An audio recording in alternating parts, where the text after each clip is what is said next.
with Funny. Nah ini aku udah bawa 3 teman aku, tapi karena di sini kan kita rencananya mau main rank games, nggak mungkin kalau cuma berempat. Jadi aku bakal ajak temanku yang jago banget. Dia tuh top global gold laner. Hai. Ya, kamu dan Funi bikin gimmick buat ngeprank temen Funi dengan pura-pura main jelek, biar mereka pikir kamu nggak jago main Mobile Legends. Begitu mereka lengah, kamu bakal langsung nunjukin skill aslinya dan menangin gamenya. Oke.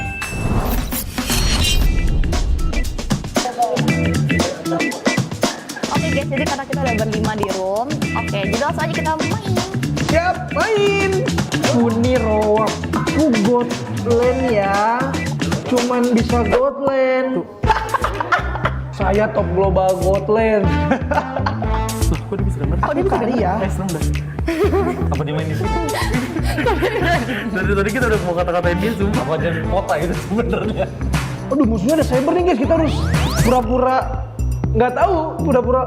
Aduh, mati nih. Anjay. Grogi dia udah lama nggak main ngereng. Aku mau dijagain dong. Kayaknya butuh badan. Mau dijagain. Grok bagus kayaknya. Nggak tahu.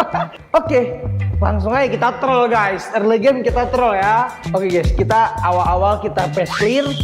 Abis itu kita pura-pura masuk ke tower musuh. Terus abis itu, sorry ya. Wait guys, kita pura-pura mati ya. Pura-pura mati guys. Kita pura-pura. Aduh. Maaf ya teman-temanku.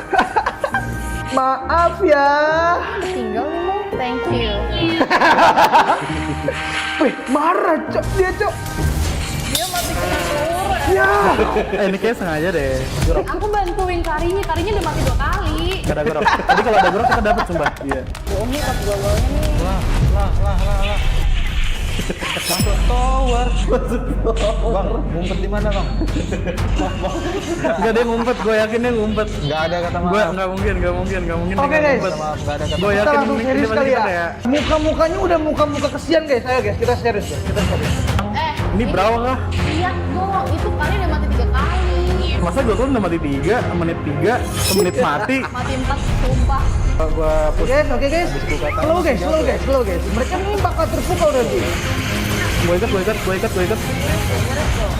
Gue ikat. Mahal itu dia loh. Gelo. Oke, slow bang. Gue menangin gamenya sekarang ya bang ya. Oh, sekali lagi mati. Ya aduh, ngelag. Nice. Gila Kari. Oke. Sepertinya kita harus mati lagi guys, sekali guys. Kita prank lagi boleh nggak guys?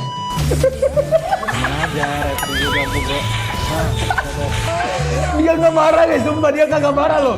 Padahal itu, sorry, kejauhan guys. Ya, kalau juga ada ini. Sepertinya kita harus udah agak serius dulu guys, sedikit guys, karena musuhnya udah terlalu kaya. Highlight kill. Oke. Kita udah waktunya ngebantai nih guys. Kita belum dapat montek-montek yang bikin, wow, kali ini jago banget. Belum guys, tenang dulu ya. Karena momennya belum dapat nih. Guys.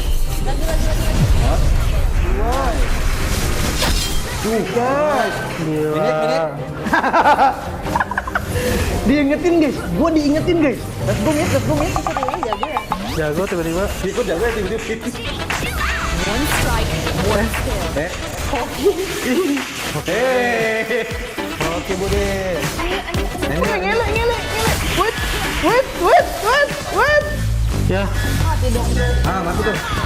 Double kill. Ngapain dia? Keren banget sih Kari. Keren guys. Kalian nggak tahu guys. Tapi mereka kurang toksik gitu loh guys. Nih, tapi gua bisa MVP guys. MVP. Kalian yang review kan barusan udah bilang nih kalau misalnya gold lanernya kayak bocah epic kan, awal-awal mati 3 kali kena solo kill, first blood ya dia. Iya, pelan.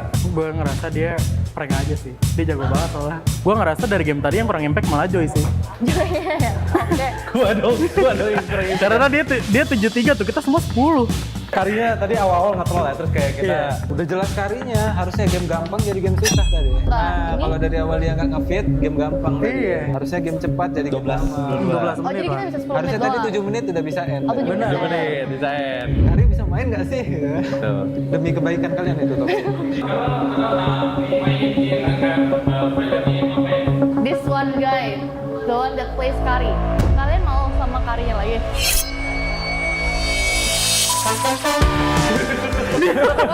Halo. Halo. Halo Bang. Dino. Bener kan dari AI kan? Halo. Kok kurang toksik tadi? Ah, jadi kamu denger kita komunikasi? Dengar. Kenapa sih harus 3 kali Kurang di kedengeran ya? awal gitu? Kenapa cuma 3? Enggak, itu cut wave yang di atas itu harusnya dimarahin itu. Udah tadi udah aku udah marah tadi. Udah. Kalau sampai 7 kali tadi langsung AFK. Ini mereka berdua tuh alter yang parah nih, Nom. Oh iya. Iya, Iya. dia mulai main ML tuh karena kamu. Oh iya. Iya. Masa sih? Iya. Kan aku dihujat terus. Tapi nggak pernah pensi kan? Kalau yang ini dia alter yang separah, tiap alter ego selesai match gitu dia selalu ngechat alter ego menang nih. Oh iya. Tapi kok sebenarnya kok diem gitu sih kayak nggak pernah. karena shock aja. Bayangin orang yang ngebuat lu main ML tuh ada di samping lu sekarang. Dia happy lah pastinya karena baru pertama kali jumpa langsung mabar kan. Nah kalau untuk kata-katanya ya semoga juara MCL. Semangat terus buat MCL-nya, semoga bisa bawa pulang Piala Indonesia. Balik lagi di Indonesia. Hokinya sampai grand final. Hokinya sampai grand final.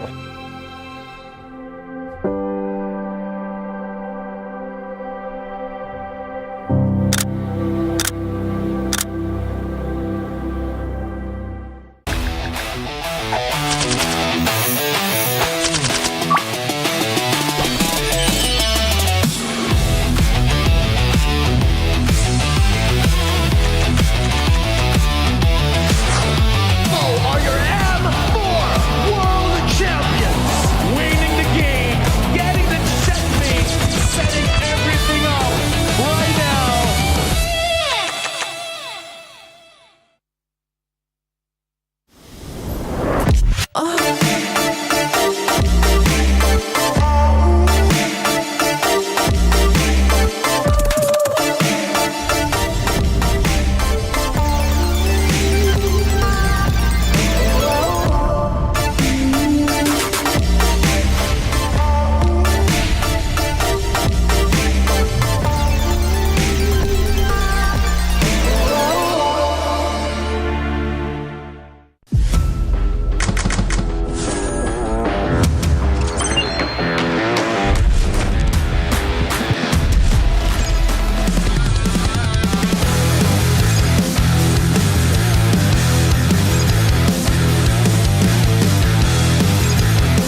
Pro, M7 official gaming foam.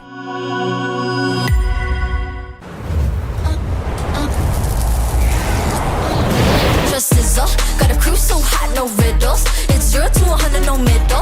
That's right, that's right. When I walk in the room, everybody gotta watch us. R to the I to the S to the E. Gonna shut down the apps if they tryna get past me. You can watch us sizzle. We're making this top go triple. It's 0 to 100, no middle. That's right, that's right. When I walk in the room, we rise as one. Got me wild and free. Now watch us stay fly. Doing it like I do.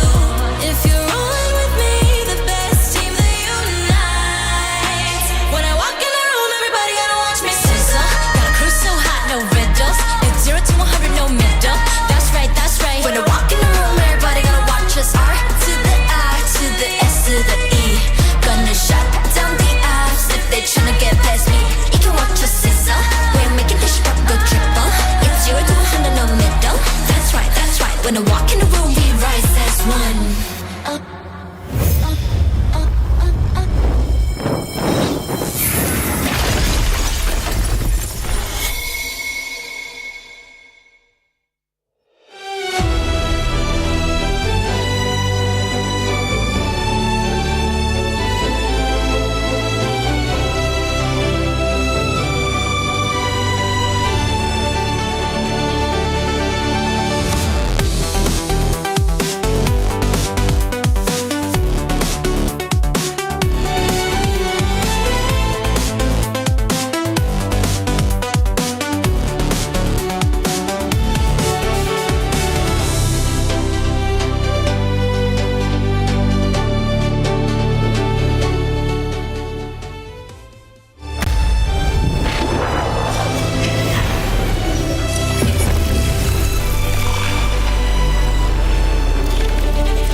Jakarta, Indonesia, the battle will start here in M7 World Championship. Let the world see us.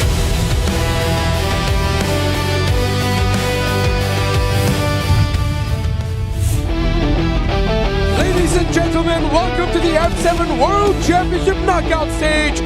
Introducing your hosts, Rose, Glenn Victor, and Eterna.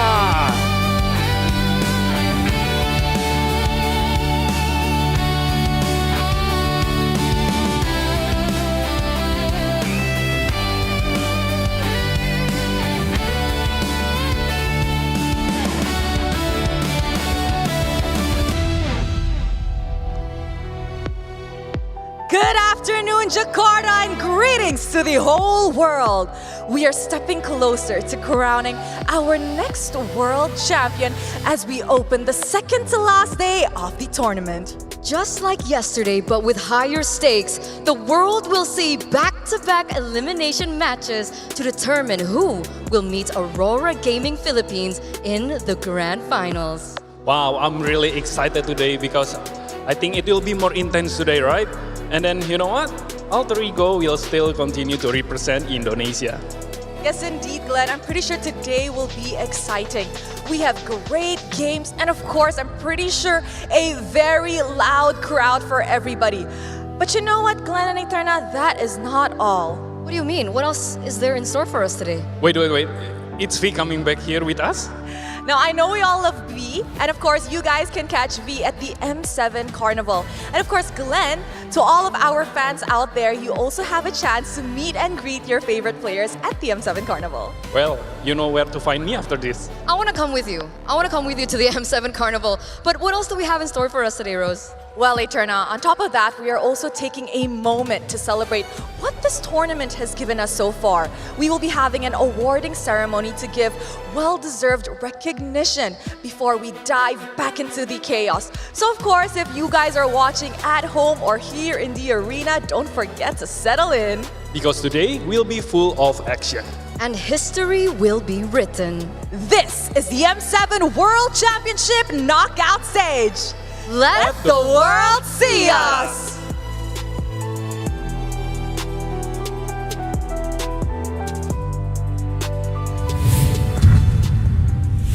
We promised that this was unintentional. We did not intend that at this point in the tournament we'll have 1, 2, 3, 4, 5, 6 Filipinos on this desk. And yes, I did not miscount. Welcome to the panel and the caster sessions. I'm glad to have all of you here. Our panelists for today, our two analysts, we have Leo and Wolf, the animals from the Philippines. I'm also counted there. I am technically a panda. And for our casters today, we have Trex, Brigida, and Anaisu. Trex, Brigida, you two worked yesterday. How did you feel about everything that we saw? I was super hyped. Super hyped? Super hyped. I don't know why I did this, but you know, I was jumping up and down even though I wasn't necessarily the play-by-play yesterday. Mirko was sweating though because he was really going through all those intense matches which took place, but I just feel like I wish I saw more. I think that's the feeling that I got after yesterday. I wish I saw more from Team Spirit. I wish I saw more from the eliminated teams. Yeah, I definitely feel like the games, there was so much build-up on those games, and maybe it went a little short of expectations, at least for certain teams, but still, so far, for me, the most hype has definitely been the meta, the picks, the variety of what we get to see, and how these teams have approached it and what so much they've brought to the table. Yeah, to pull back the curtain just a little bit, and as we look at the brackets, it's me and Naisu's last day working the M7 World Championship stage. As we look at the picture of our knockouts, what's your wish list for today, Naisu? My wish list today, man, is that we get 10 games, hopefully. You know, 5 games in the first series, 5 games later. We got Brigid on desk, so, you know, for all you that are aware, she is the mother of the 5 games or full series. So maybe we get that. I mean, that'd be great to have, but nonetheless, I want to continue to see the meta pushed. I think we've had a lot of interesting picks. Maybe we'll still see some today, and then even tomorrow for the grand final. Well, you're going to hear more from Naisu, Trex, and Brigida as they will be calling the shots. Leo and Wolf, Team Liquid versus Alter Ego. Philippines versus Indonesia, again in an elimination match, but this is a crucial one. Only one can advance. There's so many good storylines that you can see from both teams, but particularly for Alter Ego, this is the defense of this nation, and I think that they're going to give it all against Team Liquid Philippines today. It's also a 5-year-long journey. The last time we saw Alter Ego on the world stage, they went almost all the way, cut short by the GOAT himself, Carl Teasy. They'll be going into pure combat here today, a best of 5. Would not be surprised if this goes all the way.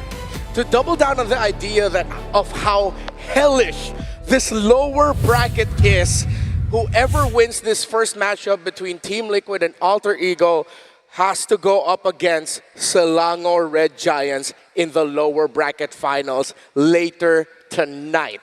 How crazy is that? Imagine if this first series goes to 5 games. You get what, maybe an hour before you have to face off against the Giants? And especially since for these two, it's all about redemption, salvation, domination. For Alter Ego, redemption is for Onyx, and their own M2 run ended by Carl Teasy in the same place they have secured right now. Salvation, on the other hand, is about continuing their last stand for Indonesia after eliminating Team Spirit. But Leo, Team Liquid has a great story of redemption for them as well. That's right. Several times in this tournament alone, they have fallen. And with that, they have chosen to shake off the moniker of the final boss, which is very understandable given the weight on their shoulders. They are going for the golden road, and it's taken a while for that stampede to begin. And whoever wins better be prepared to embrace domination as they will be standing in the shadow of the giants. Yeah, that's actually an interesting point. Team Liquid themselves have already looked at their final boss name and said, we have to give that to Aurora. They're already in the grand finals. To be fair, most of the teams have thought that this is the most competitive M series yet, especially from a player's perspective. Most of the teams that we've seen have show that they can lose to specific teams. Like, for example, even Aurora at the top, you might say that they can lose to Alter Ego at any given notice. They even have to go through five-game series themselves. So this is such a difficult M series to have that even a final boss might not even exist. Yeah, they themselves said, we are no longer the final boss. A little bit more humility from the Cavalry. They're now looking towards, well, accomplishing the Golden Road. And that's the only time for them they can finally call themselves the final boss. But we have to talk about Alter Ego. Their story is nothing short of a Cinderella run. They are something special, I feel like, and Alter Ego could be in the cusp of making MLBB history.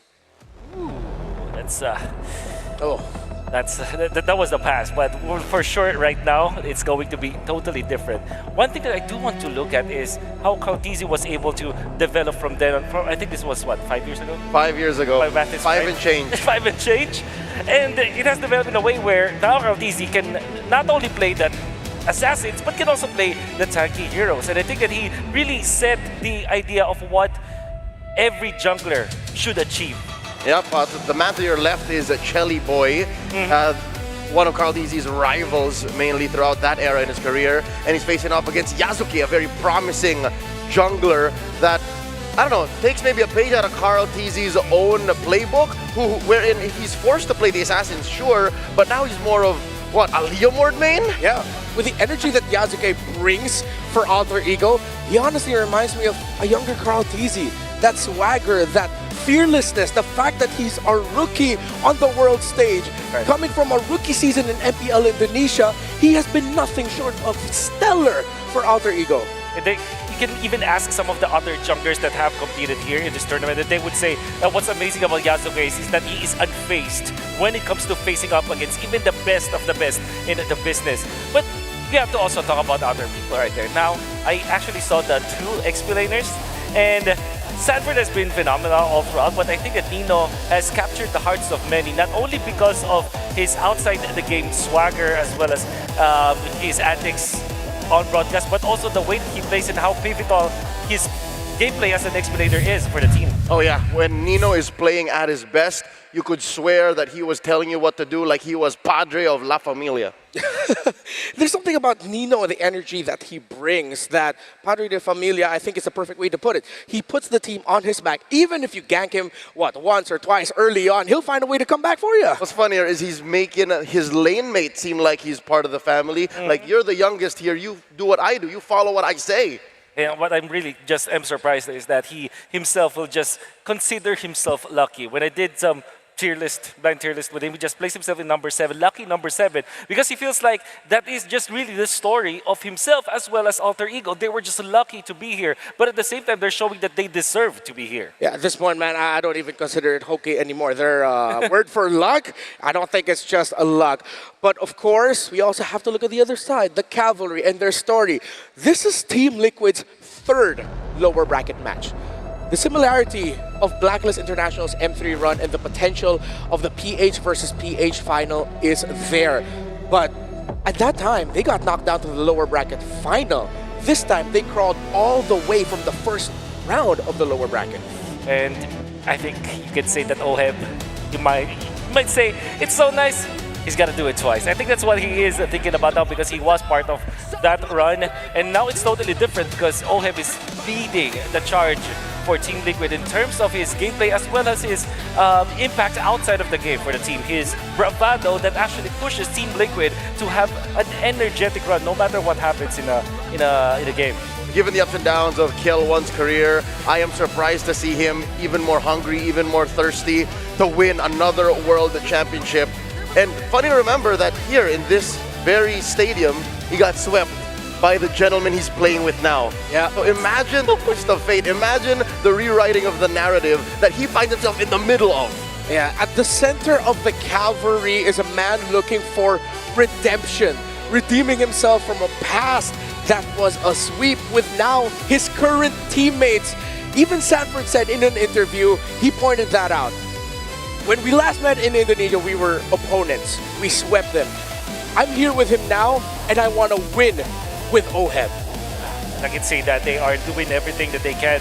There are so many challenges though, but I think that it's all about just the adjustment. What I can really say about the Team Liquid is that it wasn't a clear run when it comes to their matches, but when it comes to the actual games, it also wasn't an easy run for them. Despite them being dubbed as the final boss at the start, teams have really challenged Team Liquid to the break. Even a team like Aurora Turkey, which we didn't think that can actually go toe-to-toe up against Team Liquid, have challenged them. However, Team Liquid knows how to adapt. And I think what we really learned yesterday is that even when they are struggling individually as players, there will be a time where their experience kicks in, and then they can just bounce back and be back into that game where they can win the matches. But they're going to be up against a team that they themselves call an anomaly. Alter Ego is one of the most difficult to read teams in the M7 World Championship stage, and I think that's what they think about their luck.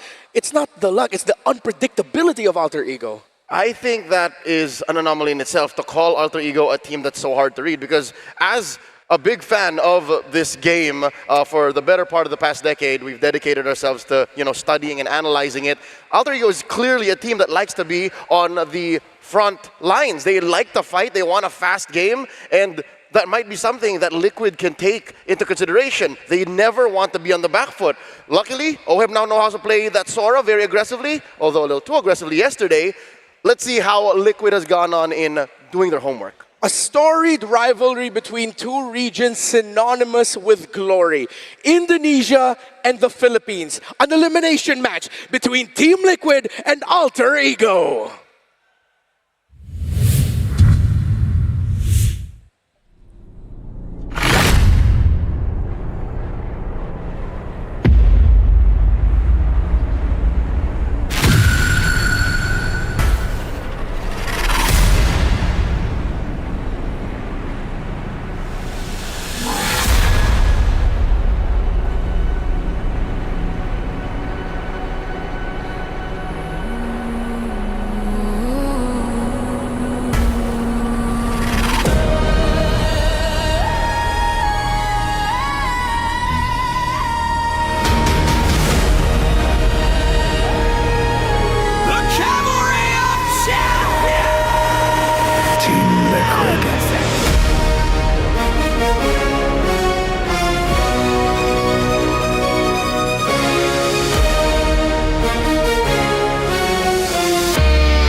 Golden Road.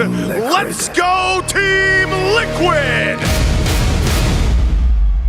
And their opponents, Indonesia! Mana suaranya?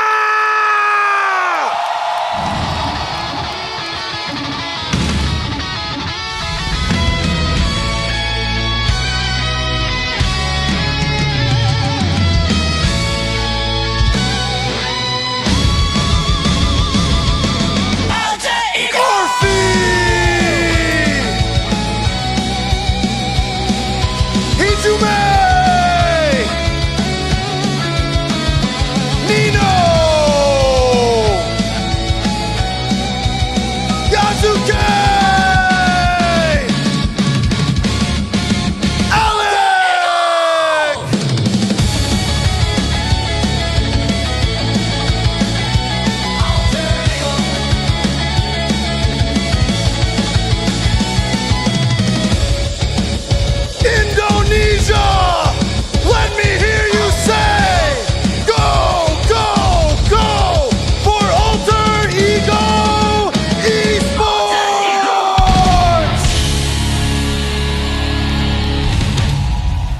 Even in the music alone, it feels like I'm watching Sephiroth and Cloud, Ichigo Kurosaki and Aizen. Think of all the anime final battles you can think of, but this isn't even their final battle. Liquid and Alter Ego. Alter Ego carries the hopes of the host country, while Team Liquid carries the hopes of MLBB Esports to witness the Golden Road. For Team Liquid, it's Coach RC and Coach Tic Tac. For Alter Ego Esports, it's Coach Sepher and Styx. With them is the M7 head referee Gary to ensure the integrity and fairness of the tournament. We are going to be talking about Team Liquid first. Who are the players we have to highlight?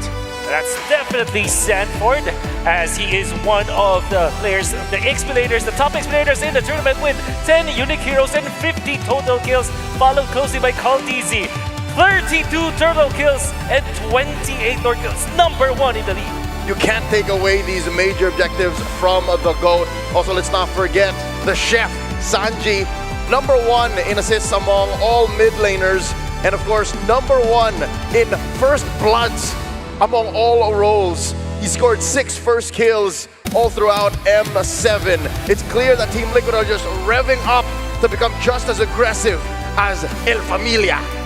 Some of the most important stats in the metagame today lean towards Team Liquid. Specifically that rating on Carl Teasy, number 1 in turtle kills and Lord kills, 32 plus 28. Well, quick math, how much is that? That is 60.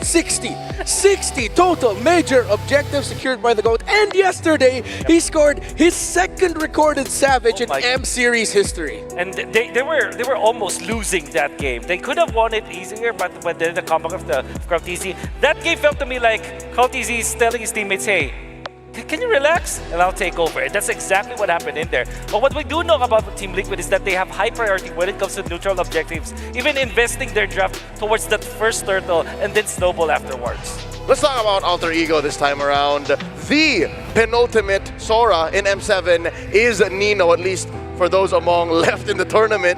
He's played it 5 times. Let's also not forget Yasuke. Great kill per gold, turtle control rate as well, and Lord control rate. So consider this, Caltizi has scored the most, but if they go head to head, it's more likely that Yasuke might have his way. Yeah. Of course, we have to look at the mid lane. Hijime, I want to say yesterday against Team Spirit, was stellar. Number 1 all players in damage per minute.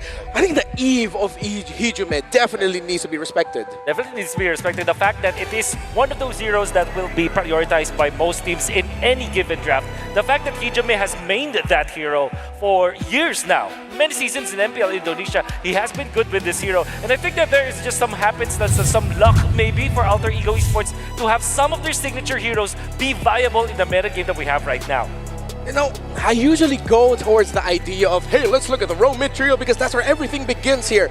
But I think for this series specifically, we can look at the side lanes, the head-to-head matchup there. Of course, Sanford versus Nino, Arfi versus Oheb.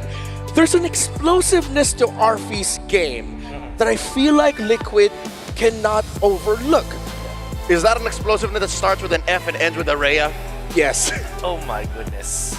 And I think that will be a ban here. I was running through some of the drafts of these two teams just last night, preparing on what they can bring to the table eventually. And I feel like there is that dilemma between the Freya. I think it's much better to just take it away because that kind of removes the Leomord anyways, or that kind of frees up the Claude. It's such a niche pick that, or niche ban, I mean, that if you ban it early, it kind of opens up the draft for you easier. So I think that it will be banned out by Team Liquid. So by taking out the Freya, it's more prevention than cure. Exactly. The other side of the map, Sanford and Nino here, I think they are very similar in terms of how they play. Where at one point in the Filipino language, we have this word, we call it pitik. It's a flick of the switch in their brains where suddenly they can just go, I will carry the team, go with me. And that's why it's so easy to see that if all else fails, the rest of the map is going haywire, you gotta rely on the Apex Predator for Liquid to find their footing. All the while for AE, as long as the Padre is okay, then El Familia will be okay too. I think between Nino as well as Sanford, when we were just looking at expectations and how they perform in this particular M7, some would even say that Sanford might have underperformed, whereas Nino might have overperformed. And I'm just saying this because we were setting expectations before they actually started with M7. And I think that's true, at least for the Nino part. I think Nino has really exceeded the expectations of people. I think that he is really important for Alter Ego. Whenever he has a good game, you can see that the entirety of Alter Ego just wins the game. We are heading into the draft. Heading into this day, it is close to almost a 20% difference favoring blue side in the M7 World Championship. Team Liquid, blue side, 82% win rate, 43% on the red. Alter Ego, 75% on the blue side, 67% on the red. Of course, Alter Ego having the cleaner record in the M7 World Championship stage speaks about that. Bans are already up. First pick, we got Kalea as an option, or could they surprise and go for Claude? It's always that Sora as well. Sora, yeah. Not talk about. It's going to be the Kalea for Alter Ego, their priority. Usually, Team Liquid will answer with a good catch-up late into the draft. I think right now it's worth it to just get a Purify hero like the Claude, for example, or maybe take this Leomord right now. That will be the options. Dexter, it's our we will go for the Claude, as Niv mentioned. Payback. And it's going to be the Farsa. I love this opener for Alter Ego. By picking the Kalea, you kind of attack both your own weakness and take away one of your opponent's strengths. Yasuke hasn't really played Lancelot much, if ever. And that's Carl TZ's main hero. So by doing that, you kind of soft lock Carl TZ away from that. And this still opens their Freya. Liquid, they beat the Freya on the Claude already, but in the hands of Arfi, that's bold. Well, they will have to think about the Leomord as well, because that's the typical combo with this one, but they will go for the Uranus instead. And what I really like about this for Alter Ego is that there's no Lunox option now for Team Liquid, which would have been good versus the two heroes of Alter Ego. That's why I think that maybe CC is an option for Team Liquid, just so they will have that shred, and anti-high HP heroes that they need. And I love this Uranus. You also kind of block out the Yi Shin, another one of Carl TZ's better picks in the past competitive season. So you're weird to play a Lancelot, you're weirded out to play a Yi Shin, you go back to one of his favorites. Old flame for Carl TZ, that Baksha. That feels like Liquid taking a page out of Aurora's book. Exactly. They saw their fellow Filipinos and said, thanks for leading the way, Aurora, we're gonna follow. And I think that they have exposed Alter Ego here. Don't get me wrong, I really like how Alter Ego went for their first 3 picks. However, it kind of confirms that you will not go for utility jumper on your side. You will go for an assassin this time because you have already drafted the Freya. So that means that this Baksha, the utility jumper for Team Liquid in combination with the Claude, will definitely have the tools in the latter portions of the game to deal with Alter Ego. This has become one of the Filipino teams in M7's Obra Maestras, their magnum opuses, to be able to throw back to utility meta and shake up this fighter side lane situation and force teams to adapt. There goes the Lunox. Break glass in case of emergency button for all the Filipinos. Yeah. How does AE respond?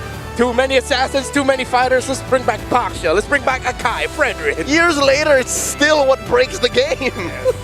So you might target JP, like the catch as well as the Hydas will be the heroes that you could consider. At the same time, you want to take away Arlott or Lapu-Lapu from Sanford. So it is indeed going to be the Gaton Gacha. Yeah. JP will have to think about a different hero, and knowing that this could well be an assassin jungler for Alter Ego, Team Liquid, a safe pick, a safe way for them to ban Esmeralda, then pick Hilda, Red 4. Already banned out in the first phase. They're good. They're good, so it's much easier. Much easier. Hilda, although easy pickup. Can you still afford the Cho? Yeah. I'm really thinking Hilda here. I think if Alter Ego can just read through it, they will just ban the Hilda so that no matter what happens, they will have a good assassin. Yeah. The mid lane turn, I feel like, is what Alter Ego is going for. They could just double down on the YSS Zetian combo to maximize their vision. That's one of the best ways you can deal with Team Liquid Philippines is if you can see where they are. So for the last ban, I think it could be a Sanford hero. They might just pick their poison in terms. Arlott already banned as well in the first phase, yeah. So it might be the Esme, Yu Zhong if they want to minimize the impact.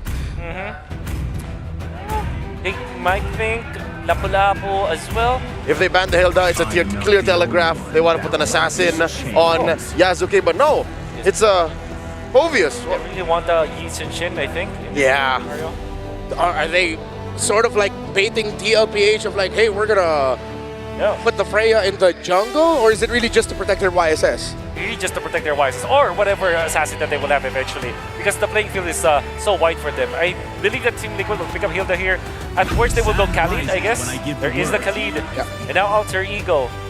I believe that this is a safer route to go for that Yi Sin-jin. But, you know, something tells me that the Kadita might be inbound as well, because Kalea could be a combo. They usually use it against the heroes of Team Liquid as well. Yep, and there's still no synergy with the Kalea. Yeah. Kimmy isn't it. We've seen it yesterday. It really doesn't work Just much. not it. Nope. Yeah, especially against Claude and Basha. There's so much dive, and Kimmy might not have enough for that. Kadita is a diver herself, so that could be a good combo. Apart from that, maybe Lilia for instead of Alter Ego. Plus, it works out math-wise. You got sand and fire on the other side. Why don't you just throw water at them? The chemistry works wonders, man. Basic analysis. Yeah, Lilia is the only hero amongst those we mentioned that they played before. And here we see a Joy and a Kag. A Kag. The lack of knockup from Alter Ego, apart from the Kalea, kind of is a problem. It's this Claude, but I appreciate the Joy. The Kagura, not so much. Now Team Liquid might just go for the Lapu-Lapu this time, or maybe a lockdown hero against the Joy. And you also can take Glue? Yeah, I like Glue here. They will not have the damage profile to deal with it. In the EXP lane, it becomes dead. They might just go Alice, actually. I think that's the safest way Liquid to go about this. Yeah, and you kind of nullify what the Kalea does. Like, sure, hit me with that Tsunami Slam. Thank you very much. When you think about... What? Oh! What a swerve! Khalid XP? That's an XP lane Khalid. JP brings out the Tigreal. Oh. All right. Oh, wait. There might be a bit of contention here. Okay. Or Team Liquid. That can be it, right? That can be Tigreal. Yeah. Wait a moment, folks. We saw the reactions immediately from the side of Team Liquid. It's going to have to calm down. This is not the first Tigreal of M7. Yeah. Tigreal has worked against the Joy before. Yeah. It was one of the answers. The thing is, XP Khalid against a Uranus is kind of nothing. Uranus is just like, I'm happy, sure. Yeah. Oh no, they're just going to want to leave. Yeah. You just clear lane, concussive blast, and get out. Peace out. Yeah.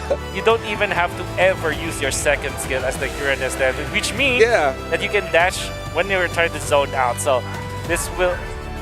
It seems like they will go through with it. Yeah, it seems like maybe it's a more technical audio thing, and this is intended. Sanford. So yeah, Yangon Galacticos brought out a Tigreal earlier in the knockout stage. Worked out well for them. They didn't get a win, right? Nope, but they went all the way. They went like 23 minutes. It extended it because of that Tigreal. It looked good, I'll tell you that much. Not in the early game, I remember that. It was terrible in the early game, but then once it hit level 4, once it had its ultimate, the Joy on the other side, I believe they were up against the Joy too. No, they were the Joy. Oh, they were the Joy. They were up. Yeah, they were compromising the Freya and the Esmeralda. Yeah. Which is, you know, melee based. If you think about it, Freya with the Uranus, with the Joy as well as the Kagura. If you think about it, their profile is melee. So maybe the Tigreal can work.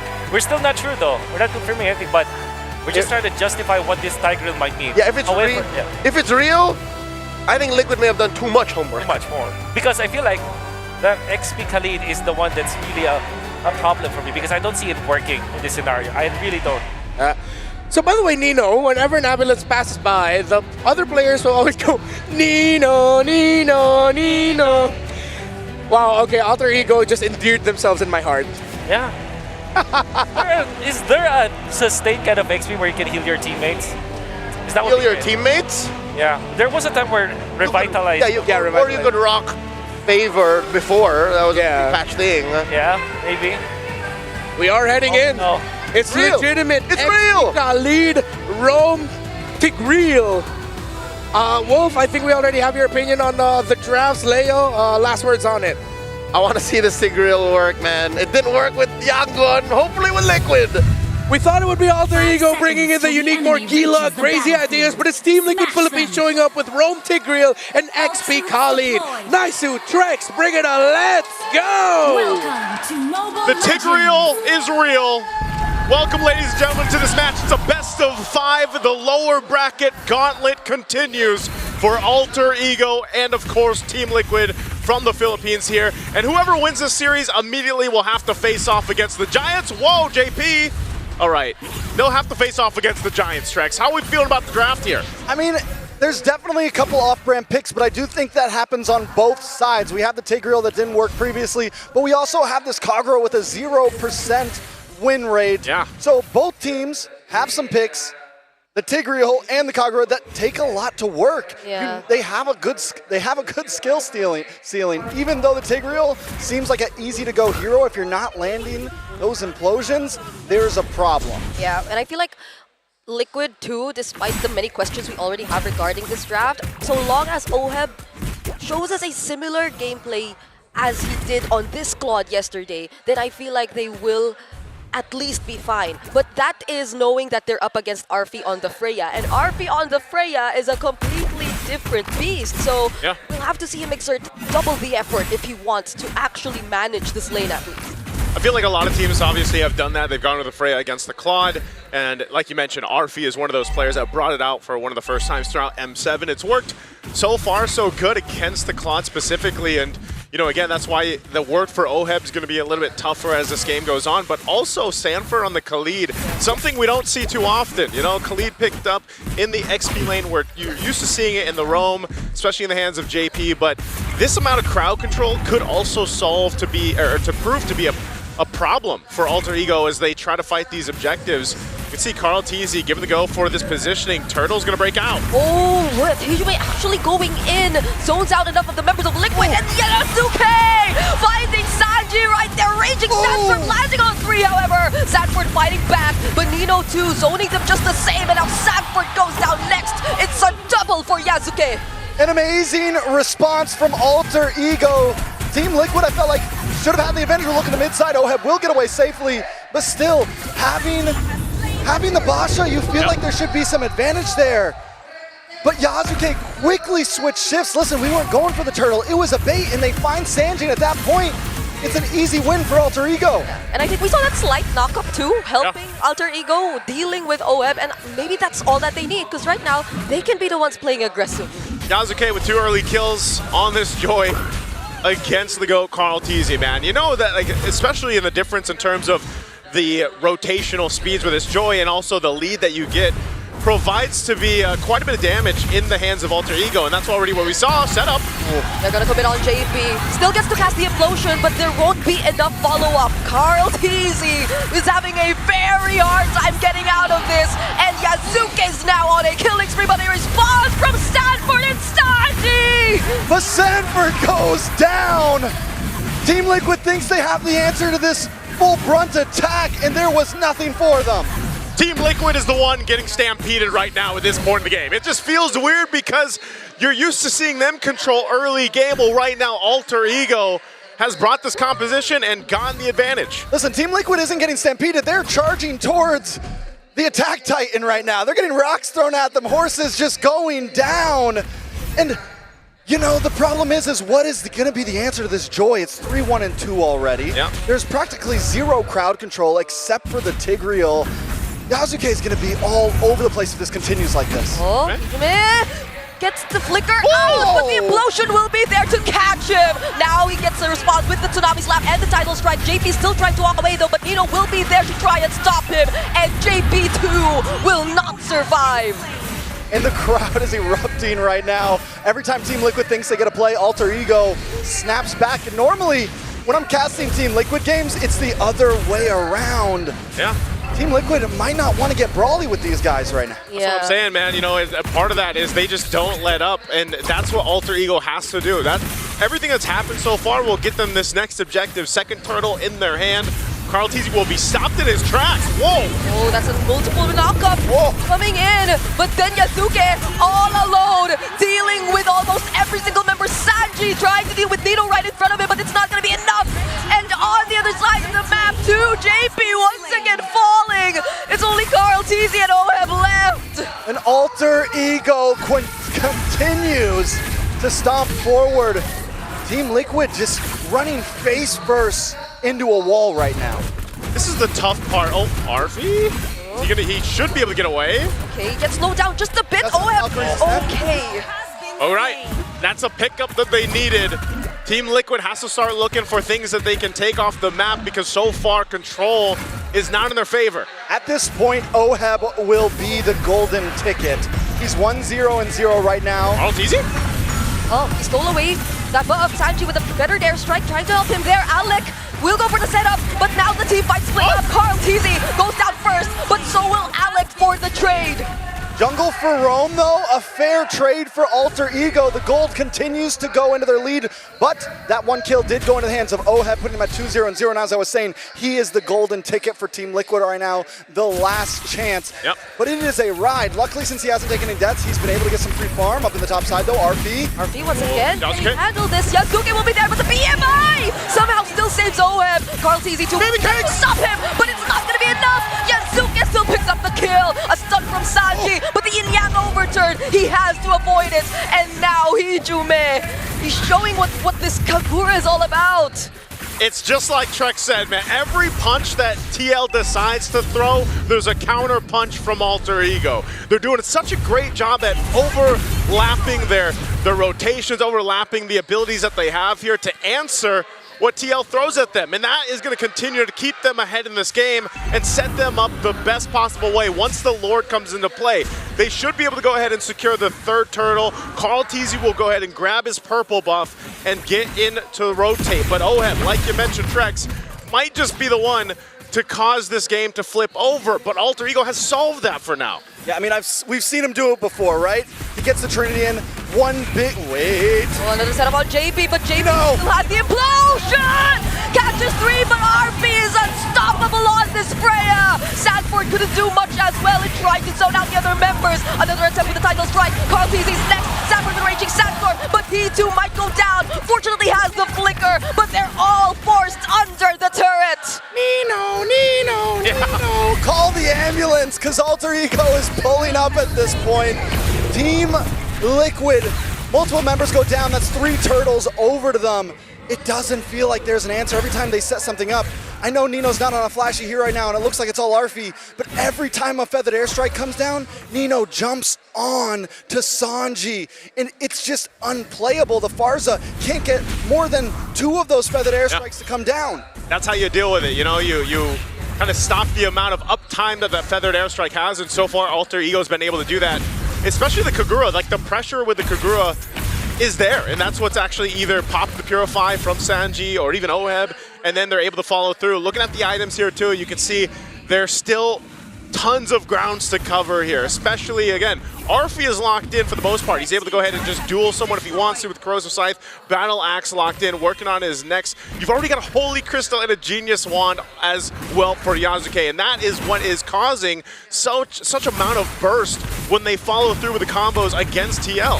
Arfi as well, but wait a second, Tsunami Slam, everyone should be okay unless they try to force this. But Arfi picks up the Corrosive Scythe, goes into War Axe, and now he's working on an endless battle. Nice true damage going to be coming through to deal with Carl TZ in the front line, to deal with JP. And we're seeing that Carl TZ tries to find a way in on this Basha, but he's just getting gut checked every time he runs in. Yeah. It's a little weird too, just because, again, this is not a hero you usually see on Sanford. You can see that Sanford isn't necessarily able to do what you're used to see him doing on the likes of like a Yuzhong, for example, or even the Uranus or Narla, or like whatever he decides to pick up. Yep. This is different, so he has to approach these fights differently, and sometimes you might say, well, he's got the Raging Sandstorm, why doesn't he use it? But even so, if he gets that setup, they just necessarily don't have the damage yet with this lineup. I mean, you're 7,000 behind. You need time to go ahead and build up. There are some key items being picked up here, but it might be some time. He does pick up a Malefic Roar. Damage Khalid, yeah. He win, but he went for Blade of Hepatis second, I'm pretty sure. He just got in the Blade of Hepatis. Heptasis. Blade Yeah. of Heps, yep. Sorry, And the Malefic Roar, yeah. And so Malefic Roar went first. Normally it's the other way around. So that could be a reason why we saw slightly lack of damage from him in the early phase. Trying to get those big picks, and maybe it makes the difference now, but still it's so hard to land on a Hijume. Another setup on JP. Still gets to dash out though, but then RV might just get punished here! That's the setup with the Raging Sandstorm and the Blazing Duet coming in from Oheb. Now they're trying to target down Nino. Alec very low on HP as well. Somehow Team Liquid have regained control over the objective.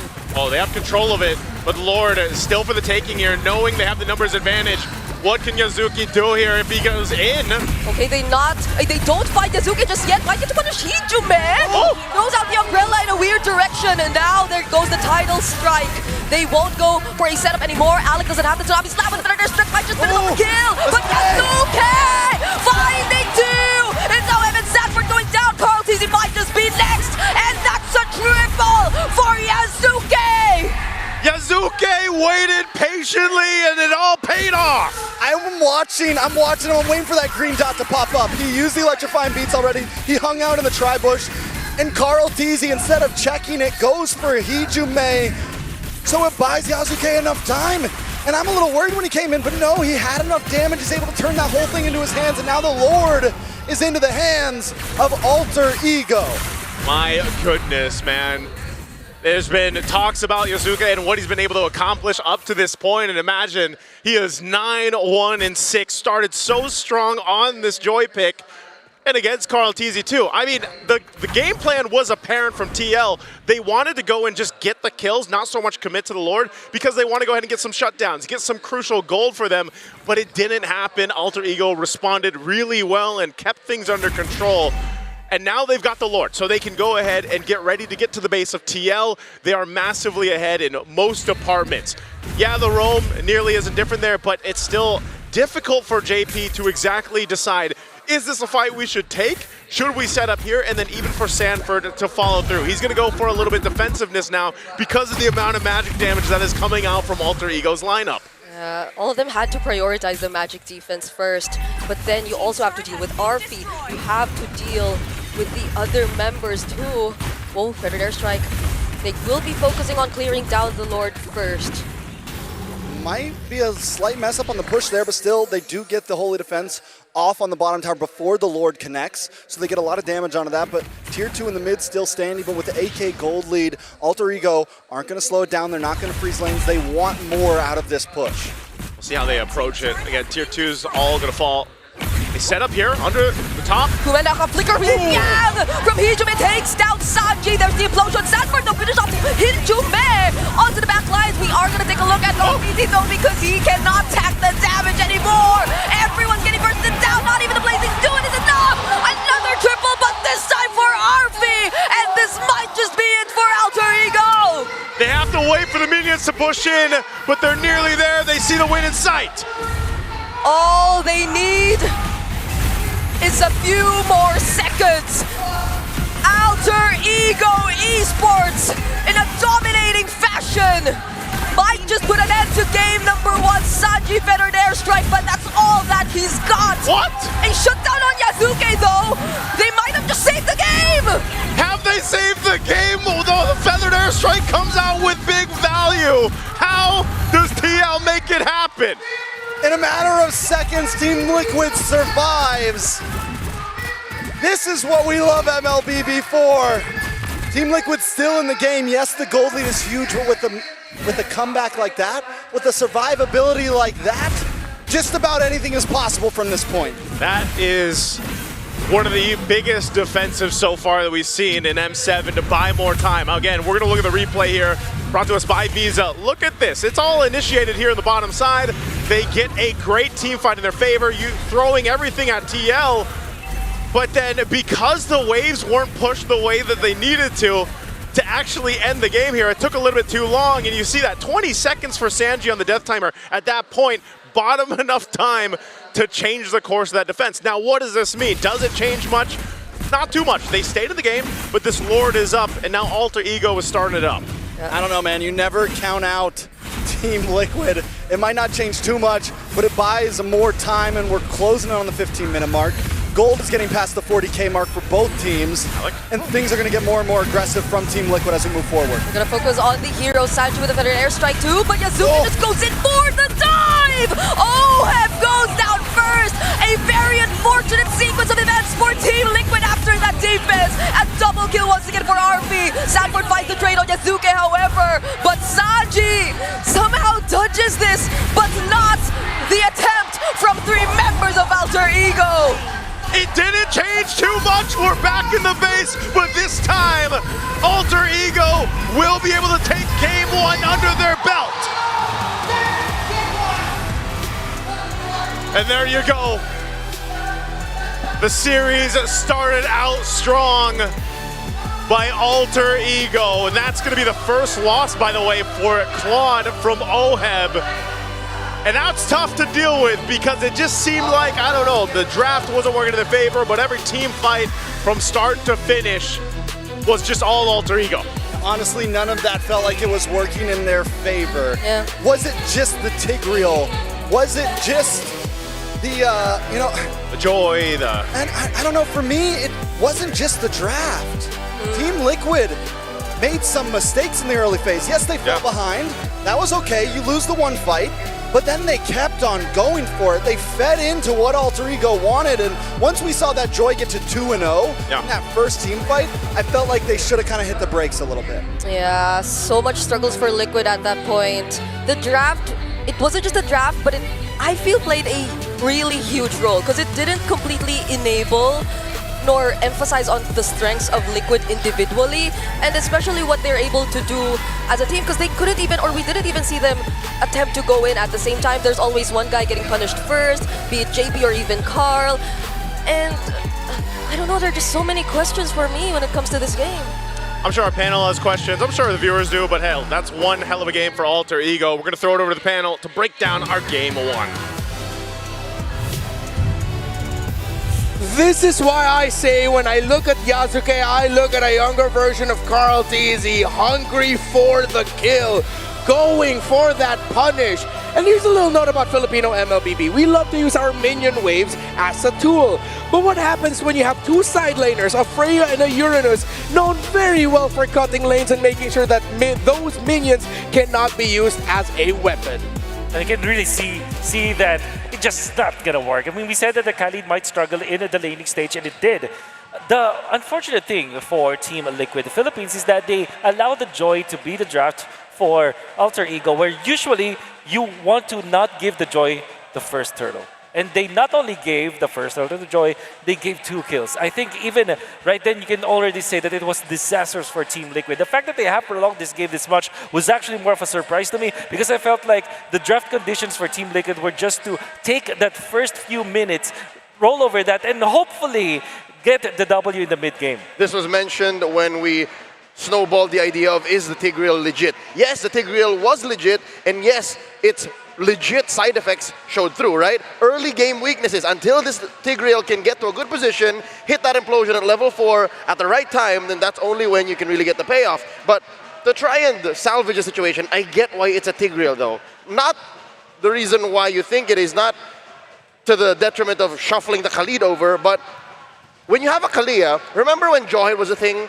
Tigreal showed up. So when you have a hero that likes to throw people in the middle of your lineups, you kind of want to pick a hero that's happy being there. So that's what the Tigreal was. And we saw some signs of it working for Liquid, but again, as mentioned by Trex, there were some moments when it wasn't just a draft.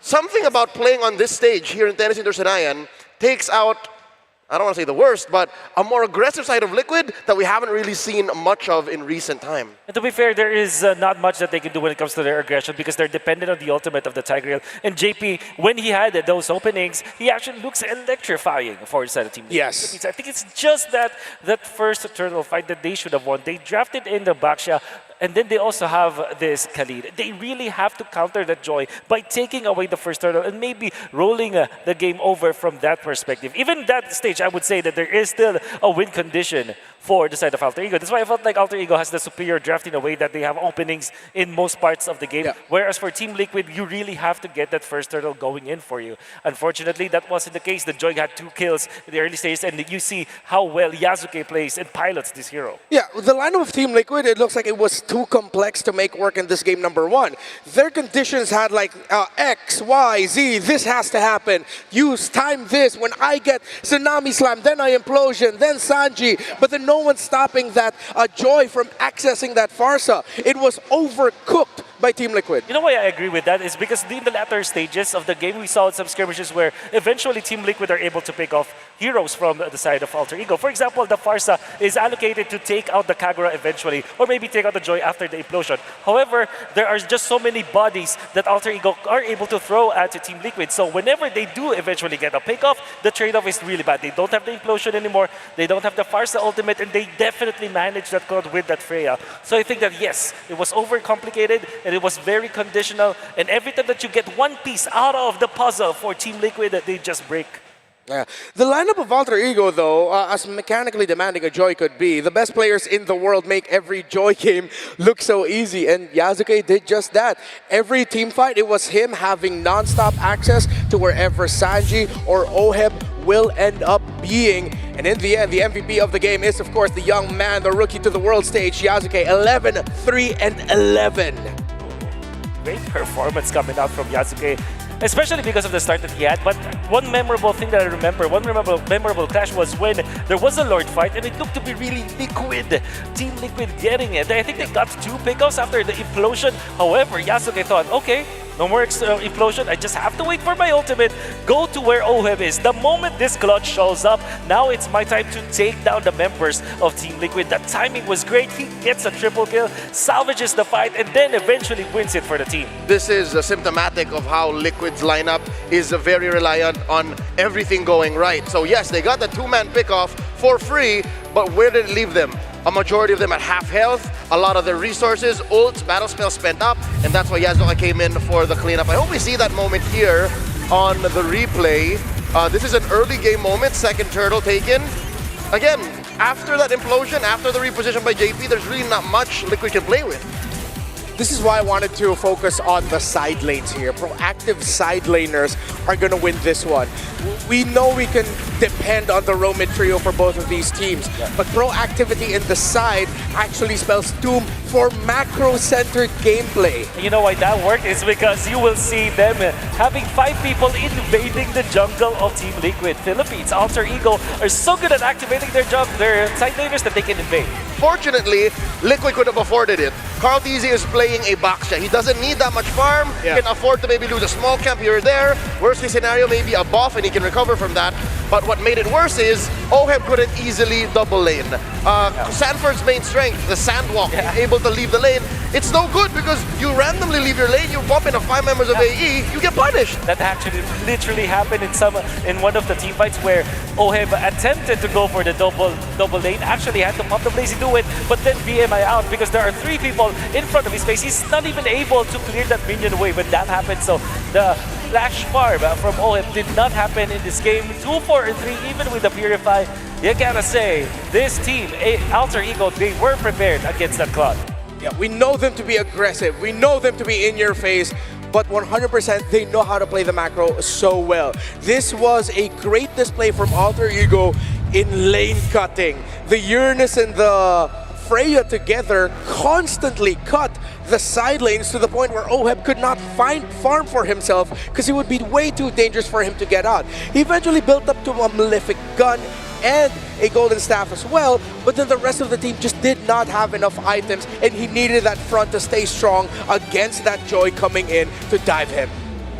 And definitely see now, with the composition that Team Liquid had, there were so many answers from Alter Ego. There were so many good tech here from Alter Ego, particularly this Kagura that we have not talked about yet. The moment that he got his Holy Crystal did not stop. Although there will be times where he will be picked off. In fact, 4 out of the 12 times that Alter Ego played this game came from that Kagura. He already did his job. 7 assists with this side, with the Rupture as well, to make sure that no matter whoever receives that burst coming out from the Kagura will just drop. This is a specific hero to take out a specific hero of Team Liquid, depending on the team fight. For example, they might go for the Farsa to cancel that ult or threaten this Claude eventually, and of course, take out the Khalid when he goes for the quicksand guard. I'm hoping that Liquid are able to recover from here because there's 2 or 3 major things that they need to address going into game number 2 to try and equalize. Because Alter Ego, all they did here was play their game. And I love how Coach Zephyr did not really go far off the beaten path. All he had to do was go to page 2 maybe of his playbook and say, yup, that's what it is.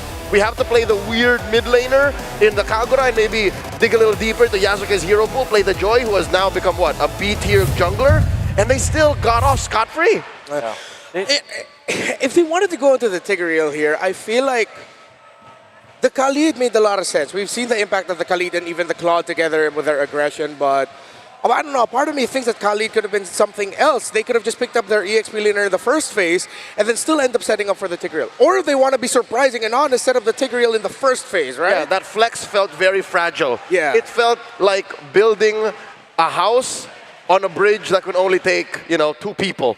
So I feel like the red side is not that amenable to flexible, which is weird because it's the last pick, right? However, we do know that when you're in the blue side, you can actually flex even more. I think that maybe Alice could have been good in that game, but you cannot fourth pick it in a way for Team Liquid. Yeah, it was tough. I guess, that's just all the pressures when it comes to playing professional MLBB. There's so many things to consider, statistics, strategies, which way are we going to go? Which is why we have some very important friends, of course, that we can utilize to our success. Realme 15 Pro, where is it? There it is. The AI insights from the Realme 15 Pro, win rate predictions, gold analysis, items, everything in real time. It's like having a strap coach in your pocket. That's the AI gaming coach for you. Doesn't stop there though. When the fight breaks out, it's consecutive skills. The feature lets you unleash a perfect preset combo, just one tap. It guides your strategy and elevates your execution. That's the full AI-powered edge. Perfect for people like me. From prediction to performance, it's a complete package. You play, we carry Realme 15 Pro, the M7 official gaming phone. So good, you can even play with your elbows. Don't try it in rank, please. If you want a Realme 15 Pro, why not you call a little friend to help you out for you? I got V here. He's back on the stage. This is his miniature form. He will later on hopefully evolve to his big form as we see in the M7 Carnival.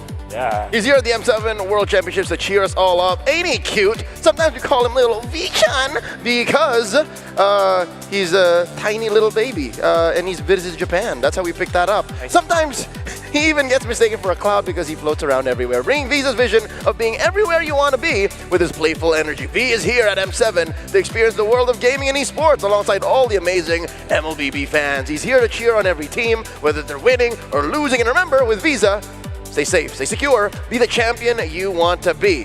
No, wait, be the real MVP. Get it? Get it? No, V, which do you have a team rooting for here? Let's go Liquid. Wait, you said you would be supporting both teams. You can't just go for one. Liquid! V! No, stop. V also cheer for Alter Ego. Alter Ego! Okay, good job, all right. He's an Alter Champ now. Yeah, he's an Alter Champ now as well. You also have bonuses in-game as the M7 bonuses for the pass went live on January 1st, New Year's Day, the day I flew out of the Philippines. Yeah, I've been here for quite some time. It's packed with exclusive rewards like Granger's Thunder Ascendant Epic Skin, the Cosmic Finality Prime Skin, the M7 figurine, Battle Effects, Prime Avatar Border, and more. Plus, you can get the Gato Kacha Solar Spark for a free. The fan favorite M5 Yu Zong skins and revamped M Championship skins are also making a limited time return. So if you love the Championship skins from before, they've been revamped, upgraded a little bit. Don't miss out on some very wonderful rewards. All right. I think in just a moment we're going to be hearing a few words from Nino and Sanford. I think we got a little interview in on them, so we got to see a little bit of interaction. Real quick, if there's one thing Liquid needs to change heading into Game 2, what should it be? There's really nothing. I think that they just have to be safe when it comes to like sieging, I guess. Okay. Leo, what about for you? Keep it tight, both in your draft and in execution. Keep it simple. Yeah, Alter Ego has kept things simple, but of course with those little bits of advanced techniques that you can bring into the game, and they took game number 1 away from Team Liquid. So now let's hear from Sanford and Nino to know a little bit more. Sanford, I will teach you. Saya akui AE emang hebat. Saya akui AE hebat. Emang hebat. Yeah. AE is great. Oh, I agree though. Okay, I'll teach you too. Yeah. Alam nating lahat na ang Team Liquid ay napakalakas. Uy. Ay napakalakas. Lakas. It means Team Liquid is super strong. Oh, yeah. AE bakal menang hari ini. AE bakal menang hari ini. Yeah. AE wins today. Okay. I have one more. Okay. Team Liquid ang magkakampiyon, magkakampiyon ngayong gabi. It means Team Liquid will be the champion tonight. Oh yeah. Wait, my team win today. No, it's my team. My team. My team. No, my team. I'm so glad. I'm so glad that we featured the family-friendly version of that. I'm pretty sure there's some footage somewhere of the not-so-family-friendly version of that, of course. That is the natural language of international MLBB, teaching each other some of the finer points of each other's languages. Spicier vocabulary. The spicier vocabulary. Yeah, I think Sanford's just glad it wasn't Mirko who is teaching him some Bahasa in the words, because I'll be not family-friendly at all. But here we are. Heading to the next game with a different approach for Team Liquid. Oh, it has to be. If I were to guess, if there's something that they have to change, I think they have to pick blue side. Yeah. I mean, if they decide to run it back here, they have the choice and they're going to go red. I think that's going to be an acknowledgement of Team Liquid messing up their own execution, not respecting some certain aspects of the Alter Ego lineup. But yeah, I'm on the boat of just play it safe, man. Just go to the blue. Yeah, it's easier to keep it simple on blue because you're not weighed down by the forced flex on red 5. You're not given the choice to make the mistake, which I don't want to call what they did in game 1 a mistake, but a loss is a loss. So that counts as a mistake. Yeah, it's the age-old kiss. Keep it simple, sayang. That's all you gotta do, Liquid. It's simple, Saya. All right, love it. Well, if they do get into the blue side, though, you will have to think of a different priority here. You might just go for the Claude, obviously, but in that scenario, I think the Freya should just be banned. That's what we're saying. Game 1, we mentioned pre-draft. By banning the Freya, you get so much in return. If they were going to go blue, they could still win.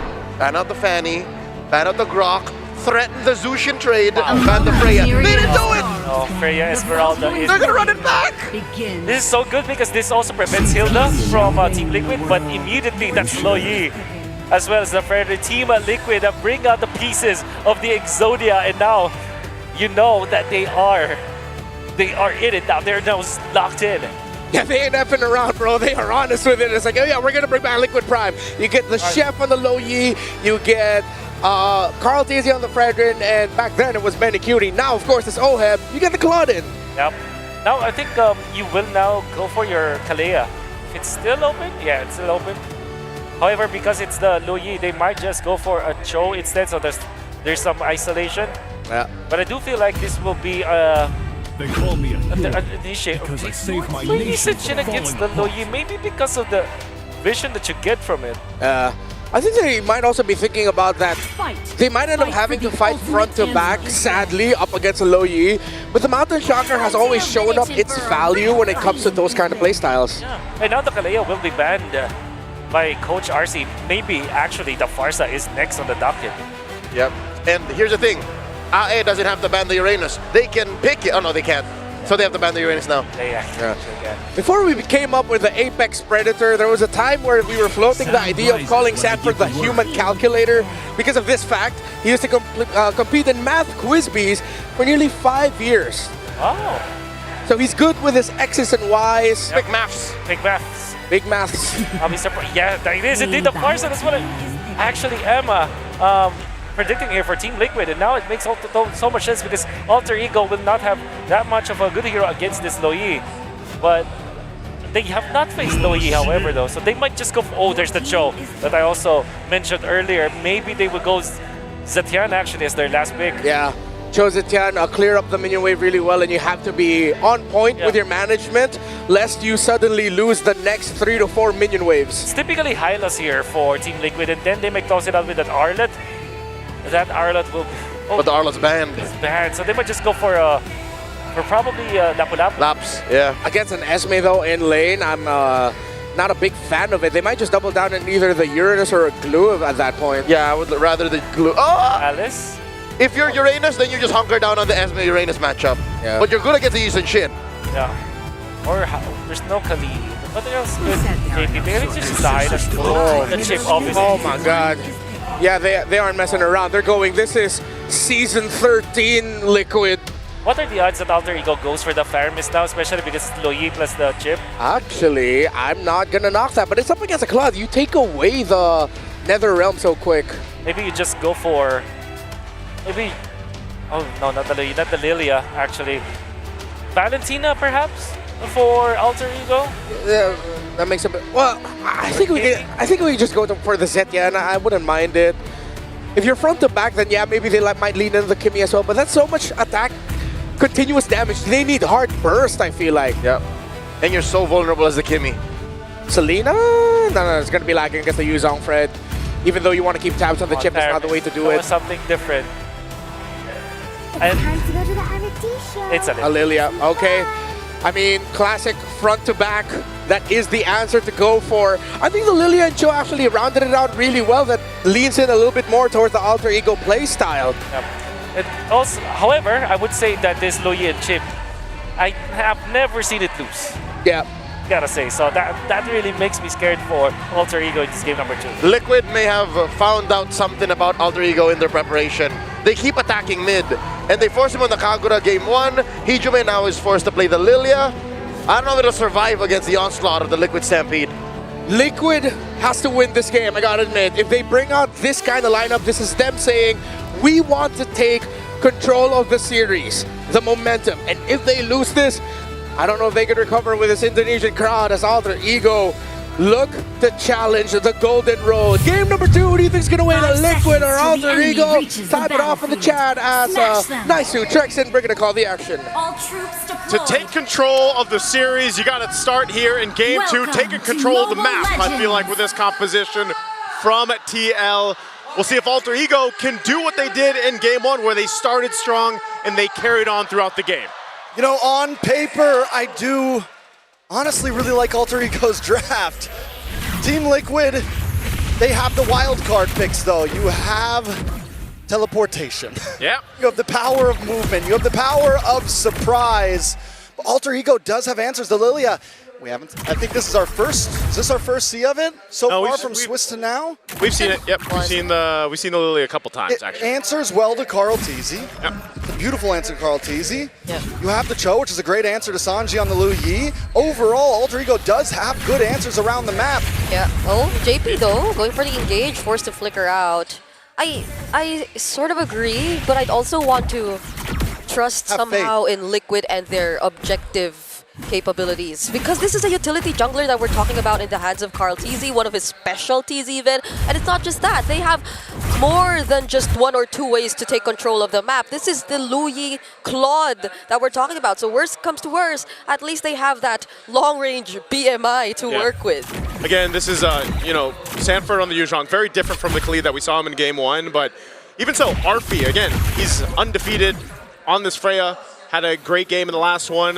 Hijime bringing out the Lilia, I think, is going to be kind of annoying to deal with, especially because of the way the poke works and the ability to potentially cause enough damage within a team fight, especially depending on how Hijime builds this out, that it gives them this kind of fighting prowess against the macro level of this. Arfi could be in trouble. Is he going to go 1v2? No, he's fine enough with that Valkyrie form. You know, if I'm thinking of win cons for Team Liquid, we need to see Sanford be aggressive in this early phase. He's the major damage dealer. Carl TZ needs to be able to get these objectives. Look at the damage! Called it, but Carl TZ doesn't survive that. Sanford picks up the kill on Yazuke though, but he does get traded out. So all that to lose Carl. Yeah, you lose Carl. No one commits to the turtle just yet. They might go ahead and grab it once Yasuke gets back there, but still, Carl's here now too, so I think they want to give it a round 2. Okay, and now it's Nino who they look to target. Will walk safely under the turtle and gets to dodge the combo from Sanji. Now they set up for the turtle objective. Alec trying to disrupt them just a bit. JP2 going for the zone. There's the stun, but the way of the dragon is used onto him. Hijime going for the burst, but this is enough time for Liquid to take the turtle. But Yazuke is not even looking for the turtle. He's down bot. A quick diversion though to make sure that he can't steal this orange. Alter Ego Esports, I think in the end of that, it's a pretty fair trade overall. No big buffs were stolen from Team Liquid. If Alter Ego is able to take that orange, I would give it into their favor. Yep. It's a jungler for jungler. Sanford does take a death though, and that injures this bridge that is supposed to help Team Liquid carry themselves into the mid. Okay, does he get to clear this wave? Mountain Shocker, oh! Doesn't get to survive that, but JP though going in with the shortcut brings in everyone from Liquid. That's the Appraiser's round, landing onto Nino as well, but the counter falling Star Moon still gets stunned, and that's gonna be a 1-for-2. As we've seen for our XP laners, hold on, Oheb. Oheb gets knocked up, does have the BMI, will reposition. Hijime was there though. Fortunately, Carl saving him there. Great skill there from Oheb to stay alive, but again, Sanford's gonna deal, he's gonna be the punching bag. Like I've said throughout the Swiss and knockouts, your XP laners get beat up, man, and that's just how it's gonna be, and then they can adjust from there.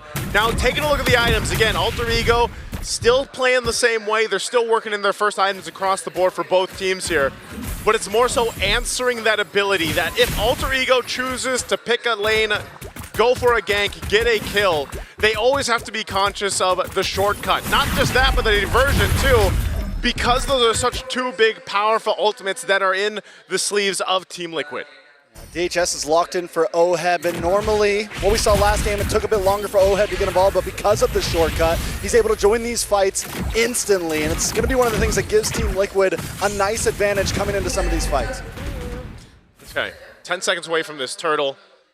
They might decide to just go ahead and full-on fight it. Arfi and Oheb, they've been at it just like we expected. Arfi, you know, handling his own there, but you can see the rotation and the setup is getting in place.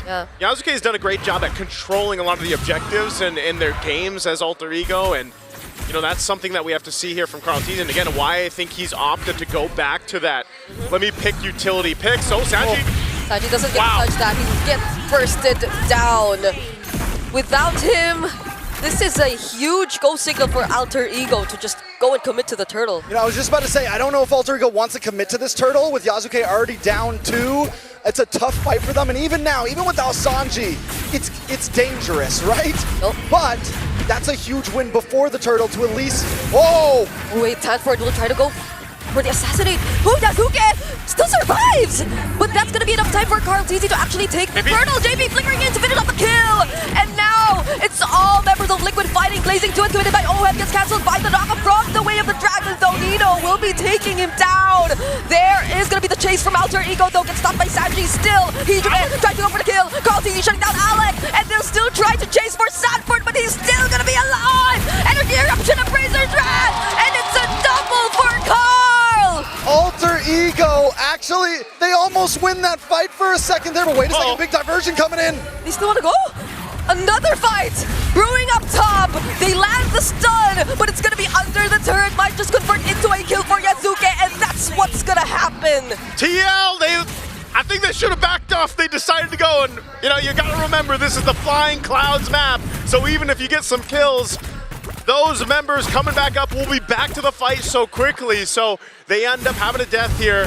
And that's an adjustment that needs to be made, but Alter Ego Esports, again, with everything that's happened, will continue to go ahead and scale up. Now the problem being, yes, Oheb doing a pretty good job at being able to farm. Arfi is doing the same. So eventually, when we get to that point in the game, these gold laners are going to be so important for their team fights here. Yeah, I'm surprised he's actually balancing it out despite all the energy shields earlier being taken by Arfi and his turret also being slightly damaged too. You know, I gotta say, yesterday we were talking about teams bringing out the worst in each other, and I feel like these two teams right now are bringing out the worst in each other. From overextension from Alter Ego to overextension from Team Liquid. They are real. I mean, this whole game 2 is on tilt right now. Everyone is on tilt right now, and this is not just for a win. This is, you know, this is for ego right here. It's so important to untilt. This is a whole lot at stake basically in this, and I think with the way that TL was kind of handled by Alter Ego Esports in Game 1, they definitely want to come out with this lineup and make it work, but so far you can't call it anyone's game just yet. Alec, well, not the kick he was looking for. Not the right combo too, but they take down that tier 1 turret though, even though they didn't actually find the Falling Star Moon also. Carl Teasy though makes his way to the turtle. OM getting bursted by Hijime, already using the black shoes. Black dragon form by Sanford onto Yasuke under the turret, diving in there, finally picks up the kill. Oh man, they're still going. The Hunters on the prowl. Arfi able to take out Sanford, though. It's a 1-for-1 as Alec with the re-engage. Okay, that's the Appraiser's draft. Nino still flickering in, trying to go for the chase on JP. The Sanji out the combo will not make it in time. That's 2 for 1. Time after time, blow after blow. It's just not stopping at this point, but once again, just like game 1, Alter Ego seems to win out on the trades. They get the mid-tier 3. They lose Yasuke, but they find Sanford plus JP on top of it. I love how after all that, both gold laners just swap sides, but they are going to get pressure for this tier 1. Oh, hep. All 3 ascent. No flicker from Alex still, but RV are... No guns here. Yeah. Oh, that's our tower. Back up. Oh my God. Kick to the face. Hey, you know, again, at this point, this is exactly what Alter Ego has to do. Whoa, diversion? Oh. They actually gonna follow through? Oh, they find Hijume! Energy! Another stun from JP. Now doesn't have the black shoes, and OM will finally take him down. That was the wrong bush to walk into. Hey, I don't think Black Shoes is gonna help you with that, you know, and everybody shows up through the shortcut. So, this is the thing they have to keep in mind. As the game transitions, and Alter Ego controls, you know, portions of the game, at some point the map is open, and you have to keep your head on a constant swivel, basically, if you're Alter Ego. Because at any point, it's either the diversion or the shortcut. And it almost gets to this point where it's just a whole lot like this. That's the shortcut dodge by RP. Such great mechanics you're seeing from this player. Still get the tier 1 turret though, but the combo from Sanji actually stuns so many. Sanford going in for the backlines, but so is Dino. RP going down. Now it's Hijume next. Yasuke all alone together with Alec. Do they still want to fight this? It's Carl and Sanford, but without the Black Dragon form, they might just try and attempt. But the other members of Liquid, they're gonna come and join. Now it might just be a wipeout in favor of Liquid! Team Liquid Philippines got in the paint with Alter Ego Esports.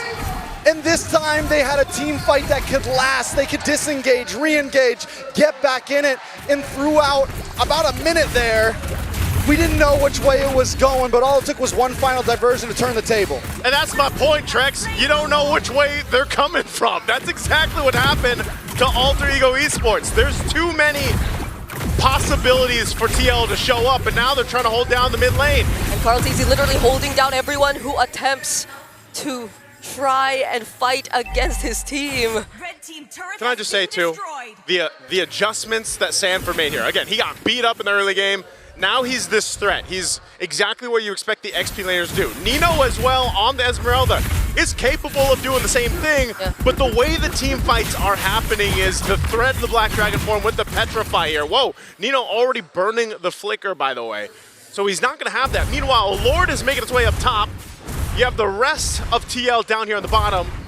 And so they are just taking real estate around the map here. Oh, they spot JP there. And all, or at least the shortcut is available. So I guess that's what Alter Ego is really trying to be careful about. They come in on JP though. One of the things that kept Sanford in this game, yes, he takes 2 or 3 deaths in the early game. Yasuke also takes 2 or 3 deaths in the early game. So Sanford knows his target. He knows the person that I can still bully even though I'm behind. And he's the one who's been claiming almost all of these deaths on Yasuke. A lot of damage though. That's a Petrify on Nino. Why was Nino there when his Flicker was down? I mean, he used it earlier. He knew that he could potentially get set up there. There wasn't much room for him to move, and he knows there's a Petrify across from it. A lot of crowd control that can stop him in his tracks. Again, you can't just rely on fall. Oh! A Flicker from JP and the Black Dragon form. Now everyone's just getting dived by Liquid. OM tries to finish off the kill on Hijume. Still has the black shoes though, but they'll now focus on the mid-base turret. They still will decide to work on the other remaining turrets for now. They're taking things one step at a time. Nino does finally come up. Can they clear the minions? Easy going in. Look at the burst coming in from Liquid. They will get to deal with this minion for now, but there are multiple waves still coming from the mid and the top lane. Nino back again in the game. They will try to focus on him for just a bit more, but now it's Liquid just focusing on what's needed. The base is in. Okay. Everything was so fast. That's game 2. Done and dusted. Just like in game 1 when you thought, man, is this gonna end? Well, this time TL's like, hey, we're gonna end it here. We're not gonna leave any second guesses. And I'll tell you what, they came out with a lineup that was meant for a certain purpose, and that's just to kind of keep you guessing. Where are we gonna show up? Where's the cavalry gonna come through? And Alter Ego now, I feel like, has to consider that potentially happening again. The Chip, the Luyi, those marquee picks that we see from TL before are still a problem even now. Team Liquid had a point to prove in that game. They definitely did, showing that, listen, we can brawl with you, and this time we'll win it out. And they build a composition that's ready to brawl, that can go the distance in all of these fights, and then they just execute it so perfectly. And remember how fast they locked in the Luyi and the Fredrin during the draft. It's like they didn't even need to think about it, regardless of whatever Alter Ego decided to go for their first 2 picks in red.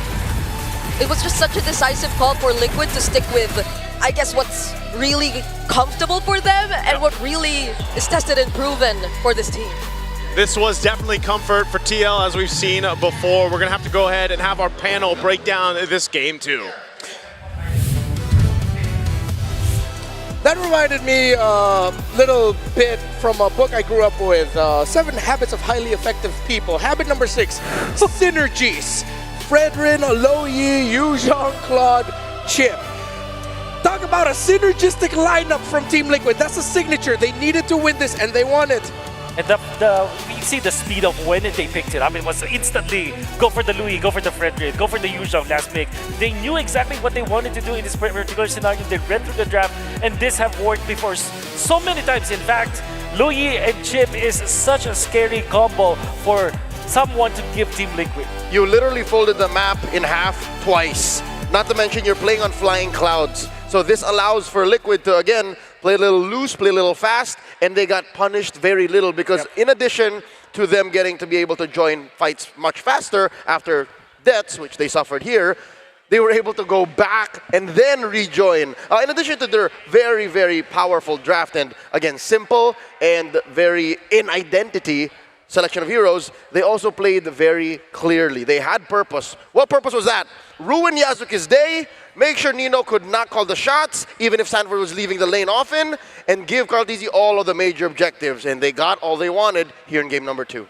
What this also reminds me of is a quote from Innocent himself. Has been playing so well, and I think that what he mentioned was, even after defeating a Team Liquid, he said, when you're fighting up against Team Liquid, you cannot have a second where you're not thinking. And this is the exact exponential enlargement of that kind of concept. When you're playing up against Team Liquid, especially when they're playing Luyi and Chip, you just can't stop thinking. You have to look over your shoulder every time. You have to develop like rear cameras. Okay, since everybody's playing a quote, I will quote. Okay.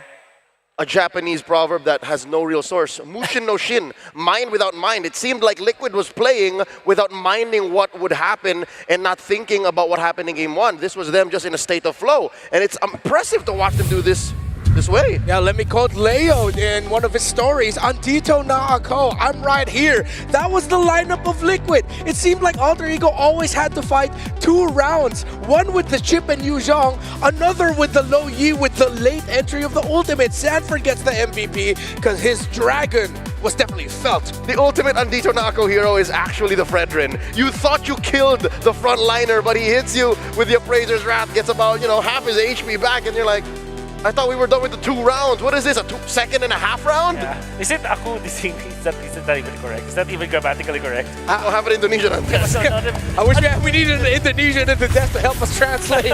But one thing that I do want to comment here is the fact that Alter Ego actually showed us promising rotations in the early stages. However, we can see that there was such a big recovery coming out from Team Liquid. It's off of them just having these tasks. For example, Sanford, all he has to do during the team fights is to get in front in the face of the Yizan Jin, and even if he drops himself afterwards, it's gonna be fine. Carltese is just minding his own business, taking that turtle, and then eventually you can see the Luyi and Chip swapping between their teleports so that they can get into the fight, out of the fight, and also from left to right, they're just covering so much bases. And something will happen here where they thought like, okay, we don't want this fight anymore, we will give up Nino and then go to the other side and look for a proper placement on their pieces. There's the unexpected round 2. I thought we killed him! Yeah.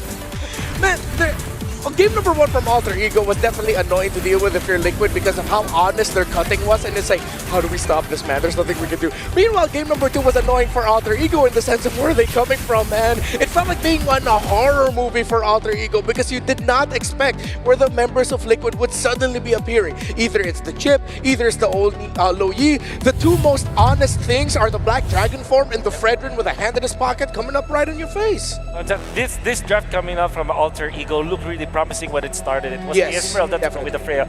Really like that, but I do think that the third pick is where they kind of messed up a little bit because they had a chance to get either the Farsa as well as the Zilda, which we also talked about when we were talking about the draft. And they would have wished they have the Farsa in this game. As much as the Lilia is good in some of the parts of this game, especially against the Fredrin, you really feel that there's lack of range coming out from Alter Ego, and that's the reason why Team Liquid were able to just run them down. Surely when you get into the zone where Lilia can just burst the heroes, it kind of felt like they didn't have enough time. And then this Yisun chain failed horribly because it was duly punished by Team Liquid. I hate to say this too soon, but I think RC and Tick have done it again. They figured out what buttons to press from their opponents and what they can afford to ban out and what they can allow to give. Like Arfi's Freya, who's now at 1 loss, 3-1. Yeah, Oheb got his first quad loss in game 1, so now the scales have shifted. Yeah. I'd like to think Liquid is onto something. Because look, I'm looking back at the draft. Guess who didn't ban the Leomord? It was open too. Oh, yeah, you're And right. They forced. Right. Yeah, so they're giving Alter Ego here a lot of comfort picks, and Liquid just ran through them. I get what you mean. This is a trait that a team like Team Liquid has in a series, in a long series, in a best of 5, where they will lose one game, eventually they will figure out something, and then the snap of a finger, they regain control of the draft momentum. Because now, I'm pretty sure the Luigi will always be looming over the heads of the drafters of Alter Ego. And this will allow so many other picks. Exactly. So, yeah, I do get what you mean. It's like RC and TikTok, they have figured out something, and then now they implement it. All of a sudden, there's another layer of draft battle that's going to happen in the future. I love drafting, man. I love it when you can clearly see some themes coming up, some surprises, and it's always just a treat to see, especially since we talked about the leaderboard at the beginning and we thought it would be more impactful in terms of determining this draft, but so far it's been forgotten by these two teams. It hasn't been banned or it hasn't been picked. But Alter Ego definitely brings that same kind of energy that Team Liquid does in a way in MPL Indonesia Season 16 in their playoffs run. That's what made them reach all the way to the grand finals. Their surprises. If Liquid has read something, I'm sure Alter Ego has read something too. Fire off in the comment section wherever you're watching what you think about the drafts, any predictions for your own picks, and let us know. We're going to be going off in an interview in just a bit, so for that, we just want to say thank you for spending your time with us here. Me, Leo Wolf, we've just been greatly enjoying this, and I'm looking forward to seeing what the drafts will have in store for us. But now we're going to have to take a quick breather as the series is now at 1-1. It is a best of 5, so we're going to hear from our friends down at the stage, all right? See you in a bit. Thank you so much, casters. It's Eterna here at front of the stage, and right now I'm joined with the MLBB Rising Open Season 2 and Season 3 Top 8 players. Halo semuanya, selamat datang. Welcome, welcome. Sebelum kita mulai, we want you guys to introduce yourselves first. So let's start with you. Hello, my name is Ray. Hello, Ray. I'm currently playing gold lane. That's what I love the most. Okay, so gold laner. What about your friend on the side? Nama saya Hamdan. Saya main mid lane. Hamdan, mid laner. All right. Do you have a mic? Okay, you don't have a mic. It's okay. We can share a mic. So, what's your name and what's your role? My name is Akmal and role jungle and gold. Jungle and gold. What about you? Hello, my name is Vincent. My role is roamer. Roamer. Okay, Vincent Roamer. What about you? Hello, my name is Brian. I play jungle. Jungle. All right. So we have two junglers here. So does that mean you guys are from a different team? Apakah berarti kalian dari tim yang berbeda? Yes. Okay, different team. Now, first question. We're looking at the MRO. And it looks like to get to top 8, you'll have to go through several rounds. So how many rounds did you have to go through in order to get top 8? Okay, I'm assuming this is from start to finish, right? Yes. So my estimate calculation is around 33 until 36, depending on where we start. Wait, so 36 rounds, does that mean 36 matches? Yes. If you're starting from the very first beginning, then yes, it's going to be around 36 until you reach to top 8. Wow, 36. That's a lot of matches, guys, to make it to top 8. That's one grand, I would say, prestige for you to get to that point. So I'm gonna ask you now, do you think that this is a good platform, I would say, for you to maybe feel out what it's like to go competitive, maybe in the pro scene? Mau nggak? Ini ngerasanya ini sebagai platform yang cukup bagus nggak untuk mungkin kalian bisa consider untuk menjadi pro player? Bisa sih, ditambahkan dari setiap per match-nya itu sama kayak kita turnamen besar gini, dimana kita ada nanti lawan satu tim lagi, terus-terusan sampai kita dikumpulin nyampe dapat beberapa tim. Nah di situ nanti kita dikumpulin lagi yang buat nyampe 8 besarnya. Habis itu kita dites buat untuk masuk ke pro scene. Okay, so they have to go through so many steps in order to make the top 8. So he thinks it's a good reflective of how the system actually works in a grand scale tournament, like we're looking at here at M7. But the crowd is currently absolutely huge. Now, we want to know, because you guys usually play online. So how does it feel to come here at M7 and witness an offline tournament? The feeling is very, very different. If you're maybe just watching from home, you're probably like, it's just another day, you know. But when you come here to Jakarta, the vibe is different. The dynamic is amazing. Everyone is cheering for their favorite team. So it's a very rare opportunity to see it here. All right, so the vibe is different. Everything is different when it's offline. Do you think you guys can be prepared if you had to perform on a stage like this? Kamu siap nggak? Tapi kalau misalkan di suatu hari kamu harus main di panggung sebesar ini? Mungkin siap gak siap harus disiapin. Ready or not, they have to be ready. All right. Final question before we head into the next game. We're looking at a 1-to-1. Is there a specific team that you guys are supporting? Okay, personally, I would cheer on Alter Ego just because we're hoping to bring our trophy back to Indonesia. Hoping to bring the trophy back. What about you? Who are you supporting? Kamu support tim siapa? Tim apa? Dukung King AE. Wow. Nah, karena situ ada idola saya yaitu Hijumeng. Hijume, idolanya Hijume is his idol. Okay, we're gonna see over here. Who are you supporting, and maybe do you have an idol that you're seeing here in M7? Tim saya mungkin AE. Mungkin Nero di player favorit ada RV sama Oheb dua-duanya. Oheb as well as RV are his idols, but he's here to support Alter Ego. What about you? Kalau menurut saya sendiri, saya sih mending mendukung tim sendiri ya, dari Indonesia.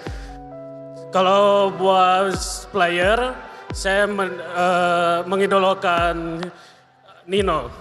Nino, X-Feeling. Alright, last? Kalau sekarang sih saya dukung tim AE sih. Kalau player yang saya agumi sekarang, Karl TC. Carl TZ. So despite them all going for Alter Ego today, it looks like they have idols in TLPH, and man, are they performing. What a comeback in game number 2. But ladies and gentlemen, it looks like it's time to head over into the third game. Who will it be? Will Alter Ego take this one? Or will it be the momentum of the cavalry? We're throwing it over back to the panel.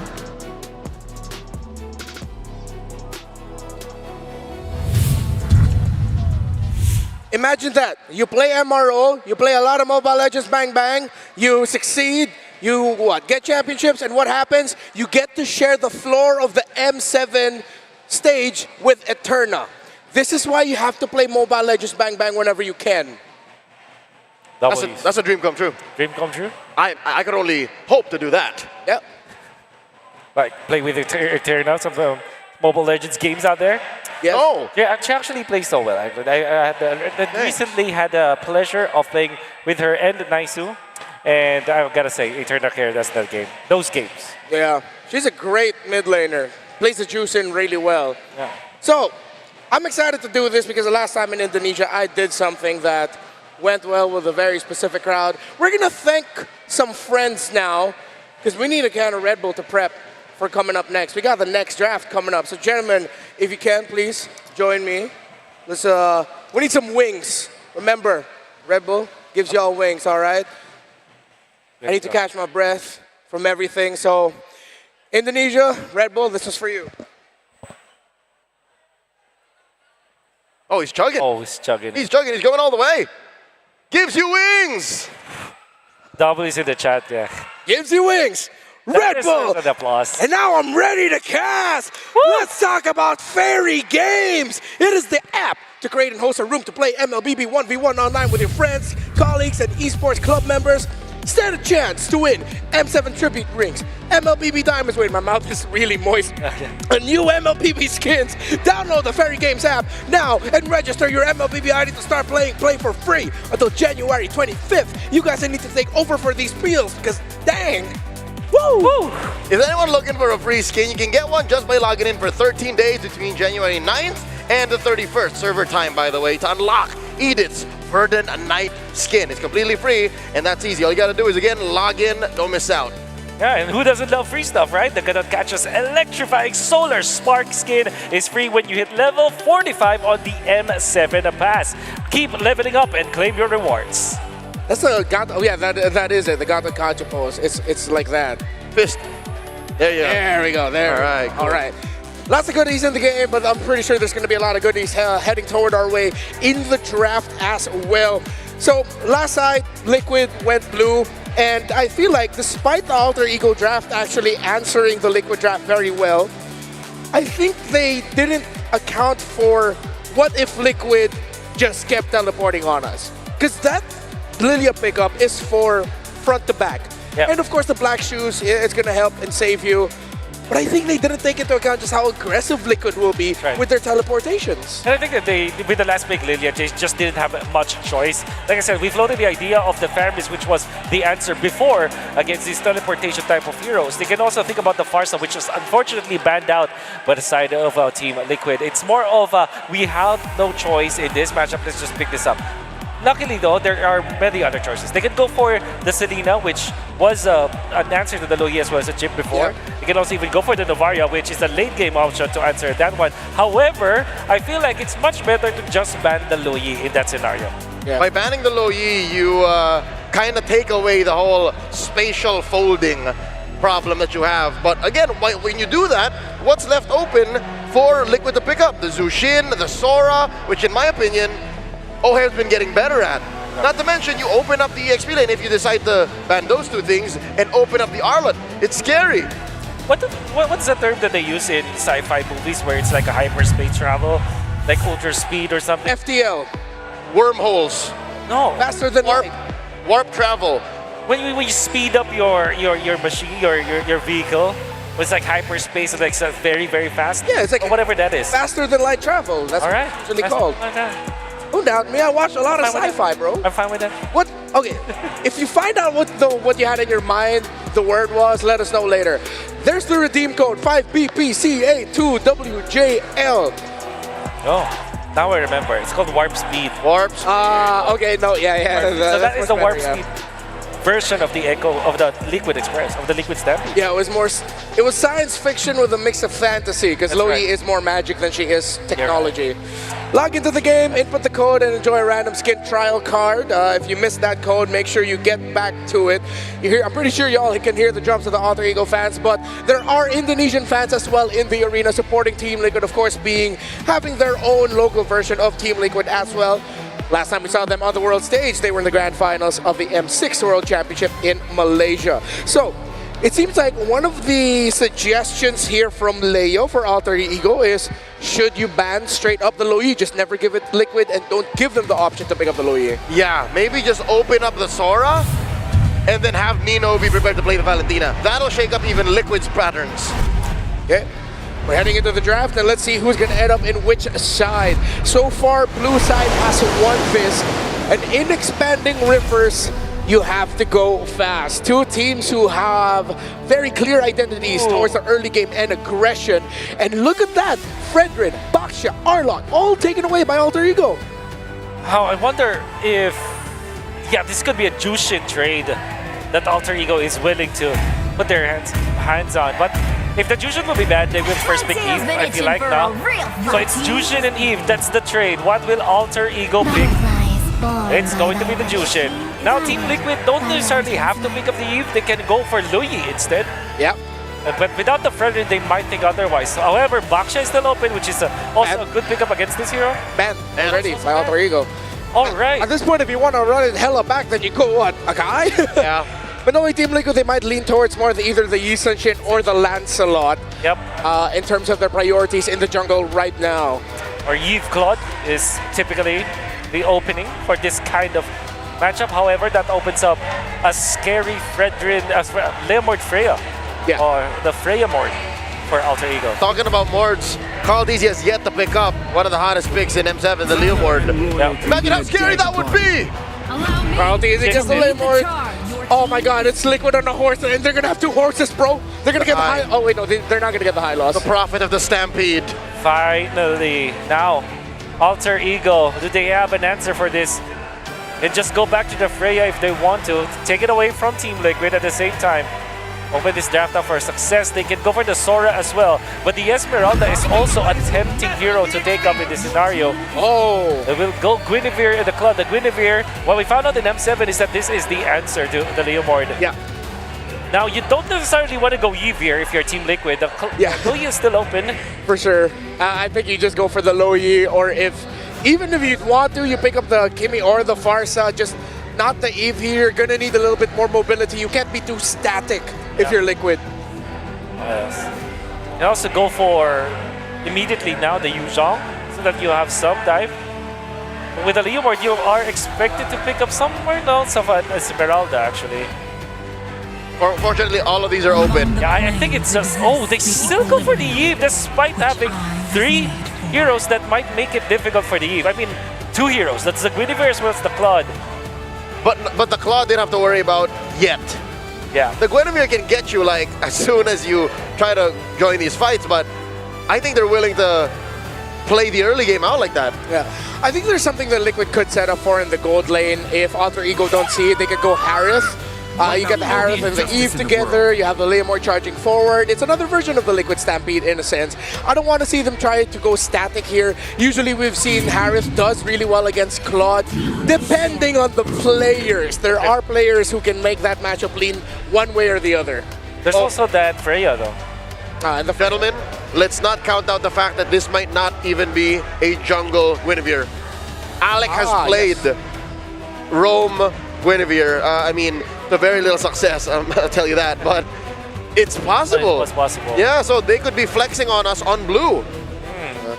I mean, also the... Oh, they banned out the Esmeralda. I think they are setting up for the Harith here. Yeah. There's that Freya as well, but I think the Harith just makes a lot of sense. When you're just looking at the bans. And then they can go... Oh, that's the ban. Oh, man. I was going to say, if that didn't go through, Liquid can go pick Phoveus and then play the Harith, but yeah, good read by Coach Sepher. Really good. But I think you pick up the all-hip hero now. Yeah. Ranger and Freya, the 2 heroes that I'm looking at here for Team Liquid. Benefit of... Oh, actually, you kind of need a Purify hero here if you are... Yes. Yeah, with the Jushin and the Guinevere together, Purify is going to be a must. If it's anything with a Flicker or even a Vengeance, that's going to be such a tough task for Oheb to make whatever gold lane pick is going to end up with work. Experience the youth. That is the Granger. Safe pick here for Team Liquid.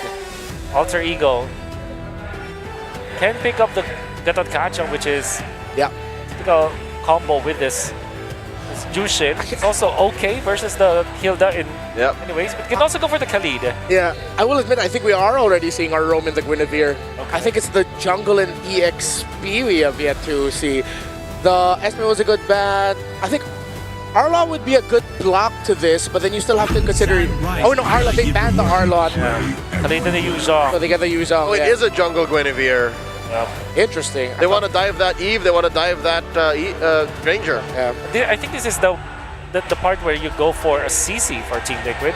Yeah. Where Vengeance will be great. Yep. There's also an angle where they can go for the Alice if they really want to make this Leomord and the Granger work. But I think I would rather invest in the EXP lane. EXP lane. You gotta make El Padre your Iho. Yeah. CC looking good for Team Liquid. Are ever shifting. They go for the Sora. Well, so what is the Sora into Yuzhong matchup like? I think that the Sora sided. It's Sora is just the strongest hero in the XP lane right now. So I would wager it's Sora. Yeah, it's a mix of that utility, the mix of that damage, it helps covers it, but we have to look at the numbers, and the numbers are heavily leaning towards Alter Ego, their lineup rating, the counter index. This might be a tough climb for Team Liquid if they do not get the early game they need through that Leomord. Leo, who are you leaning towards here? I saw a possible switch up between the Guinevere, but Artisan and Leomord, you gotta respect that. Wolf, Alter Ego or Liquid? Liquid. All right, I want to hear nice Utrecht and Brigida. Who do you think won this draft? Game 3 upon us. I'll tell you what, I like both drafts, but I will say that the draft from AE, that lineup rating, I know we always kind of give it with a grain of salt, but man, it is heavily in favor of Alter Ego. It looks like we're going to take a little bit longer to jump in to see just how these drafts end up actually doing, and that's a good time. Trex, what do you think, man? Are you leaning towards what Liquid has here? Do you like what Alter Ego brought? Do you agree with the lineup ratings? I mean, I don't know. The lineup ratings have definitely been a little crazy with the introduction of so many different gold lane fighters, just new meta overall. But I will say this, yes, AE has some decent counters to Team Liquid's draft. The major things that I'm looking at on Team Liquid, the Leomord-Hilda combo has been so vicious in the mid lane. And I don't think we're going to see a big pop-off from the side of AE until the level 4s start to connect. So if Team Liquid can maybe get that aggression from level 1 to level 3, there is some opportunity. But then you could say the same thing for the Khalid. You have two such aggressive roamers in that initial 2 minutes. It's going to be such a fight for power overall. Honestly, this is why I guess I will be definitely looking at everyone's individual performance in this game, considering the kind of heroes that they decided to pick up, because I know that it does require a bit more of, let's say, coordination from Alter Ego's drafts, since they have the Guinevere. But we've seen time and time again how these junglers, these top junglers who are still fighting in this tournament, have utilized this Guinevere in many ways, and it's not entirely that you're required to play for the team. You could also do things by yourself. We've seen some objective steals even that they're able to accomplish on this Guinevere by simply just a single spatial migration even, or just by using the immunes available through the Violet Requiem. So there's so much to watch out for individually among these players, and I think that's really what's gonna make this fight exciting. Well, we'll find out. We're jumping back into the game again. This is game 3 in this best of 5 series between Alter Ego and Team Liquid. The team that wins this series will then have to face off against SRG in the lower bracket final later today, by the way. So again, this is all an endurance test, and whoa, JP, that's an early flicker down. That's usually what we see, right? These beginning of the games, you usually try to get some of those resources out. The gold laners have been dueling it out all day so far, and that's kind of what we expect. It's nice to see, by the way, Arfi's actually going to be on a marksman this time instead of the Freya. Not to mention, you know, he is one of the players that have done so good on the Freya, but now he's got a matchup against Oheb on the green here. Taking a look at the emblems, anything sticking out to you, Trex? Nothing too major, honestly. I mean, on the side of Team Liquid, I'm always looking for those wilderness blessings, quick movement, and this is something to pull it together on Hijume as well. But instead of, I think previously yesterday we saw pull together plus the cooldown emblem. This time we want a little bit more speed to be able to keep up with the Hilda. So overall, though, nothing too crazy. We do have the killing spree for Carl Teasy. Get aggressive, stay aggressive, look for these big fights. Even for Sanford, man, like he's taking the Brave Smite. It looked like he burned the flicker because he takes the Brave Smite because he's dueling against the Yu Zhang, you know? Like, typically we have seen the Sora pick up the Concussive Blast to go ahead and help maintain some of that lane or that push, but now he's got Brave Smite, and that's just the way that Sanford's going to have to deal with that. Okay, it's a Petrify and a Violet Requiem. No way out of that for Sanford there as Nino takes first blood, but there's going to be a counterattack from Liquid. JP takes the kill on Yazuke. Could have went to Carl, but still. Yasuke should have known they were coming. He checked the bush, but he checked it. I mean, he was right there by the time he checked the bush. You know, it was too late at that point. Oh. And everything is happening everywhere at this point. Yeah. Turtle's up, by the way, but both teams, as they've done throughout the series, are just saying, you know what, we're going to brawl this one out. We're going to get the kills where we can. And now with Turtle up, they'll get in position. Carlteasy just around the corner here. Sanford at level 4 as well. And they go ahead and fight for control around the space here. Yeah, the duels are crazy, but now it's a team fight that we're about to see. They have their targets onto Hijume, but Sanji too gets targeted down really, really well. Nino finally takes him down, but Carlteasy picks up the kill on Nino. Now he's trying to look for another target. Yasuke goes down next. No jungler, no retry available for Alter Ego. And JP will just keep zoning out the other members as they spot out Alec. But will they have enough damage? RV2 with the blazing duet. Now Alex gets stunned, but gets to finish the job on JP. Carlteasy 1 more hit. Quick sandguard utilized by Alec, and he gets out safely. In a moment of, teetering back and forth, Alter Ego do at least make sure it ends off as a stalemate. But Yasuke with 2 deaths, that's the big loss here. He's level 4 to level 6 on Carlteasy. No, now in trouble. Hands over a target to Carl, but Sanford gets outplayed by Nino. Take a little taste of your own medicine, says Nino to Sanford, man. He's making this Yuzhong work so well in the early game, and he's going to be a big threat because he's already 3-1 right now. The Petrifies have been on point, and they continue on. Taking a look at the items here. First items still being built up. I did think that because of the way that the, OHEB decided, well, hold on, they're going to drag Sanji back. Oh, that felt like a real world that was forced. Now there's a Phantom Steed coming in from Carl. He's going to go for the attack. Hijume forced to flicker out as well. OHEB, can he still join this? JP trying to go for the chase. That's 3 members of Alter Ego who are somewhat low, but still the knockups get to him. And now the blazing duet from RP. JP's now down. Sanford tries to catch up, gets the kill on Yasuke, but that's about it. Another kill onto Yasuke. Team Liquid from game 2 to game 3 continue to bully in. And yes, Alter Ego, Nino doing a wonderful job. But Team Liquid know the game plan. Yes, we can lose in some fights, but objectives are what are going to win these games. And as long as Carlteasy is far ahead, it's going to give a big advantage to the side of Team Liquid here. Alter Ego Esports might worry all the time for a Guinevere jungle is if you fall behind, every time you get that Violent Requiem, you're just going to get shredded down. The duel, the Phantom Steed, no more BMI, and OHEB with the last hit. I'll tell you what, you can always count on the Baby Cakes duo to be there for each other. But the Turtle's up. Yasuke is going to take this advantage to try to secure it. And he's going to try to slow down Carlteasy. The zoning from Nino as well.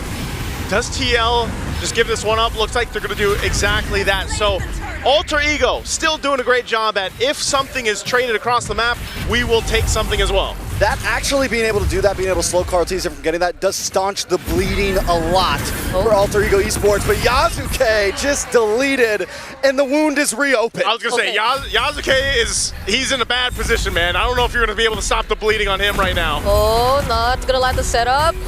And I think it's a bit too similar to what we were talking about previously about bringing out the worst in both of these teams. Hold on, RP using the blazing duet. Still has the BMI to get out of that though. But going back, it's such a drastic change from Yasuke and his performance in the past 2 games. Well, he had a bit of a difficulty in game 2, but yeah, he had a very different game 1, and I feel like TL has just made that adjustment, not just from the draft, but also the way that they rotate around the map and punish when they can, and that's one of the things you can do. Look at Carlteasy. He's quite a bit ahead, 1,600 gold ahead, specifically against Yasuke. So he's almost got his transition to this point where, at this point, I'm going to try to get the Retribution off, but it's more so I'm going to get the Spatial Migration and the Violent Requiem off and let the team follow through and make something happen here. That's probably the best thing that he can hope for currently. OHEB went for a very early, I think it was his first item actually. Normally go Hunter Strike, but I saw the 2 gloves. It looked like he was building into the Sky Piercer. I didn't see which one went first. But he's already got the kill. Yeah. He has faith that his team's going to help him be hyper-aggressive here. They've gotten Arfi down. OHEB is going to become a problem if this stampede continues. Yeah, and I guess this is the adjustment from Liquid too, right? They changed who they want to focus on. It's going to be a bit more onto Yasuke rather than what we initially thought, because based on the drafts, it seemed like they were always able to force out Hijume on the rather unique mid laners, but now they let go of the Juicin, and it seems like they just rather fight Yazuke head on. And speaking of fights, they're gonna fight Arfi here, forcing out the flicker. The flicker from OM2, but Raging Sandstorm will prevent him from picking up the kill. Great save there from Alec. Now Hijime makes his way up. Oh, now they spot JP. JP still has the flicker though, but he will get knocked up first. Doesn't need to use it though. He's still gonna be okay. Oh, that's happening though. Turtle goes over to Carl TZ. The gold has now breached 1,000. Nothing major, but with the way this match has been going, it does seem like a lot. Yeah, nothing too big, but Alter Ego Esports has to be in a position where they go ahead and try to build up Arfi as much as possible. He's got to get to that Trinity. You know, usually you see that under that 10-minute mark. He is doing pretty good at farming up, but now the top play. Alec and Hijime going in at the same time, but the Phantom Steed is there. Kartizi will be able to respond, but without OM, do they still want to fight this? That's going to be the flicker from Baby as well. Real world manipulation doesn't stop them from diving into the turret, but Kartizi is still going for it. He wants to take down RP next, gets to finally finish off the kill. Could he pick up a triple? There you go. Might just be a maniac even if they allow him to. And that's going to be another flicker from Sanford, but Nino gets away. Oh, maybe not! He wanted it! He didn't get the Maniac, but hey, that's the wipeout! TL are led by Carl TZ and Barbiel. The Stampede is on at this point. Team Liquid go from 1,000 gold to almost 4,000 in about 45 seconds. They take that third turtle, they quickly rotate up to the top side, and Nino, he just goes too deep there. Alter Ego got a little too spread apart. They got what they came for, but Carl TZ showed up and changed everything in Team Liquid's hands so fast. I can't believe we're seeing the Leomord on Carl just now, and that's a Leomord who has a 3K gold lead. 3K gold lead. That is a lead, if I could say anything. I mean, 6-0-4 right now, and yes, Carl TZ just shined now, but it's been everything they're doing. Oh, Yazuke? Yep, that's gonna be a punish onto Sanford right there. Does force out the with no one from behind! Alec and Nino trying to look for the team fight. Arfi too joining with a menacing duet. Carl TZ, does he get to make it in time? Arfi still trying to finish off the kill. No! Dexter does the job! Dexter gets to finish off the kill. Carl TZ now all alone. Can he still manage this? It's not gonna be possible for him anymore! Let's shut down for Hijime! Okay, they'll wipe out TL this time! Wipeout for wipeout. What are we beholding right now? Alter Ego fearlessly jump into it. 4,000 gold behind. Let's take a look at the replay real quick. It all starts with Yazuke, we just missed that, but Nino comes in from the side with a 3-man Petrify, and Arfi takes the risk under the tower. If he doesn't get Oheb here, the amount of timing, golly, just timings on some of these. It's exactly what Alter Ego Esports needed to happen. And yes, Carl TZ, because he's so far ahead, says, I'll take a couple with me. But now the Lord is up, and that was a big turn for Alter Ego. They were facing a 4K deficit from TL earlier on, and now they're in a much better fighting position. And, you know, Yazuke having a hell of a time in the early game. He's still what I was saying before. He just needs to kind of jump in, get that spatial migration off there. Trinity just locked in a little bit late, not too bad. But again, Arfi has done a great job at adjusting to the pressure that was put in his lane.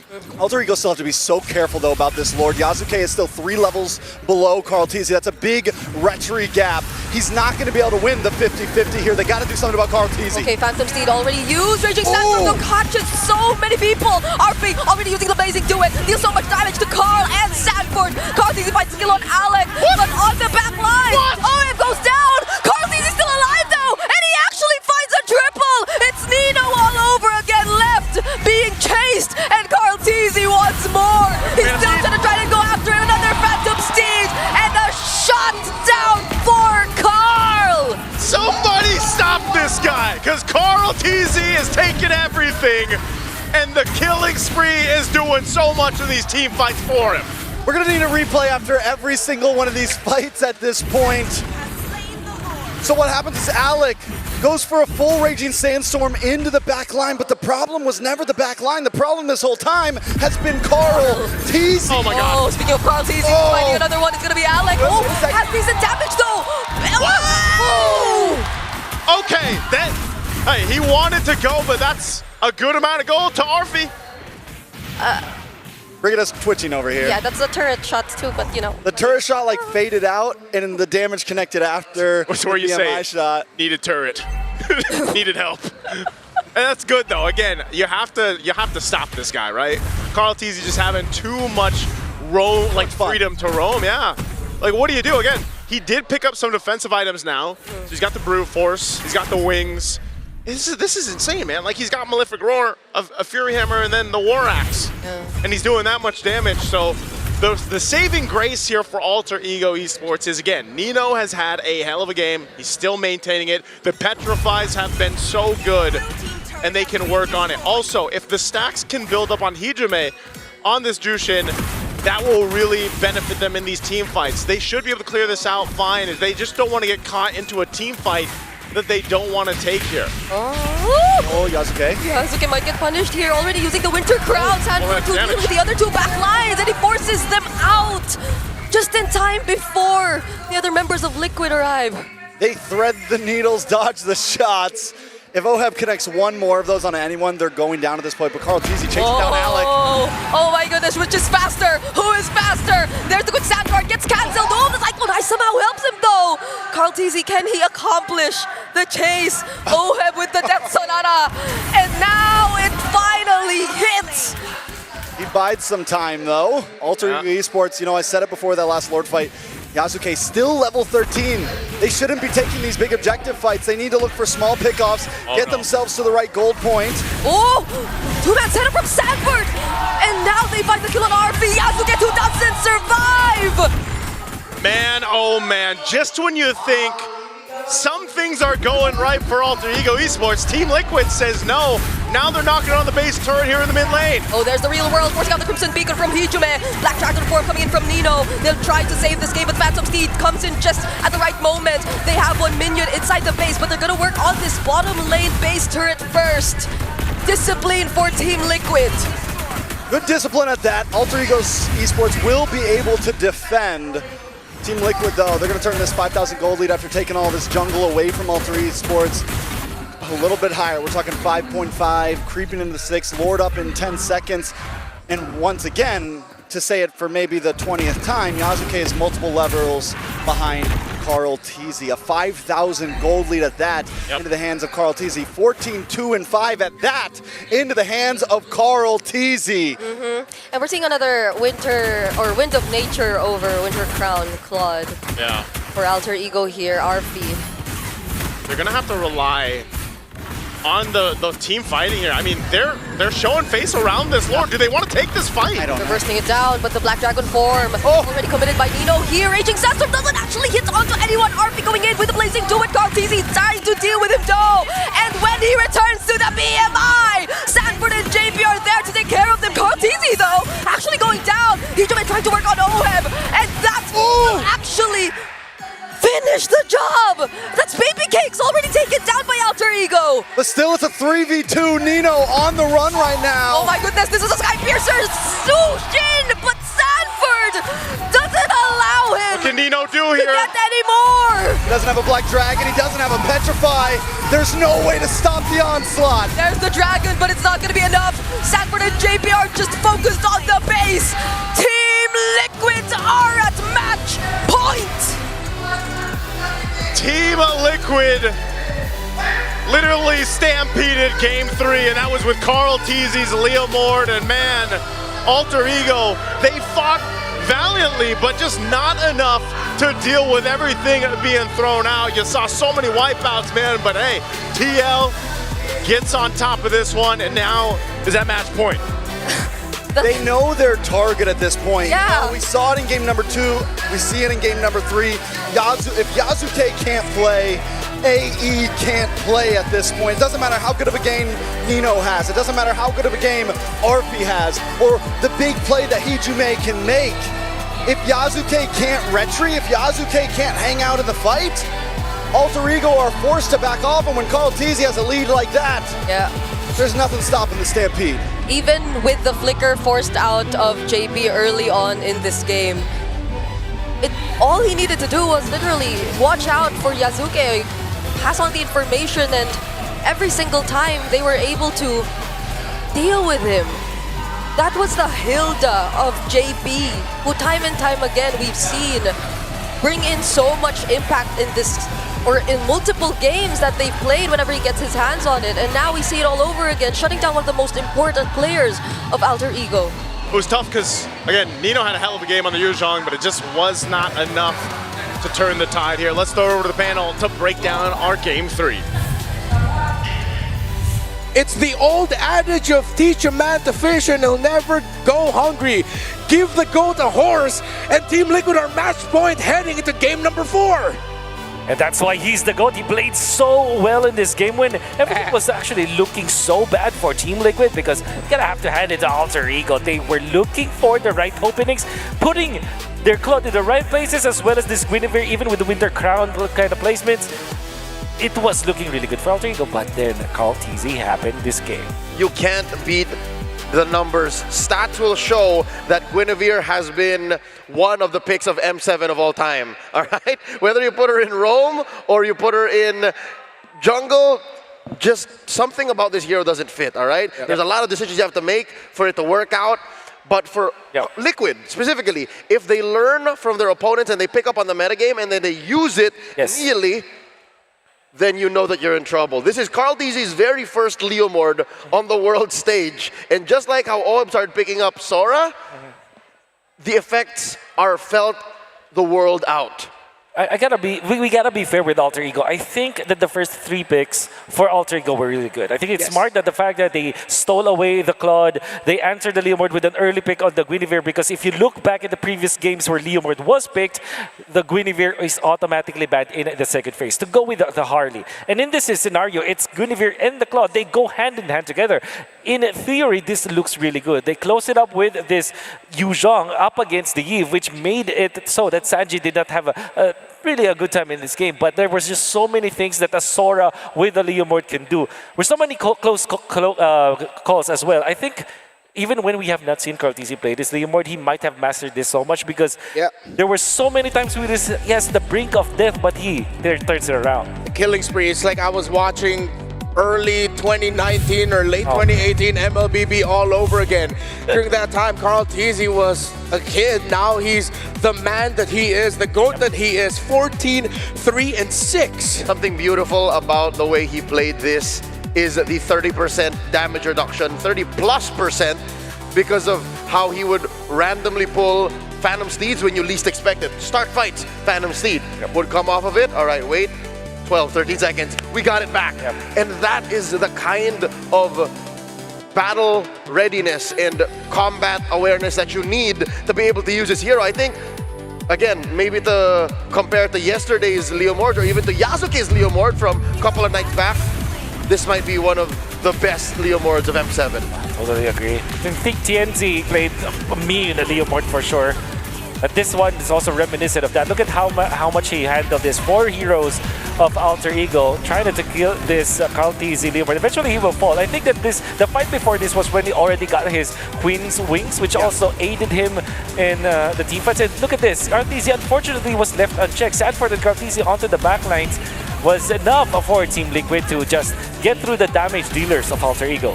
There was something about the team fighting here of Alter Ego that I feel like, despite them being one of the teams that pack a Leomord incredibly well, it's as if they forgot how to deal with this Leomord, which is surprising to me.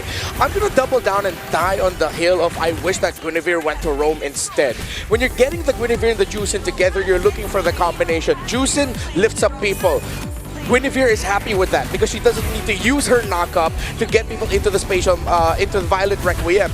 They feed off of each other's energy. If they pack that into the mid to try and mess with Sanji just a little bit more, oh my goodness, Carl TZ, then it would have been more effective. But at the same time, I feel like they ran out of options because if they went for the Guinevere in Roam, that means whatever assassin pick, if ever, or fighter pick that Yasuke ended up with would have been very lonely. Okay, down the same road, arguing for what this Guinevere could have done, as will our friend Rayash would say, build tank.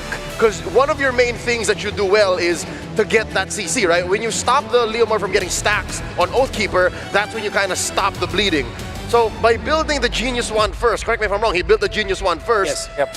He wouldn't do that. He would literally just get the position in, get spotted first, die. That's why he died 8 times. I think they put themselves in a weird position where, because you picked up the Jushin, you usually look for another source of magic damage that's bursty in nature so that you will not lack the magic damage, and you will get that usually from the side lanes. That's why Edith was the classic pickup with the Jushin, and right now it's the Alice, right? Or even the Esmeralda, so that you at least have that magic damage to go with you when you do pick up the Jushin. However, Alter Ego last picked the Yuzhong, and now if you're looking, well, previously if you were looking for the items of Team Liquid, they were just heavily investing on physical damage, and then that's how you know that Alter Ego did not have enough to take down the members of Team Liquid. The damage profile was not distributed properly, and they had to really pick up this Genius One on this Guinevere so that there is an additional source of magic damage. I'm gonna give it to Nino though. He has, for 2 games, make that 3 games now, beat Sanford in lane. He has been straight up winning the lane matchups really well against the Apex Predator, and his effect in this game with 9-3 and 3 of a stat line shows that this Yuzhong was going to be one of their main carries. This is a utility Guinevere that is setting up for a Jushin, which I feel like just is not Alter Ego. You are sort of nerfing Yasuke, making him play more utility. That's right. In the essence of things, Arfi was just waiting to come online. That whole Guinevere and Zushin situation. Alec was opening the map up, or at least trying, which left Nino to be the only one to really get the focus on his job, win that lane, and win some engagements, but that wasn't enough. Yeah, well, I guess it's also because of the positioning that we could see from Team Liquid. They have adjusted accordingly. There were times that they lost the team fights actually because of the better execution coming out from Alter Ego, but there were also times that they had to adjust, and when they did adjust, they put Cortese and Sanford into the backlines. You have JP to eventually protect the Zeev. I think that they also played Sanji in a way that it's almost sacrificial in a way, so that there is a lot of overcommitment coming out from Alter Ego, and then take the fight from there. Team Liquid is notoriously good at problem solving. They're good at troubleshooting the team fights that they have lost prior to another team fight, and then around objectives, they know how to execute properly. Liquid head into match point as we go into game number 4, but it's time for us to play our own little game here. A new way to celebrate esports highlights. Pack Wars! Pack Wars, the official MLBBM Series tournament trading cards, bring premium design and modern tech together. It's available this January. Head to oneplay.com for early access. Let's open up some packs. Leo, start things off for us. All right. You won the last time we did this on video. Yes. You got a, what some would say, a god pack. Yeah. And right before this, I just got JP as well, and in pretty good treatment of it. All right, here we go. I got... Open it the other way. You're in the back, okay. Whoop. That is of RLG. That is... Demon Guy. All right. Nice, very Waiting nice. in the grand finals, baby. Very nice pickup. Ooh. This is RX. Okay. It's a wildcard team. Boost Gate. He came up to the Swiss, and there you go. Guangzhou Ying. All right. Okay. Who did you get, Wolf? Okay, let's see. Oh, let's see. All right, let's start with, that's Exy. That is Ven. Ooh, look at this. That is One Shot. Oh, One Shot. What do they call this kind of, That's a profile. Profile, all right. Ooh, ow, I love it. Ow. All right, we got teammates. Yeah, we just go for the hits, baby. We just go for the hits. We're gonna get Speedy from Max. I'm a Speedy guy, so it's a turn up. Rosa, okay, I've been getting some good pulls this M7. Oh, TNZ, yo, look at that. Oh my. Oh wow, okay. Oh my God, bro, I'm so lucky with these really packs. Good. That's really good. You got a combo. Wow. You got a mid and jungle. Yes, sir. And innocent. What the heck is my luck? Okay. This guy. Hot hands. This guy. All right. Nexora. That is Sans. Perfect. Ooh, look at this. What is this version again? Oh, look at that. Oh, that's a nice treatment, sir. That's Kakoi. Yep. Kakoi des. Of course. Wait. Oops. Wait. Oh, it's sticky. So, oh, you got a whole team. You got SRG. Oh, hey. SRG. All right. Hey, that's really good on. Bad caught. We're gonna do. I got Gear from Evil, and it's pretty foil, and I got Team Spirit, the whole team. Spirit. All right. If you want in on this, scan the QR code, go to OnePlay, check out for more information, get yourself a piece of M Series history. Oh, that's gorgeous. Bang. Look at that TNZ card. It's just right there too. All right. But of course, in-game, we also have a lot of treats for you. So I have a question. Are you a Granger main? Even if you're not, the skin is beautiful. You need this new Thunder Ascendant skin. It's available right now. Unlock the M7 Pass and it's yours immediately. Get it today. That is the Granger Prime skin that you see on your screens right now. And if you get to level 150 in the pass, you get that. Speaking of the Prime skin, the beauty is waiting for you at level 75 in the past. Just get to level 75 and unlock. Play the game a lot. Participate in the guest games that we have, the guest coins games that we have, and then get a chance to bump up that pass even more, unlock the pass, and start grinding today. I'm just 30 off. I'm at 40 something now. So I'm 30 levels away from yay here. Is it just 30? No, in-game. In-game. Yeah, the in-game, figurine is in-game. like, I'm far from the figurine. I'm 100 from the figurine. Man, I wish I could reach the figurine though, because that's always been a goal every year. I have only achieved it ever once. Which year was that? The Yuzhong. It was M5. M5. I'm losing my TNZ and I'm kind of go. Oh wait, no, it's right. I took it. Okay, we just That's no, good. I found it. By the way, the Magic Chess Go World Championship Go 1.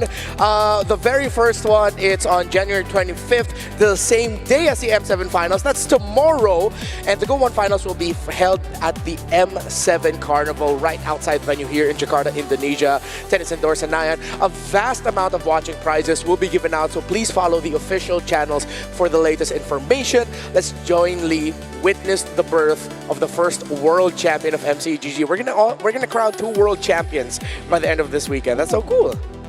Yeah. We must all jointly partake in both. In both. I mean, we'll be here for both anyways. Yeah, we could probably watch it, right? The MCGG finals, okay. So yeah, for sure. Interesting. I hope Yuzhong gets picked. I'm a big Yuzhong stan. By the way, number 6, bagong ilog Yuzhong here. I'm a Valir. I picked at number 40 for Quezon City this season. What's up? Number 1, Kaunlaran, Grok. Oh, that's your hood. That's MLBB though. That's actually. That's not Oh, that's ML. Yeah, sir. that's not MCGG. Yeah, it's Alright. Get on this. Sorry. Well, and the MCGG Go 1 World Championship is tomorrow, but we have to talk about Game 4, which is going to be starting in just a bit, heading into the draft. This is the first time this series, in game number 3, that a blue side team lost. Team Liquid are at match point. If you're Liquid, are you just going to double down on the fast Liquid stampede and try to end it before 12 minutes? There's no other way. And I think Alter Ego will try to say blue again, and if there is something they can do to change it, at least, you know, stop it and make us go all the way. Yeah. I think that would be to make less crazy choices. I don't know, Wolf, you seem to be of the school of thought that the Guinevere was fine because it was answering the Liam word. Yep. But I think there could have been more. There could have been something else there. I totally agree. I think it's the Guinevere. I agreed with the Guinevere because it's the safer choice, and it was part of the MO of other teams. But yeah, I do agree with you. I think you cannot go crazy anymore against Team. I think that Alter Ego can play fast, and they have to play fast as well. Yeah, we have a little trivia game for you. If Joe is the most picked hero in the M series, who is the second? That's actually a very good one. Huh. We see the graphic every now and then. Yeah. So I don't know how much that has changed. Is it the Cloud? I'm guessing it's the Claude. I feel like he's one of those heroes that's always just been there. Or Farsa. Oh, that might be. She's there. Yusen Shin, Claude, Farsa, they're all up there with Cho. Who's the other one? Ooh, who is it indeed? Oh. That's here bad. That's bad. Yeah, this is the top bad. All right, Relax. For Relax. M7. That's suspense. That's suspense. Suspense? Yeah. Great. But I mean, Jushin being bad, 75% win rate, 67 times picked as well. All right, so most contested, I guess? Yeah. The Jushin? Okay, put it in chat. Which is the second most picked hero if Cho is number 1? I'm really guessing it's either maybe Harith also, because Harith was also there in M1. He was a big part of it. Oh, total M series? Total M series? Wait. Is there an M series where we didn't see Harith much? Oh, M3 Yeah. and M4. But Claude, I think it's Claude. Because it's been there since M1. Yeah, and Grok gets banned too. Yeah, Grok is not in that 5. Yeah, and he's not in that 5. Yeah. This is perplexing. Let us know. The fact that we don't know, I really want to know now. That's what, 7 years of history you're looking at. Yep. Yeah. Now here we are. The second most picked hero in M Series history is Claude. There it is. Okay, All right. Be good, be good. Okay, now who is the third? No, I'm kidding. No, we're not going to play this game all the way until the end of the draft. But put down in your comment section wherever you're watching, who do you think is going to go blue, is going to go red, who is going to be the first picked hero? A lot of questions there, but I know y'all love to analyze the game and tell us that you're better than us at analyzing the game, so why don't you just, comment it away, let us know. Better than the Joseph pulled a Kid Bomba, I'm just saying. Nice who got Kid Bomb, but yeah, behind the scenes, we're all just opening packs here, so By the way. hopefully we still have some for the grand finals. It's how I deal with tension, all right? Yeah, that's true. This is match point. And we're gonna go into Expanding River, and this is Team Liquid's sign to just end it here, go for the throne. Alter Ego don't change much. They still go for the Arlott, Fredrin, Bakshaban, Fanny Grot, Jusin are the band So of Eve Team for Liquid. Claude. Eve for Claude is the trait that Team Liquid is offering Alter Ego this time. But there is also a chance that this is a first pick Leomord, right? Yeah, I feel like if I'm Alter Ego, just go ahead, pick it up. You play it really well. Yasuke plays it really well. Allow him to carry the team. It's just Claude or Leomord now, Alter Ego. Or are they willing to pick the Hilda first, seeing as how good it is? There it is, the Leomord. Hilda Claude is my guess here for Team Liquid. That'll be a great combination for sure. Apply the pressure, get the vision. At the same time, the Hilda doesn't have to worry about that juice in. I don't think Liquid can afford to go static with an Eve here. I'd want to see them consider the low Yi again. Well, you're right, actually. But that means that also you can. That makes Claude even safer as a first pick here for Team Liquid. However, there is a world where they pick up Hilda and Farsa. Yeah. That's also an option for them. Just for the first time in a while, Farsa's open. Farsa was open in the last game. Yeah. That's right. I think for Alter Ego Akai. Oh no, Kalea. I got way too excited. He sounded a bit like Poe there. So Kalea Claude, if Alter Ego don't get the Valentina here, I'm just gonna say now, Liquid just pick up that guy at third. That's right. And Alter Ego also has to think about the potential of the Luyi, because this is Luyi or Eve as the third pick of Team Liquid. Alter Ego might have to prepare for that. So they will take the Farsa. I think this is really smart. And then the Freya. I really like this adjustment because now Team Liquid will have to think about the Luyi more than for more than a minute here. However, Kalea Luyi, that's gonna be a scary combo. Yeah. You are gonna get brought to places you don't want to be. Brought to places. Last time I saw that was in MSC of this year. In EWZ, they brought Kyrie back to Manila. That's right. That was Onic PH. That was Onic PH indeed. Luyi or Eve. The choice is now for Team Liquid. I'm not a fan of the Eve here. I think just go double down on the low Yi. You're gonna need that little bits of crowd control she can dish out with a duality there. It is. Luyi Kalea. So now this balances things out, because if they went for the Eve, Team Liquid, it's them showing Alter Ego we can see the early to the mid game. We're going to be playing for the counter punches. You're going to get a 3,000 to 5,000 gold lead, but we're going to turn it around. But with this low Yi, they can be more proactive. Just to temper expectations, gentlemen. As cool as it is to see the world's farthest taken Tsunami Slam and the world's longest BMI, they still need something to hold it down. They still need a good front line. And the question is, what does Carl DZ get? Akai, give me my panda, bro. Akai and Luyi. That could be... Oh, okay. That's what I was thinking. The Yushin. That's right. But I wouldn't be so miffed if it ends up being like a Lancelot. Well, yeah, actually. The Lancelot of Carl can still do wonders here. Or a Haya. Yeah. But mainly you're going to be looking for the Farsa. The frame of the Leomord aren't going to be a lot of your targets. It's going to be you trying to burst down the Heejum and pick, and then hoping that your backline hasn't been decimated by the Freya and the Leomord, which I feel like is not the vibe Liquid should be going for here. And there could also be the potential of the Sora. A Sora delivery could also be as dangerous as a reverse delivery with the Kalea as well as the Luyi. I think it has just good synergy with the entirety of Team Liquid. And it's also a denial pick if they do get that hero. Hey, what else is Is there a world where we see Harley on Carl team? Actually, yeah, with the Gatot ban, I was wondering, wait, are they now going to be pulling a page from Aurora Turkia's book? Yeah. I mean, up against the Leomord and Freya though, and with Harley, Claude, that's so demanding. So demanding. Typically, Team Liquid will just go for attack hero. I do feel like the Sora is a good hero for Team Liquid overall. They might just take it safe though. Maybe just get Terizla, for example, for Mr. Sanford. More likely, because if they were going for the Sora, they would have at least banned the Valentina in red. Yeah. 4 and 5. That's also true. But they go Sora here. Valentina can get picked up by Alter Ego. Team Liquid might just simplify this by picking up a Hayabusa because there's no Hilda. Yeah. Oh, there is. Yet. That's the CC. Okay. All right. We are about to see a different County Zero. That's what I feel like. It's gonna be. Or just Hayabusa. Or just Hayabusa.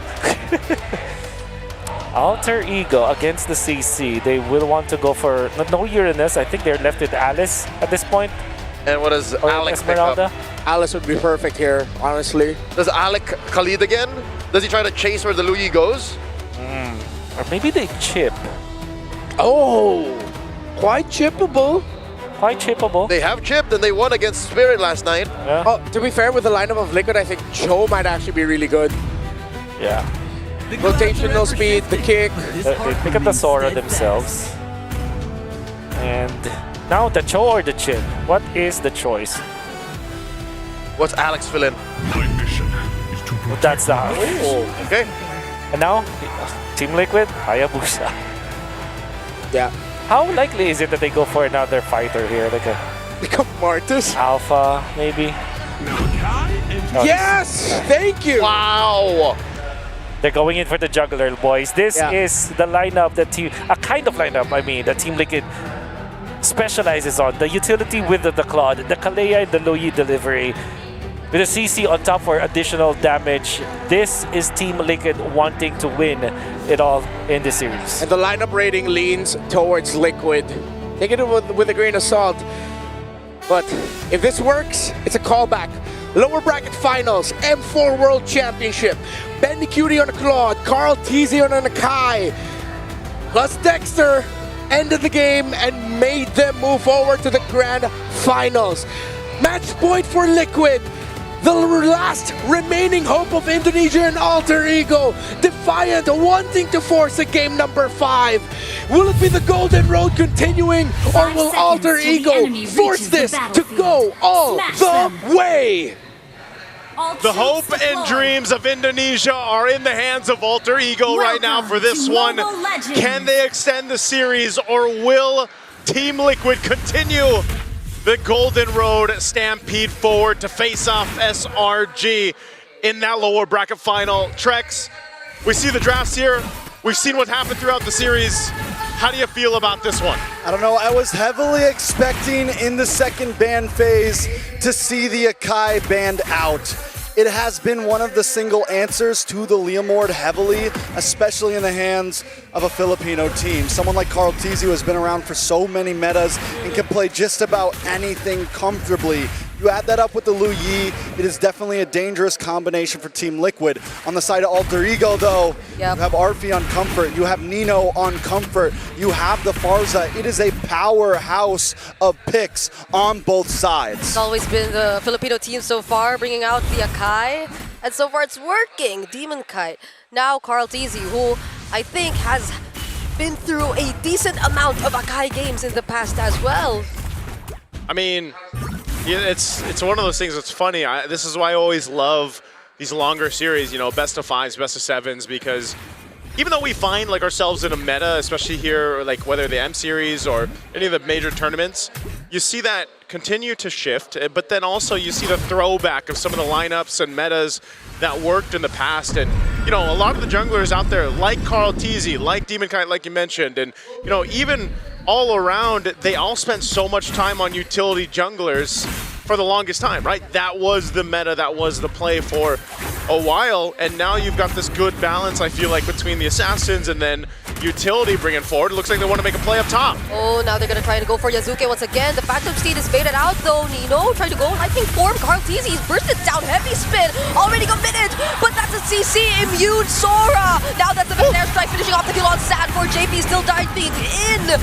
but he gets taken down too. Arfi might just want more. Looking for Sanji here, but Sanji gets out safely. I didn't even think about that mechanic of the Sora into the Akai, the shifting clouds. As long as you time it correctly while the heavy spin's happening, you just pound down and you're unaffected by it. That could honestly be the answer. That could honestly be the counter that Alter Ego needs to carry them through this game. This is exactly what Alter Ego needed to happen here at this point. You know, game 4, get a strong start, and they do exactly that. So Turtle in their hands, a nice 1,000 plus gold lead for now. A good amount of kills too, spread across the board. Oh. Whoa. That was just the edge of the glorious pathway meant to slow Sanji down, but now they bring in Alec under the turret and with a heavy spin, secures the kill. Wow, but Nino got a solo kill. Yeah, somehow we didn't get to see it, but that's the second time Sanford went down. And that's a 2-0-2 Sora right now. Normally it takes a bit for them to come online, but it's gonna be happening a lot quicker now. He's already level 6. Sanford's gonna be having trouble 0-2-0. But we've seen this a few times in the EXP lane. Sanford always seems to pick himself up, get the dust off his shoulders, and get back in the game.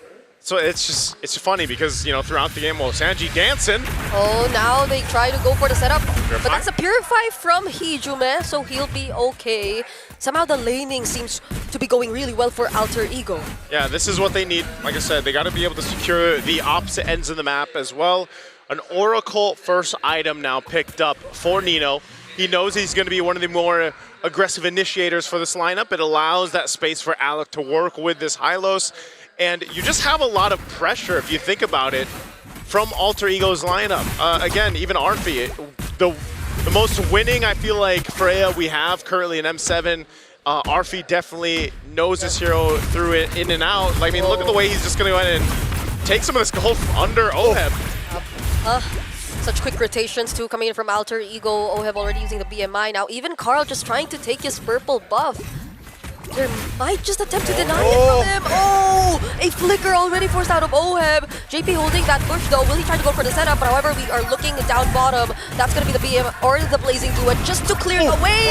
Could be outplayed. Arfi, no! Heavy spin though, putting down 2 members. And now that's 3-man knockup coming from Nino. Might not be enough for Liquid to survive this. He still jumps in onto Carl. Gets some shields from the top. And dodges the fettered airstrike just in time. A vengeance from Sanford 2. And he trades out Hijume! What looked like such a good team fight for Alter Ego under the tier 1 turret, it goes bad very quickly as TL is able to pick up a couple kills. Good thing Yasuke is still alive, so that threat for the turtle is still there. But meanwhile, also, we have to take note of what happened in the gold lane, man. Arfi is not letting up an Oheb. Yeah, I mean, he's okay with the 1v1. Now into the tower once again! Arfi is manhandling Oheb right now.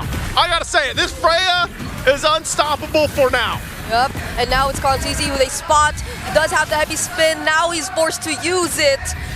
4 members of Alter Ego manning this turtle, they cannot contest. Oh, Lane for lane right now. Okay, the stun doesn't land on Sanford, but he's being dived by 3. Wow, hey, Alter Ego, they'll make it happen where they need to. Yeah, they lost the team fight. Well, they just got it and more back. Alter Ego, 2.3k gold lead. Arfi, Oheb has to like just maybe swap. I don't even know. Could you go to the other lane? I feel like we're seeing the same thing here, Trex. Either. Arfi taking a look at the win rate, predicts 62% in the hands of Alter Ego, and I feel the same way right now. I love the way that Alter Ego are rotating right now. Alec is like this pivot point, and you see Hijume move around. Same thing with Yasuke, and they all kind of shift to the right, then everyone shifts to the left. Look at the gold difference, though, between Arfi and Oheb right now. It's 2 items to 1, a 1.5k gold lead. This is a choice that Team Liquid made, though. They've always opened the Freya. They've never once considered to take it out. Yeah. They've always allowed Arfi to take it for himself. They've found ways to deal with it, but now in such a crucial moment, you get to see where Arfi performs really well too. It's such a hard spot to recover from if you're a Claude, but now they find the burst on Hijume. Still has to the flicker gets committed by Oheb. Just 1 hit left, still not enough. Oh man, you commit all that, unfortunate not to get a kill, and they're gonna still go in the jungle. Okay, that's gonna be a counter engage, but a Phantom Steed committed though. So is the Glorious Pathway, slowing down the members of Liquid. Now RP has his eyes set on OM, already committing the BMI. He's trying to go for the save. On the other side of the map though, Nino taking care of JP and Sanford too. The fight is split up, and it's JP who gets taken down first. Sanford might just survive this, and another fight happening around the map. OM! It's bursted down! Arfi doesn't just have his eyes on Oheb, he's got his hands on Oheb non-stop. He will chase him to the end of the earth at this point. And just when he can't get him, Hijume flies up, drops a feathered airstrike. Alter Ego are in control right now. We're 8 minutes in, 5K gold lead. Another item locks in for Yazuke. Arfi is in the mind of Oheb right now. If there was that, oh, hold on. They're gonna burst Sanford. That's a lightning form coming in from Nino. So much dashes and the slows from the Glorious Pathway. And a free turtle for Yazuke. They're going for more. Attention to the bottom lane. It's gonna be JP who they target first. Oheb trying to deal some damage, but he has to use the BMI to get out. That's the better airstrike too. Alex standing in front of everyone. Sanji gets caught in the midst of 4 people. Alter Ego, look at the pressure that they're doing against Liquid. Under the 10-minute mark, Alter Ego has built up an 8,000 gold lead. They're controlling everything in this game 4. It's looking like we're gonna see a game 5 unless TL somehow, some way does something. But I don't know if they can with this. I mean, it just seems like Alter Ego is locked in everywhere. And all of them are playing so well right now. Nino has made amazing plays. Arfi has done his job so well just keeping Oheb out of these team fights. And Yazuke with a deathless KDA now he's the one 3 levels ahead of Carl TZ. Now he's the one with all the retribution advantages. And then Hijume, as long as you can keep on zoning like this, they control not only the neutral objectives, but the map as well. Wow, look at this. Oracle just picked up here by Sanford. Are they going to force a fight under the turret? Yep, the setup doesn't land from Nino, but it might just be enough. Fortunately, there was the Vengeance, though. Phantom Steed also used by Yazuke, but you see so many resources made it out just because of that attempt from Alter Ego. Let's be real, though. Alter Ego don't push too hard. This is what happens many times. Team Liquid is going to back off out of that. They need to just secure this Lord at this point, play it clean, play it safe. They're not really on a time crunch. They have scaling heroes. They don't really need to rush it. The time crunch right now is Oheb. He's so far behind, dude. He's only got DHS, and you're at the 10-minute mark. That's usually when they're finishing the Trinity for the Claude. That's how pretty much non-existent Oheb is right now. And so if you're thinking about, okay, well, if we're playing for that Claude to pop off later on, when does that happen? Well, my guy, you need like 8 to 10 minutes at this point for him to catch up. He does get a golden staff, but I still don't think this is a fight they want to take. The Lord is being started up. Glorious Pathway dropped down. All right, Feathered Airstrike 2. Sanji trying to land the combo, but instead doesn't, so he needs to flicker out to survive. Garfi. Still gonna go for the diversion play though, Kartizi. Can he actually steal this away? He doesn't! Yazuke still secures the Lord! The level difference is too much, the retribution gap is too much, and now Carl TZ goes down and pays the price. A desperate attempt to buy more time for Team Liquid. It won't happen. Carl TZ gets taken out, and now with the Lord making its way down bot lane, almost 10,000 gold lead for Alter Ego. They have this win in sights. TL has to be able to pull off this defense and clear things out, but with the holy defenses down, even down to the bottom lane, this is going to be a tough one for them to pull off. Yeah. This fight could just be forced out by Alter Ego with this kind of lead and this advantage. Yeah, because even looking at the wave clear that Liquid has, it's supposed to be on Oheb, but Oheb with so much catching up to do, this might be a difficult task for them. JP though jumping in, that's gonna be the setup from Nino. Arfi just diving Oheb in the back lines though. Nino still trying to fight. There's the better airstrike, dealing so much damage. JP flickering out, somehow still survives, but now it's gonna be Sanford caught in 5 members of Alter Ego. The XP laners down for Team Liquid, but they get to take care of the Lord. They might not end the game here, but they continue to look for it. With all the inhibitors gone, AE has free roam. They got a wave. Team Liquid's home base. There's a wave in mid, but an airstrike brings OM down to half HP. The setup lands onto just JP. Can Liquid still clear the minions in the base? There are more incoming for Alter Ego, and somehow not over yet, but there it is. Alter Ego clean the base. And we're going into game 5. I don't know how many times I've said it, but I love it. This is how it should be in the lower bracket.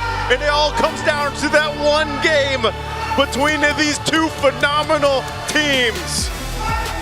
With a score evened out, Alter Ego shows, I mean, this has just been a game of hands. This has been a game of asserting dominance. We said it in the tag for this match, and it is all about dominance right now. Neither team wanting to let up, neither team wanting to change the style of play. Back-to-back bloodbaths, and it all comes down to one more Game 5 in the lower bracket. I think I'm gonna leave that question more for Liquid though. Is this really the way they still want to go? Do they still want to open up all these heroes, all these comfort picks, and fight them head on, knowing fully well what Alter Ego are capable of? You know, would we say, this is a good question I think, and I have for the panel as well, do we think Team Liquid has been underestimating Alter Ego at any points, letting the Freya through? And then even in that last play, the big ditch effort to try to steal the Lord, when Carl Teasy is 2 levels behind in Retribution, it's a big if. Why do they think they can pull that off? It definitely is. That's a whole lot of questions to be answered here. We're gonna have the panel answer those questions, hopefully, and make things make sense here. Gentlemen, take it away. We are going to game number 5! And there is no other way to end this than going all the way. Alter Ego, you can no longer question their mentality. You can no longer question their skill, whether it's luck. They have taken the Golden Road, Golden Stampede to its absolute limit. It's mainly because of what they did in the side lanes. It looked like a taper fade from Alter Ego the Barbers because they were just shutting down the side laners of Team Liquid Philippines, constantly winning the 1v1 battles, constantly visiting the side lanes so that before the turtle fight happens, there is no way for even a Nakai to get into that zone and take that neutral objective. The idea coming out from Alter Ego is to just, limit the side lanes so that there will never be a 5-man. In fact, at the first 2 minutes of the game, before the first turtle, 5 people from Alter Ego are in the top lane, and from then on, they did not let go of the grip. Alter Ego cut down Sanford and Oheb, and they made them non-factors. It's painful to see a hero like the CC or the Claude that usually can take care of themselves, or at least get out of trouble fast enough. But the way Alter Ego plays, again, this is aggression unlike anything we've seen on the world stage. Alter Ego is going all the way here against Liquid in this series. Something to note, despite how nice and how at home and comfortable Liquid's draft is, you have to consider when lineups like this used to work in the heyday of the utility meta for Filipino teams, they weren't fighting this often. They weren't fighting against a lineup that had a Freya, a Farsa, a Leomord, again, it's a new factor. Even the Sora is new to this whole equation. So, again, I think Liquid may have miscounted or underestimated the amount of fights that they were going to have to fight in the early game. Yeah, we have to double down on that first gank top side right before the turtle. I think Liquid did not see that coming. For sure. We are in expanding river, so that is the easiest access for the entirety of Alter Ego to just go ahead and dive. Sanford overstretched. Carl Teasy looked like they were trying to go for that punish. Didn't expect there to be a full-on rotation. They were too over-eager getting it. And Hejum is Farsa this game, combined with the high loss of Alec. I've never seen this many times where the Glorious Pathway was used for a pick-off. It's Glorious Pathway, timing with Feathered Airstrike, just to get a burst, just to get a pick-off. They weren't always waiting for the team fights. The aggression of Alter Ego here was calculated every single time. And the reason why this is also the case, why the Glorious Pathway didn't have to be used in that manner, is because of the nature of the heroes from Team Liquid Philippines. But before that, we have to talk about this guy, the MVP. That's going to be Nino on this Sora. I honestly thought that the Sora should have been the 4th pick here for Team Liquid Philippines. I even said it in the draft. Because not only would it deny that sort of tool against Alter Ego, but it also solves the problem of Team Liquid Philippines of not having to rely on scaling heroes on two of their side laners. It's one thing to have a Claude and allow that to scale, but it's also another to have two scaling heroes into the side lanes. Yeah, look at that. First item priority here for Nino was the Blood Wings. That's why he was aggressive from the early onset. He knows it's going to be difficult to take him down. If he is going to be traded out, it's going to take a lot of resources from Liquid to make that happen. Yeah. After that first gank, we just saw an always aggressive Nino that Sanford was not ready to deal with on that CC.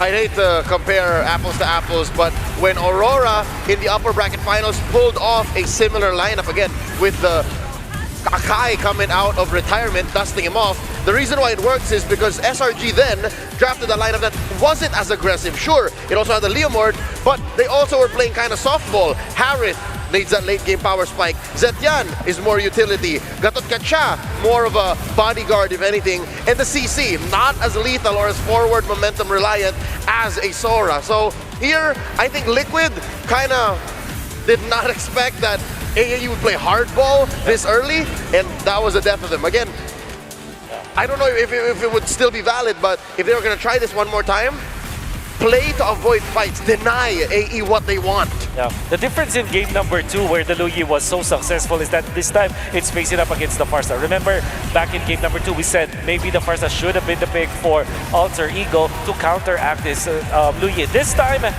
they were prepared. They picked up the Freya to go with the Farsa, kind of expecting the Luyi to be picked. We did expect it to be picked out between just the Luyi and the Eve as the red 3 pick for Team Liquid. Team Liquid still chose to go for the Luyi despite that having that minor inconvenience of having to deal with the range of the Farsa. Actually, it's not a minor inconvenience, it's actually a massive inconvenience. Specifically in this game, there were so many times where the Farsa was just able to outreach the reach of Team Liquid. Team Liquid, they have Loyi, they have Akai, they have CC, they have the Kalea, all mid-range heroes. You can even argue that the Claude is almost mid-range. Yeah, that's why the lineup of Liquid needed to work through winning that first third, which is why you really gotta credit Alter Ego. I feel like they watched the tapes from that Game 5 of the Aurora SRG matchup when they picked up the Akai. Of course, Leo mentioned out the different pieces that changed how that worked out, but Alter Ego knew they had the more aggressive lineup that can afford to go for a big all-in before that first circle so that Liquid won't be even able to contest for it. It's really hard for Liquid to return to something like this. I mean, going into Game 5, I think it would be so risky. The word in the dictionary doesn't exist to describe how dangerous it would be to revert to something like this in Game 5, which, again, puts you in a mental place wherein, do I match them in aggression? Or is there something else left in the Liquid playbook to try and match what AE was? Because AE has never changed in their run in M7. Yes, it's new that they're the ones left. It's the people's champions who are living out to Indonesia's dreams and hopes, but they're still the same team. I feel like this was another case of Team Liquid in Philippines might have overthought the draft in one point.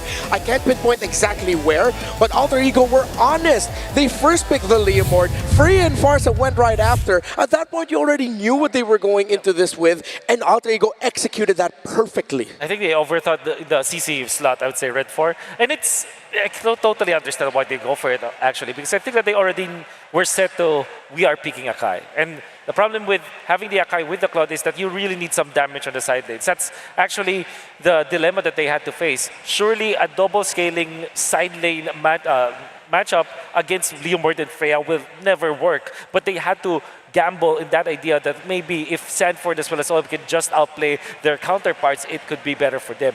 That's why they pick up the CC first, so that it will complement with Akai in terms of supplementing the damage. Because Luyi as well as Akai alone, that's not a good mid-trio that can supplement damage. In fact, it doesn't really make that much sense if you think about the Kalea with the Akai. Might even be a number.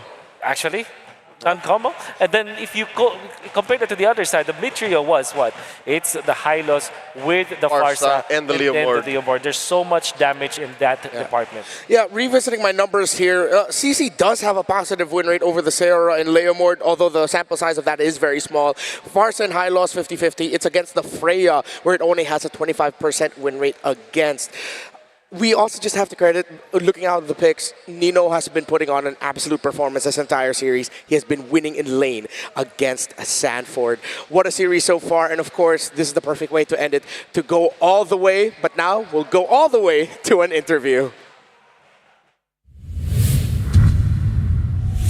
Thank you so much, casters. We are now down to the final game in this elimination match in the lower brackets between Alter Ego and Team Liquid. And today we have a special surprise because we have a special guest waiting here, watching from the audience to witness this game. Hello, boleh tolong perkenalkan diri? Halo, ya. Saya Yasuke, ini ibunya Yasuke. We have Yasuke's parents in the building. Ladies and gentlemen, to support Alter Ego and of course their son. Now, Om mau nanya dong, kita kan melihat kalau misalkan sekarang Yasuke tuh udah bertanding sebagai pro player. Kita tuh penasaran, awal-awal kalian tahu itu kalau misalkan Yasuke mau menjadi pro player, itu pas kapan sih? Kami orang tua tentu dari awal nggak pernah menyangka gitu kan. Kami ibunya nggak pernah menyangka. Terus Yasuke itu kan kuliahnya di Makassar, kami di Bone. Kami tentu susah ngawasnya, ternyata yang namanya hobi, talenta, terus Yasuke pasti cari cara untuk latihan bersama teman-temannya. Seingat kami itu awal Januari kami mengantar Yasuke, karena udah bergabung di MDL Alter Ego. Yeah.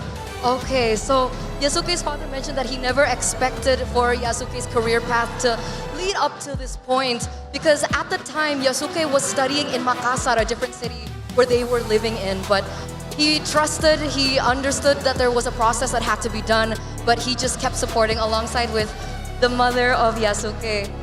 I got to ask, maybe can we talk to mom, Yasuke's mom? Boleh ngomong sama tante juga? Tante, kita penasaran. Di awal-awal itu sebenarnya ada concern nggak sih, ada kekhawatiran nggak sih untuk Yasuke terjun di dunia e-sports? Ya, awalnya sih memang orang kita berdua itu memang nggak terlalu support. Karena kami sebenarnya jujur mengutamakan masalah sekolah pendidikan. Tapi lambat laun melihat perkembangan dari Yasuke ini, setelah selalu mewakili kota Bone mengikuti pertandingan, ya alhamdulillah akhirnya kita sangat mendukung karena ada posisi positifnya. So in the beginning, it looked like the parents were not as keen, they weren't as supportive, but after they saw the persistence coming in from Yasuke, the fact that Yasuke was able to represent the city and then now the entire country on an international scale, that's when they started to support and see the progress from Yasuke. Because earlier on, Yasuke's father did mention that the first time that Yasuke appeared in MDL, the Development League, they were the ones to actually bring them there. Jadi gimana rasanya dari momen MDL itu, sekarang Yasuke udah ngewakilin Indonesia di panggung internasional. Rasanya seperti apa, Om? Tentu kami orang tua merasa bersyukur, bangga, sekaligus haru. Anak kami ya berawal dari MDL Alter Ego, sekarang udah bisa mendunia, udah bisa menjajal tim-tim luar negeri kan. Dan itu satu kesyukuran Allah Subhanahu Wa Taala yang memudahkan langkahnya dia bersama teman-temannya. He's very happy. He's also very proud of Yasuke from the moment that he first entered MDL up until now, being able to represent Indonesia on the international stage. And hopefully he can continue doing great with the grace of God. Okay, Om, Tante, sekarang Yasuke itu di posisi 2-2. Satu game lagi dia bisa lanjut atau satu game lagi mereka akan tereliminasi. Ada nggak sih pesan untuk Yasuke sekarang yang lagi bertanding? Do you have a message to Yasuke now in this elimination game? Pesan saya buat Yasuke hari ini, tentu buat Nino selaku kapten, gameplaynya dipertahankan. Gameplaynya harus konsisten, yang pasti tabrak aja sampai menang. Dan saya yakin kok, insya Allah Indonesia menang hari ini. Okay, okay. Yasuke's father mentioned that stay consistent, keep going with the gameplay that you guys can do, and tabrak. I'm not really sure what tabrak is in English. I think it's just just roll through it. Just roll through it. Do what you guys are able to do and continue to fight because he believes that Indonesia will move forward and will be the champions of the M Series. Mungkin ada kata-kata dari Tante juga untuk Yasuke? Ya mungkin hanya doa aja ya buat Yasuke. Semoga bisa dimudahkan dan dilancarkan untuk mengangkat piala M7. Insya Allah, amin. By the grace of God, if God is willing, we will see Alter Ego being able to lift the trophy here in the M Series. So hope everything goes well. Once again, thank you so much Tante, thank you so much Om. Udah ada di sini untuk Yasuke, untuk dukung Yasuke terus. Karena, ladies and gentlemen, it looks like everyone is ready right now. And this is the moment. This is it. Will Alter Ego go home or will they move on to the next? Or can TL be the ones to rise on top and meet SRG? Casters, we're throwing it back to you. Go, go, go, go. It's always great to hear from the family of the players. Of course, for Yasuke, what a story.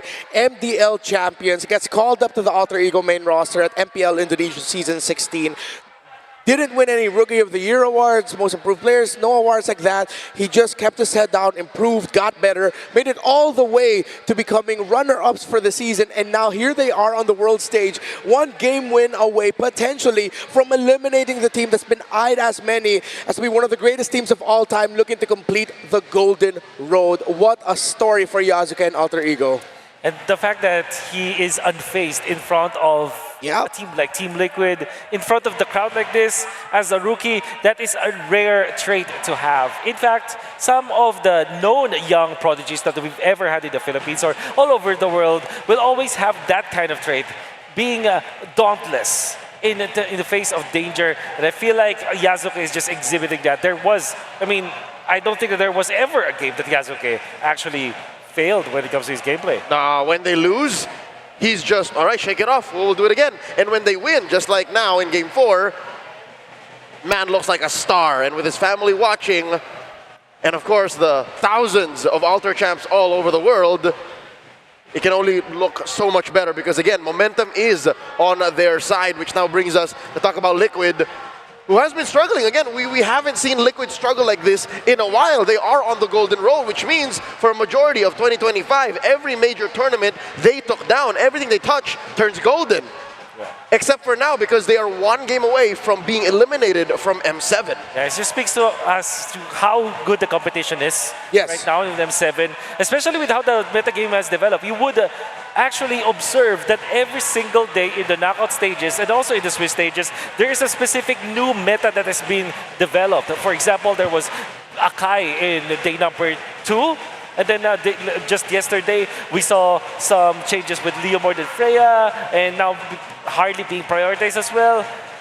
Now we see Luyi as the pivotal point of the two drafts. I think it's just such an evolving meta game that if you look at the series, there is always that specific hero that they're pinning their lineup into. And I think in this particular series, it's the Leomord. Yeah, Leomord, Sora, Freya. Those have been key picks all throughout the M7 World Championship. Liquid has decided to keep letting the Freya through. They can win against it, but Alter Ego keep redefining what it means to play around a hero that for the longest time was always just the butt of the joke in our ranked games, but now has risen up to be one of the best picks in the world stage. For the sake of all that is Liquid, I'd say if there was ever a time that you were going to swallow your pride and say, you know what, Alter Ego, you guys are really good at these heroes, we'll start banning them, now is the time. If of all of those, I will revert back to what Wolf said in game number 1, pre-match. Just ban the Freya. So much is opened up in the draft. You're not required to pick up the Claude. You're not required to counter the Leomord whatsoever. You can have so much freedom if that hero is just denied. In fact, a Claude from Ohem, which you kind of feel like is the priority. So far, Team Liquid has picked up the Claude 3 times this game, have lost 2 of those with the Claude. That tells me that if you really want to make OM happy, the side laners happy, just ban the Freya. Let's see if that's what they're gonna do. Only one game win on the red side here, and that was in game number 3 where Liquid had the Leomord. We now go to Dangerous Grass, which all the more activates the Hilda. Leomord, as you see on your screens, has already been instantly locked in by Team Liquid. First pick. And that's a Freya band as well. Alter Ego, will they go for the Hilda themselves? Farsa is inbound for sure. Do know that they countered Leomord with... Oh, they go Claude and Jushin. This is scary because you don't necessarily can pick up the Eve. I think you're better off with Farsa here. Yeah, they deny it. Eve, still Eve. So there's still a little bit of playfulness on Liquid side. Okay. Even if, logically speaking, you should have stolen away the Eve. Okay. So this should be the Farsa. But they do already have the Jushin though, so... Yeah. Oh yeah, no, you're right. Yeah. It was a Jushin first pick for Or are Alter they Ego. looking for that magic combo again? Someone else to... The Uranus that has been one of the bans as well in the previous games. Yeah. Early in the second phase, typically, Alter Ego's winning hero in game number 1. And I think it makes so much sense because they're just between the heroes of Team Liquid. Right now, there's no actual answer to the Uranus. Yeah. Then that with the Claude gone as well, OHEB's gonna need a shredder. They need the shred unless Liquid are gonna go for the idea of just go with everyone else, ignore the Yura, and leave Nino to be the last man standing every time with no more help. Yeah. But that is always going to be a huge risk. Uranus has been one of the best picks to deal with the instant impact of the Yuzong, and I like how Liquid acknowledged that Yasuke on a Joy would have actually tore through this Liquid lineup. That's the combo you're looking for with the with the Jushin. But again, you wonder, what does Yasuke play? The last time he was found in this situation, he played the Guinevere. That's right. Oh, they planned the carry, so they let the Granger through. I think Team Liquid will just go back to comfort and pick that up. Is this foreshadowing? Is Alter Ego looking to pick a utility? With the carry ban. But what's left? There's no Fred, there's no box. This is one of those times where I say Akai would not be great with the Yuzong, Eve, and the Leomord. Actually, take away the Leomord. With the Yuzong and Eve together, that might have the same outcome as before. I think Sasuke might come back. Oh, they're Suyo from yesterday. Sasuke might come back. Unless Liquid read into it. They're willing to give the Suyo. Okay. I think you will go for some sort of safe play. There's the Hilda. Very well done. I think the Esmeralda could be a pick up here for Team Liquid. In the gold lane. What if they pick up the Lunox for OHEB? Would that be ever bad? Nah, I don't think so. I think they will just go back to a Granger where it's like safe. Granger is the safe. Lunox are risky against the Hilda and the Jushin. You force out the Brilliance very fast. Like Hylas Granger might be the choice. Yeah. Team Liquid. Unless they run it back and just go Cho here, but then your targets to kick, it's not going to be instant value. It's with an Eve. Yeah, you got 2 bad targets. Might be tough. Yeah. And all the ones that you can kick might just be able to get away real quick. Sun rises. The Kalina de Esmeralda. They go fighters. Go fighters. I think Suyo could be an option, but it might be bad against 2 fighters here. Yeah. Just too much. I think it's much better for AE to just go for utility. At the same time, they already committed with 2 tanks. They might just overload that, and they're looking for magic damage as well. I think they will just go for Guinevere this time. Yeah. Or a Harley if they are they are a little bit adventurous with it. Even an export jungle will struggle. Your Faraga armor is not going to last fast. I'm uncomfortable with the lack of crowd control if it is indeed a Harley. Yeah. Should be Sasuke. Sasuke, show yourself. I'm Suyo or Guinevere. Return to the village hidden in the grass or the leaves. They go CC. It's a jungle, Uranus! Did they overcook, Wolf? They overcooked. I don't like this at all. Not at all. I think the Uranus does not achieve it. It does not give them the turtle prio. It went from a fear of a lack of CC to a sheer horror. How are they gonna look to hold down parts of the map with this? We have to see what Alter Ego does in the game and how they execute it. Unanimously in this panel, this Uranus jungle is questioned, but what if there's just a little bit of magic left behind those 3 masks? Redemption, salvation, domination, the hope of an entire country on their shoulders. The dream of a golden road in the other. Liquid and Alter Ego, Philippines versus Indonesia. This is game number 5. All troops deployed. And here we go, jumping into the last game for the series with a draft that was unexpected, but leave it up to Alter Ego to do just that in game 5 against Team Liquid. You put all of your hopes into one last game here. All of your hopes into a Uranus. And I also question it a bit. Now, don't get me wrong. They have the Claude. They have Nino for a lot of damage. They also have Hijume. It's not like their damage chart is completely skewed. And I'm trying to think about this with the Consecration. You may be able to move around through Barbiel, through the Phantom Steed, and have some possibilities for these objectives. Do we agree? How does this exactly completely fall? There is possibility on it, but like they said, is it overcooked? It's a bit too similar to what we were saying about OHEB being on the Claude earlier. Oh, wait.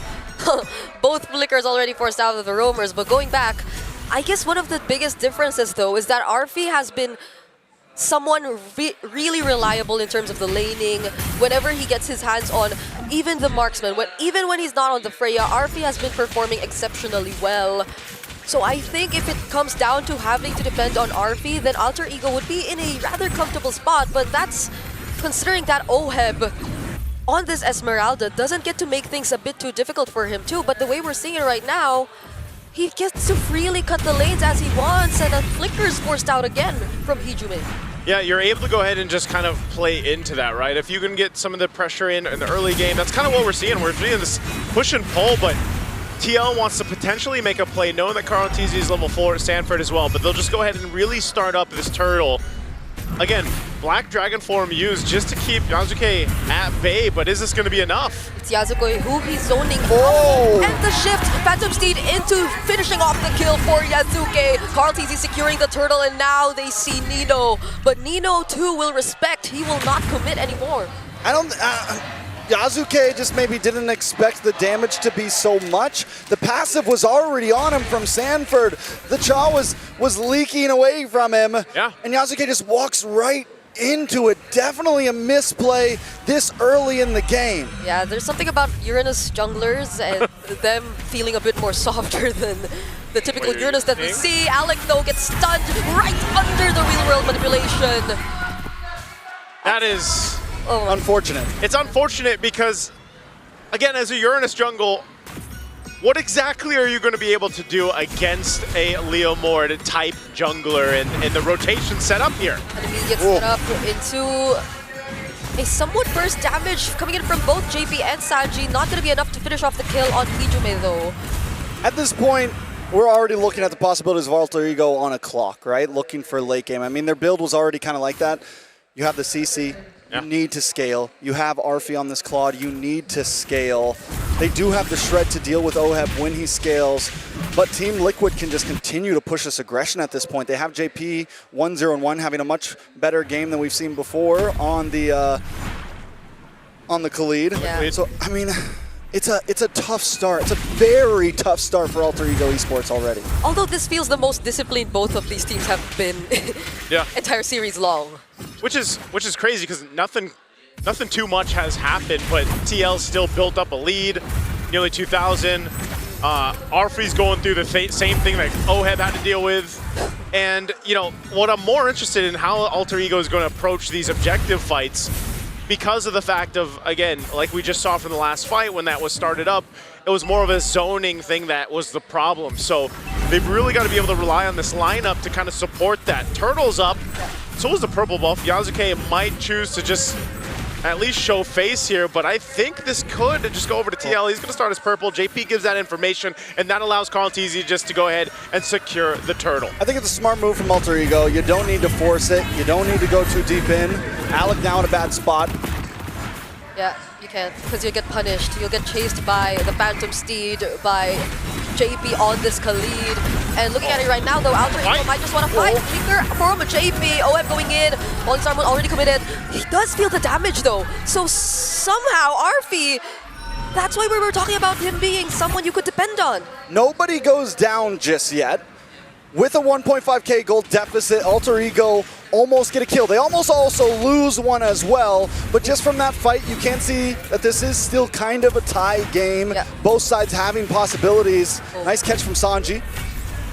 And right now, they're just playing pretty much that pressure game. You were not gonna, if they can cut you off from your lane or from your tower, they're going to go ahead and take down that space, and that's the problem I see with Alter Ego's lineup, the ability to actually hold things down, right? Like because Arfi obviously is the one that wants to scale up and get to that point, but it's difficult for him, and so at some point he should be able to farm up a little bit easier. But right now, lane to lane, TL usually has the advantage here. Nino holding his own, that's the best he can do. I'm wondering if they'll actually want to fight into the next turtle. Oh, here's Arfi still dealing with that pressure. There's a commit up top, but down bottom there is 1-2. Oheb cannot survive against 3. Ijume picks up the kill. Now Yasuke goes down though. Carl TZ joining in this fight is not looking too good for Alter Ego. It's a double for Carl. You know, every time that Alter Ego has lost so far, the last 2 times they've lost, Yasuke has had one bad game. I don't know if it's already written in stone, but 0-1 on a jungle Uranus doesn't feel too positive for Alter Ego Esports. Luckily, they do get the kill onto Oheb in the boss side, but Arfi is the saving grace right now. He's the golden ticket. We said it before about Oheb on the club. This time it's Arfi. This time it is Hijume. If those two can go deathless, then maybe there's a chance. Okay, but they want to get the kill on Hijume now. Not enough to force out the flicker, but you know he's low, so this might be an advantage for Team Liquid. Alec trying to look for an angle here. JP going in as well. They're just exchanging pokes. Yeah, it looks like they want to actually contest this though. Oheb's in position. We'll see what can happen here, but again, with everything available, there's a Black Dragon form. Phantom Steed and the Black Dragon form, both used at the same time. Alec though has his eyes set on Carl TZ, but that doesn't stop him from securing the red tree. Alec with a flicker out, Raging Stab coming in 2, and Hijume with the Crimson Beacon. What can he do? He has his eyes set on Sanford. That's going to be the trade for Team Liquid as they're able to take out Alec, and they secure the objective. Okay, so a 2-for-1, but the objective does go to Team Liquid, but even with the 2 deaths on Yasuke, we are starting to see him get a little bit tankier. Golden Wand does finally lock in, or Golden Staff does finally walk in for Arfi, but in the backside! Carl TZ will force the play in between the Tier 1 and Tier 2, and that seems to go ahead and stop some of that momentum that was trying to build up here for Alter Ego for now, but they can still make some. Oh, Nino? Oh, that's a curtain call, and the Yo-Yo Blitz, JP and Carl TZ. Still not enough damage though, coming in from Nino. Oh, Arfi going toe-to-toe with Oheb in the boss side. Alec looking for the cutoff here. JP's gonna pull up though. Okay, can Alex survive this? Still gets to return to the bush. Has a lot of mobility too, so I guess he'll be fine. Not with the real world manipulation and the Phantom Steed committed to you though. These fights are just, they're so interesting the way that they're playing out, because just when you think, you know, you're gonna find this kind of load time or a bit of a cooldown for both of them, they still are able to find, just like this Black Dragon form used. They just want to take this Tier 1 turret down to open up the map, and TL does just that.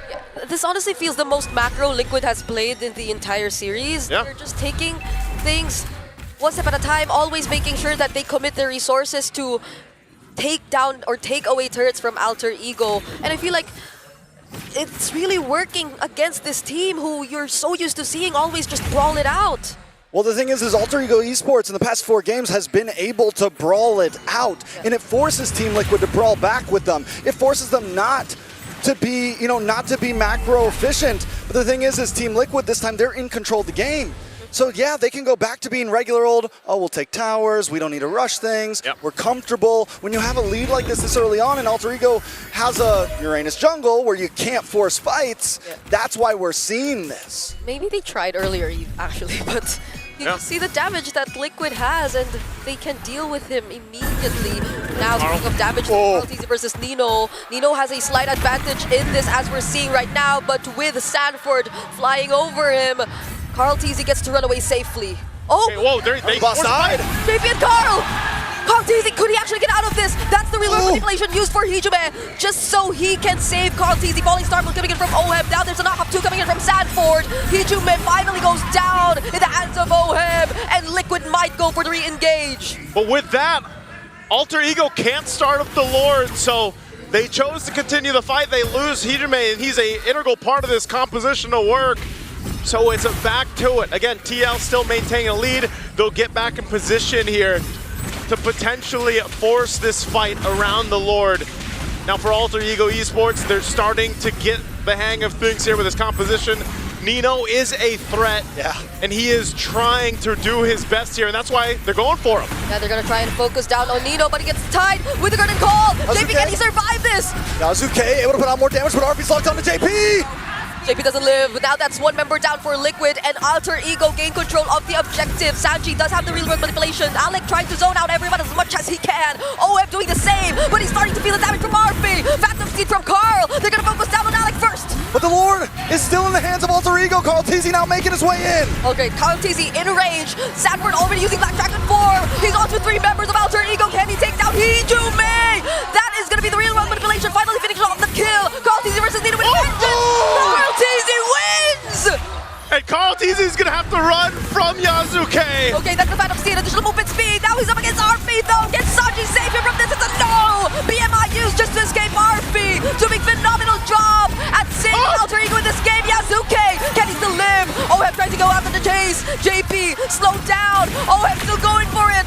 RP able to still BMI away. Yasuke looking for the re-engage. Oh, he's so tanky. And RP finally getting the job done. Sanji with no mana. It's only OHEB now. And that's why you took the Uranus jungle, I guess. But it's working out for Alter Ego Esports as they look to take the Lord here. We're back in it. Not under their watch. Sanford still trying to fight. Blazing to it, so much damage though. It will be enough to deal with the 2 sides. Arfi is on fire right now. I know the KDA is only 009, but the clock was ticking and 10 minutes are up. Yasuke is practically unkillable, and as long as Arfi and him are together, it is a dynamic duo. Ooh, what a turn of events here. And with everything that happened in the early and mid game, Alter Ego brings things in their favor.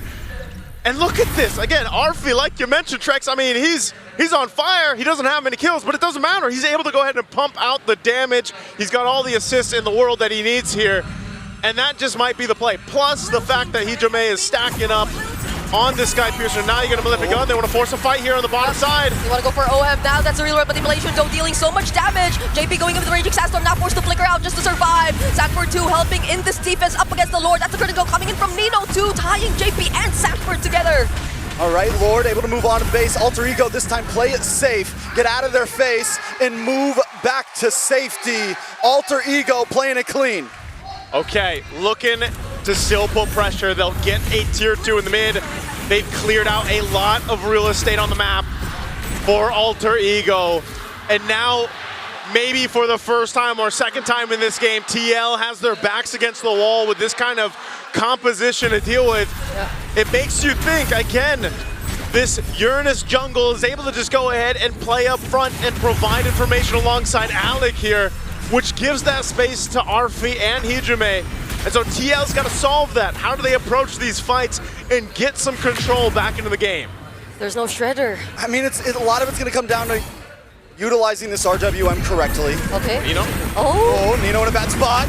Vengeance. Get out of that. Now they're being surrounded by the members of Alter Ego. Alec coming in from behind. JP brought back. They're trying to run back to their base, and they successfully will. There is just so much tankiness on the side of Alter Ego Esports, and Team Liquid has essentially no shred. They took the risk, right? Yep. They don't pick up a marksman. The panel was talking about it a little bit. There was definitely some worry. The saving grace was, oh, they went for Uranus, but now that Yasuke is online, now that Alter Ego Esports is online, you're right. How does Team Liquid approach this? They have to look for angles. They have to look for a big steal, something. But it is a tough pill to swallow. They have to land those small opportunities, those stuns that they have, those petrifies, or even the crowd controls from JP. Because RP, it's not like he's on Purify anyway. Yeah. But then after that, what's next? Because you have to deal with these multiple tanky heroes of Alter Ego, and I mean, Arfi just got Malefic Gun as well, so he's got more range. He's able to snipe from, he's able to attack from an even farther away. He doesn't really need the Purify. There's, other than the Petrify, he's good and he can be a mile away from that. You know, he has ways, at this point, Arfi's a hard one to catch. Yeah, it's going to be difficult to make that happen. Again, you know, it's about the space that's provided for Arfi. Hijime, like I said, is going to be an issue as well for TL, especially when they try to approach some of these fights. And you know, you mentioned it, Brigitte, they don't exactly have someone to shred through some of this tankiness. I mean, brute force now for Hijime, making him even more difficult to kill, especially when he pops the beacon here. So for TL's lineup to work and then get through a winner crown, these are key big item pickups. Nino, though.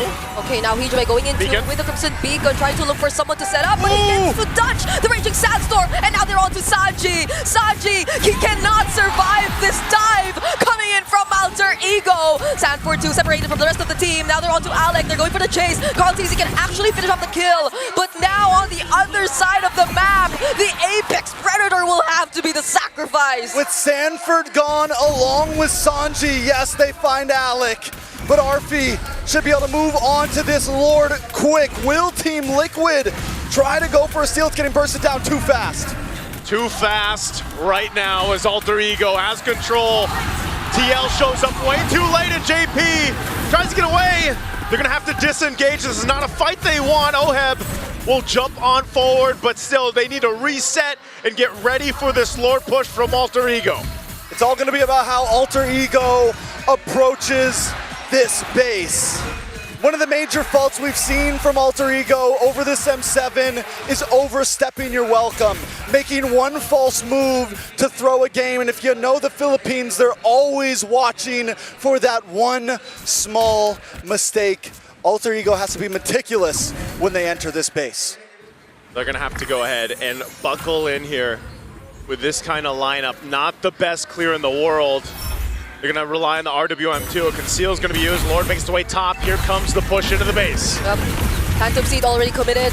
Alec and Yazuke getting damaged by just a bit. Now Liquid will have to focus on the Lord. Falling Star Moon doesn't connect onto anyone. They have to split themselves up in order to take care of what needed to be taken care of. Now Liquid are somehow still in the game. They're still in it. They clear things out. They lost the base turret up top. Bottom is nearly down too. Alter Ego Esports, they're showing the discipline. They are, and they get the top inhibitor, which is huge because Lord's gonna spawn up on the bottom side. So now, not only do you have this frontline advantage, but you have a macro advantage. And there is some risk to not trying to force this over, but with the lineup they have, in my opinion, at this point in the game, it is a cleaner lineup. So now they just have to have faith in their lineup, and as long as they play smart, the game could fall into their hands. Well, right now, Alter Ego Esports not giving them much of an opportunity to do that. Some of these defensive items coming into play now too. Alec rocking that immortality. He is tanky enough, and just he'll sit on this side of the map, allowing the rest of Alter Ego to make moves elsewhere. You look at the items here specifically, again, with Arfi building up, he's exactly where he needs to be. Even Hijime. I don't know how many stacks Hijime actually has on this Sky Piercer, but he is a problem because the innate tankiness, he does go ahead and switch things out. Picks up the Lantern, so a Chastised Pauldron now too for Yazuke.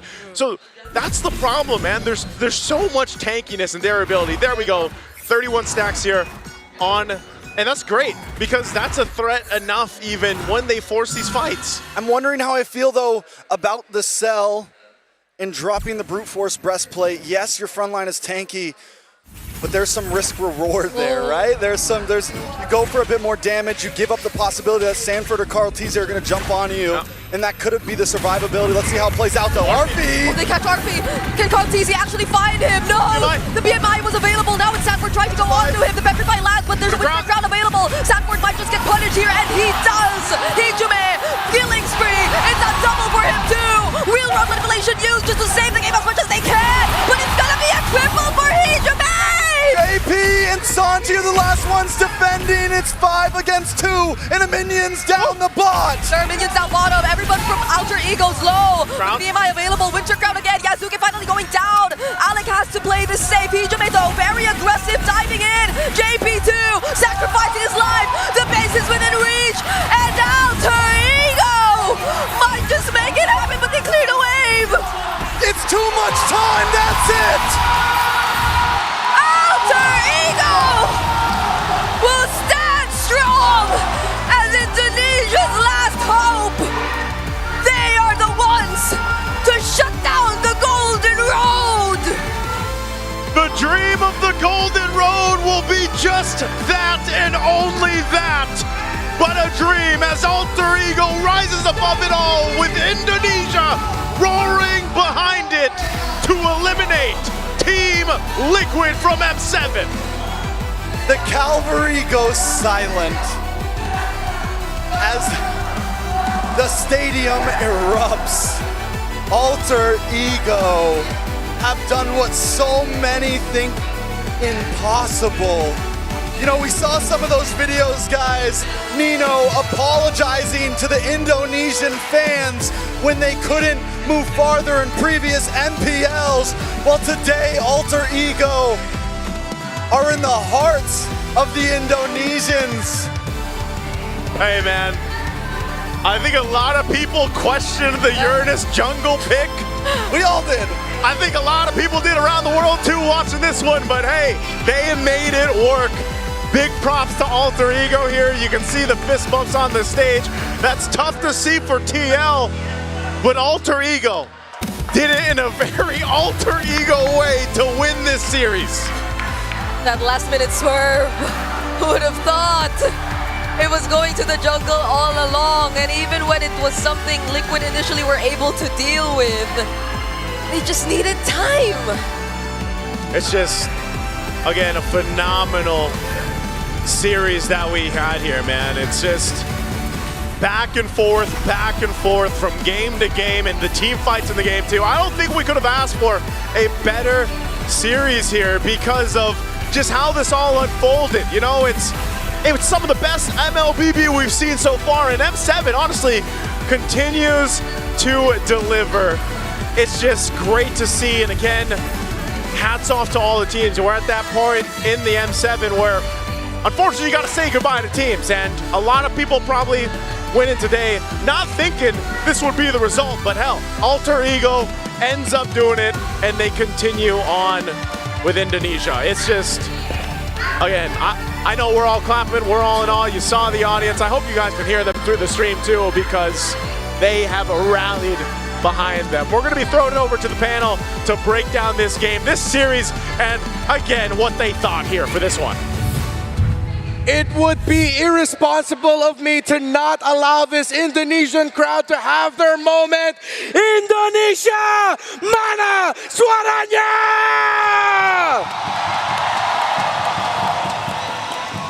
Alter Ego shatters the Golden Road. They held on with the Uranus, and they held on until Liquid had no more answers for the sustain. I think it would be also irresponsible if we did not apologize for not knowing Alter Ego's game.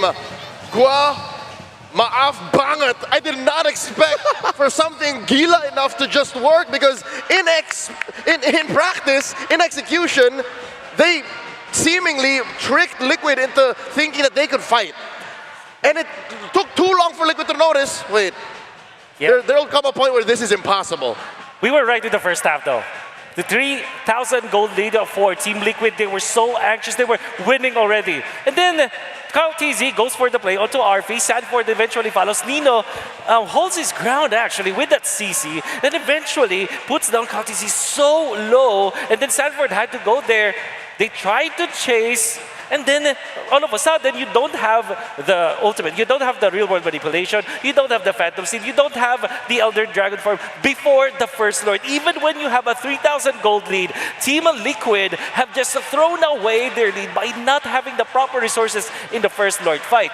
Now, when they didn't have any more resources, Oheb jumps in with the Falling Star Moon. They did get a kill out of the Jushin, but unfortunately, they don't have the firepower anymore. From then on, Alter Ego have felt there is no way for them to kill us. Let's stake at the Lord, be disciplined, and take this longer. There was a time where the lineup of Team Liquid expired, and that specific moment was when Team Liquid knew they messed up. It's that 5-letter word you mentioned, chase. Liquid is not used to chasing even on the map. And here, all throughout the series actually, it just came to a fever pitch in this game. They had to chase a lot of AE members, and AE, the way they're built, is they can run away for like 3 or 4 seconds. When they come back, they're already topped off. They're ready to fight again. The Uranus, the Claude, the Hilda, the CC even. You give them time to retreat, you fight back, it's over. That's the problem with Liquid's lineup is sure. You have heroes like the Leomord who has like, what, 15-second cooldown on the ult. You have the Esmeralda who, again, also has a 15-second cooldown on the ult and can dance around them, but it's a lack of firepower. You mentioned just the values don't add up, and that's what put them over the top here. Alter Ego just exercised such a great understanding of MLBB math. I think Liquid also did not rotate into Arphys late enough. They just told Oheb handle the Claude, try to kill him if you can. But Alter Ego, to their credit, protected Arphys so well, protected the Claude, that he was relatively unbothered with the farm. Liquid were playing as if it is a jungle carry that they're up against. You can get all the objectives you want in the world, get all the kills for Carl Tizzy, but if you're not killing that Claude, you are not hitting the main win condition of Alter Ego. He did not die in this game. At the brink of elimination, the hopes of Indonesia on his back, Arphys stayed alive. 1 kill, 13 assists. He had one job here. Do not fall, and he stood his ground. This might even be a facsimile of whatever he did on the entire series. There was no game where you could say that Arphys was dead weight for his team. In fact, he is the enabler. Even during the games that they have lost, Arphys was stable, Arphys was dependable.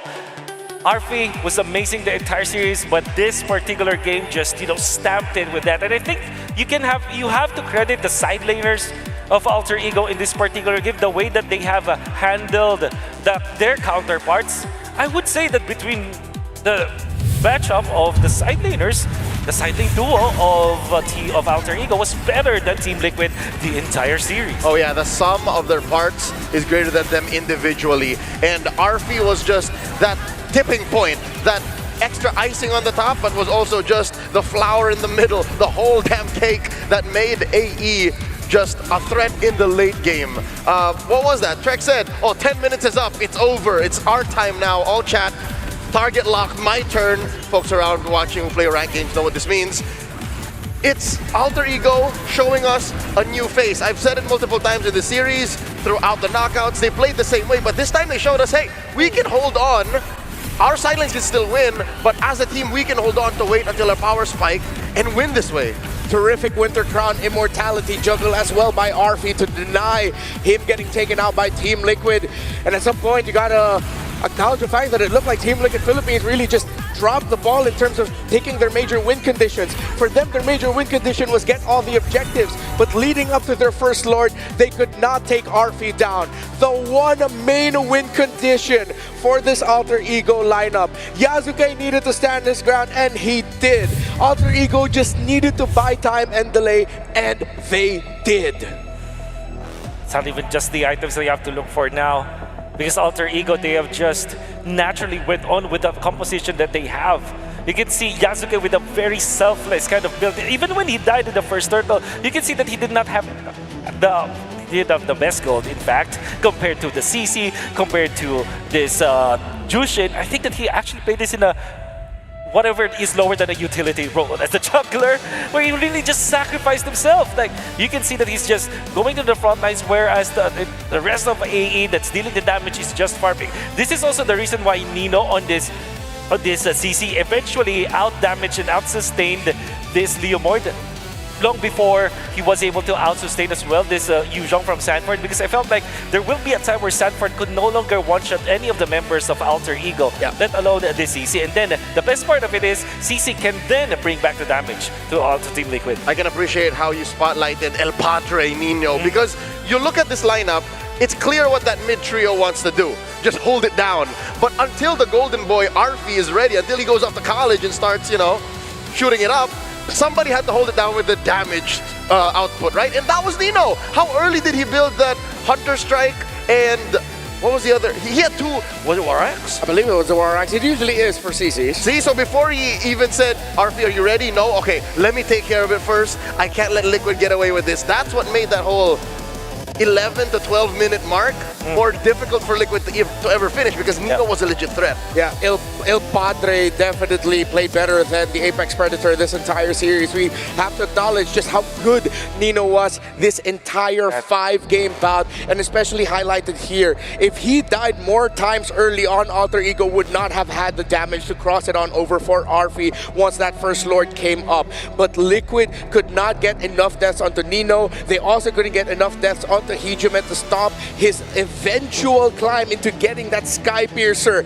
And with Liquid's skill-based lineup, cooldown-based lineup, they ran out of time. 3,800 gold. They were so near ending this game. All they had to do is to put all of their resources together, knowing that the sustain from their opponents is gonna be a mountain to climb. Unfortunately, that wasn't the case. Maybe if we look at the specific highlight, maybe if I can show it to you, but you just have to remember this. There was a time where during that 3.8k gold lead that Team Liquid had, they were so confident onto taking out the side lanes that they forgot that there is that neutral objective that their lineup needs to have. With the composition the Team Liquid employed in this game, they had to finish it fast because they didn't have the scaling marksman as compared to Alter Ego. Unfortunately, they didn't, and that was the end of Team Liquid. Any last words, Leo, before we head on over to a very quick break? No Golden Road. M7 just got spicier. I hope Alter Ego is ready to face the Giants. The dream of the Golden Road is shattered, and the Philippines champions will not be involved in the grand finals of the World Championship. Aurora is waiting. Alter Ego was taken to their limit, but now they have to go up against SRG. I can't wait to see what happens next.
proud M7 official gaming foam.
Sabar.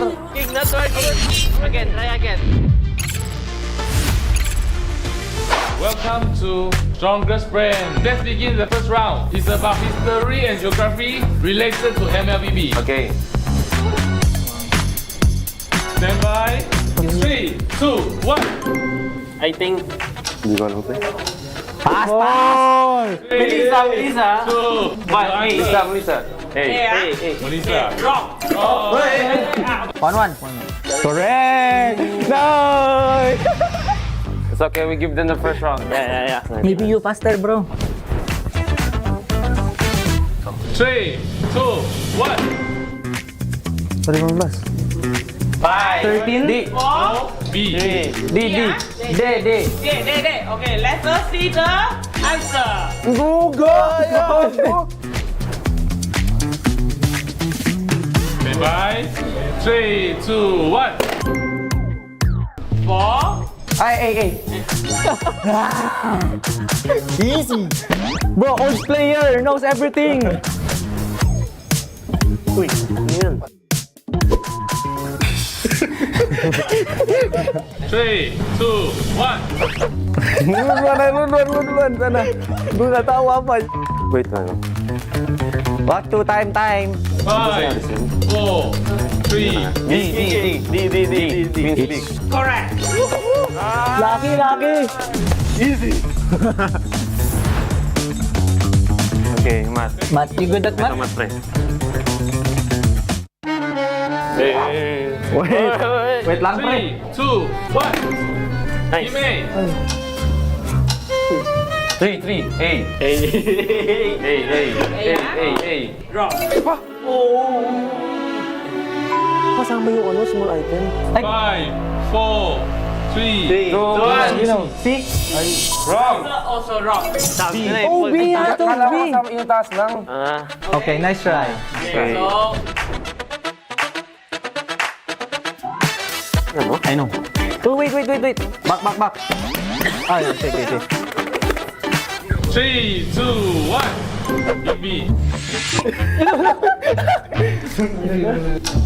Team B. one.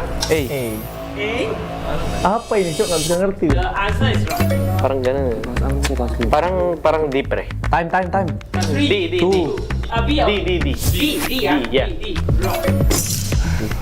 Question 3. You know answer? Ano ba yung 710? Parang taka kong mag-mat. Ay, hindi, mali ako. 3, 2, 1. Team B. A. Confident? Yeah. Yes. Let's go! 720. Saka mali ako. Kala 710. Only Marksman. No, the boots, bro. Only Marksman. Yun, Beatrix. Uy. Why only marksman? We don't even know. 3, 2, 1. Pa? 3, 2, 1. Try. Hindi ko alam. Hindi ko alam kung doon kasi. Parang B. Wrong. Oh. Parang si nga eh. Hindi ko pinamababa eh. The answer is C. D. Also wrong. Almost. Okay. Kaya ito. Okay. Kampak tayo. Easy, ha? See the winner. Eh, sabar! Sabar! What the Dali, guys. 3, 2, 1. Gimme! Okay, correct. Nice!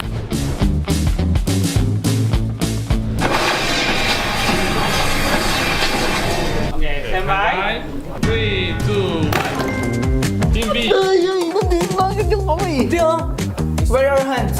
Skylar hands in already. No! Did you see my hand at my chest? I didn't see. Our answer is... Gold?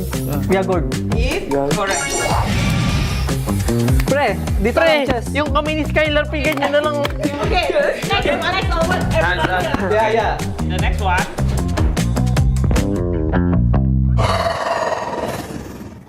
Years of imprisonment. A true hero has come to help. I am not the only one bound by these chains. Let them play the hero. I will be the truth this world desperately needs. 3, 2, 1. Nice. Team A. B. Tristan Yuzong. The answer is wrong. Oh! 3. Hey. Huh? Hey, Thursday and Obvious. Malitin yan. The answer is Correct. Tigrill. Tigrill?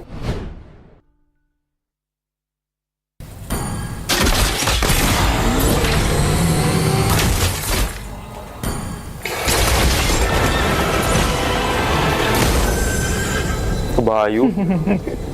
Yung legend yata. Legend.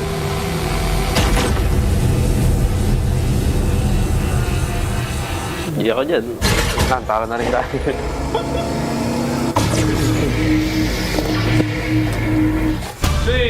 2, 1. Team A. Nice try. C. See? Is it correct? Yeah, it is. Yes, correct. We're confident. Yes. Nice. Nice try. Abol. The last round. Oh, last round.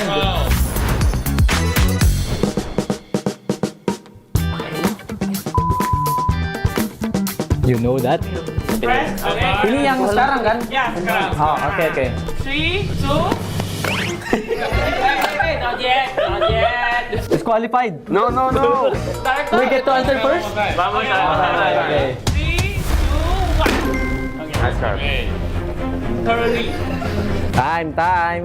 5, 4, 3, C. 2. The answer is Correct. wrong. Takalo tayo. B. Wrong. Oh, A. Okay, nice try.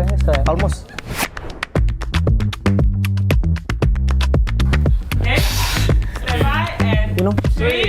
2, 1. Let the world see us. Correct! Nice! Ayun, pag madali yung tanong, sila nakakauna. Pre, ikaw nga mampas, pre. Okay. Lakasan mo, pre. Nakagulo na to. Hey, Inubadi! Hey, like... 3, 2, 1. Sibag, sibag. Not working, not working. Again, try again.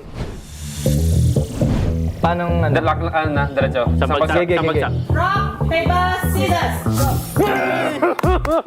Nice try. The answer is C. Correct. Nice. Okay, the last one. Lawang kami, boy. Rock, paper, scissors. Oh, no! Okay. M7 battle pass is... Tatlo. 2? Wait. Not locked in. 3, 2, 5. It's DD. Is it correct? No more time, no more time. Wait. Disqualified. Any battle pass yung mana ko Prime Granger? No, just M7. 20 seconds answer? Yeah, they took one. Just M7. Yeah. 2. Okay, the answer is wrong. What the Wala. Yung M2G battle pass yung mana ni Kai? Meron yun, yung normal, yung painted. Ano ba yung painted dyan? Prime ata, pre. Oo. Tapos prime ata. B answer B. B. The answer is correct. It's okay, only 1 point. So Team A has 7 marks. Team B has 11. This win. Because of the bug earlier. No, back, bro. Just the bad game, not a fair game. Yay! Where's ours? Consolation prize? Bye-bye! Winners, let's go! Trying to push it, they're running out. It's Thunder heralds their unstoppable reign. Unscathed, unrivaled. A trophy, a symbol, a legacy, a champion. We begin our story with the pioneers, forged in gold, Fairy's champion ring and medal, relics to be worn with pride. Among champions, one legend outshines all. You play, we carry. Realme M7 official gaming phone, forged for those who create miracles, the ultimate artifact of mastery. Every cheer from an army of believers shapes the determination of a champion. The Visa Champion journey is reserved for those who never stop believing. When united, they become something greater. A legacy of the M Series, a home for every champion to stand eternal. This is the Hall of Champions.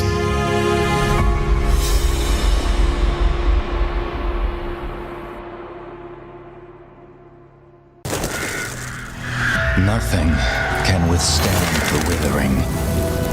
Against the endless erosion, my strength grew weaker by the day.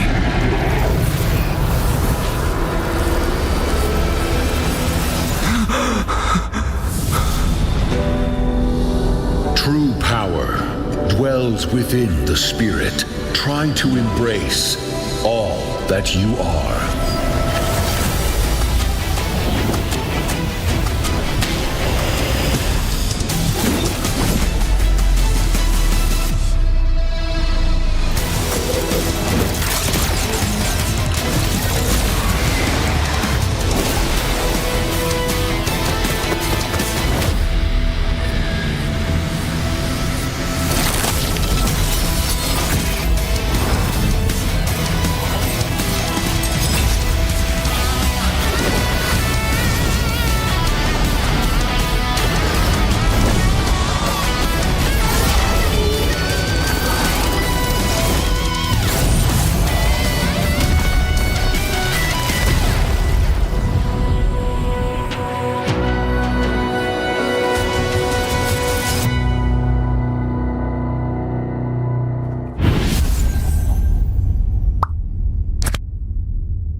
It's a symbol of being first and how a legend begins. It's the moment silence breaks and history listens before the crown. One's the first step to the World Championship. Because being first doesn't mean arriving early. It means daring to step forward when no path exists yet. One is the birth of the champions. Indonesia carved its name as the first world title winner in MLBB. And now, a different game with its own crown waiting to be claimed. From there, we start with one dream. A father who risks it all for his dream and to make his child proud of him.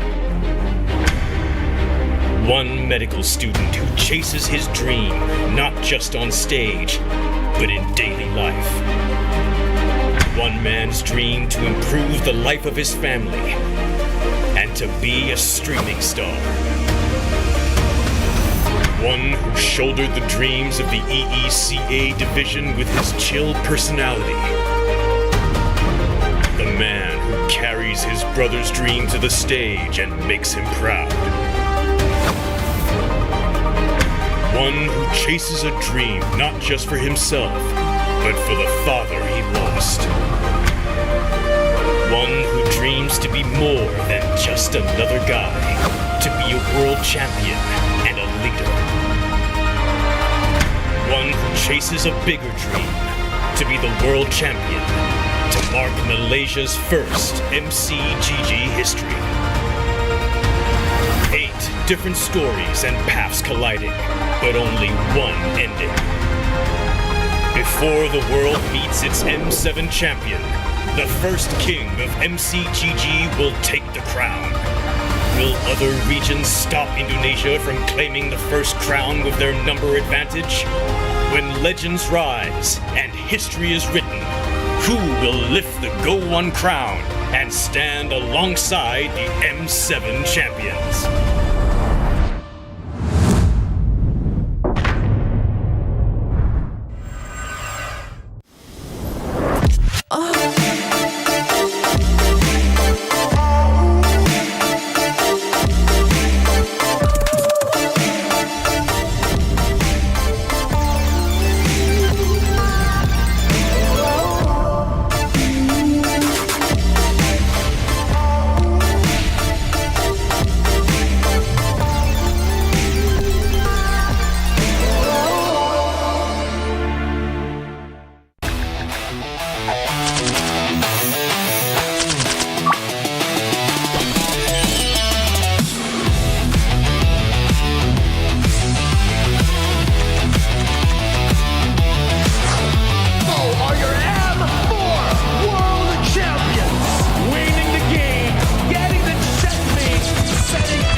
Nah, macam mana tak bisa?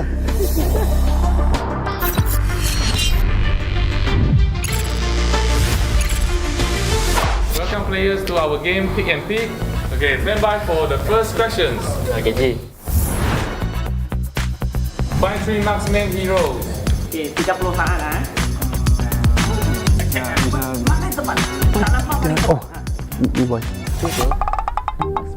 Apa tu? Tu apa tu guys? Ni kan ada cari 3 marksman. 3 pasangan. 3 marksman. Ini nggak sih? 3,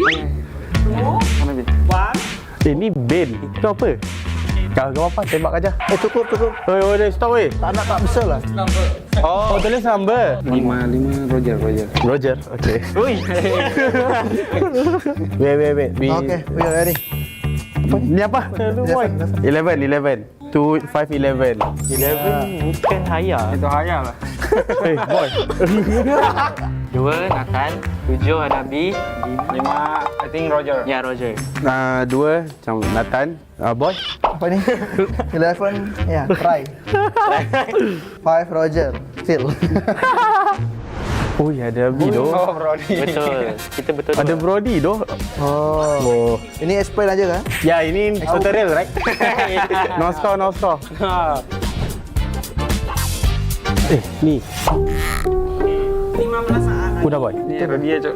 Ataupun ni boy. Udah tulis dulu aja kita. Ni. 1, 3. Sabar. 1, 3. Udah. Stop. Tak bisa. Hei, kopi ya. Woi, mana ada? Dah, ni point. Oh, bisa satu lah. Okey. Jawapan ah? 167. Ya, kita 1 point. Oh, sama. Oh, kita benar. Ya. Luar benar, Pak. Satu. Ada 1. Boleh bagi saya. Hai, boy. Female heroes. Okey. Opsi dia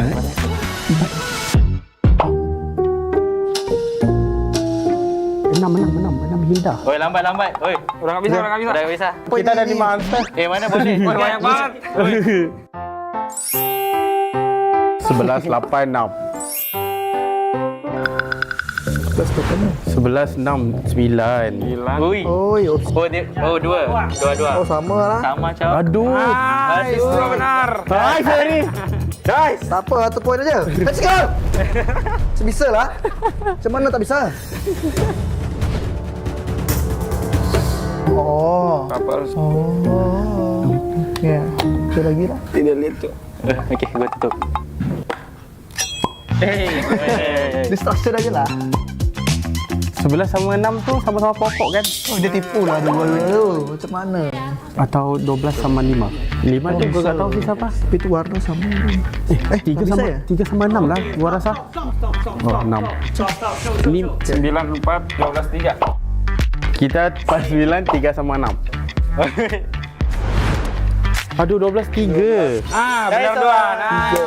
Aduh, boy, udah betul cok ni. Tak apa, belum kalah punya.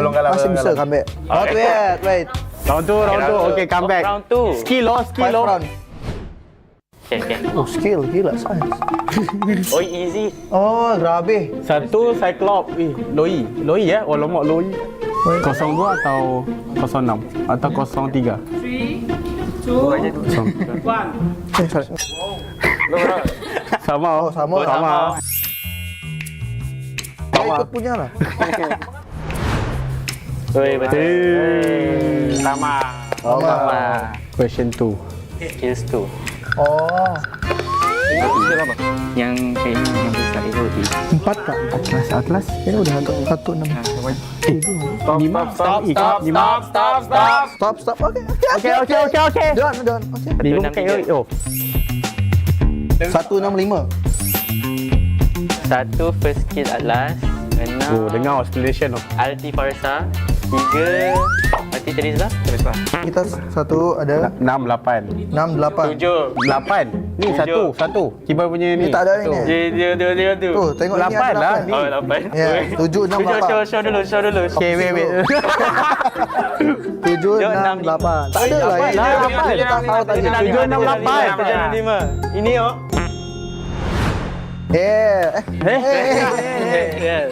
Tapi Okay. We score 2 guys. Okay guys. 5. Cheer, stop. Cheer sikit. 2. Okay.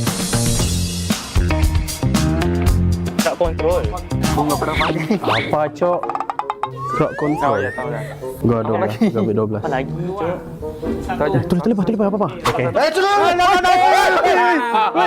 Pas. Tak bisa lah. Tak boleh. Tak boleh oh. Time up oi. Minus 1 point lah, minus 1 point. Oi. 10, 12, 2. 1 sempat 2 aja. Plus 1. Tengok dia punya. Udah time out. Settled. Okey, San sesuai 1. Kenapa 1? Kena Onyx ID 1. Tebak aja karena waktunya mepet. Ya, first skill chip. Ya do, akai do. Betul. Betul. Tebak. Okey, last. Fokus. Harus fokus. Go udah 1 boy. Satu lagi boy. Ni boy, mana boy? 7, 5.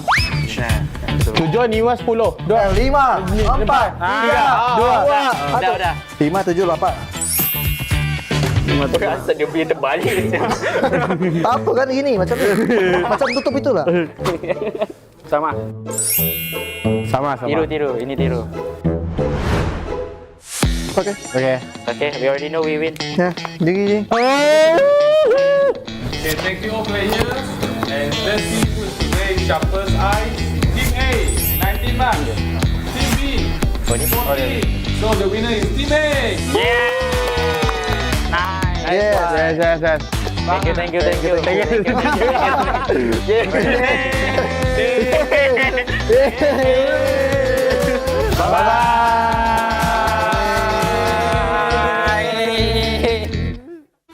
Welcome to the M7 Carnival, legend.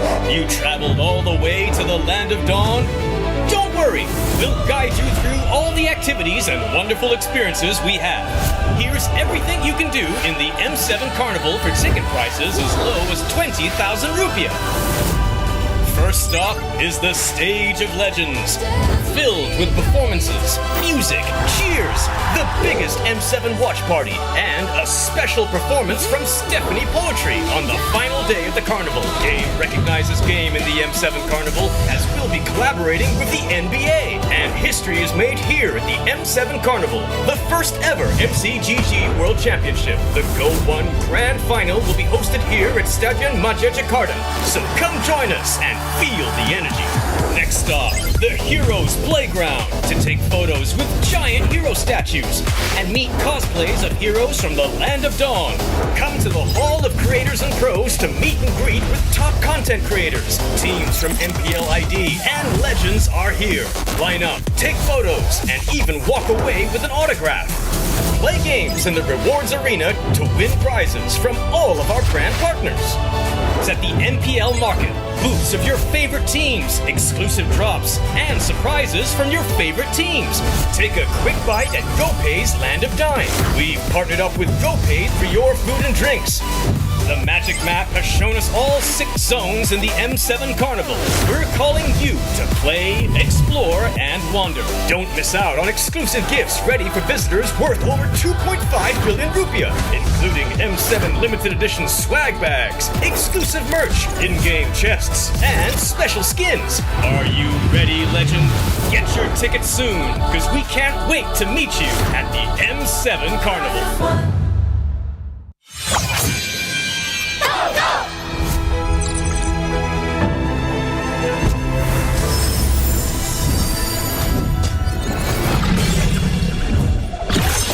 Rise beyond greatness and reignite your star. Come then, embrace the struggle.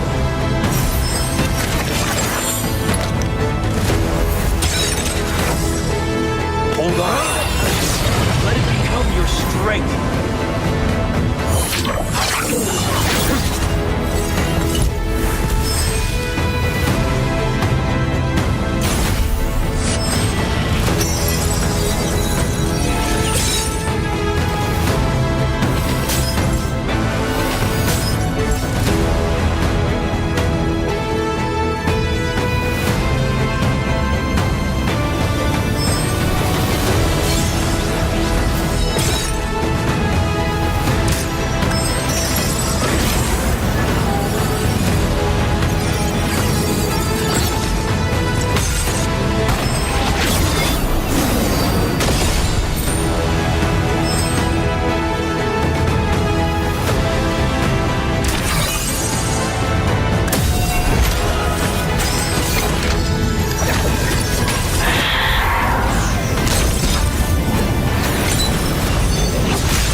If you know the fact about me, I've been playing MLBB since high school.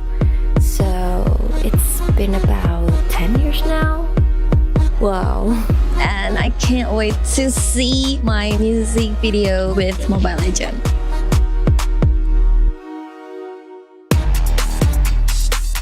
I feel like as Nona, as a group, we've never done a song like this before, and we've never done a collaboration with a game like this before, so it's definitely a first time for everything, but it's opening up a new side of Nona that we've never tried to venture in, so it's really fun, it's exciting, and it's just something new for all of us in the team. Yeah, but it's really fun so far. So, we're going on a date. Bye! Bye! No!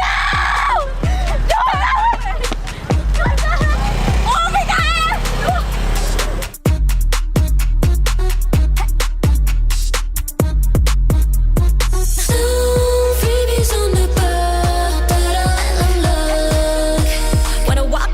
Everybody gonna watch us sizzle.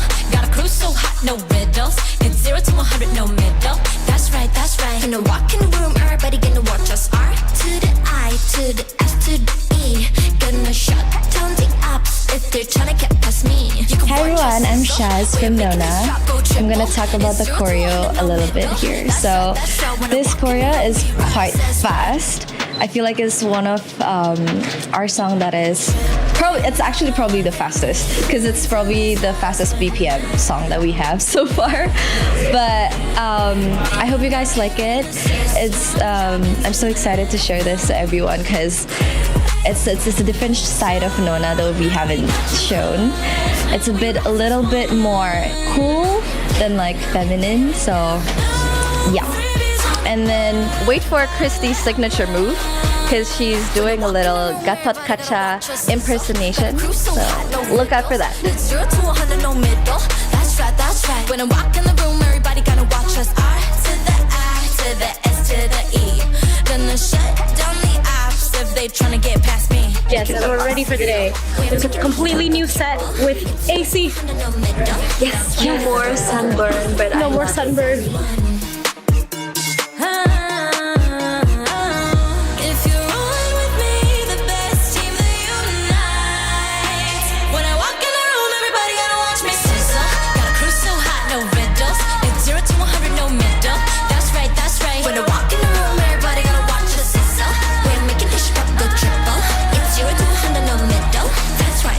When I walk in the room, we rise as one.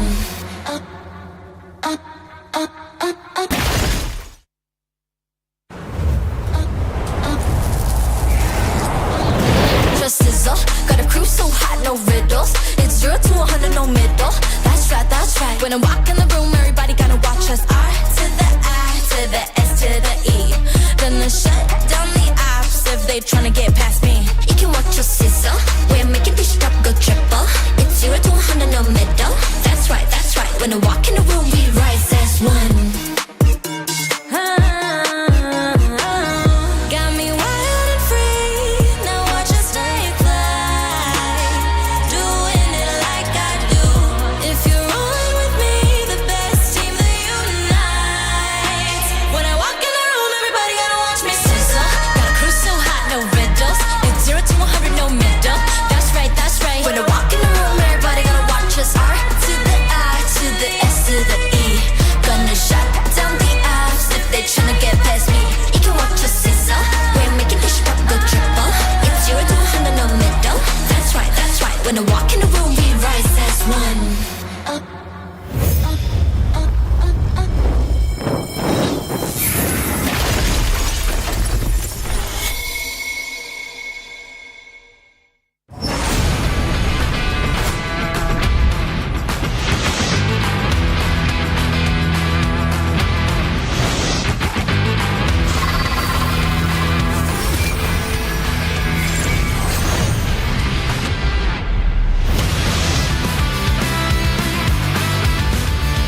15 Pro, M7 official gaming foam.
Sabar.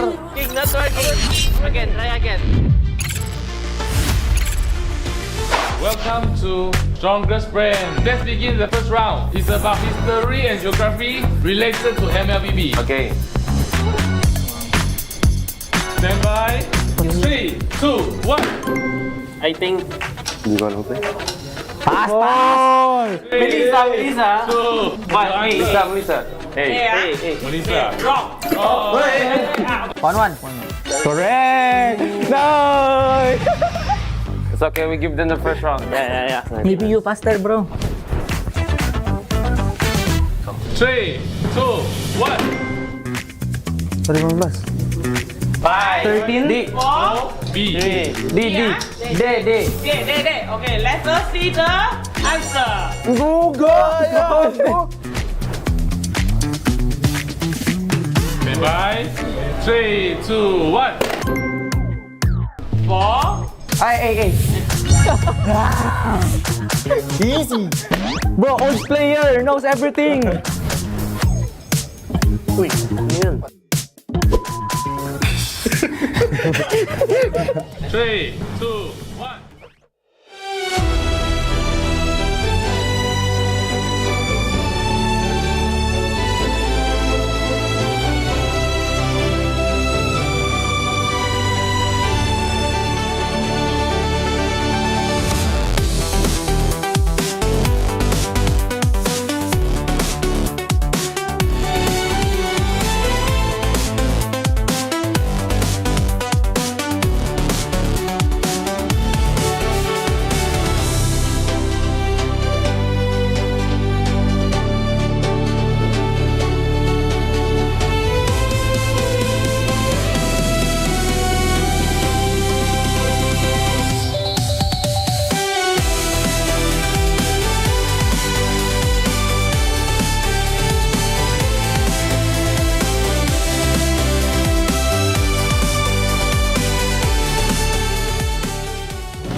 Bahasa Indonesia, the battle will start here in the M7 World Championship.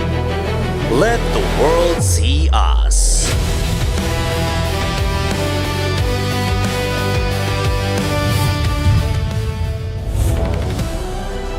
Welcome back to the M7 World Championship. My name is Eterna. And I'm Glenn. And today, before we head into our lower bracket semi-finals match between Selangor Red Giants and Alter Ego Esports, allow us to take this moment to recognize a very special group of individuals, educators who go beyond the classroom and into the community. Right next to us, we have two teacher ambassador from the MLBB Teacher Ambassador Program, Ibu Riris Wahyu Nugrahaini and Bapak Faisal Amin. Selamat malam, Bapak, Ibu, apa kabar? Selamat malam. Malam. So we are going to use this time to talk to them a little bit about the programs that they have been running for quite some time here. So my first question goes to Ibu Riris. Bu Riris, can you tell us about the MLBB Teacher Ambassador Program? Oke, MLBB Teacher Ambassador adalah sebuah program pendidikan karakter yang didukung oleh Dinas Pendidikan Kota Surabaya yang berfokus pada pembentukan fondasi lingkungan bermain yang sehat, aman, serta berkarakter bagi sekolah dasar dan sekolah menengah pertama. Dan kita sebagai guru juga mempunyai peran aktif dalam membuat atau mewadai peserta didik dalam mengembangkan bakat dan minat mereka di bidang MLBB dan e-sport tentunya ya. Dan juga kita sebagai guru tentunya mengarahkan ke hal-hal yang positif. That's amazing work. So this program is based in Surabaya? Yes. Surabaya, and it's facilitating young kids, young generations in SD would be elementary school, all the way to SMP? Yes. SMP is middle school. So they're trying to facilitate these kids, teach them about the esports community, teach them about the ecosystem in a safe and great manner. Wow, what such inspiring program, right? We have also heard that you have been a teacher ambassador for more than a year, the first batch. Why do you want to join in the first place? Kenapa sih Ibu Ririn kayak kan sudah menjadi teacher ambassador lebih dari 1 tahun. Jadi pemikiran pertama apa sih? Kok kenapa pengen join? Oke, sebagai guru ya tentunya kewajiban utama kita tuh adalah mendidik atau mengajar mereka. Tapi seiring dengan perkembangan zaman, belajar itu nggak harus duduk di kursi kemudian lihat papan tulis, nggak. Nah, kita juga mengajarkan mereka melalui game dan tentunya khususnya MLBB dan e-sport ya, karena anak-anak juga sudah menguasai, kita bisa membimbing mereka supaya mereka mendapatkan pembelajaran yang positif tentunya, seperti itu. So, she said, first thing first as a teacher, we need to educate them not only in the classroom, but also can through by the game, especially MLBB. So, to help them playing and educating them in the positive way. I think that's wonderful, right? We're seeing the progress in technology. We're seeing the difference and swifts in changes, I think, in the community, especially amongst young people. I think that's amazing. So, in your opinion, Ibu Riris, what key role do teachers play in guiding students in the ecosystem and, of course, the esports ecosystem? Saya sebagai guru tidak mengajarkan mereka untuk harus bermain MLBB ya, tapi menggunakan MLBB sebagai media pembelajaran yang inovatif sehingga bisa mereka mendapatkan pembelajaran yang positif seperti regulasi emosi, kemudian berpikir strategis, kemudian bekerja sama dengan tim dan beretika di media digital tentunya.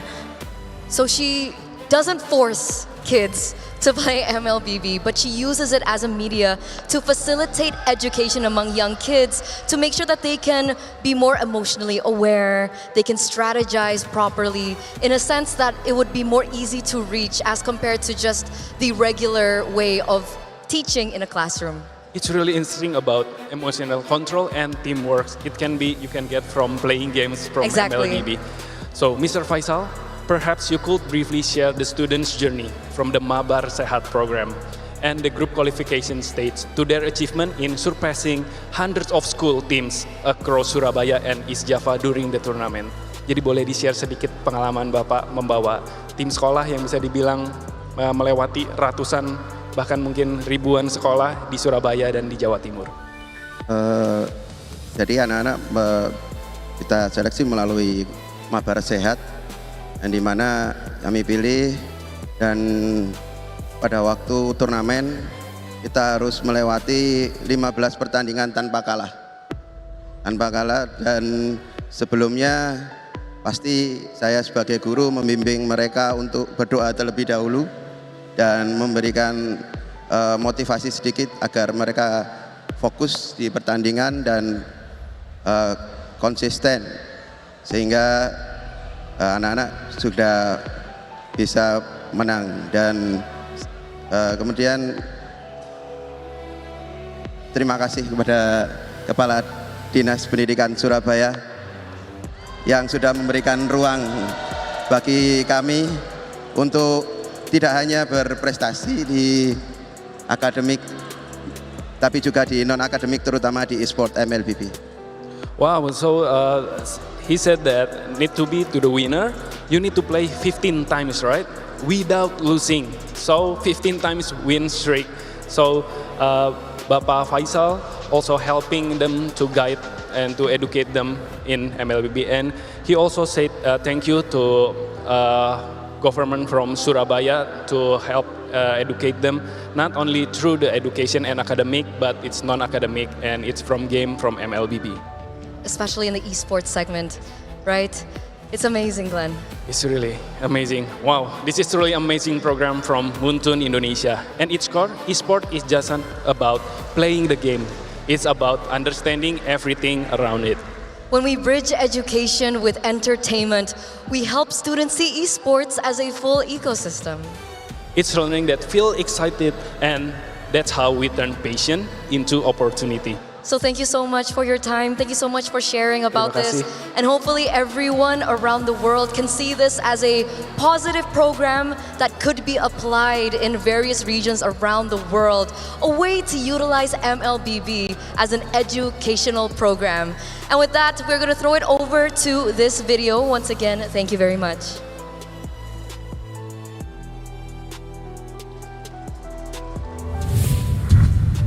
SDN Kapasari 1292 hari ini melakukan mabar pertama yang diikuti oleh 4 tim. Tim 1, hai.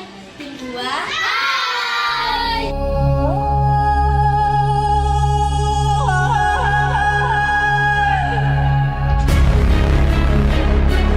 Welcome to Mobile Legends.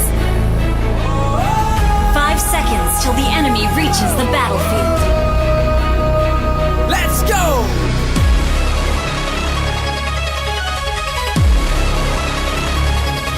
Let's go, let's rise! Bersama melangkah, bersama meraih mimpi.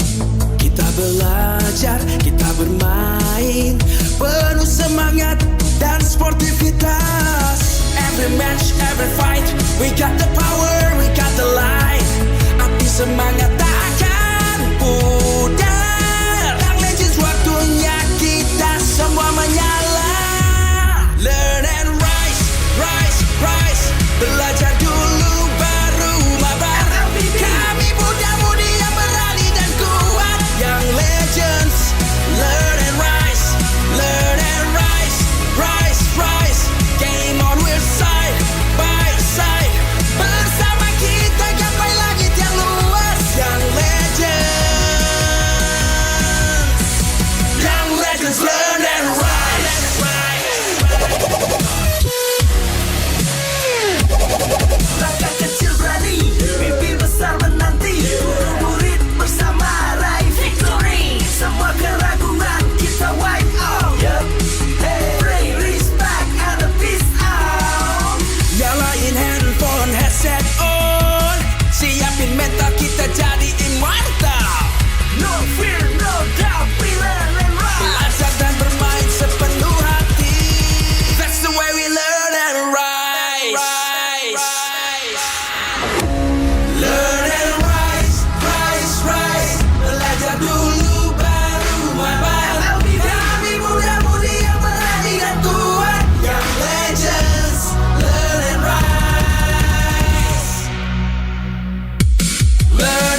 truly are entering a new era, and who knows, maybe those kids will be on this stage in the future. Yes, indeed, Eterna. And guys, thank you for having me back. It's great to be back here with you guys. But you know what? We're not just done giving out recognitions just yet, because tonight we have more reasons to celebrate.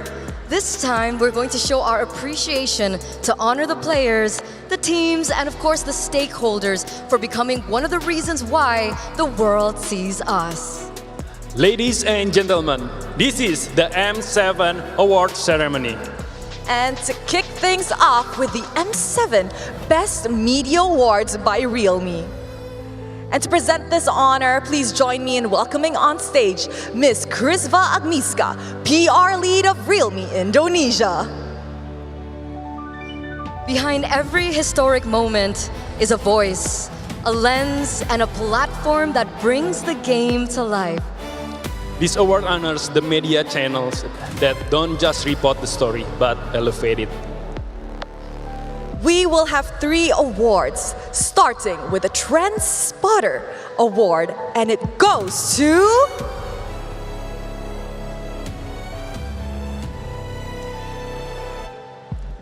Okay, so the first award, the Transporter Awards by Realme goes to Seputar Otaku.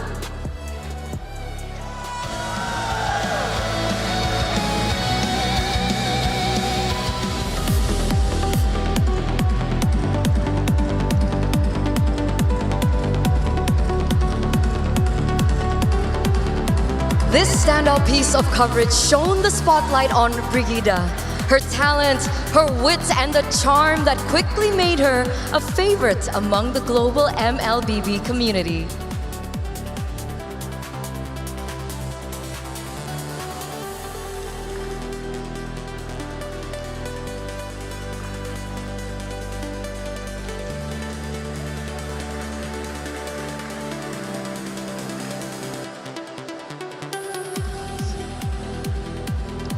Thank you. Congratulations once again. Next is in the Best in Esport Business Journalism Award, and it goes to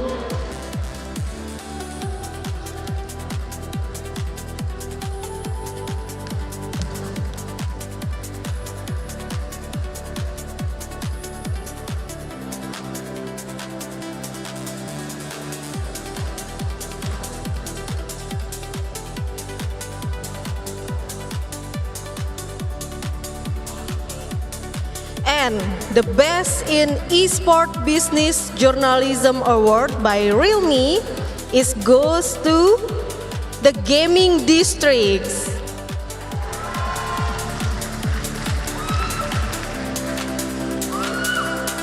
This story delivers an industry-shaping perspective, revealing how MLBB evolved this partnership model to unlock collaborations with global brands like Visa and the NBA.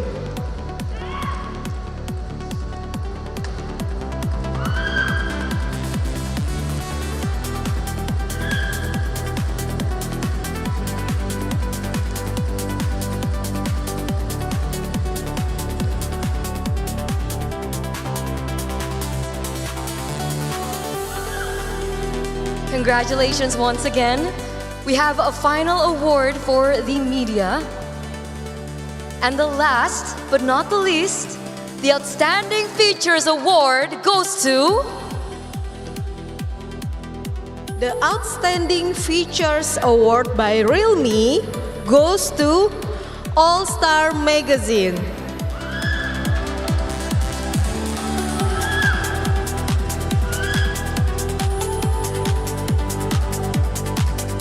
This feature uncovers the human story of Carl TZ, from childhood shaped by family sacrifice to the quiet and glamorous spaces where greatness began.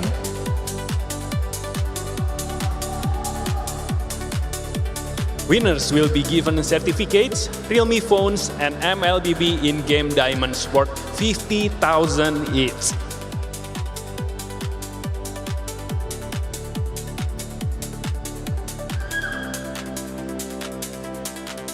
Thank you very much to Ms. Krisva Agnieszka. And of course, once again, congratulations to all of our winners here on stage.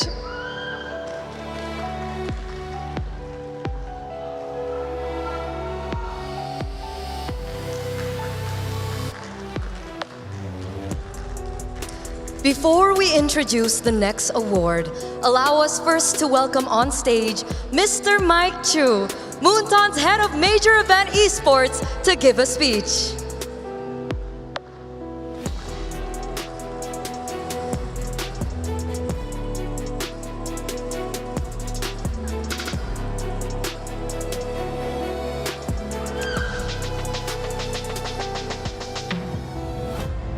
Hello, M7. On behalf of Muton Games, congratulations to all the winners, all of the M7 Awards for Best Media, presented by Realme. This award is our way of celebrating the amazing journalists and creators whose brings the story MLBB scenes to life and help our community grow. This year's M7 was all about let the world see us. Your media can be replaced part of that. Your coverage showed the heart, the grin, and the people behind our global community. Tonight, we celebrate our winners, but we also want to say a huge thank you to our media friends, partners, and to Realme, of course. Your work takes MLBB Esports to greater heights. So before we wrap up, here's a little teaser. Tomorrow, we'll be revealing the MLBB Esports strategy for 2026. Which will bring massive transformations. So definitely keep an eye on. Once again, congratulations and thank you for being part of the M7 journey. Thank you, guys. Thank you very much to Mr. Mike Chu. Ladies and gentlemen, it is now time for the M7 Fan Choice Awards by Visa. And of course, to present this honor, please join me in welcoming on stage Ms. Natalia Nugrahani, Head of Visa Indonesia Marketing. This one belongs to the people, a testament to choice and celebration, to the voice and the passion of the fans.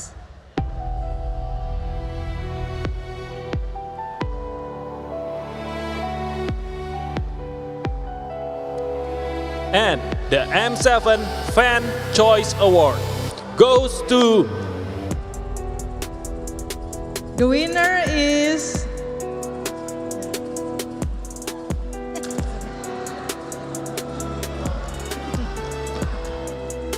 So, M7 Fan Choice Award goes to Alter Ego Esports! The people's champions indeed. From runner-ups in MPL ID, El Familia has let the world see what having a solid support system can help you achieve. Mana suaranya buat Alter Ego?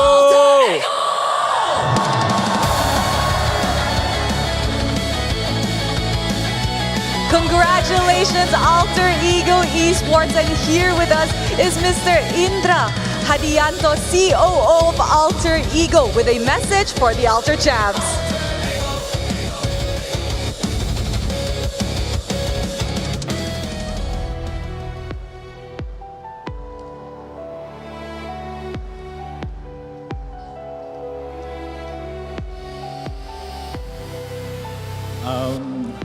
Selamat malam semuanya.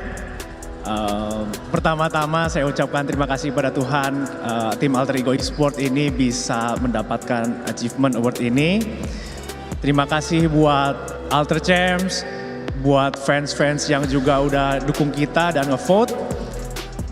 Piala ini untuk kita bersama, dan juga buat CEO Kopat, Kodelwin, ini award buat lo. Thank you.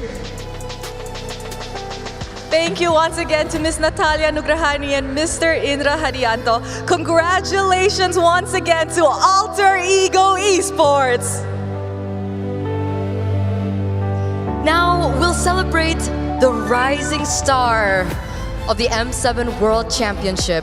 And presenting this award is none other than MPL Indonesia's legend player. Please welcome Lemon.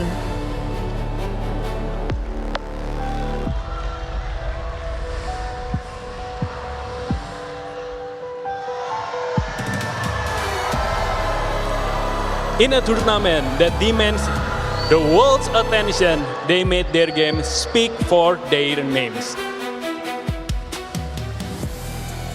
And the M7 Rising Star Award goes to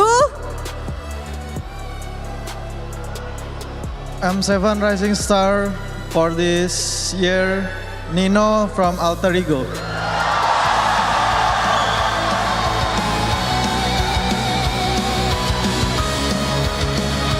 Back-to-back victories for El Familia and the Alter Champs! Mana guys suaranya buat Nino! No matter what Alter Ego Esports has been through, Nino stayed, and now the world sees him.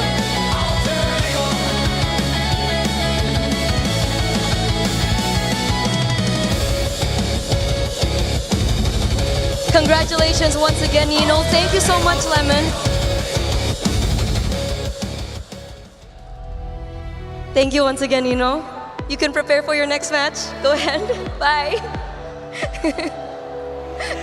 Congratulations to our awardees tonight. And guys, it is an exciting time, don't you think so? It truly is.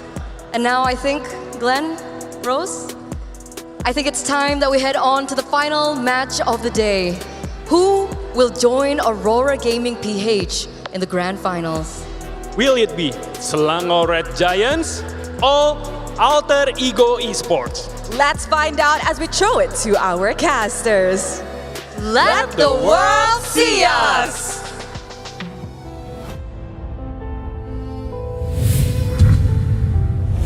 And we see all of you at home and in the crowd are watching. Our casters coming up for this matchup is going to be Naisu, Trex, and Brigida. This is an important matchup in MLBB history, so I'm going to give them their moment to just relax and rest up before they introduce and cast our games. You'll hear more from them later on. But of course, this is the panel. Myself, Renmar, Leo, and Wolf. We're going to have to talk about the story between Alter Ego and Selangor Red Giants. Alter Ego here is on a run that I have not seen in forever. I have not seen a story that Alter Ego has set up for themselves. How often do we see a team that plays for so long, a franchise that sticks to their guns and commits to a purpose? Alter Ego's waited 5 years to come back to the world stage. I think they've performed so well today, not only the players, but you can see that the coaching staff, I would still feel like it was the coaching staff that should be commended in that part.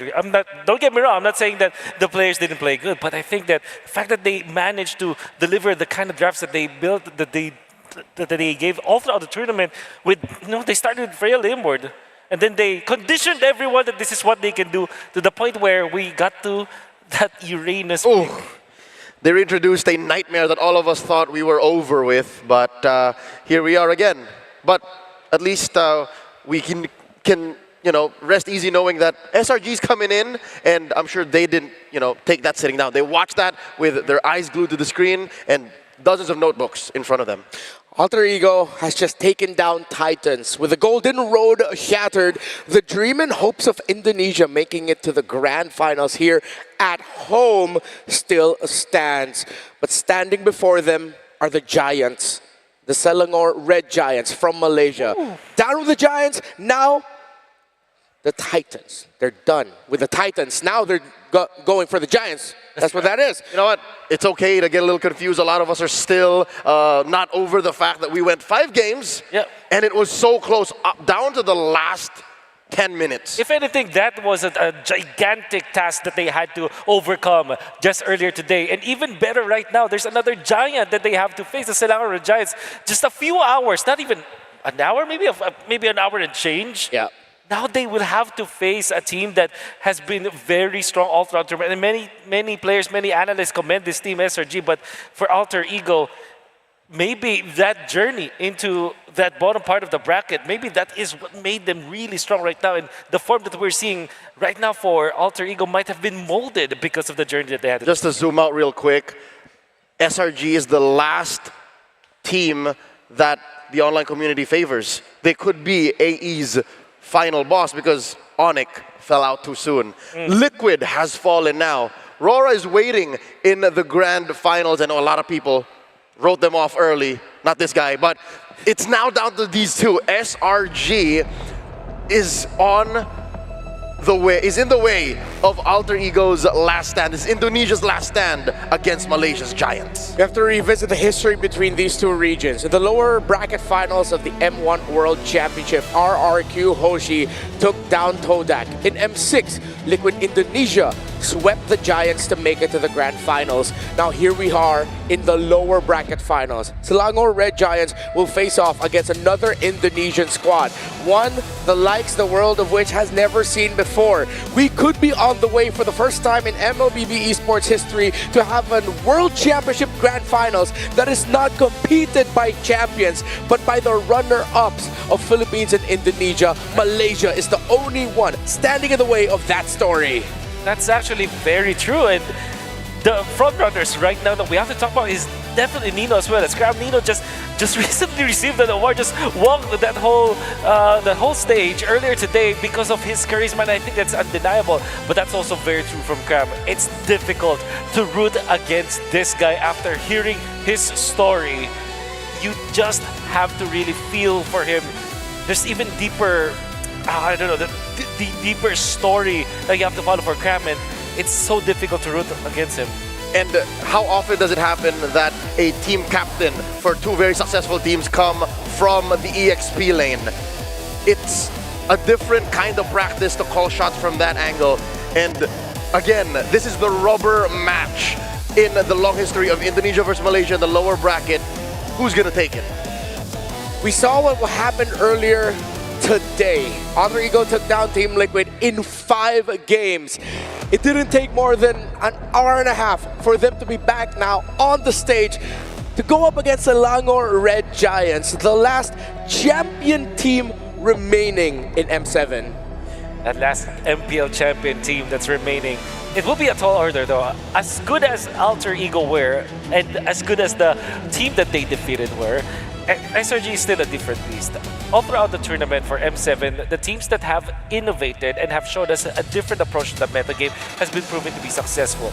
That was SRG first, when we saw them with their drafting and the way that they approached the game, the way that they used Innocent with that Sora on that flex, and then of course, eventually getting into the spot where they are now in the lower bracket finals, guaranteed number 3 slot now, number 3 finish for SRG. So it will be a difficult match for sure for Alter Ego, despite them winning already against the quote-unquote big boss of the tournament. But hey, fortunately, El Familia has their own little Professor X backing them up. That's Coach Zephyr, the X Factor, who, even if he doesn't push his team to have the most unique hero pool again, this is not in the upper echelons of the total ranking. They only play 34 unique heroes in all of M7.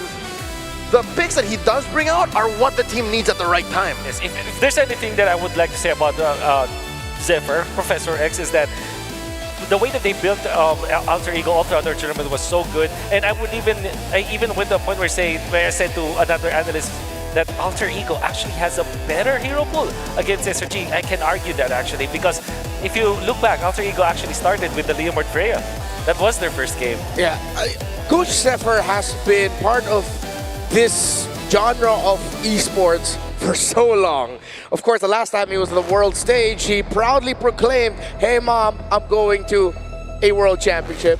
When he finally made it to the M7 World Championship, he declared the same thing. And his picks, his treatment of Alter Ego, despite them suffering some of the nastiest losses in M7, the fact that they could come back from major losses just shows that mentality is not going to be a question for this team. The fact that the Uranus in the last series, in the very final game, eventually held on. But we have to recall, Alter Ego and Selangor Red Giants were the first team to qualify for the knockout stage with a perfect 3-0 record. and Aurora Gaming Philippines have already defeated both of them in the playoffs. First Alter Ego, then SRG, which is why they're in the grand finals and only one of them can make it through. But Aurora had to go through the gauntlet. It's a 5-game series for both of them, right? So it was so difficult.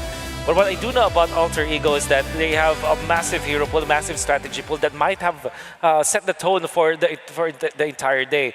What did Coach Arcadia and Ozoraveki prepare for their team, right? And I'm sure that they have their own niche picks or their pocket strategies. It's just going to be not as easy because the momentum now favors Alter Ego. Yeah, momentum, definitely. I feel like it's one of those things where despite them coming off of a 5-game series with a hometown crowd right behind them, I'm pretty sure they're going to be egged on to give on their best here. Actually, I think that's something that has to be disputed. Wolf, you can agree with me. And Renmar, you and I have a shared coaching background as well, all three of us. Some players actually relish in this momentum, in the heat, in the fact that, all right, I've played so many games of MLBB, what else could hurt me? Very rarely, maybe once in maybe 10 games or once in every 10 instances do they feel the fatigue. But here, it's all adrenaline. Yeah, it's the hot hand that players over the years have always talked about, that they love to play on, the momentum and the energy. And I'm excited to hear the energy of the crowd as the players are about to make their entrances. Real quick, your wish list for the series. Zetian Gatot, Yisun Chin. Ooh. Together.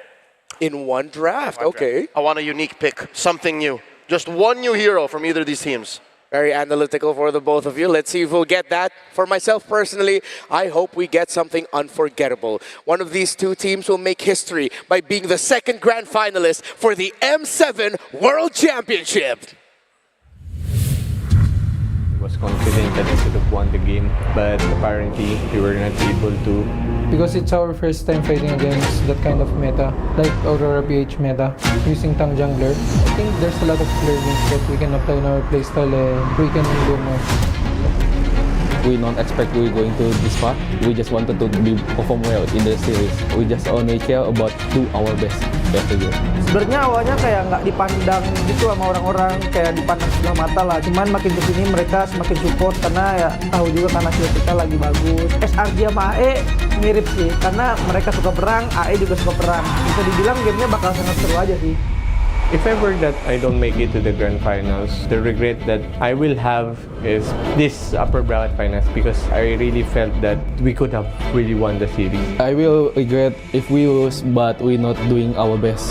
Watching how we played, I felt like we can win this tournament. I'm still feeling pretty positive that we can bounce back from this. How I tell the team is like we have a same goal. We try to reach the goal. It's not easy. In M6, we could eliminate and we stayed. We could have lost in the lower bracket, but we were still able to make it to the third place. So as long as we have tournament live, we will fight for them. I'm still hopeful that we can make it to the grand final. Di M7 ini yang pasti aku nggak mau nyanyain momentum ini karena ya kesempatan nggak mungkin datang 2 kali aja. Jadi aku pengen maksimalin ini. Whatever the result is for this tournament, I'm pretty proud of them. This marks the first ever meeting between SRG and Alter Ego. Will SRG move one step closer to their dream of winning the M7 trophy for Malaysia? Or will Alter Ego make history right here on home soil? Let's enjoy the game, boys!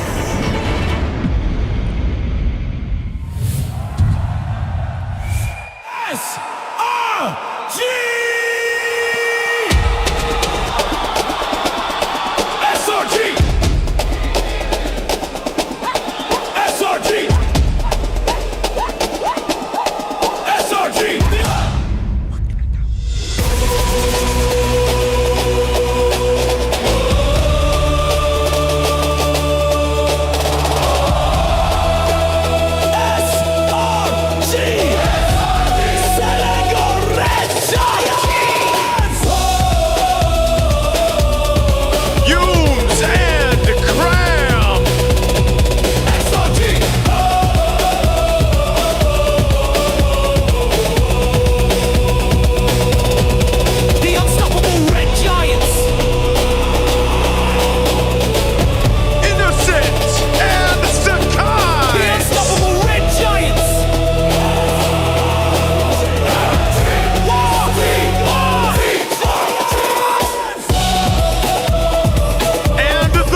Malaysia, Selangor Red Giants.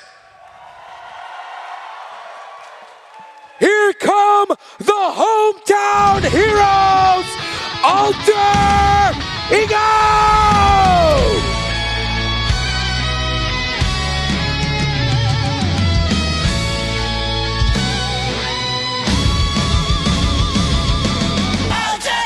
Back on stage is Orphe! Hijume! Nino! Yasuke!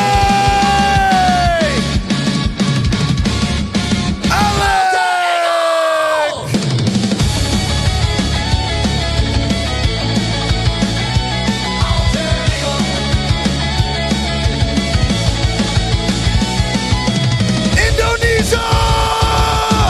Let me hear you say, go, go, go for Alter Ego Esports!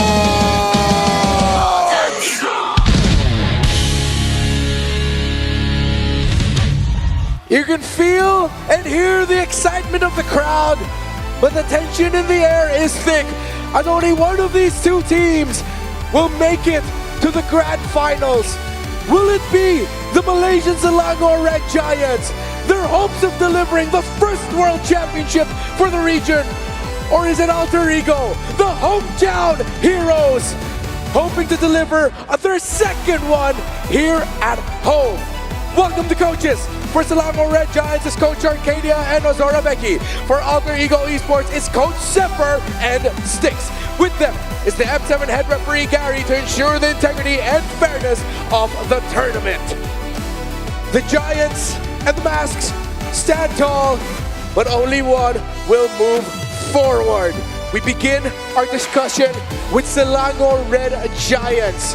As Sakai's and Innocent need to be on demon time if they want to go to the grand finals. We know what this team can achieve when they are actually in that demon time, when they started at M7 on a roll, only stumbling against a very good team in Aurora because of some draft choices. But I'm sure right now they will have a different approach.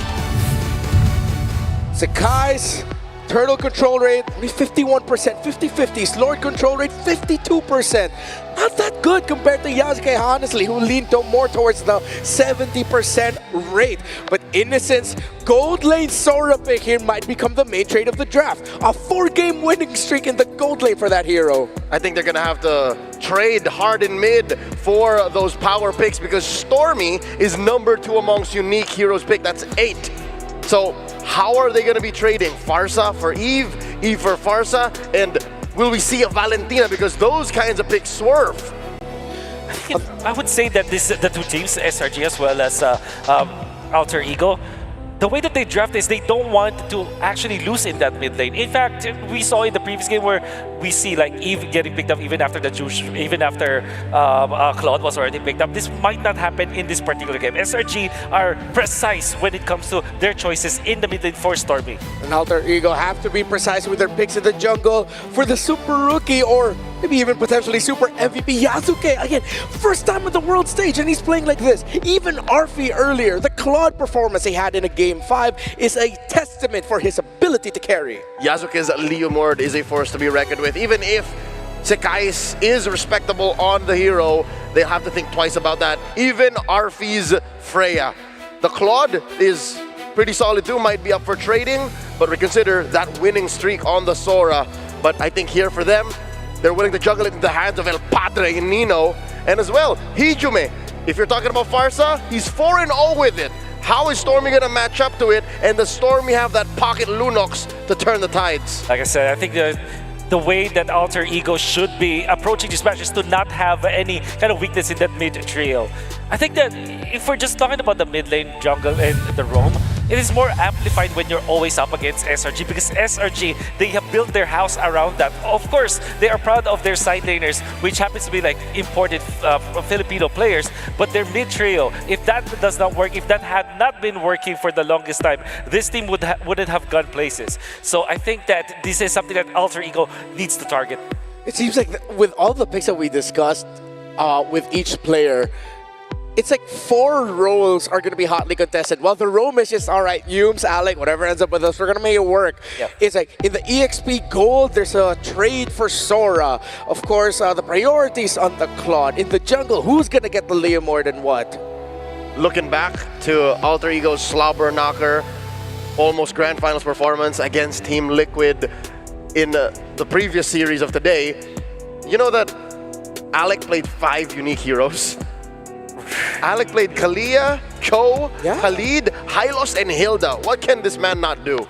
So I would be looking at that as Coach Ark and Coach Veggie and saying, if he's okay to do all of that, didn't even play Gatot Kacha at all, where do we put Yumes? Yeah. Seems like that's going to be the question. At that point, do you even take anything away from Alec? Try to take anything away from Alec? Liquid focus on the Grog. But I feel like if Selangor Red Giants can trade for it, involve Grog in the trade. I know they love putting it on the hands of Yumes, but any team that loves playing a specific pick is more than willing to allow it open because they're the ones who know how to counter it. And I would say that we can expect the roamers to be put in the the second phase of the picks. I think there will really be a trade between the mid laners. Obviously, the junglers were there. I think Leomord is still highly contested.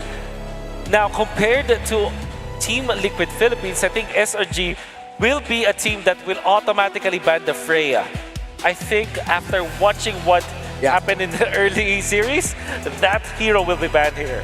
I think Liquid lost out one too many games because they let through the Freya. Yep. They learned that lesson a little too late. But yeah, I reckon SRG should be that kind of team. They should pick up on that sooner than later.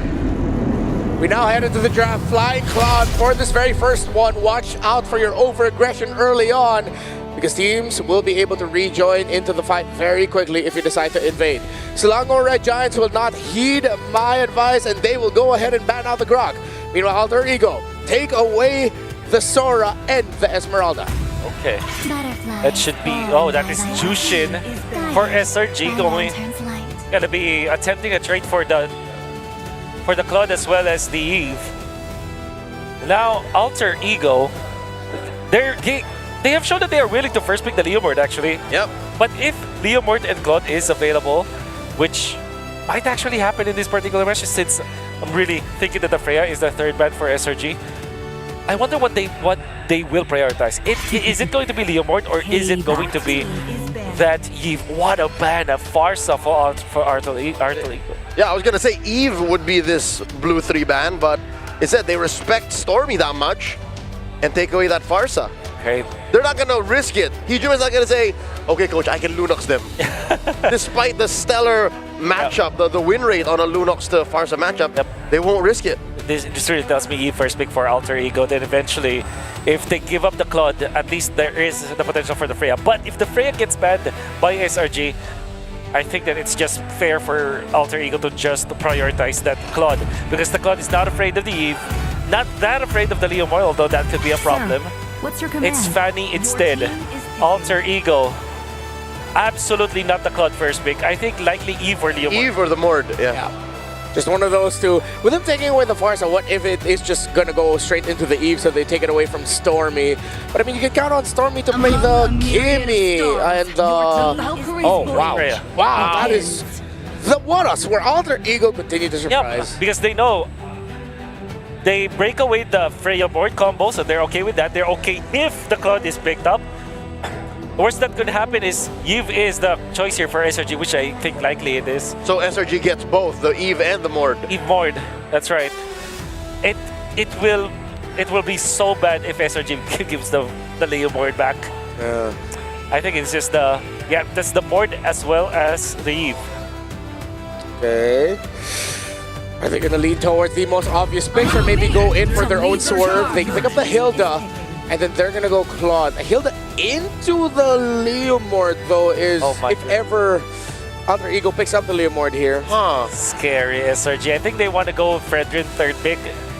Yeah. Which is crazy because we know that SRG they struggle with the utility junglers. And the scariest thing about this is that you can just Leo more. There you go. They gave away what we suggested for them. And Alter Ego gets the trifecta of the meta game. Of today's meta game, I mean, like literally today, January 24th. Let SRG cook, but what are they cooking up? We saw what happened to Liquid earlier against these three. Well, to the credit of SRG, if they can take this game 1 win against those three, then Alter Ego will have to do some major restructuring. Oh yeah, they cracked the code if that's the case. Yeah. So this could be limit testing. Again, it's a best of 5. Why would you limit test in the lower bracket finals? Hey, what if this time they go Uranus? It's been a while since we've seen a download team. That's true. Right. In the history of MLBB esports, there have been, a couple of teams who succeeded by allowing certain things to run through and see how far they can get away with it. SRG this early, leaning hard on a strat that beat them in the upper bracket finals. Are they going utility this early? This was automatically banned against Carl TZ after, I think after game 2, I would say. Yeah. And it's so important. I feel like this is actually a good hero. But is it a good hero for Sakai's? That's the question. Is it a good hero for SRG in general right now? If we were just to like block out the logos of the teams, I think that this is such an even first 3 picks. Yeah, I can see that. Although because of that all the more important question around Sakai's and this Baksha pick, I am underwhelmed by this Baksha. Yep. On theory, yes. 2 out of 3 times that Liquid pulled off a utility jungler-centric lineup in their lower bracket semis earlier today, that they lost, by the way. Yeah. AE figured it out. Yep. So what, I don't know, maybe SRG is working on recency bias. Maybe, all right, let's just not do what Liquid did in those moments, because I'm also a believer of the utility jungler meta, but not like this, not so soon, not so brazen. Yeah. We'll see. But Cho being banned out, I believe that SRG will be looking towards the ban on the Kalia as it is. It is actually still open. Yep. That's a Selena. We haven't seen her banned or picked in a while. Who said there are no shortcuts? So that's the chip. All right, smart, because we saw Alter Ego actually pick up that chip. It's the Alice. All right. So SRG gonna be looking for their maybe last pick their Stormy hero. Just get the Lunox maybe. Yeah. Put that in the mid. Yeah, straight up. I mean, in the center of the map, when you're going up against all the pokes of E, the self-sustain is going to help you out greatly, and you can punish aggression if ever you get to Darkening and Chaos Assault out.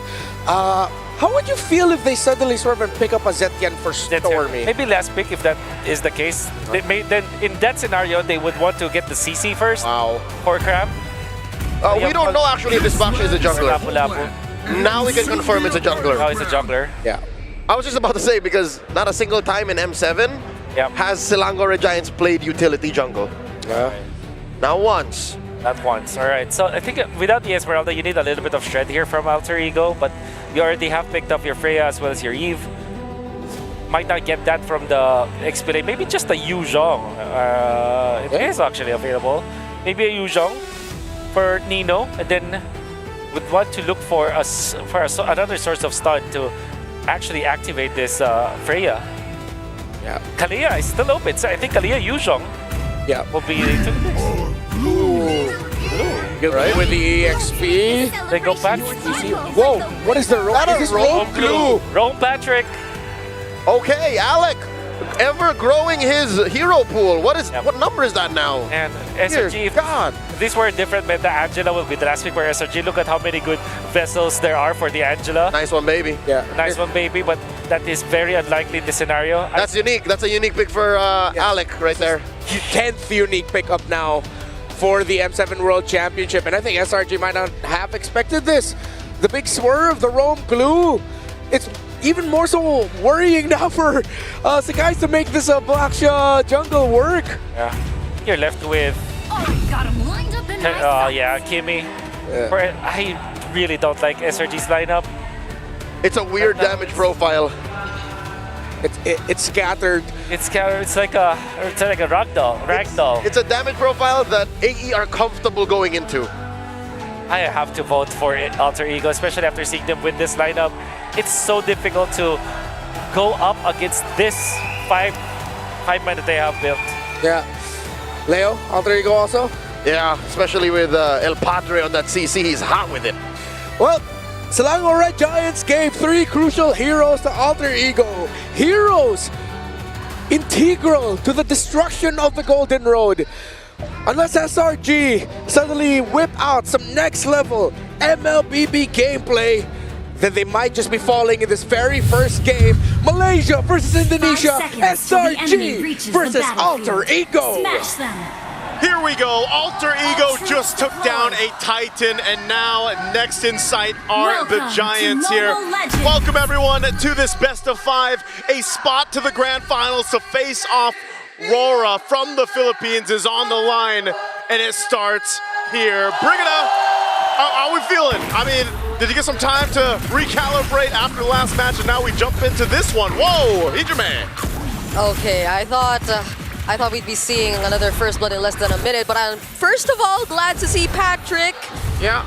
I'm glad to cast Patrick, Everyone but loves I'm it. very surprised to see it in Rome. And I guess this goes to show how deep Alter Ego and their pockets are in terms of bringing out these picks or these drafts. But then overall, I just feel like momentum is definitely on their side. This is a draft that will enable them to keep fighting as much as they want. But SRG, just the same, since they have this very tanky lineup, they just have to find the right targets to go for. And I feel like that's why we're seeing those fast rotations come in. But so far, Alter Ego are just quick to reposition. And Arfi's been playing this matchup all day long. Freya up against Claude, and he seems to always do well on it. And even Nino getting bullied up top a little bit. Doesn't feel too bad because last game saw him behind 2 deaths and still carried. Yeah, I wonder how this is going to work out too, just because, again, like the panel mentioned, there's basically 3 very comfort picks that we just saw from the last series with Alter Ego. Again, I just feel like I've only seen basically that in the gold lane. It's typically Arfi putting pressure on the Claude as he should, and we know that how that scaling can go here for them. But even so, to see this Leo more into the hands of Yosuke, where he had to go ahead and deal with it from Carl Tizzi in the previous one, you know that they want to go ahead and start things strong. And even for Nino on the CC, I think that was such a big part of that Game 5 in the last series here. So, yeah, if I had to say anything, momentum-wise, Alter Ego Esports should have this with this kind of draft too. And I mean, but SRG is going to go claim the turtle. Nice level 4 over to Cram just in time. A big Raven Spider comes down. Yasuke on the steed. Looking for Yumes now. Yumes brought down low. Can Nino get the kill? Yasuke with first blood. So a turtle for a kill.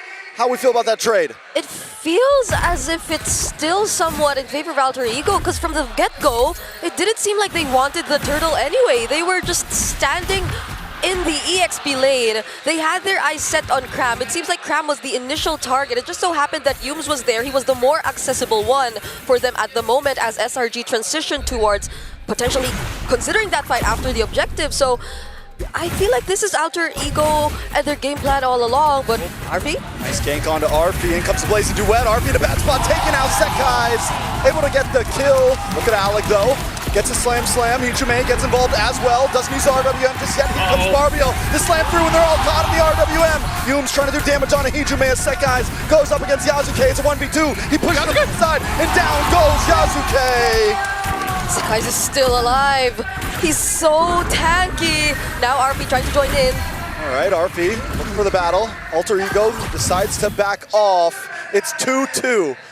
Okay, that shows us that yes, they want to go ahead and shut down Arfi from scaling up the way we saw him do previously. They make a play there in the gold lane, but then they also have to answer, and they're still going to stay down here. Now, one of the big things that they can play around for Alter Ego Esports, like we just saw, was that combination of having the real-world manipulation in your favor, and then you kind of just let to go and let loose with the Phantom Steed and everything else. But there's good response from SRG's lineup. They're capable of fighting back if they want to. A lot of damage onto Yumes. Yumes won't be able to get away from this one. Yasuke with another kill into his pocket. Add that on with the War Axe. He's 3-1-0. It's looking good. Yeah. For him. I was supposed to say, Alter Ego so far have found ways to really deal with Stormy. I think so far, considering the damage profile right now, it's really Stormy who you want to go after at that moment. But now it's even Yumes who seems like a really easy target. Alec, wait, Alec's taking a lot of damage. There goes RWM though. RP locks onto Kram. Sakai's is able to get the turtle though. Into the backside, Nino looking for damage dealers, but the damage goes all onto RP. Kram able to get the kill, but Alter Ego don't want to let it go down. Guys, Hijume and Alec are moving forward. Another kill into the hands of Stormy as Yasuke bites one back. It's a 2 for 2. The turtle still goes to SRG.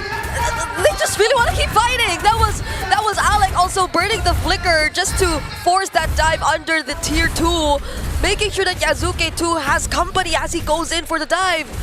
There's I don't know, it's like a hidden passive about the SpongeBob and Patrick skin. Like, you just want to fight them. There's something about it, man, and that's what happened. Alec was taking all that damage, and it started up that fight that was chosen by SRG. So, you know, amidst it all, some kills obviously went over to Alter Ego, and they had a good fight there, but SRG still maintains the lead. They do have still some control around the map. Who got it? Oh, did he get the orange buff? Yes!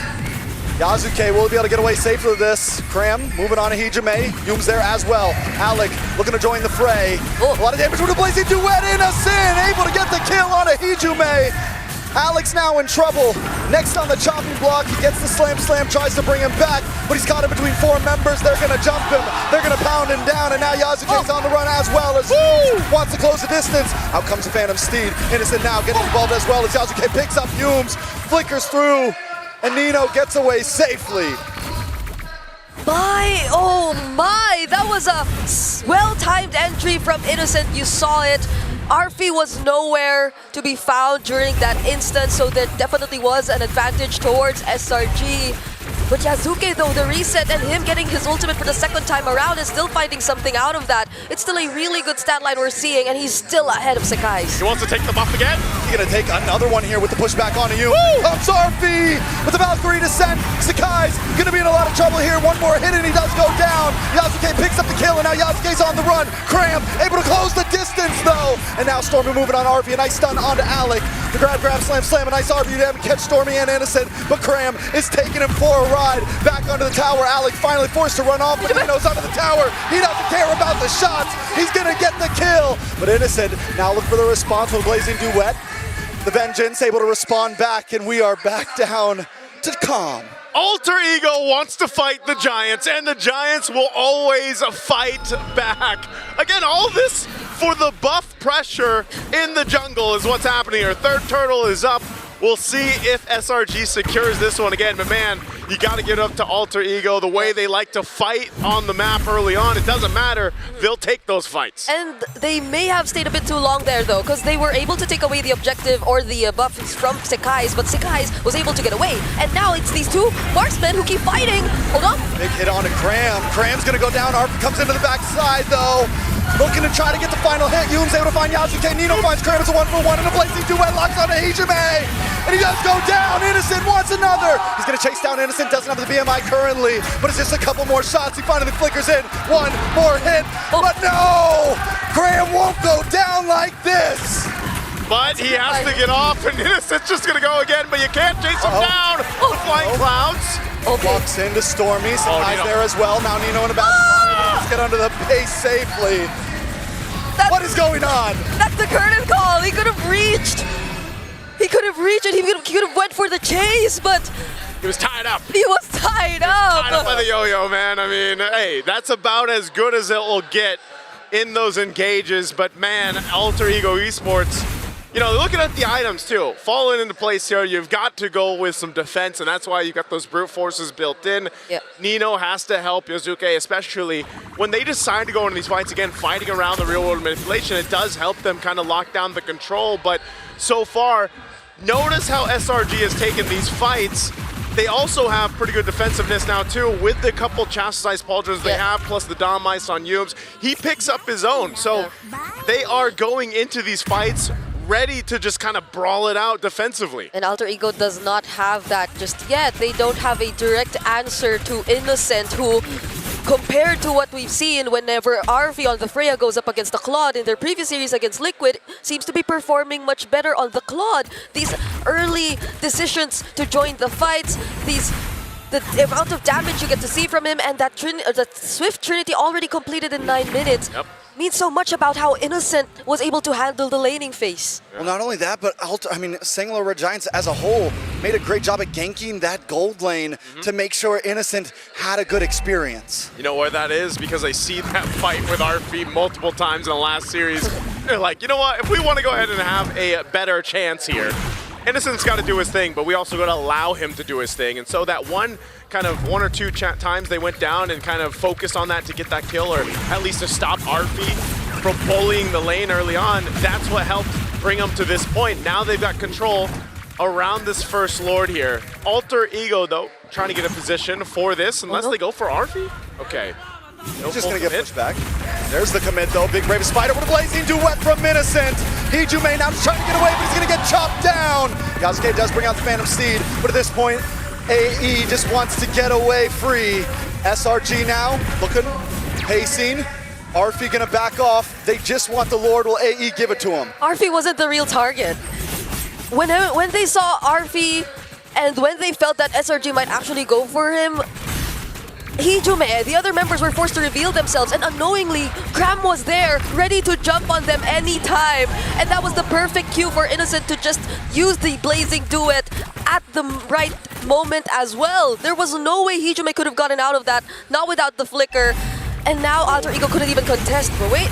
Big Valkyrie's descent. RP finally moves on to Stormy. A couple more shots, but he gets stunned. Wait, the final hit connects. Innocent gonna be pulling up soon, though.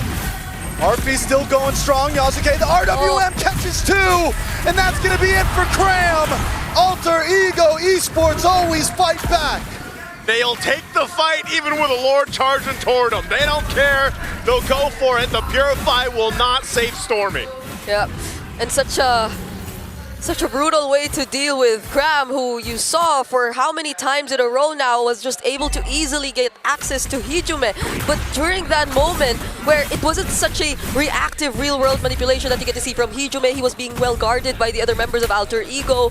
Surprisingly, they have ways, they have damage to already deal with this guy, and that is something you could also expect from them in the upcoming team fight so long as they're able to set up, but Sakai's. Nice dodges from Alec and RP. Oh, there's the re-engage. Does get the grab. Force use a flicker, and comes Cram with a Brave Spider. Innocent gets some more free shots. RBL does come out, but AE decides to disengage. Okay. All right, they want it, like there was an attempt to set something up. They didn't get the setup they were looking for if you're SRG, and then Alec decided to go ahead and engage. He gets zoned out from his team. Nothing too bad, though, because, again, that one kill doesn't really change the course of the game. They're, at this point, playing into the Lord here in about a minute and 20. Yeah. So if you're looking at the itemization and everything else, even the space on the map, it's nearly even, right? 3 turrets are down. Alter Ego's got that. SRG has 3 now as well. So it's more so about these constant fights that we've seen breaking out. How do the adjustments be made here? Again, once we get to some of those defensive items coming into place, that's where you'll see a little more finesse that's needed for the team to have that upper hand. Conceals also are going to be a big part of this. Yeah, and it's also maybe a Flying Clouds thing where they true. just constantly find themselves back wherever the team fight was last seen, and they just constantly find ways to start again, which I think has been working really well so far for both of these teams, because it's just really a matter of timing and who gets to force out a fight at the better moment, especially considering now that we're approaching the more important objectives, and the gold lead hasn't really swung significantly in any of these teams' direction so far. It's always been less than 1K. I guess the most significant you could really look at is how Yasuke is already 2K up ahead of Sekai's, but that's a utility you're talking about. Oh, Brave Spider comes in. Hume shows up as well. RP able to dash away, and this is, I mean, Alter Ego continuously just testing the waters here. They were basically like, you know what, Lord's coming up. Let's not lose anybody in this. They disengaged. They're going to go ahead and reset. One of the things we're seeing too from Arfi is, you know, now that he's built up, he might be down 1,000 gold against Innocent, but he's really focusing on trying to catch Stormy. I'm not sure if they're going to get here in time, though. Lord goes for a bit of a reset, but they go. Stun. To the backside, plays into it, connects onto nobody. Alec gonna get the stun onto 2 in the backside. Arfi tries to disrupt Humes, but is on the run. Cram brought low. Yasuke picks up the kill. Now they're gonna move on to Sakai's. Innocent looking for free shots. Sakai's brought back to the team, and Nino just needs a few more shots. The RWM, the mega kill, and Alter Ego are finding the advantage as we speak.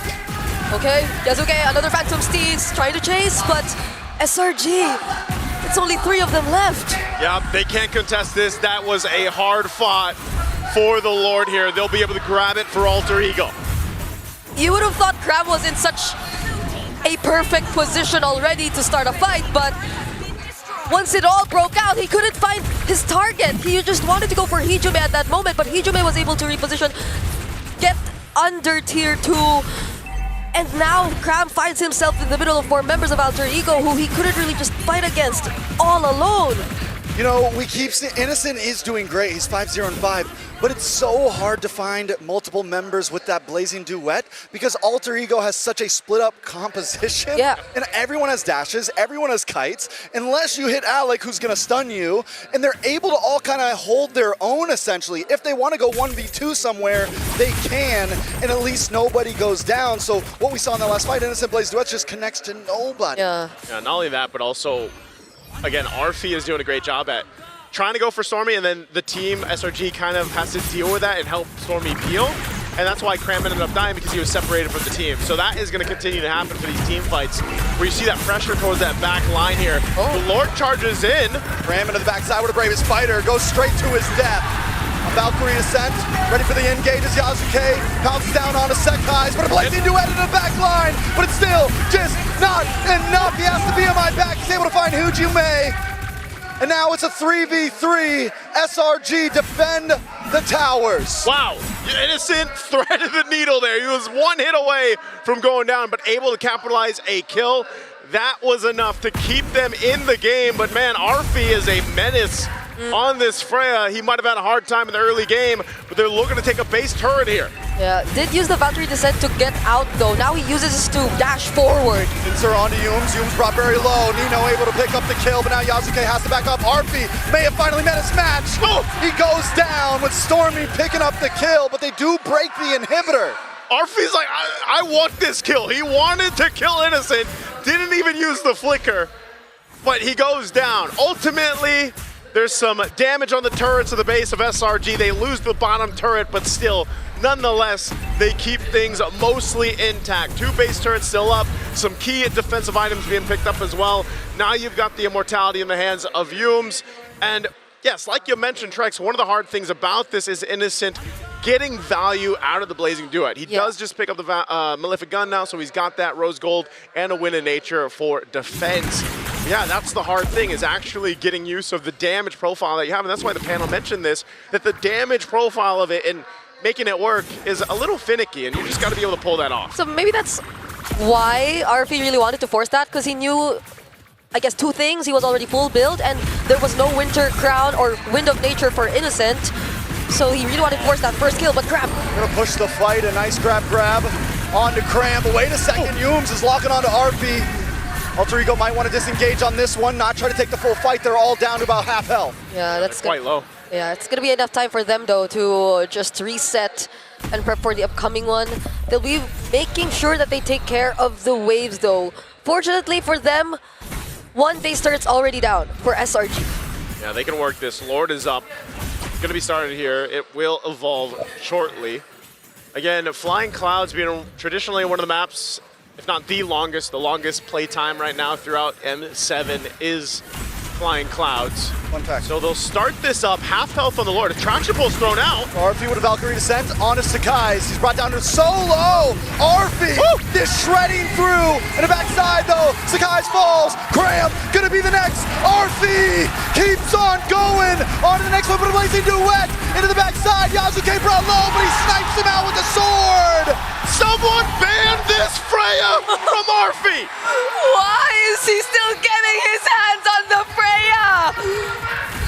Time after time, Alter Ego break through the base, and it's not going to be enough to stop him here.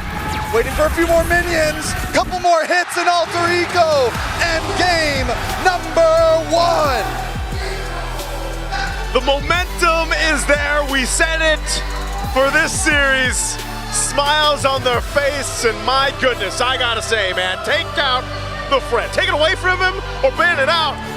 Because Arfi, imagine, there was so much focus on him from SRG in the early portion of the game. They kind of shut him down, but then boom, he comes back and locks in and just is a menace in the back line. I mean, Sakai's, Graham, it didn't matter who.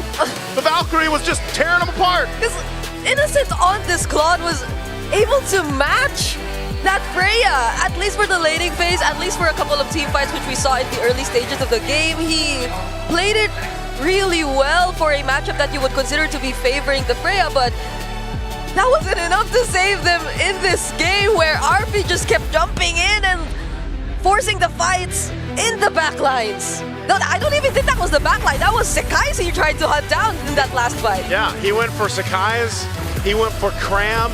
That's what I was saying. RP didn't care about Innocent anymore. He's like, I'm not going to catch Innocent.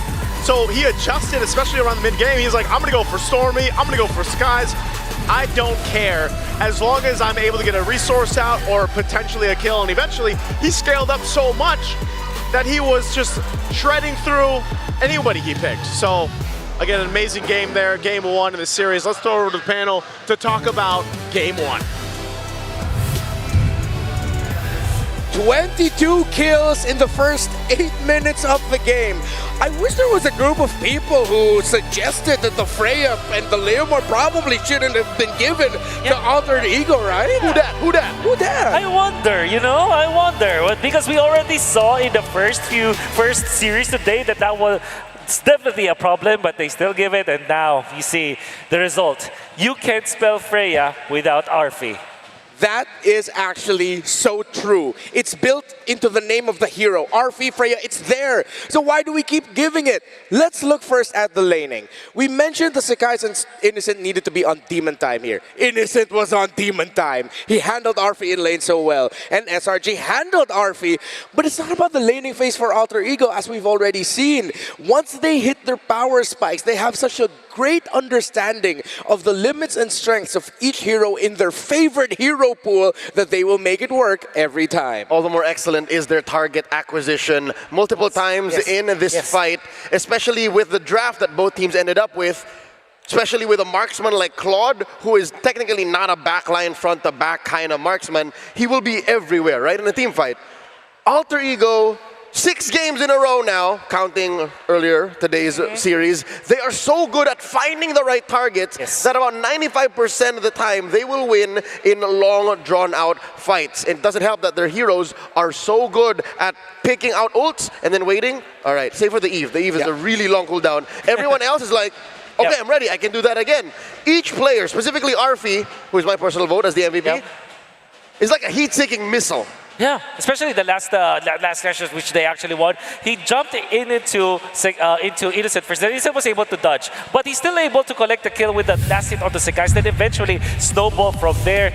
Arfi, the MVP, but if you combine also the peeling that he was able to give for his teammates, because I think that the MO for for SRG was to get into where Hijome was, and to be fair, I think that the air were able to catch Hijome so many times, but the defense, because of Arfi as well as Nino on the CC, was so good for Alter Ego. I honestly see a world where SRG won Game 1 because of just their wanton shutdown of Hijome. I felt so painful watching that Eve just not be able to RWM. Like, I think half of the fights here, he did not get to use the RWM properly. But eventually, as Wolf mentioned, how scary is it to have both a shredding damage dealer in the front line plus a peeler in the gold lane? Yeah.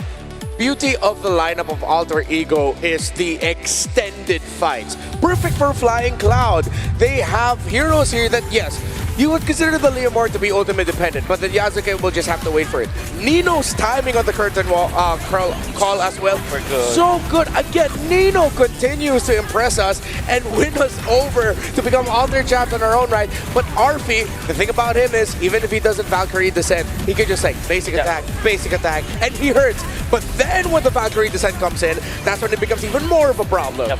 And to add to what Nino was able to achieve in this, it's so many times that his discipline with the vengeance is so good. He does not pop it without Innocent, you know, being a threat. Like, he's always reserving that for a specific purpose, and because of that, it's so difficult for Innocent. Look at this. Eventually, when Innocent tried to go for that way onto the CC, they have found it, and last hit by the way coming up from RP. It's difficult for Innocent to position himself, and when that does happen, look at them. They let go of the real-world manipulation. They go on him afterwards. It's like almost they are almost programmed to react to Innocent. It's like they already know what Innocent is about to do. They're waiting for Innocent to jump, and once that happens, they are so prepared. That was the fight that made me go, wow. It's like they were all speaking, but we're also connected telepathically to know each other's next moves. They know their timings so well. Nino still deathless in this game, 7-0-8 on this CC that packs more damage than it does sustain. Gone are the days where CC will just go for maybe a War Axe and then the rest of defensive. No, you could just go for the offense. War Axe, Hunter Strike, Malefic Roar, even his choice of defensive item in the Brute Force Breastplate is the most offensive-minded defensive item that we have. You can even argue that the Winter Crown has some adaptive damage in there too. Yeah, that too. But it does. It actually does. I think that Alter Ego Esports have designed this composition to win in this meta game that we have right now. Professor X have built this. This is the strategy. Leomord and Freya. It worked in day one of the M7 Swiss stages. Now, the day before the final day, it still is working. This has to stop, man. Freya needs to be banned. I feel like if SRG still wants to win the series. And that's the thing. You ban Freya, you open up a whole can of worms, a new problem to find solutions to. If you ban out the Freya, something's gotta give. You're gonna have to, consider what else AE is packing. And that's not like Arfie's useless if he ends up with a Granger or a Clint. He has so many heroes to look at that the Freya is just a comfort. But Freya also kind of pins it down in the draft, right? Because you adjust so much. I think the presence of this hero also forces SRG to go for a utility jungler so that they can actually help out Innocent, whereas I think it's just evident that SRG needs to accept that they also cannot play the utility jungler as of now. Until we see such a good utility jungler in a very good composition, maybe that's when we can say that it is possible. But as it stands right now, it's clear that they cannot fight fighter versus utility. They have to use assassin versus fighter or fighter versus fighter in the jungle role. Yeah, which is why we're also a little bit underwhelmed by the Baksha pickup, alongside then the Kimi popping up. Well, once that glue was locked in, it's like, yeah, they're not going to have enough damage. To their credit, 4-3 and 9 for Stormy, impressive. And they were able to match SRG, or excuse me, Alter Ego for the kills and even take away objectives. They were leading the aggression from time to time, but they just could not get that big win. The big win was easier for Alter Ego to pull off. SRG had to do so many things just to win one team fight. Just to rewind back about 2 steps, Wolf is right. The whole jungle matchup has to be looked at with a magnifying glass, just enhanced about 10 times, because in the last 10 games, Sekai's only played 2 heroes, Yi Sun-shin and Leomord. I don't know, if you're playing Alter Ego, if you're playing against them in the shape that they're in now, I'm not so sure you have any room to play Yi Sun-shin, and you have to consider where that Leomord goes. Well, as always, we encourage you, for every M7 World Championship, listen to the panels. We have some pretty good things to say, you know? And if you can't always listen to a panel, then sometimes having a strategic coach in your pocket is all the best thing that you can do. So we're going to say thank you to some friends, starting first off, of course, with Realme. You can check out all of their AI insights in the Realme 15 Pro, win rate predictions, analysis of gold, items, everything in real time. It's like having a strat coach in your pocket. That's the AI gaming coach feature, but there's also the consecutive skills features. Like you can macro key combos, preset them in just one tap. It guides your strategy, elevates your execution with a full AI-powered edge. From prediction to performance, the complete package. You play, we carry. Realme 15 Pro, the M7 official gaming phone. And of course, one of our favorite friends here, of course, is V-Chan. We all know about V. V is just great. We can take this moment to just share what has V done for you in your life in the small amount of time that we have learned of V. Oh, wow, his voice changes every time. V-Chan. Yeah, so what has V done for you, Wolf? Yeah, sometimes he, transforms into a cloud, which I really like. Because he floats around everywhere, bringing Visa's vision of being everywhere you want to be with his playful energy. V is here at M7 to experience the world of gaming and esports alongside all the amazing MLBB fans. Here to cheer on every team, whether they're winning or losing or they're drafting Freya. And remember, with Visa, stay fast, stay secure. Be the champion you want to be. No, wait, be the real MVP. Yeah, we get it, V. Yeah, you always make that joke, and we love you for it. So you're just going to be right here. Of course, we saw that interview in the first series of the day between, it was featuring MRO participants here in Indonesia. That's the MLBB Rising Open. So Season 5 is back. It's still open to everyone and flexible to join. Now there's major upgrades. You can earn hero power from victories based on your weekly champion rank and team up with friends to form a 5-player team to compete. Rewards are stacked. Win or lose, you can earn MRO coins to redeem permanent skins, exclusive avatar borders, and more. Climb the weekly championships to qualify for the championship with bigger prizes and keep the M7 passion alive. And the passion is living and going here. SRG and AE. I think unanimous across the board. We are all in agreement. For SRG, let's just not give that Freya lame word even. I wish it wasn't so simple. That's what's scary is deceptively the solution is, oh, just ban the Freya, then all fine and dandy. We can go to the grand finals. It's not that simple, but it's a start. It's a step. It's a step. It's a step in the right direction. It allows you to see that if the Freya is banned out, then what else do they have? Then how can we adjust to that, right? The little continuous growth of this series is what SRG wants to go for, as Alter Ego are still riding the high of their victory earlier today by taking game number 1. But outside tennis indoor is actually a great carnival that we have. So, hey, for more information on that, you should go ahead and watch this. We're going to talk a little bit more behind the scenes.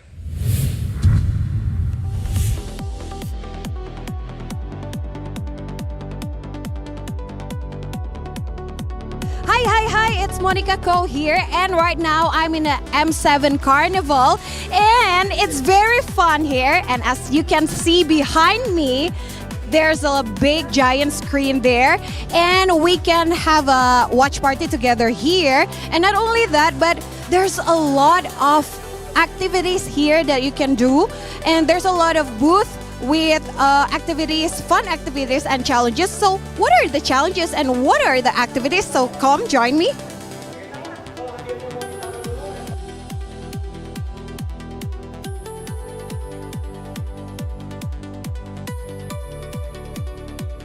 And right now I'm in the Visa's booth, and something caught my attention because you can see behind me there's a long queue here for an activity here.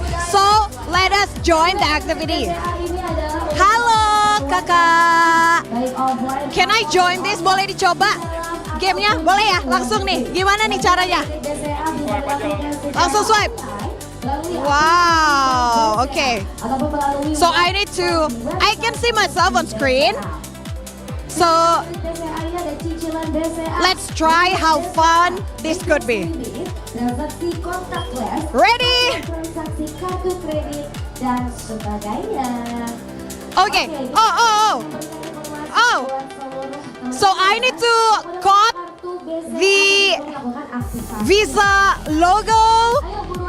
Oh, it's very fun, yet it's very challenging. So this is only one of the activities in this Visa booth. And as you can see, all around this booth, there are still a lot of activities that you can join and you can try.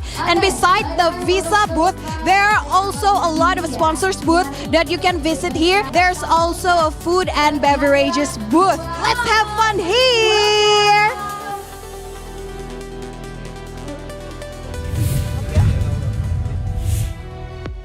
Hey, don't forget, the M7 Carnival is just right there. You can join in tomorrow for Grand Finals Day. They have a lot of things you can do, activities. Of course, the merch booths are also there. So why not, right? Before you join in the M7 action in the arena, join the Carnival. I gotta go. There is Yuzhong, Dan, Nana, Besar. I gotta see them.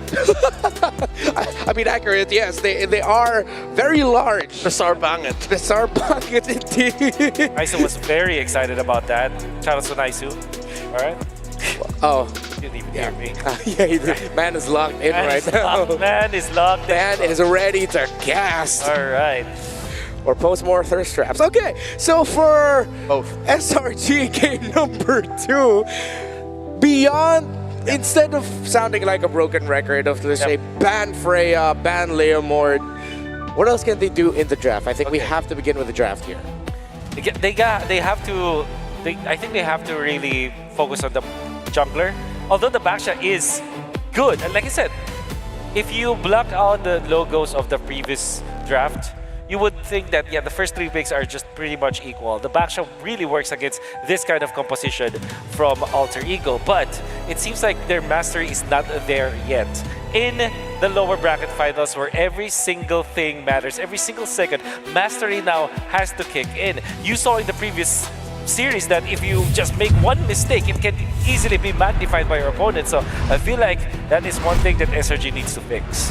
Okay, so will they fix it as we head into the draft for game number 2?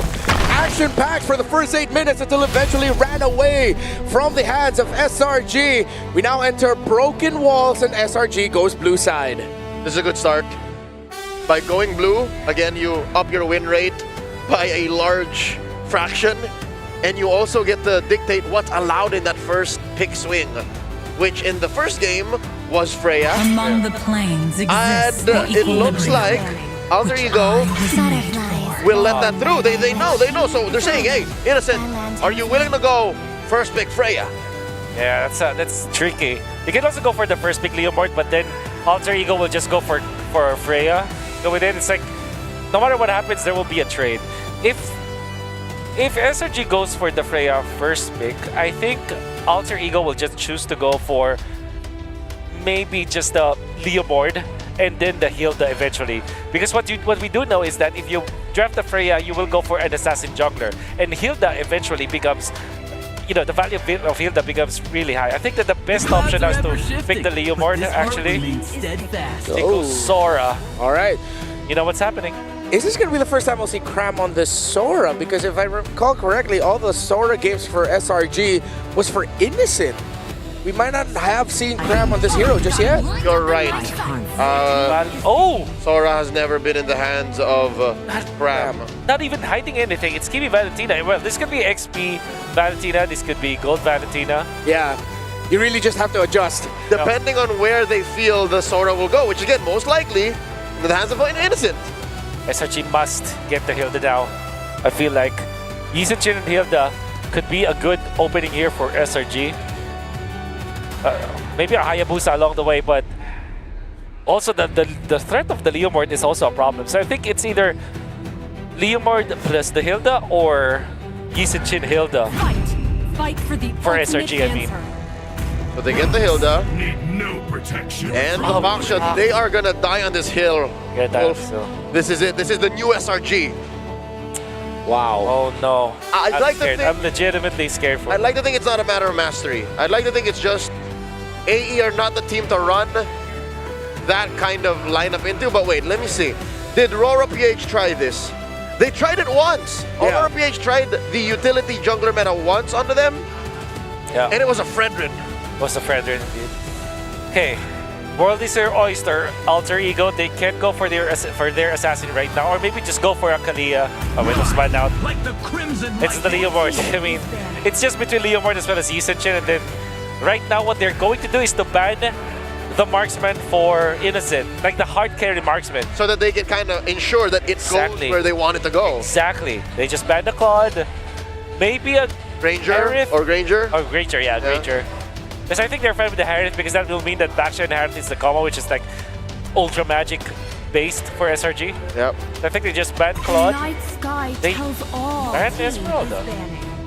Interesting. Or maybe they will forfeit the Freya, that's why they're not afraid. Alter Ego is such an anomaly, even though you have a very clear idea of how they want to play and the heroes they want to play, that I'm taking a lot of time right now trying to think of the draft. We literally have 1 day left in the tournament, and until now you say you think you know them. Yeah. On this day, I still can't see clearly. Yeah, it's so difficult, especially for Alter Ego, because it's just mainly because of how flexible they can be.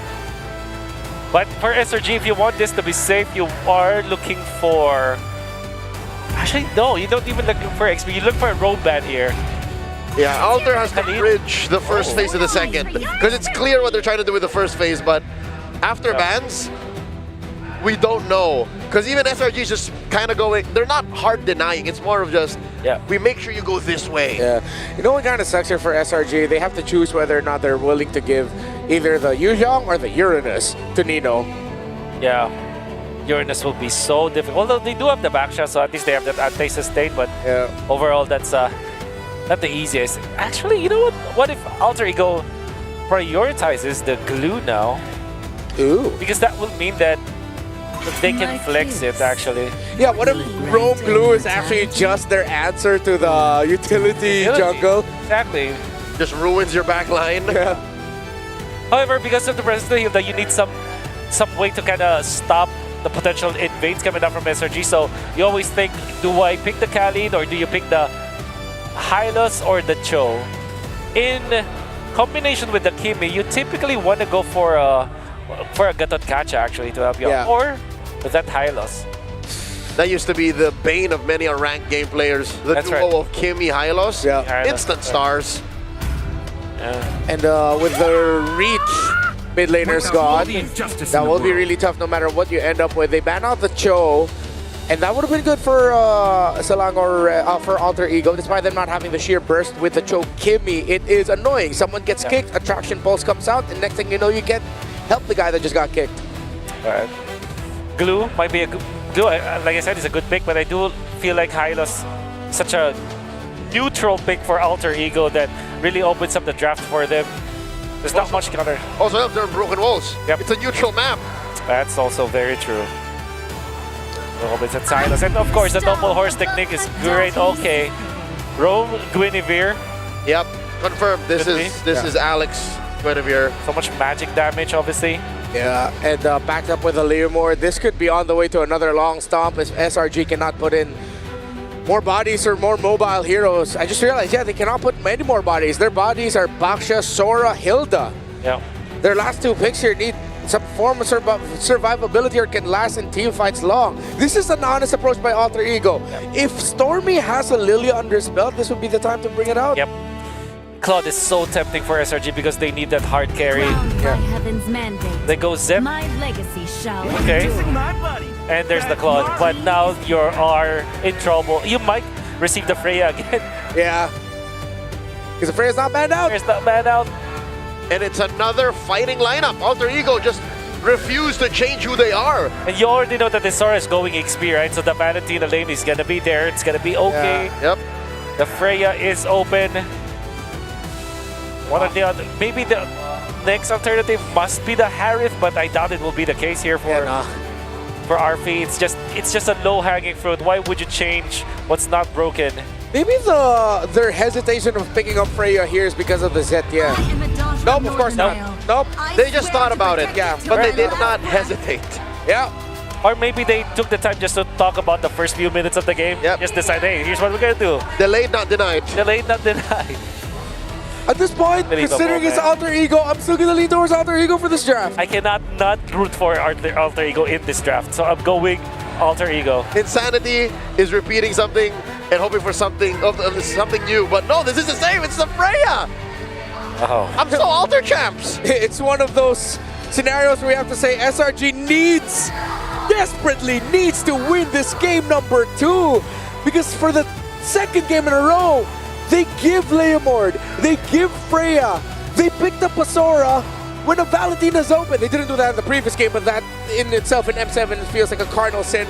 Welcome to game number 2. Alter Ego is leading. Will they go to match point first, or will SRG swing it back? Let's loop back in our casters. Till the enemy reaches Coach the Zephyr and battlefield. Arfi's conversation. Freya? Yeah, Freya. Okay. It's happening again. Maybe Innocent does better this time. I don't think that was the case in the last game, but hey, this might work better. They have a different of a draft, but I still have to lean towards Alter Ego's draft here too. Just when you think you know them, they don't. Maybe that's why they have 3 masks. Yeah. Well, I also feel like there is somewhat of a clear idea as to why they are trying to stick with the Baksha going up against the Leomord. It's just that execution-wise, Alter Ego tends to get really messy in a good way that they can't really complete the steps that are necessary for us to see what the idea is all about. Although in terms of mobility, it's still definitely going to be there. Yo, big whiff by Sakai's there. Pops the retry and doesn't even get the camp. He will have it back up before Turtle, but still, the pressure is on, and you can see it in little things like that. Yeah, they want to go ahead and push a lot of lanes too. A whole lot of concussive blasts here, of course. Again, this is Cram using the Sora in the XP lane with a concussive blast as well instead of the Brave Smite. Now, this is the problem with it. Like we saw on the Swiss stage, man, you know, Nino's got the Valentina with Brave Smite, Festival of Blood, and we saw before where that Valentina pick that took the Sora ultimates and everything else was the better Sora. You know, it was like cosplaying a better version, and Nino could potentially do that here depending on how this lane breaks out. Yes. Not only that, but I have to really commend Alec here. One of the most diverse roamers throughout the course of M7. Probably, he might even have the most unique hero picks himself in the roam specifically, but, you know, because this is not a hero, like, Guinevere is not a hero that does too well. I think it had an 18% win rate or so. Yeah. But, you know, seeing Nino holding on to that ultimate, Turtle's up, they've got position in favor for them. Yeah, and coupled with these heroes, right, you could see the synergies come into play, especially with the copied ultimate from Cram that Nino could potentially combo with Alec later on. But speaking of, Alec is low. Ooh. Fury comes down, a lot of damage on Yasuke. Cram gets first blood. Now they're trying to respond though. A lot of damage on Yumes. Nino able to pick up the kill, but a response back. We're 2.5 minutes in and it's already 3 kills, 4 kills. Make it 5. Oh, make it more, baby. Arfi, let's lock on to Sakai's here. Can he get the final shot? Sakai's just trying to get away. One more hit, and Arfi finds it. 4-2, a Turtle into the hands of SRG. The Turtle not worth it, man. A lot of those kills went over to Alter Ego, and then you have 2 on Arfi now. So, again, they're going to find themselves in the same position as before, but even better of a start for Arfi. Yeah, we might actually beat Game 1's record of number of kills in whatever number of minutes, because so far it's been action-packed. Even Cram this time around, compared to Game number 1, he's really trying to fight. And that's also mainly because you could say that he is on a Sora. He is the guy that's expected to do that, especially during those first few objective takes that you see. But so far, there's no significant lead just yet between any of these two. Probably the most for Alec, because you get to see him get poked down quite often. And it's not him landing the spatial migrations all the time, but I don't think that's going to be completely necessary, because you could rely on other members of Alter Ego to just follow up, even though you miss. Oh, the 1v1, and Cram wins it out. All right, you're not better than me yet, basically, is what Cram said. Interesting that they just kind of battled out there, but that's what to expect. And with this, all right, they keep it together. Yeah, so far everything's still going good for Alter Ego Esports here, although compared to the past rotations we've seen from them, there hasn't been much towards the top lane. So Innocent and RP, they're still relatively free, but despite that, it's interesting to see that RP is on a 2-0 already. It's really interesting too with the, you know, every time the Zetian gets picked up, it's not entirely a dead lane in the mid lane, but it's more so like most mages cannot go against the range that the Zetian has over them. So you more so are kind of just stuck there waiting. Oh, nice flicker with the Violent Requiem in the knockup, and in comes Yasuke, trying to clean things up. Graham is able to get away though. Alter Ego gonna clear the wave and move up onto the Turtle. Huge for Selangor Red Giants. Cram is still alive though without the flicker. Alter Ego. Gun onto Alec. Sakai's looking for another shot. Alec forced to run away. Now Hijime and Nino on the way. Yasuke does not have the Phantom Steed just yet, but he is still gonna start this Turtle. Okay, Nino is gonna go take that ultimate, then they just call off the Turtle for now, while they go ahead and reset, grab the buffs that they need, especially for Yasuke. And you notice in the last fight that we saw, Yasuke got blitzed. So at some point, you got to be able to go ahead and maneuver around that for the way that SRG is taking these fights. So look at the control of Alter Ego, man. They pretty much just won that objective by just taking control around it. Yep, and they will continue to pressure Sakai's. They got it. Get it. Sakai's is who did get it? I'm looking for the orange buff right now, and I do not see it. Yasuke pulls up with it, able to get the Violent Requiem, and Yasuke gets the kill. Yumes in the midst of 4 members can't survive in a double kill. Over to Yasuke. I guess that confirms Yasuke actually got away with the orange buff. So Sakai's now down 2 deaths, and is literally being... Oh, okay, that's a passive from Stormy. They're not gonna finish off that kill, but yeah. I think it's purple too. All resources almost gone for you. Yeah. Oh, Stormy. Stormy got it. Oh. Sorry. I knew Yasuke didn't get it. Okay. All right, back to reality. Well, flicker used. At least it's on SRG side. Yeah. But still, nonetheless, they've really got to be able to go ahead and deal with what's being thrown at them. It was great playing around the objective by Alter Ego, but then even when they decided to put pressure on the jungle of SRG, there wasn't much of a response. Even looking at the items, again, they're not really where they need to be in terms of like fighting pressure. You've got a Radiant Armor, a couple leg plates over here across the board for more of the tankier members of SRG. DHS is there for Innocent. Obviously, he's still working on that second item, trying to build up here. But more so, he's just kind of farming up. He doesn't have to do anything fancy until he gets to that point. And as we always say with Claude, that's kind of like that. It's that card that you have in the later portion of the game, the mid-game, late game, especially when the Trinity is there.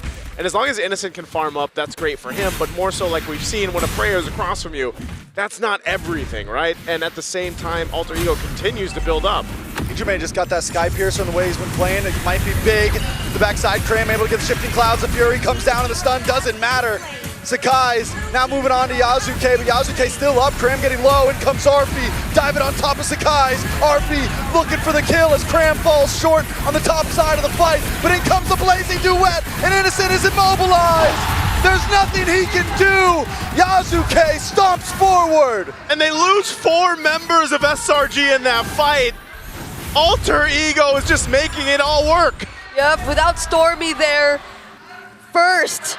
It was a massive problem here for SRG. Cram too decided to continue what was started. He was split up, he was separated from the rest of the members, but Alter Ego had enough damage to deal with him. Now when they decided to shift, even when Innocent was there, even when there was a decent amount of damage coming in from the Blazing Duet, you know how Alter Ego plays. They're just all over the place, so nowhere is safe, not even with the BMI.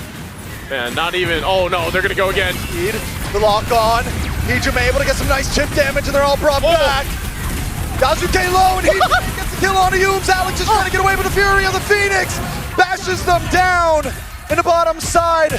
Keeping our eyes on Nino. Oh! He finds the kill onto Stormy, and it's nothing but Innocent standing. The fight looked so good for a second for SRG, but they lose 4 again, back to back.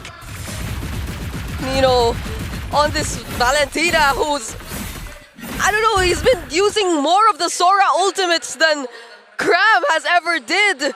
And we have to take a look at the instant replay to see how things actually broke out. So if you were to focus on Innocent, definitely it looked really okay, because it was coupled with the crowd control that Cram was actually able to use on the Sora. But those last minute dodges from the Fury of the Phoenix and this tanky mode that you get to see from Nino in the Shifting Clouds.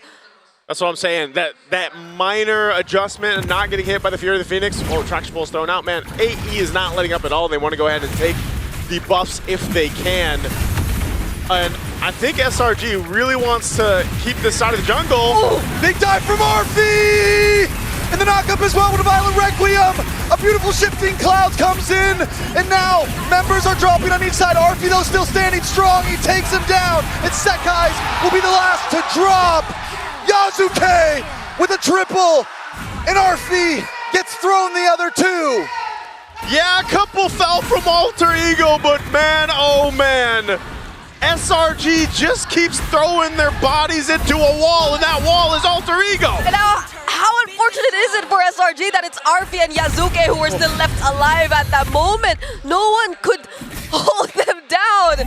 Who could you expect to actually dish out the crowd control? There was Cram, he was there, but he used majority of it to set up multiple members of Alter Ego, which we thought would already look good for them, but Yasuke and Arfi just walked past all of that. Oh, another Violent Requiem. But in the backside, Yasuke doesn't care about the bullet. Face. He's gonna smash right through. And a nice Arfi on the Stormy. There's no escaping back on the other side. Ijume finds Cramp, and Sekai's is all alone once again. Alter Ego has done it time and time again. They'll do it for the 3rd time. They'll make their way to this bottom turret as Humes has to watch. Gonna force it again. No Holy Shields. They've already taken out the mid and bottom lane Holy Shields. It's Humes alone. Alter Ego have been playing too long today, but Innocent's gonna come out. Alter Ego's forced to back off, and Yasuke takes the Lord. First Lord of the game, and Inhibitor's already broken. Dude, at this point for SRG, I would almost just say, man, like, I mean, think about how many team fights there's been. And I would be thinking, man, we have this, but then all of a sudden we don't.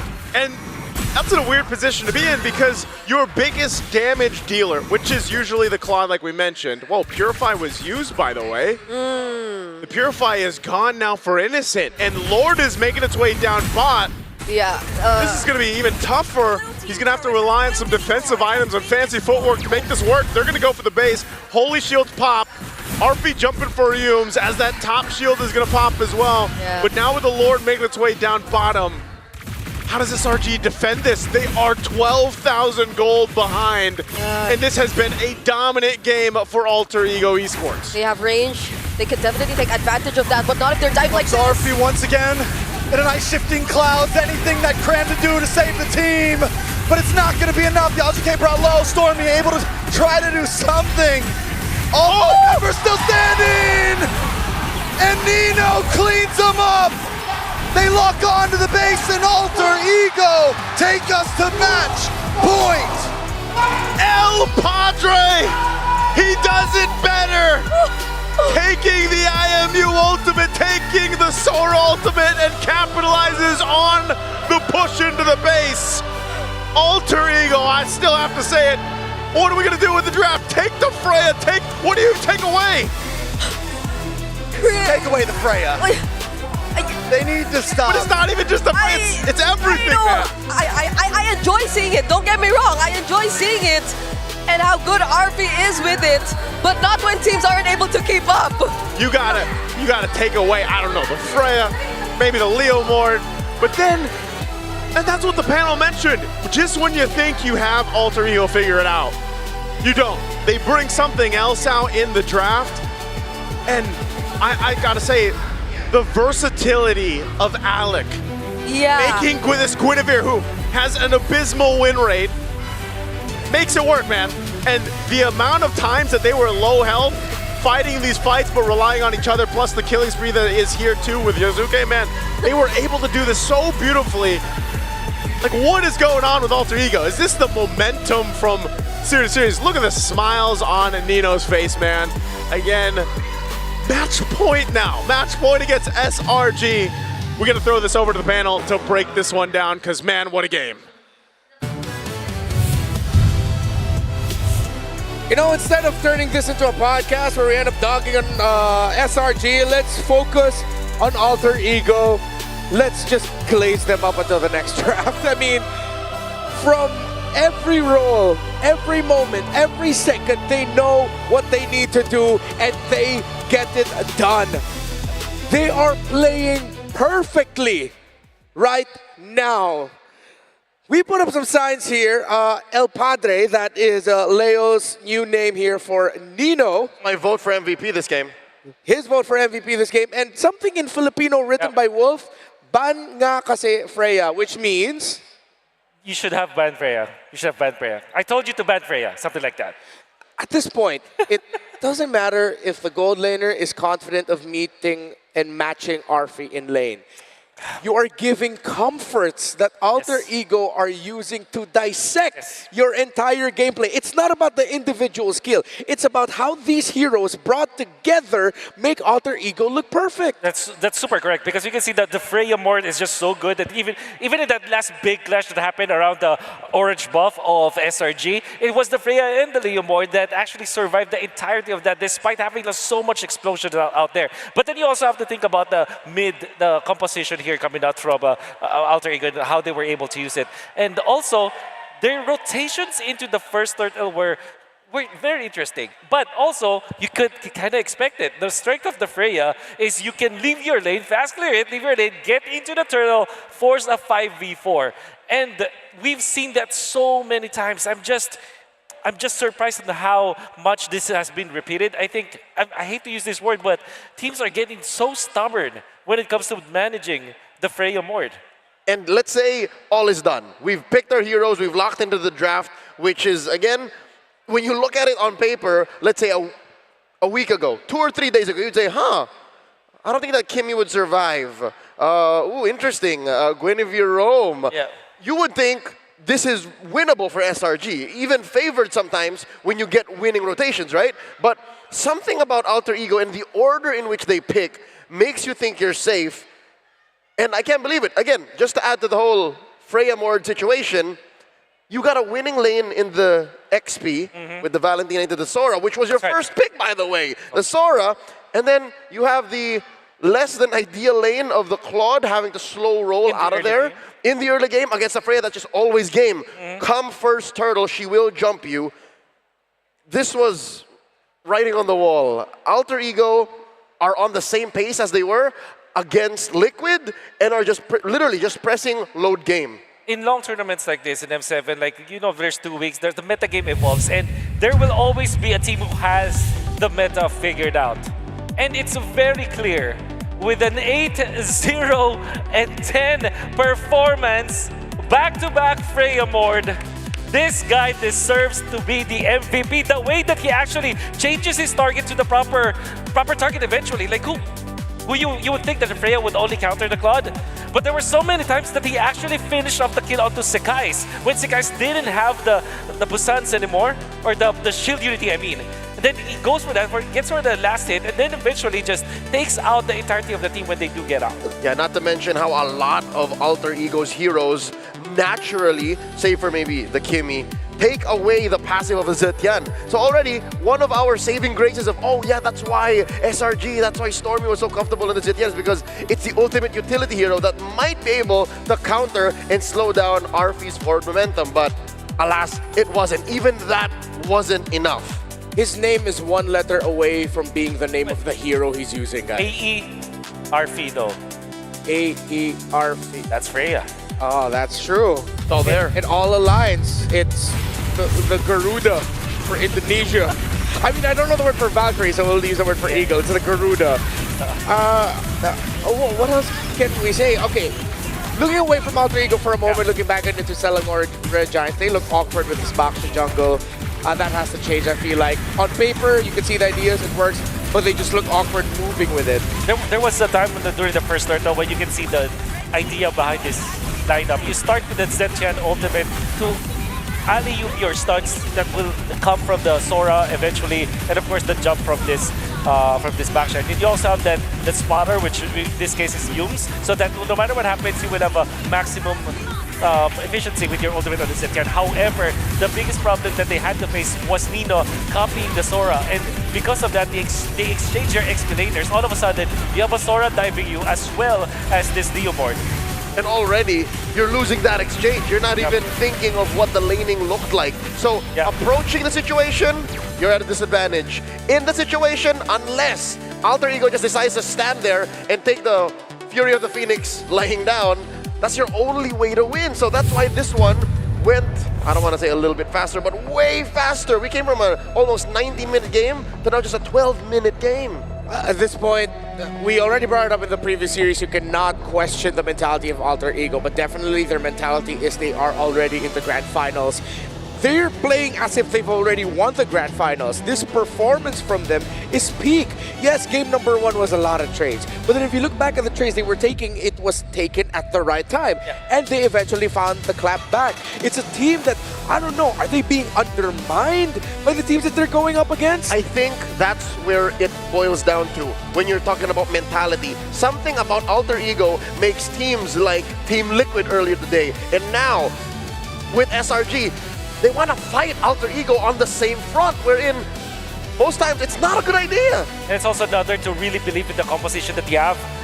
This is the second time that SRG have employed this Baksha plus the Claude, which actually works. Like, just if you're looking just on the face value of this kind of composition from SRG, you have 2 scaling heroes from your mid lane as well as your gold lane. That's just like super normal. And you have good early game heroes between the Hilda, the Baksha, as well as the Sora.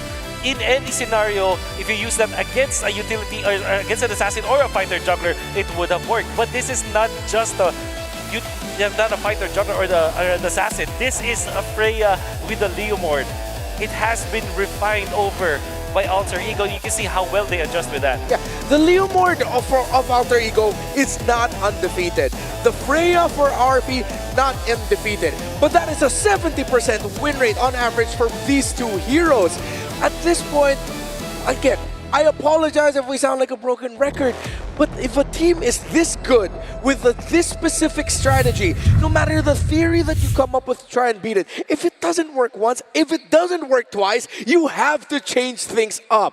You have to start respecting Alter Ego, and I've been doing this long enough that I get quite ticked off when I see one team clearly looking at another team and saying, we disrespect your picks, and this is what happens. This is different though, because this is a best of 5 elimination match. Yeah.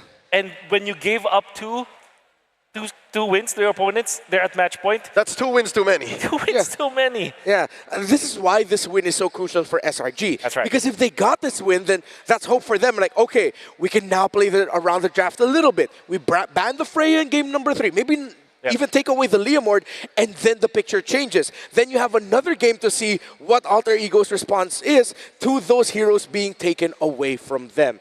Don't worry, I'm chill, guys. It's all chill. Don't worry, we're chill. We're just passionate about their jobs and passionate about what we do. And maybe the reason why I'm a little bit like this right now is compared to the Swiss stage, compared to the knockout stage, clearly we do not have our all favorite chairs of all time. I got to sit on one doing the Filipino broadcast. Yep.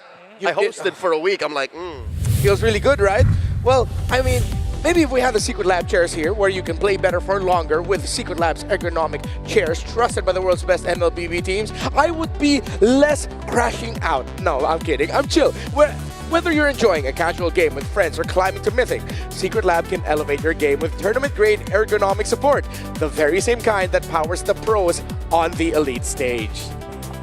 That's powering Alter Ego right now in the run that they are in. And, ooh, did you get something nice on your...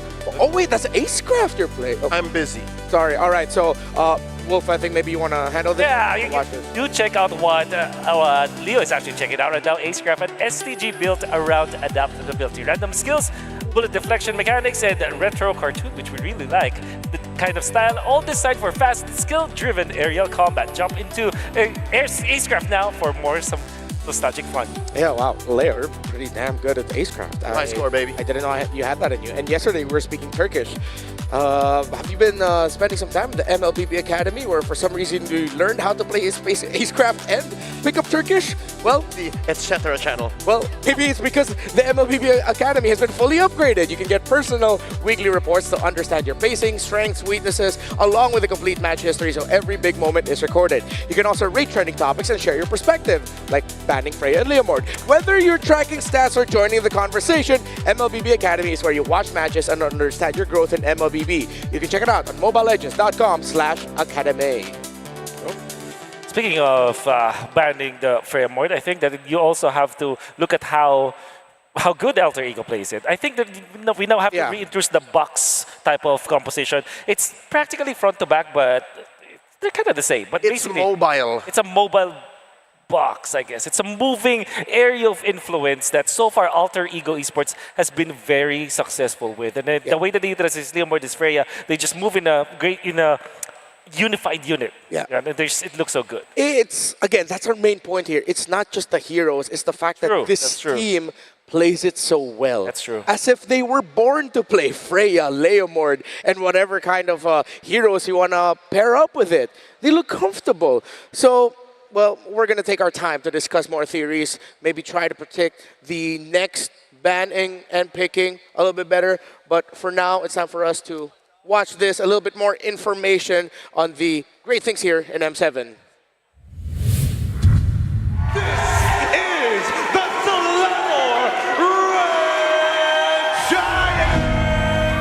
I feel like no Malaysian fan, whether they are new MLBB fan or old MLBB fan, they will always remember SRG because they did the impossible. Malaysia has never won any international. And they won MSC back in AWC 2024. And then they just keep on getting podium finishes.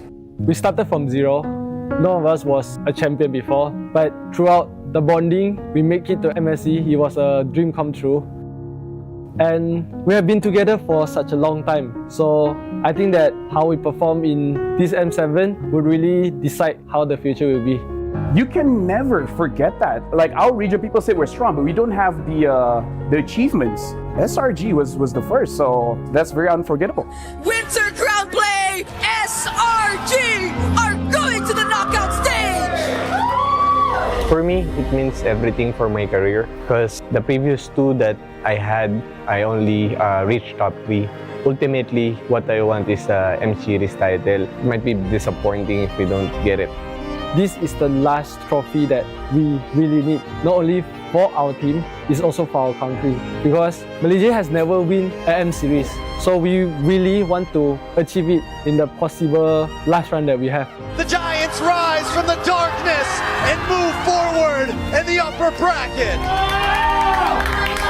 Somehow you can term it as magical. No one expected us to achieve these things, being consistent in the international stage and being the hope for a lot of people. I think it's a Cinderella story, and this is something that I will forever cherish in my memories. It might be true that some of us won't be continue this path together, but I think no matter how this M Series ended, no matter what the future holds, this is a very special history, and this is something that I think people won't forget.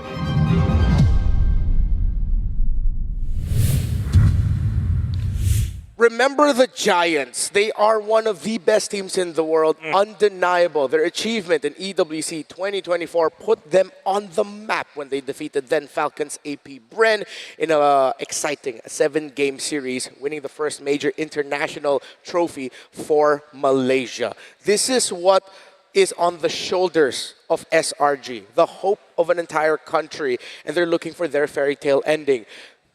As is in real life, not all stories are at the center of the universe. Sometimes someone else's story is bigger and larger and more unstoppable than you are, and that's what it looks like Alter Ego is right now to SRG. Wow, that's so poetic, Redmar, but I do agree. And as much as I want and really found and I appreciated the story of Sekai, the story of Kram, the story of SRG. Oh, yes. This is a competition, and the team that performs better, that plans better, that executes better, that rides the momentum better, eventually wins it. And Alter Ego, after their win against Team Liquid Philippines earlier today, they just have been resting for maybe an hour or 30 minutes. Less. Or even less.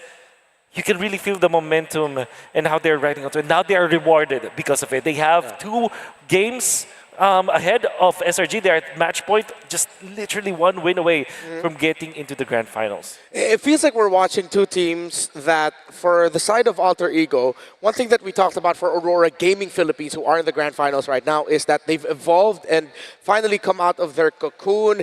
Beautiful analogy brought out by Trex that it's like they've become this butterfly that finally realize who they are, how they want to play the game.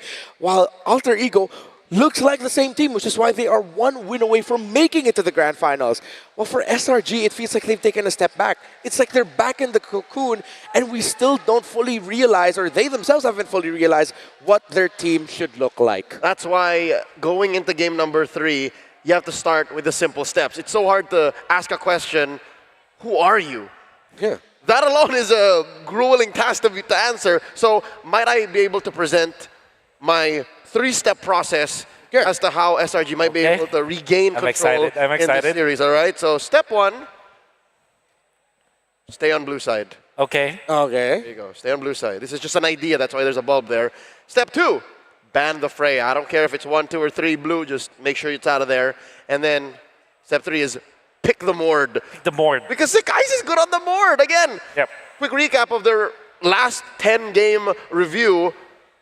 All he played was Yusenshin and Leomord. He won more with the Leomord. And I wanna really add to this concept that you have mentioned. I think it's really valid. You also have to make sure that the even Jushin is open or both banned, so that it's available for the trade-off. And what really makes this really good is that Leomord is a hero that is probably the top of the fighter meta or fighter assassin junglers that we have right now. And if ever SRG decides to go for a Yi Sun Chin, they are already countered. In fact, they might not even go for a Yi Sun Chin at that moment, which then forces SRG to put another uncomfortable hero for Sekais. Yep, so I put a smiley face there just to show that I'm cool. I'm okay. Okay. I'm going to borrow the board. I want to write right. something a little bit too. So since you did that for SRG, I'm going to write something up for Alter Ego. Can you guys buy a little bit of time? Okay. As good as banning, another hero that we also have to consider is the Hilda, which also is sort of a problem for Leomord. But it seems like there is a way for Alter Ego to actually manage it, which in this case was the Guinevere. Normally, you pick up something like a Khalid or a Cho to eventually answer this Hilda because so that you can prevent the Hilda from invading your jungle. But it seems like the Guinevere from Alec is more than enough. Yeah, it didn't necessarily answer the Hilda or step to it like a Khalid or a Cho would, because that would be answering it one-to-one. But by doing Guinevere, you kind of threaten the Hilda from stepping into these weird brushes by popping a full combo. So Renmar, what have you come up with? Where is your magnum opus? I spent a lot of time, did so much math, and for Alter Ego, I think this is the strategy they have to go with. Just do you, man. just do you, Alter Ego. Just do you. Yeah. I mean, they are not doing anything overly complicated. Yep. They are playing to their strengths. They have realized who they are as a team and how they want to play. Yep. So just do you. And doing Alter Ego means being aggressive, being decisive with the picks as well. It seems like the way that they're drafting, there's already a formula that's like going through their head. Even when you know that they will be picking the Freya and the Leomord, there's still a full step process to go with it. To the point where they first pick the Leomord, they last pick the Freya, and in between they are banning and picking the heroes that will be good for their composition to just build it from there. And now we can see you. Wow. It's official. You can spell Freya with that art. It's just... It's phonetics. 88% win rate. I believe that means that's 7 out of 8 games. He's only lost once with the Freya, if that's the case. The best among all players in M7 so far. Will SRG ban the hero? Thank you. Even in the headlines, that's the main thing right now. Will they ban it? Will they give it? Will they steal it? They ought to. They ought. I would rather they ban it, because from blue you can't rely on getting both. Oh yeah. The Leomord and the Freya. And I would also, I would agree with that. I think you should just ban it so that at least when you eventually have to first pick the Claude, you're still comfortable with it. Because I think that Innocent with the Claude, that's actually scary. And even when they were losing, Innocent, you can see a lot of potential with that hero pick. And we already know that ever since the Swiss stages, Freya has been the hero to counter the Claude. So I think that is definitely a ban. Oh yeah. Freya to Claude is Lunox to Farsa. Yeah. 9 wins against Claude's 3 wins. In the matchup of Freya versus Claude, we go to Dangerous Grass. 9-3. That is the win rate of Freya over the Claude. Oh man. All right. So step 1 for SRG is to stay blue. We're on point. We're on point. Okay. Okay. Now you ban Hilda probably or Grok? Yeah, because I think SRG would want to priority the Leomord. Okay, you ban the Grok. Okay. Okay, Leomord and Freya together are our biggest issue, right? That's right. So if they still give the Freya, at least that means they're picking up the Leomord. Oh yeah, you break the combo. Yeah, break the combo. Break the combo at least. It's a good place to start. I mean, we are the best of 5. Wait, they're already at match point, so that's it. Whatever happens here has to be the right call. Look at this. Look at this ban from Alter Ego. They banned the Sora. They gave it in game number 2. And they know that they could not repeat that kind of draft wherein they aggressively picked up the Valentina plus Kimi.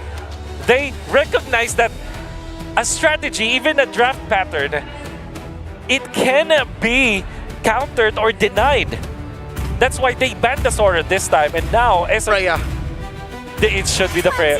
For the love that is all gigantic, Freya, it's a Kalia man. And you know what's worse? They opened up Jushin or Eve. Yep. So that's the other sub-note that you had, which is technically there, but I believe it has to be step by step. Okay. At least pick up the Leomord first, right? At least break it. At least break it, right? Just let Sekai's play. That's how you do it. Oh no, the Baxia ban. You gotta pick the Leomord. Yeah. There's no way. Pick it up. But then, Alter Ego will pick up Jushin and Freya. Yes, it will make that Leomord struggle. My God, this is such a predicament for SRG. But what if they completely ignore it? What if they play something out of their pockets? Professor X is sitting on Cerebro right now. He's actually so... He sees everything. Sees everything. He's seen this. Jushin is a good pick. Okay, okay. So you get... Less disastrous. Freya Mord! Or maybe just Freya Hilda. Yeah. But I feel like... I don't need to lean hard on the Leomord too much. I would not be surprised if Alter Ego just pick up the Leomord and Freya, honestly. But if they decide to give one up and pick up the Freya and, as you mentioned, the Hilda as well, that makes sense. If they don't want to give Innocent the Claude, that also makes sense. But then that means they'll be giving the Freya to Innocent, which we're going to have to double check our stats. I'm not actually, no. So Leomord Uranus, yeah, you're right. They are not scared of the Freya because SRG might not have picked it. Innocent, I believe, is 1-for-1 on the hero. Okay. So he does have at least 2. And that's scary because... Against Aurora PH. Yeah. SRG badly needs Shred, which now tempts you to pick up the Claude again. Because you need to really answer this Uranus eventually. You don't have access to the Lunox. So, what if they go Assassin plus Lunox, like Heesun Chin, and then eventually last pick the Lunox along the way? Yeah. Like, maybe get Heesun Chin and Hilda in this opener for SRG. The Uranus there, shouldn't they consider picking up the Esme in the EXP? No. Although they snatch it or they break it, there's the Hilda. Good. Okay. And immediately the Esmeralda pickup. Oh boy. Okay. Professor X, man. So he's just so good at drafting. They didn't follow so good beat for beat the 3-step process, but they still ended up taking away at least half of the problem. And the best thing about this is that they do have the Jushin. So, in all honesty, I still feel comfortable about SRG's draft here. It's just scary because eventually they can no longer pick up the Lunox now. Not an option in the EXP, not an option in the gold as well as in the mid lane. Nope, they locked it out. They locked it out, so Shred has to come from somewhere else. I think you're going to end up being stuck with a carry, man. I think Alter Ego at this point are... Yeah, no, with the Freya there, they can't get the... Oh, this is tough. And the question, what does Sekai's play? Thinking about it, I feel like there's nothing. The MSC 2024 MVP has been under the radar for the longest time, at least for a majority of their M7 run, so... What a great bat at the CC. That's the Shred that we're looking for. Maybe Harley? The Sekais have a Harley in him, maybe, but then the thing is, there's a Uranus on the other side. The Uranus is more than happy to just eat up the damage of the Deadly Magic. Similar to the Leomord, similar to the Esmeralda. You can bring them down low, but you're not gonna kill them. He's also played Joy. We also have to think about what Cram will be picking up because they badly need Shred. Alter Ego, they can get their roamer now. Red 4. In this scenario, they have access to Khalid. They can go Guinevere again. They can actually go Guinevere again. They themselves ban the Lunox, understandably. Understandably so. The world is their oyster right now, but I think that if they do pick up the Hylos without any kind of Shred anymore, that will be another scary pick. Yeah. Hilda. And then they can just wrap it up with an Eve, Hylos, Eve, Esme, Leomord, That's right. Uranus against a lineup that will not have the proper Shred and won't have the proper range. Yeah. Even the Cho is actually so good for Alter Ego right now. Yeah. Despite having a hit on the other side, could be a good way to control this Freya. There you go, there's the Cho. On point prediction. SRG's last 2 picks here have to be either their ace in the sleeve they were saving for the grand finals or nothing short of a miracle. No Sora for Cram. Nope. Might be left with Arlott, but it's not that good. No Alice as well. Are they going for something like a Dyroth now? I mean, if they want Shred, Dyroth has that Shred. Dyroth does have the Shred. They might just be stuck with a Yu Zhong, which is still somehow left open. But who do you hunt down? Lancelot. Exactly, that's the problem. Maybe you don't have a choice. Lancelot and Yu Zhong for SRG. One chose me to It's the Suyo. Okay. Easy prey everywhere. Okay. But then again, you go Valentina for Alpha. Yeah. You just go Valen. Eve's not a necessity, but I think they can still make it work. Can make it work for sure. I mean, the usual Freya and Suyo has made the Eve pick more difficult to pick up. no Farsa, right? No Farsa. So I think Eve or Kimi are the options here for Alter Ego. No, Kimmy's banned. Oh, Kimi's banned. Oh, yeah. So left with Eve. Just Eve or Valen. Unless Valentina is so good right now for Alter Ego. Or do they ride off into the sunset into the grand finals with a different mid lane pick just for the hell of it? Like a Kadida. A Kadida. Yeah, you know what? Yeah. You know what? A Or just Kadida. the Lilia? This boy, they can pick up anything. Among the planes. That's a Eve. That's an Eve. no need to be. I mean, it's a safe pick. Yeah. I am excited to see this Suyo. I want to see it succeed. Yeah. I think this is a more doable composition for SRG as compared to the first two games. I still feel like this Esmeralda, the first three picks coming up from Alter Ego were just genius. So just because I want to extend this game, I want to go for SRG. Leo? I think SRG may have found an equation that works, but they really have to play this tight because Alter Ego looks so comfortable. You can see Selangor Red Giants on your screens as we head into the game. Lighthearted, laughing a bit. Maybe an acceptance of their inescapable fate, or maybe because they might have just drafted something that can force another game and another moment for them to shine. Will Alter Ego sweep SRG here? Or will SRG clap back finally? All troops deployed. If you don't ban it out, take it away, right? Welcome they to finally Mobile have Legends. the Freya in the hands of Innocent for SRG, but will that be enough? Is that all that was needed? Because this lineup looks different than what we've seen before, but it could be what is needed to extend the series here. Yep, we're seeing another Suyo. We saw one yesterday too, and the entire idea behind it. My only worry is that Alter Ego has drafted a lineup that could really thrive in extended team fights. And if the Suyo doesn't find the immediate or sudden explosive engages or pickoffs that he wants, then it might be easier for Alter Ego to turn things around.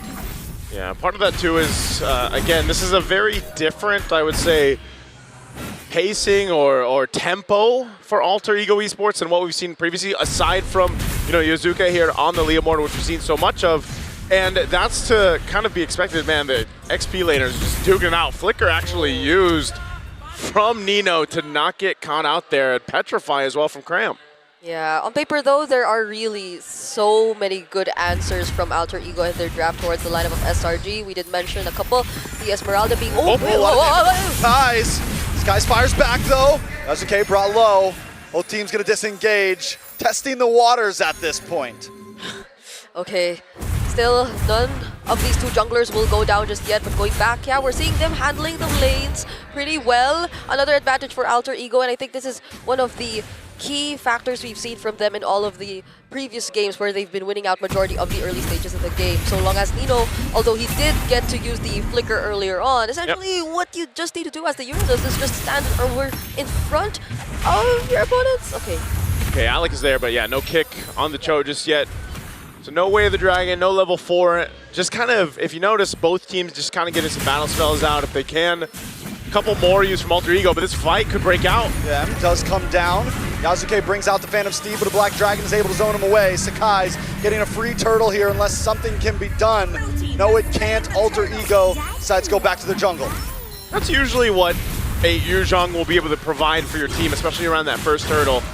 That Black Dragon form is enough to kind of keep everyone else at bay, especially if they don't really have the timings or the level 4s they're looking for. So that free, basically essentially a free turtle for SRG to work with. Nothing too big though, as they just go back to the rotations. Now also looking at the lineup for SRG, Stormy getting this Jushin pick was great. Really helps work together with having Yums on the hill though, like we've seen, especially on this dangerous grass map here.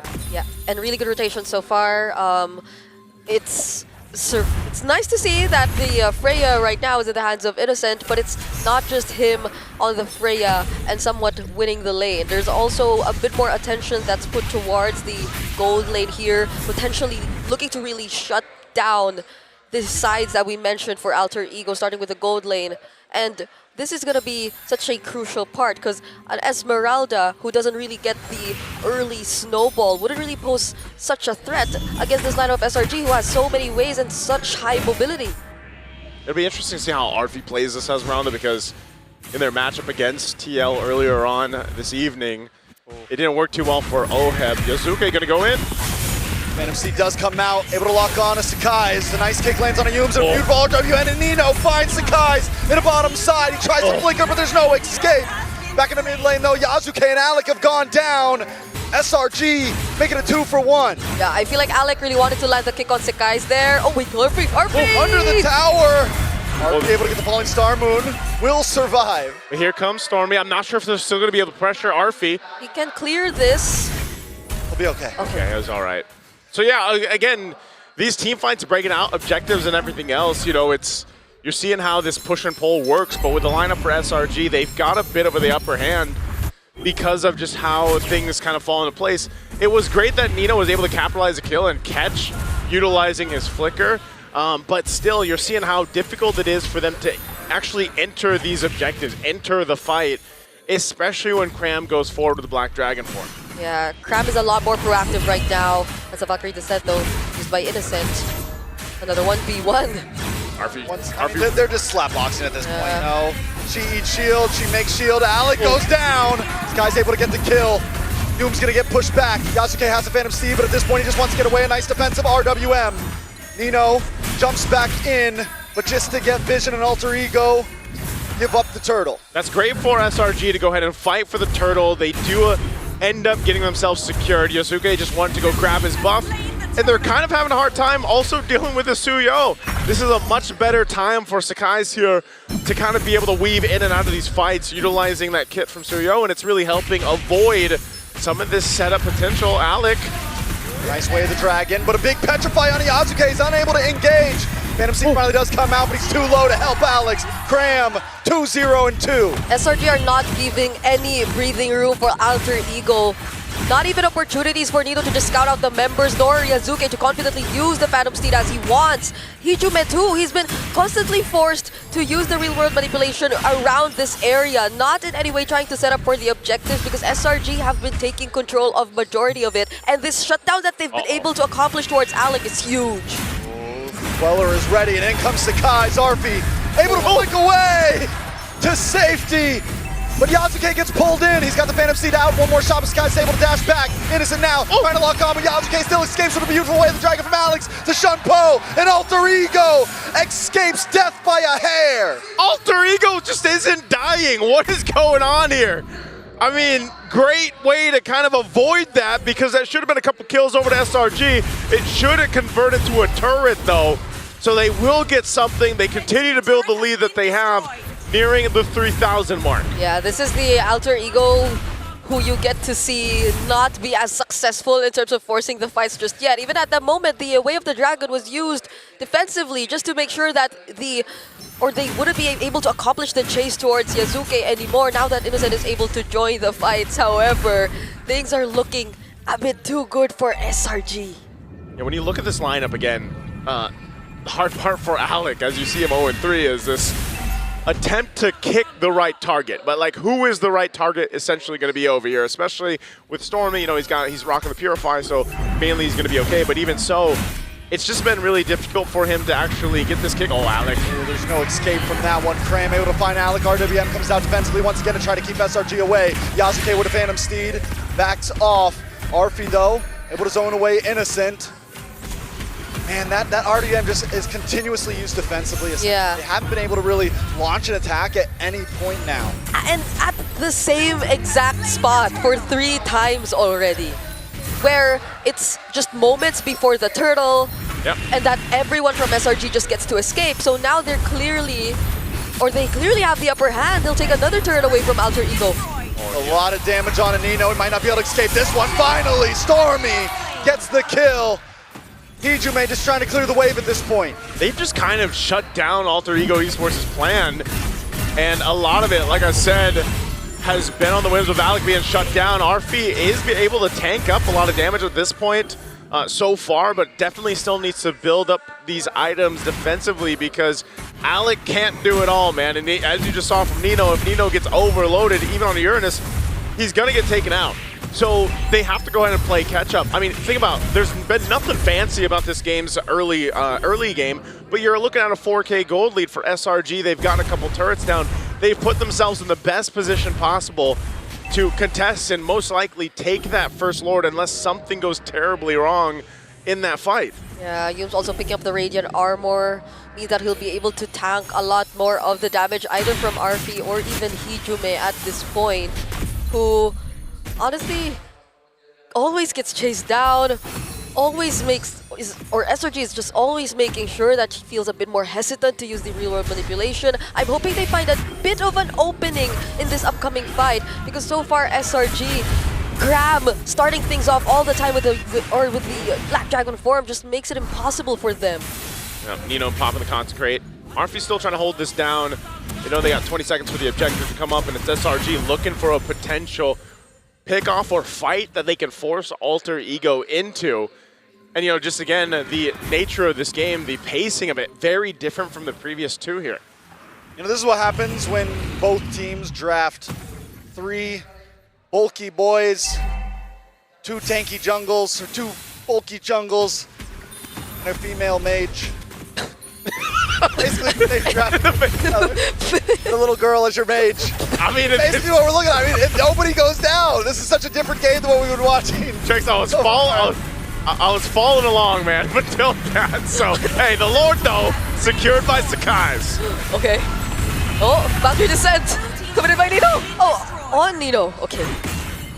All right, AE gonna back off. Lord casually goes to SRG at that point, and that's what I mean, you know? Yeah. Nobody's going down at 6-1, and now Nino's bulky, Arfi's bulky, yeah. Graham's bulky, Innocent's bulky. Neither team has a marksman. Like, how are any of these guys gonna kill any of these 4 heroes at this point? I got a feeling we might be in for a long one. I was waiting for the Stormy shout out, but... Big Stormy shout out, hey. Right now, with that Lord making its way down bot, I don't know if Alter Ego Esports is going to be in the best position to contest this, but they're going to try to go for a kill on Cram. Oh, a lot of damage onto Cram. Yakuza might finally be able to pick one up. Sakai's goes down. Black Dragon to run away, but Yasuke snipe him off the map. What? With a long shot spear of the sword. What? On the mid side though, able to take the tier 3. A nice falling star moon on to Innocent, but AE got what they wanted. 2 for 0 trade, and now down to the bot lane to stop the Lord. But you see the targeting, right? You see who Yazuka clearly wants. Another one for Yumes. 3 men onto Yumes. Yumes caught in the midst. Will be able to get away. They know Stormy's coming, so they want to back up. Yazuke wants to get back to base. Alec gets pulled back. I mean, if you're SRG, would you even expect that Alter Ego would have wanted to pick a fight, knowing fully well that there's a Lord marching down bottom and that they only left Nino and Hijime to take care of it? So yeah. Alter Ego still have these very weird but surprisingly working off timings for them when they decided to go for that engage. Yazuke clearly just wanted that kill on Sekai's and he found it. This is the surprising thing here. I mean, despite everything that's happened in the pretty much the majority of the game, Yazuke is fine. Like, itemization-wise, he's pretty much keeping up with Sekai's. He's going to try to fight for his purple buff. He should be able to get it with the help of Nino, so that's there. And also across the board, really, they're not that far behind. I mean, look at this Lord advantage off of that Lord. They really didn't get that much, which is surprising again. And maybe a big part of that is because, like you mentioned, Trex, they just don't have the, you know, those marksmen that you're used to seeing. You're kind of, you got a similar lineup in a way where it's like, yeah, you just have to kind of throw each other's bodies at each other and hope that you come out with a win in that because of the bulkiness, you know, if that's what we're going to go ahead and call it, like these tankier heroes and setting things up around a Cho, for example, is your main component to make this work for now. And a lot of your damage, if it's not going to be able to be capitalized in a real world manipulation with Hijime, it's Yazuke to do it. And like we've seen before with the Leomords countless times throughout the knockouts, Unfortunately, he's had a little bit of a more difficult time approaching those fights just because of the way that SRG's lineup works. You can see this no doubt too. Trinity achieved here for Innocent. I mean, Innocent has just been doing his thing, farming up 0-0-0 right now in the Freya. But now he's going to be kind of a nuisance to deal with. He's going to be able to pop off the damage towards that backline, especially on Hijime if he goes here. So the fight for this Lord starting up. Again, a little bit of an awkward positioning for both teams to try to execute this. Yeah, maybe we will be looking at whether or not Alec does find the right opening too, and how are they gonna link up together. Oh, he misses the Phantom Steam! RBL! Huge Black Dragon does come out. They're gonna try to zone Yasuke away. Sakai's able to get the Lord. Arfi on the run, Cram able to get the knock up. But in comes Humes and Alec. Nice kick on a Sakai's, but it's more to just disengage. Alec will go down. But Yasuke has the steed finally back. RWM to catch two. And Arfi's brought low, but Yasuke brings two back into the RWM. And Cram might not be able to get away from this one. Yasuke dashes back. Stormy gets the kill. All right, now it's gonna be Innocent going for the chase. It's Nino who he's after. Arfi will have to disengage because Nino, only with a flicker. Oh, actually still survives, but not for long. Now it's just Arfi against four. He might be bulky, but it might be too much. He's pulled back into the mids.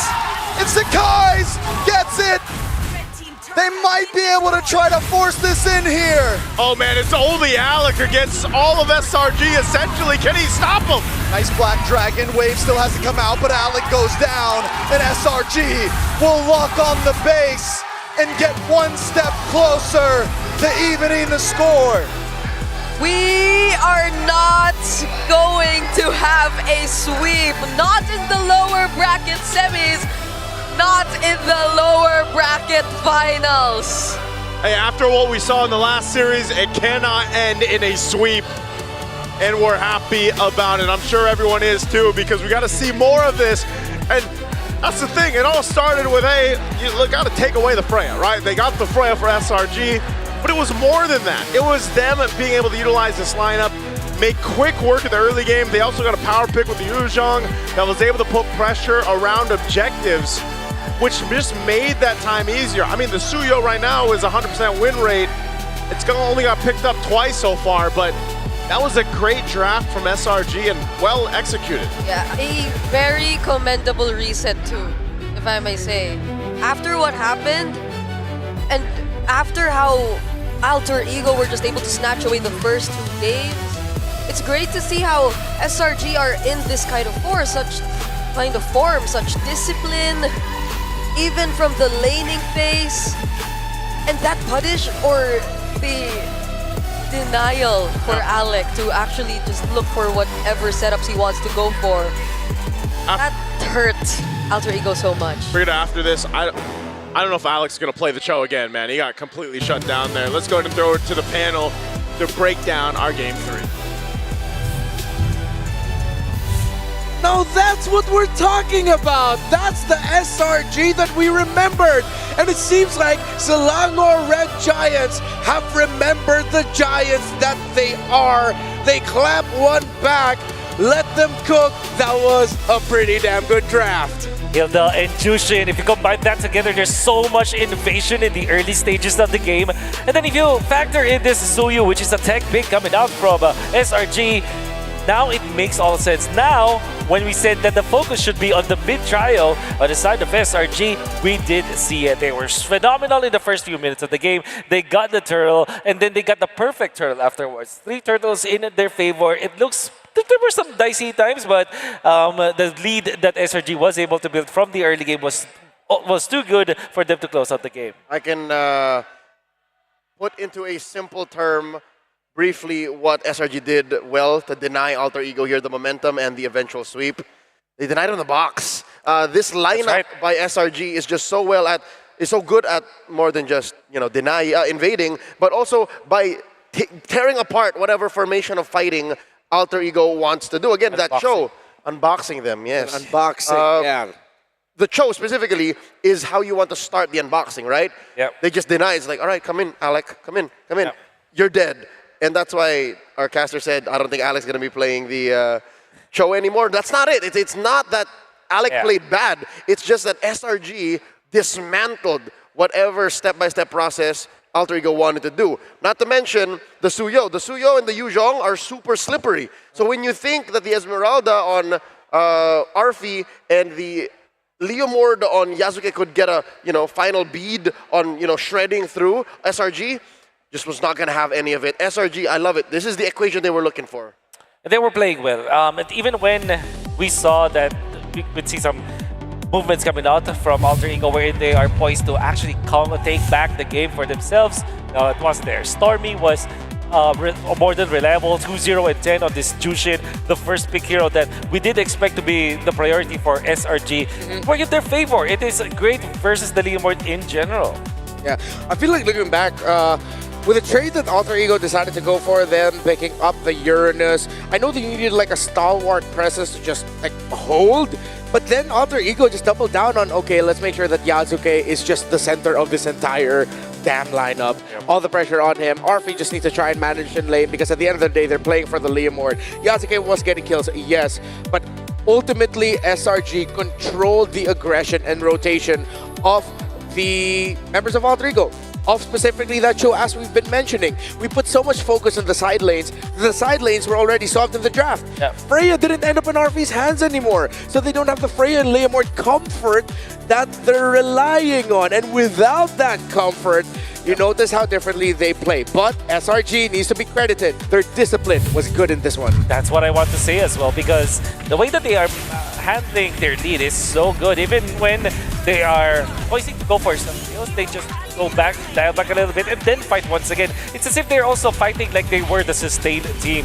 And look at this. Look at what Grump was able to do. He did not deny the way of the dragon itself, but he denied the damage dealers in the backlines. And I think Grump was just spot on when it comes to his targeting in here, as well as his timing that actually prevented any kind of move from Alter Ego. So even in these small wins, right, this is a fight wherein Alter Ego would uncharacteristically randomly win, is because they found a box. Yep. They chanced upon a box in that top lane, but eventually you'll see here, this is a fight closer to the end. Even if Hijume did get a good real-world manipulation, you'll see how they couldn't fight inside of it as well. Yeah. They cannot box SRG in place. They can probably set it up, but they get unboxed afterwards. And I think this is much credit to the Yuzhong, the way that he plays, and of course the guys being that slipper, being a target essentially, inviting the members of Alter Ego Esports to commit on him. And he was such a slippery target. That's one of the main strengths of a Suyo. This is what he was known for when he was big in M6 about a year ago. That was before his change, before his major nerf. When you're in the immortal form, you have damage reduction for both physical and magical. But now, it's just physical. But look at Alter Ego. Where is the magic damage coming from? It's just mainly the Eve from Hijume. Everyone else has to get in your face to deal that magic damage. Nino and Arfi. I think this Suyo pick is one of the few times where you could say, that's safe. Yeah. Sakai is good on you. Yeah, and with the nature of the main magic damage dealers of Alter Ego, sans the Eve, we're looking at the Uranus and the Esmeralda, it makes Stormy's item build all the more interesting. He went for the Ice Queen wand, Glowing Wand, and then Brute Force Breastplate to really round it out. That if ever Nino and Arfi, and even Yasuke, wanted to get close to him, it's like, okay, thank you, I'm just spell vamping through you, I'm more difficult to take down than you realize, and then you waste your skills trying to get to me, I Crimson Beacon away, and I'm crowd controlling you. Yeah. Great itemization by Stormy. Alter Ego, they did go for an interesting draft, which I personally like. The way that they drafted Leomord with the Uranus, I think it was great as their first two picks, and then eventually answering with the Esmeralda to go up against this Jushin as well as this Hilda. I think that was a really good start for Alter Ego Esports. However, in the end, when it comes to execution, it takes a lot of time. And I'm sure that if they bought enough time for this Esmeralda as well as this Uranus to be, unkillable, maybe the times will change. However, the fact that they have lost the first two turtles and then eventually the third, that is why they cannot find their openings. All right, last question before we head on over to a quick interview. Was this a better draft by SRG or better execution by SRG? Both. Both. Okay. For both. So SRG just delivered the job perfectly from draft to execution to force another game to move forward. Alter Ego are still at match point, but it's time to move on over to the floor with Rose as they have an interview with Yanette.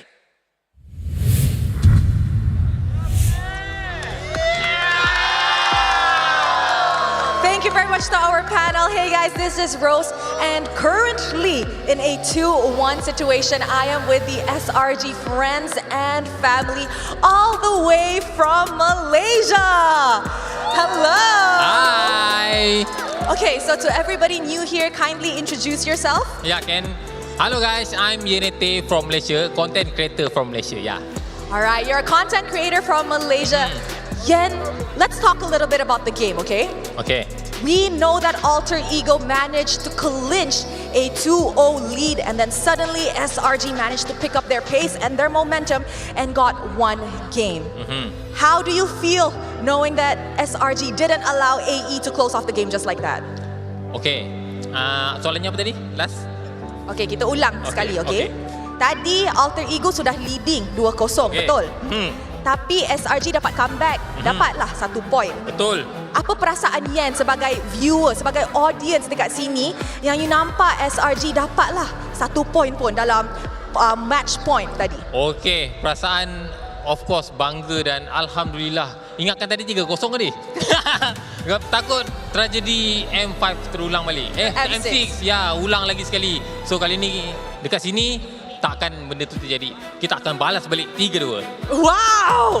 He said that he's actually very proud, and initially he thought it would be a 3-0, and the tragedy that happened back at home in M6 would eventually repeat itself, but fortunately for the side of SRG, history did not repeat itself. Now, speaking about history, SRG was in this exact same position in the lower bracket finals just last year, back at home in Malaysia. And at that time, they had the home ground crowd cheering for them. This time around, however, the roles are reversed, in which Alter Ego has the home ground buff. Do you think SRG is already used to this kind of pressure? I think kita dekat sini lebih fokus. SRG akan lebih fokus sebab kat sana kita lagi pressure lagi kuat. Kat sini kurang pressure-nya. So, M6, TLID bagi pulang SRG. Tapi kali ni kita pulangkan Alter Ego. Wow! That is a statement in the arena. So guys, this is what he said. Okay, his words, once again, not mine. This is what he said. Minta maaf ya, gurau-gurau aja, gurau-gurau aja. Jangan cariku ya, jangan cariku. Okay, he said that he thinks that SRG should have been more focused here because they don't have the home ground cheering for them, which actually adds more pressure. He also said that back then in M6, TLID sent SRG home. So this time it's SRG's time to send Alter Ego home. And then he also added that he's very sorry and please don't find him and all that kind of stuff. Just joking. Okay, Yen, I told you to behave, Yen. Now, Yen, let's talk about this. In order to equalize the point to a 2-2, what do you think SRG boys, the coaches, what do they have to do? Ban Freya or pick Freya? Ban Freya or pick Freya? Ban Freya, pick Freya, menang sudah. Ban Freya or pick Freya and you guys will win. Very straight to the point. So you think Freya is the problem? Yeah, Freya is the problem. And don't use Batsia. And don't use Baxia. Betul tak? Betul tak? Betul tak? Betul, betul. Okay. I always end up with the most chaotic interviews here in M7 and I love it. Now back at home, we know that we have a very big M7 watch party. I'm pretty sure the Malaysians are back at home supporting us. Is there anything you want to say to the SRG fans and of course the Malaysians watching? Okay, buat fan SRG yang ada kat rumah, yang tengah tengok kat rumah, yang tengah tengok kat phone, yang tengok kat TV, kita doakan yang terbaik untuk SRG menang and masuk ke grand final esok. He said to all the Malaysians who are supporting SRG in their journey, wherever you may be watching from, your phone, your TV, wherever it is, let us pray for the best and hope that SRG clinches that last lot to the grand finals. You know what, Yen, as we wrap this up, I want you to lead a cheer. I want you to let the boys feel the Malaysian hospitality. Are you ready? Ready. All right, Yen. Wait. Oh, okay. Mak, saya masuk TV. He said, hi mom, I'm into TV. Okay, go, Yen. Okay. Semua okay, bersedia? SRG ho! SRG ho ho! SRG ho ho ho! All right, guys, and there you have it. Will Alter Ego be able to close this series in a 3-1? Or will Selangor or Red Giants be able to equalize this score? Only time will tell. With that, let's show it back to the panel.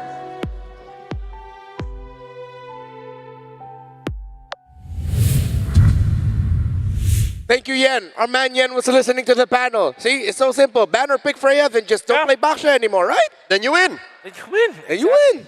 And that's what we saw from SRG in game number 2. And I think that everybody's alive. Even the chat with our group chat with the Malaysian talents, they're alive again. And it's mainly because they trust that this should be the idea when facing up against Alter Ego. There are times when your opponent just gains so much momentum because of specific repeatable kind of drafts. And what you need to do is to just break that pattern. It's extra applicable for Alter Ego because they started earlier today with that kind of draft pattern. Hey, by the way, if you want to be really good at MLBB and you want to be the best version that you can be while playing MLBB, there's one thing that you should do. Get the Patrick skin. 100%. I'm serious. Just get the Patrick skin. It's the best skin in the game. Why did it zoom in on me when we're highlighting Patrick? Are you trying to tell me something? It's like, Blue Patrick is now available. Don't miss it. Who was it that made the brave and possibly correct call saying this is the best skin in the game right now? Because I agree. It is. I think nothing comes close to it. And I have to thank Alter Ego as well for giving us that position 5 or roam, roam glue, because that means that Patrick can now be used in at least 2 lanes. XG and roam. Getting close to my ultimate dream, Gold Lane Glue. From now to February 8, reach level 45 and Go 1 Pass to unlock the Yuzhong Emerald Dragon for free. Purchase the Go 1 Pass to instantly unlock Yuzhong's Go 1 skin Dragon Shade and reach level 75 to unlock Yuzhong's Prime skin Cosmic Dragon. And hey, while you're looking good playing Magic Chess Go-Go, don't forget that we also have the Magic Chess Go-Go World Championship coming up. That's the Go 1. This is the first World Championship of MCGG, and that's exactly what it sounds like in-game when you open it. On January 25th, the game day, the same day as the M7 Finals, the Go 1 Finals will be held at the M7 Carnival. A vast amount of watching prizes will be given out. Follow the official channels for the latest information, and let's jointly witness the birth of the first world champion of MCGG. Let's go back to MLBB as we talk about game number 4. It was blue side SRG, Alter Ego, red side. I think we're gonna switch things up, which means the previous blue side game, or excuse me, red side game that SRG played and Alter Ego was on blue side, the priority was Sora, Esmeralda, Farsa as the bans for Alter Ego. This is going to look so much more different in the draft now for SRG. Grok, Juicin, Fanny. The thing is, they don't need to touch the Freya anymore. Either the Leomord or Freya is going to end up with him, but I think it's really just the Freya. It's not just the Leomord anymore, it's really the Freya. And I'm sure that there is something that Alter Ego Esports has prepared for. Obviously, they are not just running the Leomord with the Freya. For sure that there will be another hero that they can bring up. Yes. They are the ones who brought Suyo, right? Yeah, they're the one that first played Suyo, if I'm not mistaken. At least they did the Suyo in Chip. Yeah, that's what I can fairly remember them picking the other day. Up against Team Spirit. That's right. It was a very fast game, 12 minutes. It worked wonders for them as well. So, I kind of agree with you, Renmar. If in this scenario where you will eventually have a chance to first pick either Leomord or Freya, Freya might be the option because if in case the Leomord is picked up from the other side, you can just go Hilda afterwards if you don't ban the Esmeralda. If they don't pick up Hilda with the Leomord, what will happen is they will not have a chance to get the mid laner as well. So, yep, Freya, actually, pretty good first pick. For 10 games today, or more like 9 so far, going into game 4 of this series, Freya has been the linchpin. She is the anchor being of this series. For good reasons as well. I think that teams have figured out how to use it, especially because some of the emblems were also buffed, and it's actually really good against some of the other meta heroes. It's gonna be Flying Clouds and the band Sora, Grok, Fanny, and Jushin.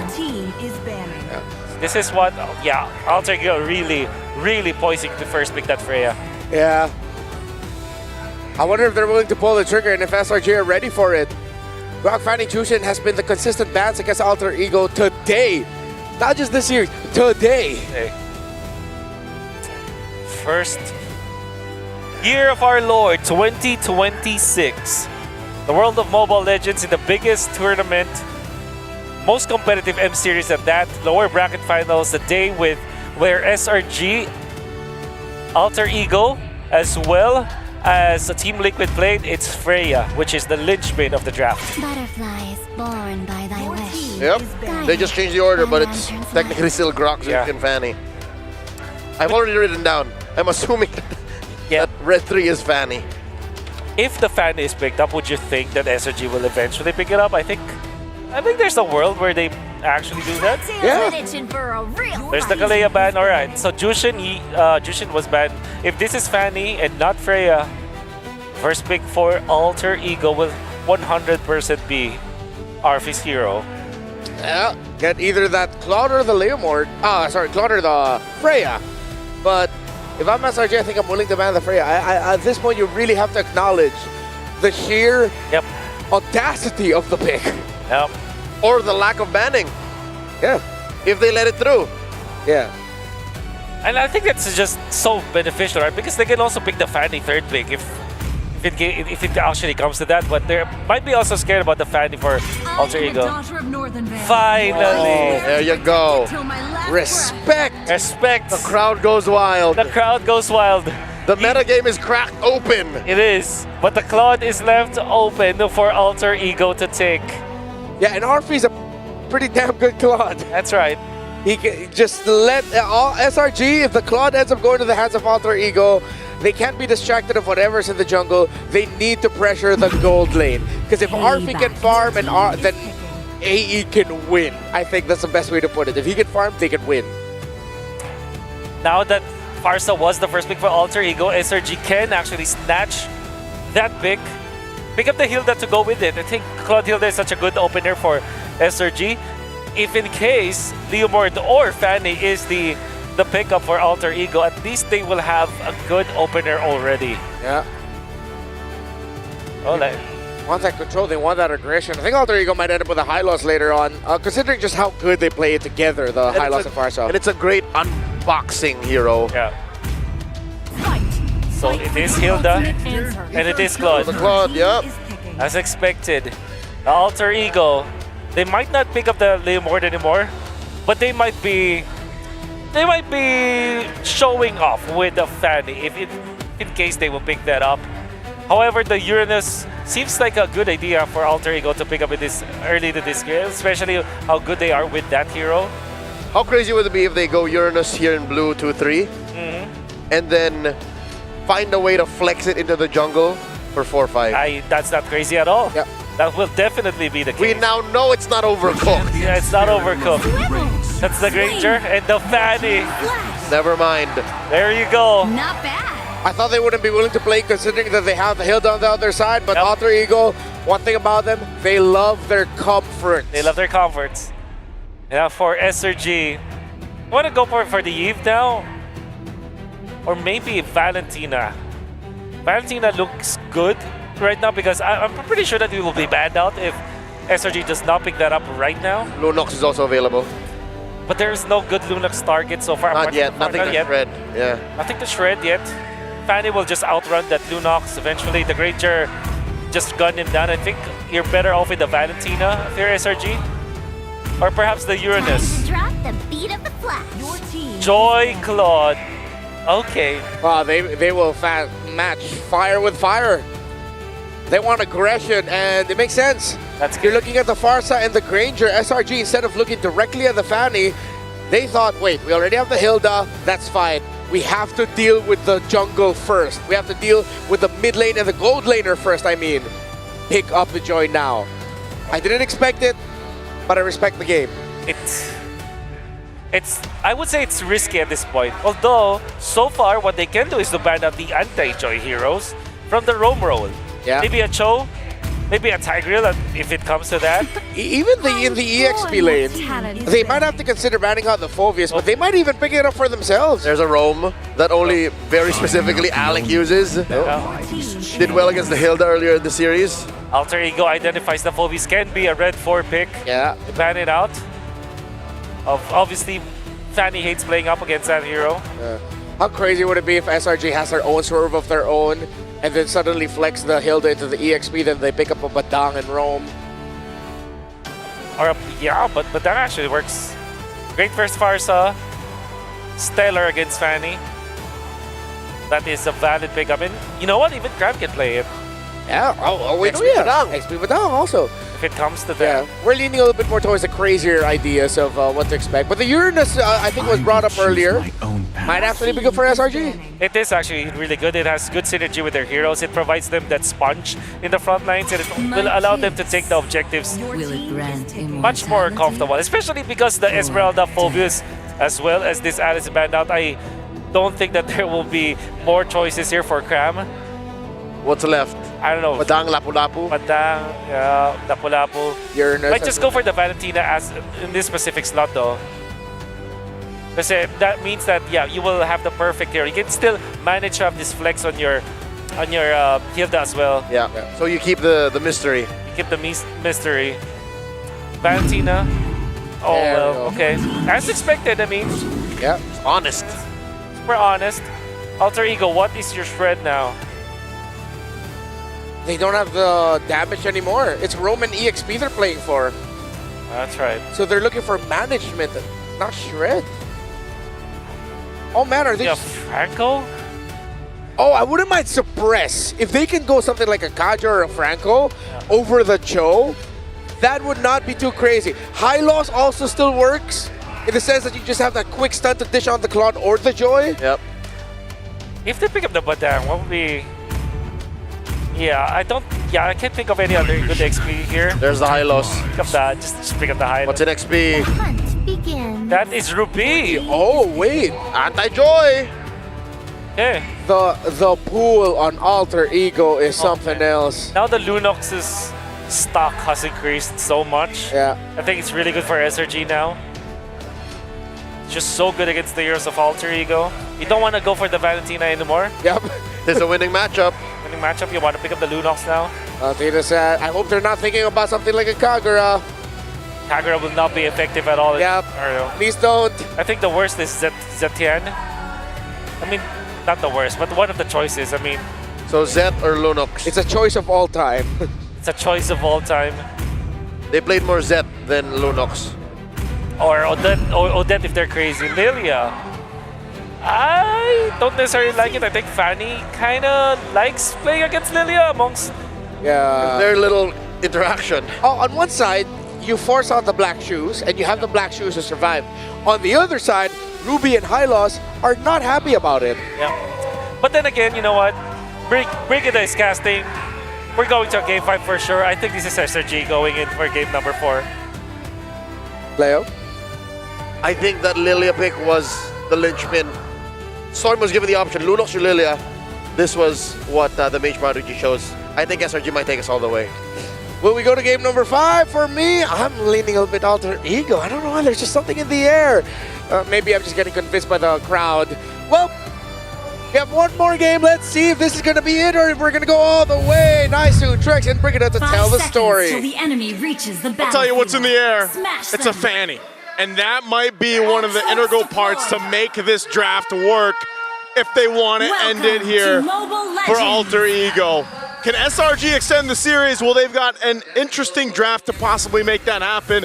This is, again, very different from what we saw in the last series and then in the last couple of games, but it could work here. Yep, and we're seeing Nino on another unique hero pick. It's going to be the Ruby in his hands this time. But I think going back to the entire conversation where we left off, or where the panelists left off about the Lilia, it's, I guess there could be a lot of arguments regarding or surrounding this hero. Because if you were to look at the lineup of Alter Ego Esports, even in terms of range, right, Hijume, Hijume being Hijume, I could really expect the burst damage to come through, the constant pokes to at least make Stormy feel a bit more awkward, and the range coupled with the Granger, I feel like could deal with a lot of the pressure that Stormy could do, but that doesn't take away the fact that, yeah, it could pose a threat towards the front lines, mainly Alec and Nino.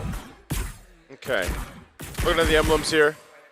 Again, I like that we also get in Game 4 these more aggressive, faster-paced junglers that are going to be picked up. The only thing is for Yasuke, he's got to be, he's got to be a little more careful of how, like, not getting behind, purple buff being taken from him, pressure there if he can.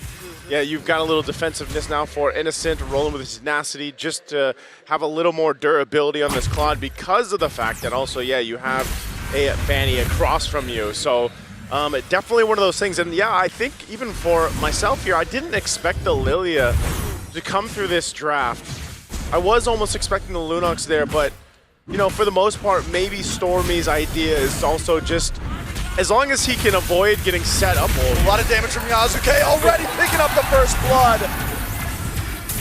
Ouch. Flying through the air. Okay, yeah. I guess one way around it could be when Stormy feels confident enough to just keep throwing out the glooms and then using the black shoes to get out, and then there's really decent cleanup you could expect from Sekai's and Innocent, like the dives, but the thing is, Alter Ego, they're the ones starting the fights. Okay, Yasuke putting the pressure there. Whoa. So they're fine, but here's the thing, Turtle, pretty much for the clear taking for SRG, as they should be able to secure it. They have control of this area. Yasuke at no angle there to go forward, but because of the first blood, that's something that SRG is going to want to be wary of. The scaling that can happen here for Yasuke. We know he likes the Fanny, he can play it really well. We've seen Fanny pop up now from the Swiss stages up to this point, and it has been able to snowball some of these lineups, some of these compositions, and get wins pretty quickly. And so for SRG, they've got to be cautious of that. And I think, again, this lineup does allow them to... Ooh! On a Uranus! That's what I was talking about, man. The snowball potential is huge. Yeah. On the Fanny. The amount of hold you see from Alter Ego works so well for them. It buys enough time for heroes or players like Yasuke to actually dish out the damage. But on the other hand, SRG, who could you actually expect to hold down Yasuke? Because I feel like this is another recurring problem that we see constantly in the previous games. It was once a problem for Arfi on the Freya, now he's not. It's a fatty on Yasuke, but the cables don't land. Alec. A little bit of damage on Alec. Yasuke locking on to Innocent, but Yasuke's in a bad spot now. No energy. The cutthroat, but he still falls. Yooms able to pick up the kill. I'm not sure what the plan was there. Yasuke was going to maybe just get some information. I don't think he actually meant to go for a steal in the purple. He did miss a couple cables before that. He missed the cables, and now this is what I'm talking about, the pressure on his purple buff for him not to get it. Yeah. Is he still... Who did end up getting that? It's a Sky. Guys, he didn't use Retro, but still was able to secure it. This is the, I guess, the risk reward, right, of picking up the Fanny. You miss a couple cables early on too. That's going to set you back a bit, but nonetheless, they still hold on to a lead. Guys jumping in the mid. Guys, down comes Glorious Pathway. Electrifying Beats does go off, but he's not able to connect onto any. Yes, you missed the purple buff, but you said it right. Alter Ego still holds a gold lead, and the leveling between Sekai's and Yasuko is still even. Yeah. Mid flickered again? for that too, by the way. Made. Barely able to get away there, but Crypt, Thunder gets the kill. Nino gonna try to slow him down. Here comes Yasuke, looking for the cutthroat, able to get it and get the kill. So 1-for-1, but I do like the kill going into the hands of Yasuke there. They're trading kills for the objectives right now. Alec. Alec won't be able to get away from this. All right, Alec goes down. Not sure if that was actually necessary either, but that's what's happening, right? They're trading objectives. They're getting kills, and a lot of that damage that's coming out from Yasuke he's got the Blade of Hepsies. He's got to make sure he locks in his buff, though. He needs to be able to get that point, and SRG's not letting up. Big feather airstrike, Black Shoes still takes a shot to the face. But the thing is this is what Alter Ego wants. Yeah. This is what they want every time. They want to bring out the worst in you and make you fight them head on. That's how they always get you. And if SRG continues to play this way, it might just fall into Alter Ego's hands. Yeah, they're going to focus on the gold lane though. It's clear that they really want Innocent to have the advantage. And so far, they're actually making it work. There's been teamfight participation for Innocent here, 2 out of 3 kills. He's a level ahead of RP. and he hasn't been caught by Yasuke. That was the only instance Yasuke could have actually taken out Innocent. Yep. But I guess it was a miscalculation on his part because he already missed a couple cables. He did lack some energy. He could have walked away from the threat of 3 members of SRG, but he didn't. Now he is starting to feel the pressure from SRG just the same. RP already losing his tier 1 turret allows for so much room for SRG to group up together, and that's what you don't want if you're Yasuke looking for some early pickoffs in the stages of the game. At some point too, Nino's Ruby pick might play a part of these objectives, these fights that they're looking for. Now, the difficulty of that is you're working against 2 Purifies, of course, which we expect. Cram should be able to get away. I mean, he is on this Uranus. Nino's making his way up top. Oh, they follow through. I'm offended. What's the Destinata onto Cram, and Cram goes down along with the feathered airstrike. Alter Ego Esports find pickoffs. Right on cue. As I was saying, Nino's Ruby is always going to come into play, and it does that. Now Turtle's up. This might be actually a Turtle that can be contested and secured up by Alter Ego Esports. For SRG, they're still going and maintaining most of this. Again, for Innocent to continue to build up, he's going to be fine. Yums will go ahead and rotate down for this, as they do want to fight for this last Turtle. Guys in position. There, I'm offended, on to 2. Nino still on the run though. Blazing Duet in the backside. Innocent picks up Nino. Alec gonna be next. For that airstrike though. Lands on a Yums, but Yums able to flicker, and here comes Cram for Hijume once again. Oh, Yakuze, he swings around for Sakai's. He's looking for a target, is able to get away. Sakai's doesn't have the electrifying beats, isn't gonna fully commit, decides to just go for the Turtle instead. Yeah, no one expected that entry from Sakai's. Or maybe not even that entry from Cram when he did get to finish off the kill on Hijume under that tier 1. So Alter Ego Esports may have found themselves a bit too deep, trying to set up somehow for that upcoming objective right there. But when it gets a bit too split up, especially in scenarios like this, they aren't able to coordinate, you don't get to maximize the amount of lockdowns you have, then it's not going to be as easy for Yasuke either.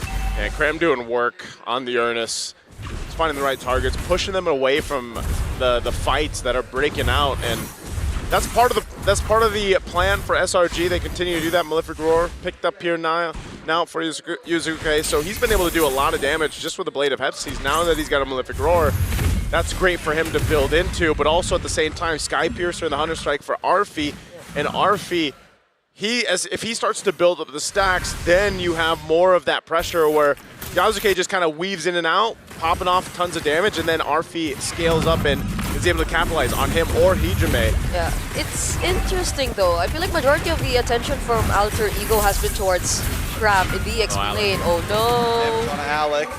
Vitalize does come in. Will be okay. They're going to re-engage now. Hijume wants to join in on the fight. Yasuke comes swinging in as well. Sekai's unable to get away. A feathered airstrike. Arfi gets the kill and gets his first stack on to that Sky Piercer. There's a stack for him. They'll clear out the mid lane. SRG is really putting their pedal to the gas here. But the problem is, again, if they get punished like that and then they start to give over stacks, now Malefic Roar 2 for Arfi, you're going to put yourself in a bad position very quickly. This is not a massive lead or anything that they're working with. And Lord's up in about 10 seconds. You can start to see our Alter Ego start to put some pressure on some of these tier 1 turrets. They want to open up the map before these objectives. Something that's been huge for Alter Ego here, they continue to send Yasuke up to the XP lane, giving Nino the ability to be part of these fights, because like you said, you know, Nino's going to be huge in a lot of these fights. He's the one that can catch them off guard when Sekai's tries to dive. Yeah, so that's why they've been putting so much of their attention on the EXP lane. Whoa! Ooh, I'm offended. Black Shoe's forced out very early. In comes Innocent, getting a couple free shots onto Alex. He wants to try to push it, but he BMI's back. The disengage from SRG, and Lord is back up. And they get to see that Yazuka is working on the turret down bottom though. Doom's also trying to make sure he is within sight. For me? It's just a zone. It's just a zone. Nino able to lock up 3 members. Electrifying Beats pops a little bit early for SRG, and now they are not going to be able to contest this quickly. They wanted to potentially make a move on Stormy because they knew the Black Shoes was used earlier and that Purify, but it's back up. Neither team wanting to commit to the Lord just yet because, again, they don't really have the space to work with. They want to go ahead and get what they can, battle spells down if they can. Again, this is very close. It's a very close game right now, especially in terms of itemization. So right now, it's more about trying to get a numbers advantage if they can. If they can get a pick off, that's great, but It's just push and pull. It's SRG that has the control of the Lord right now, though. Yeah, you really wouldn't want to try and take down this hero. It's always and I'm offended from Nino! The storm is here, but a blazing duel locks on to Hijume, and Hijume falls! And the backside, Yasuke able to pick up Innocent. It's a gold laner for gold laner, but also a mage from Alter Ego, so SRG still controls the Lord. Okay, so honestly, when it was just Cram standing in front, then Nino didn't really want to throw out anything just yet, but he found 2 members, and I think that was the perfect opportunity to at least try and set something up. Okay, so now— You saw it coming, Brig. I didn't. What happened? What happened? Just Stormy got deleted, man. Yasuke is going to be a problem. 6-1. He's been a problem all game. Yums will go ahead and pop off a little bit of damage, but I mean, just with what Yasuke has in terms of items, he can deal with some of this. So positioning now for Alter Ego Esports around this Lord. While Yasuke is still on the bottom side, mid lane. Looking at damage on a Sakai, so he tries to lock onto Harpy. Harpy gets the outplay! With the help of his team, a quick poke in the face from Alec, and there's no way out. And even Hijume, he just flew out of the entire team fight. Just when we thought he could have been the first to fall. Now that's 2 consecutive crucial members of SRG going down. Yeah, it's the team fights just are not going the way of SRG right now, and I feel like they've really lost grip of this game just in a couple minutes. They still have control. They can still win a fight without Sakai. A lot of damage. Innocent tries to escape. Yasuke unable to connect. Cram able to zone away Arfi. But Nino still holds down the Lord. They reset the Lord here. Back on the map. Nino wants to keep it going. Yasuke and he's able to take it. But now they've got to get away safely. A big arm offended on the 2 and Nino falls. Alec going to fall next. Oh, he's going to chase Yasuke down too. I'm not sure if Sakai's going to catch him. Okay, barely, but man, they gave the call to just secure the Lord at any cost. They made it happen, but the cost was 3 deaths for Alter Ego. Yep. Oh, now Crab. Okay, that was close. Okay. Yasuke. Okay, maybe. He does have a flicker. Yeah.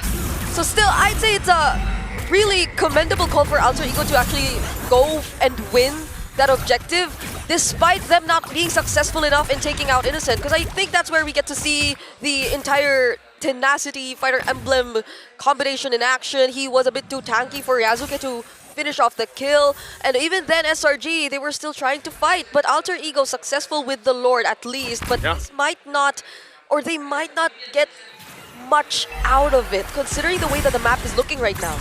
Okay, right now they're looking for a potential kill. Nino might have gone for the pole, doesn't go for it. They maintain the tier 2 turret there up top. But SRG has been playing the map as well. They'll deal with that Lord that was pushing down bot.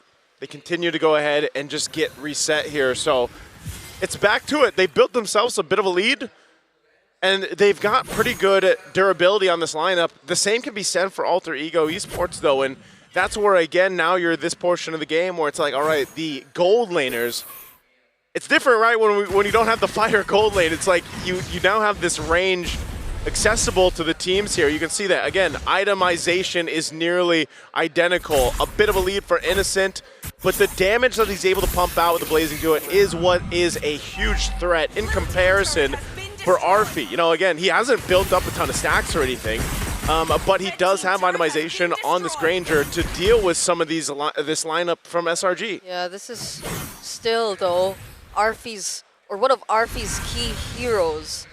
We saw it once, or when he was able to get his hands on this, he did a phenomenal performance, and now he's not as behind. You saw that outplay he was able to accomplish against Sakai's earlier too, and now with a Magic Blade at least, he could be a bit more safe. The bait was real though. Sakai's gets pulled back in with I'm offended. Nino in a little bit of trouble, but they should be okay. Free shots on a Cram from Arfi. In comes Yasuke, dashing back to the base. The black shoes pop from Stormy, and both teams disengage. A lot of battle spells were used from Alter Ego. I didn't know if they try to go ahead and go with it. I'm offended full, but they're going to force a fight potentially again. Yasuke didn't get his purple buff. No purple buff for Yasuke. I mean, before the Lord. Energy and Lord up in 10 seconds. Okay.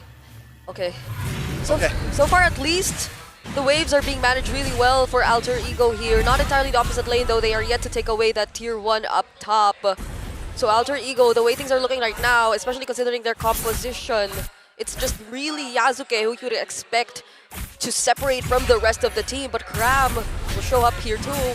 I love Crab. He's just like, I'm going to pop the Consecrate. I'm going to do my thing. I have an eye on Yasuke. Yeah. Lord is up, and it's actually going to be started by SRG. They're blitzing it. Ooh. And because of that, again, Cram has been everywhere from start to finish up to this point, and he's providing so much information and such a front line for SRG. So with that, they get themselves an easy Lord. Oh, Conceal? Conceal's used. A lot of damage on Ayums. Innocent comes in. Yasuke takes a couple shots to the face. With this Lord, I don't think Alter Ego's going down just yet, as long as they don't make any big mistakes. But there's a high probability of maybe more than one inhibitor dropping. Yeah, gotta be careful too. There's a Flicker, I'm Offended combo that's brewing if ever they get to successfully clear everything and SRG decide to overstay. But SRG are fully aware of that idea. They aren't actually showing themselves or making themselves available or within reach. Again, this is a very difficult lineup to just force yourself into the base, right? They've got great, they've got crowd control, they got great clear, especially with the Farsa. I mean, Yasuke can help clear as well, and then Arfi just sitting in the back. He's got a Rose Gold now, a little bit of defense. He picked up a Sea Halberd too. Alec went Radiant Armor, got the Dom Eyes, Chastised Pauldron, so defensively, they are able to go ahead and fight. And I think too, again, Nino, a big pull could change the course of that, so they can actually defend their base, probably even another Lord, and that's why SRG wants to take the discipline route. They can't overstep, even though they have this advantage. If they get punished, there's potential for things to turn in favor of Alter Ego Esports. So it's better if SRG takes this lead that they have, and they just go with the fundamentals, right? Wait for that Lord to come up. If they try to make a response or a concealed play, which is most likely going to come from Alter Ego Esports, then it gives them that advantage to stay alive. Because these feathered airstrikes, you can see it takes Innocent down to half. Yeah. So they really have to be careful how they approach it. It's also looking like a Winter Crown for Sakai's as his last item. So there could be a lot more opportunities to bait out resources for Alter Ego, or just stand there and throw out the electrifying beats while everyone just scrambles to keep themselves safe from the damage that you could actually go out with. Yums. I'm offended onto Yums. RP had to get a couple more shots. Purple buff is up for Yasuke. Oh, they use the feather airstrike. This before the Lord. Feather airstrike used up. Look at this. They're just gonna go put pressure here. Oh, that's a very anticlimactic. Yeah. That's all part of the plan, though. Like, we've seen this many times, and that's what I was saying when we jumped into this game.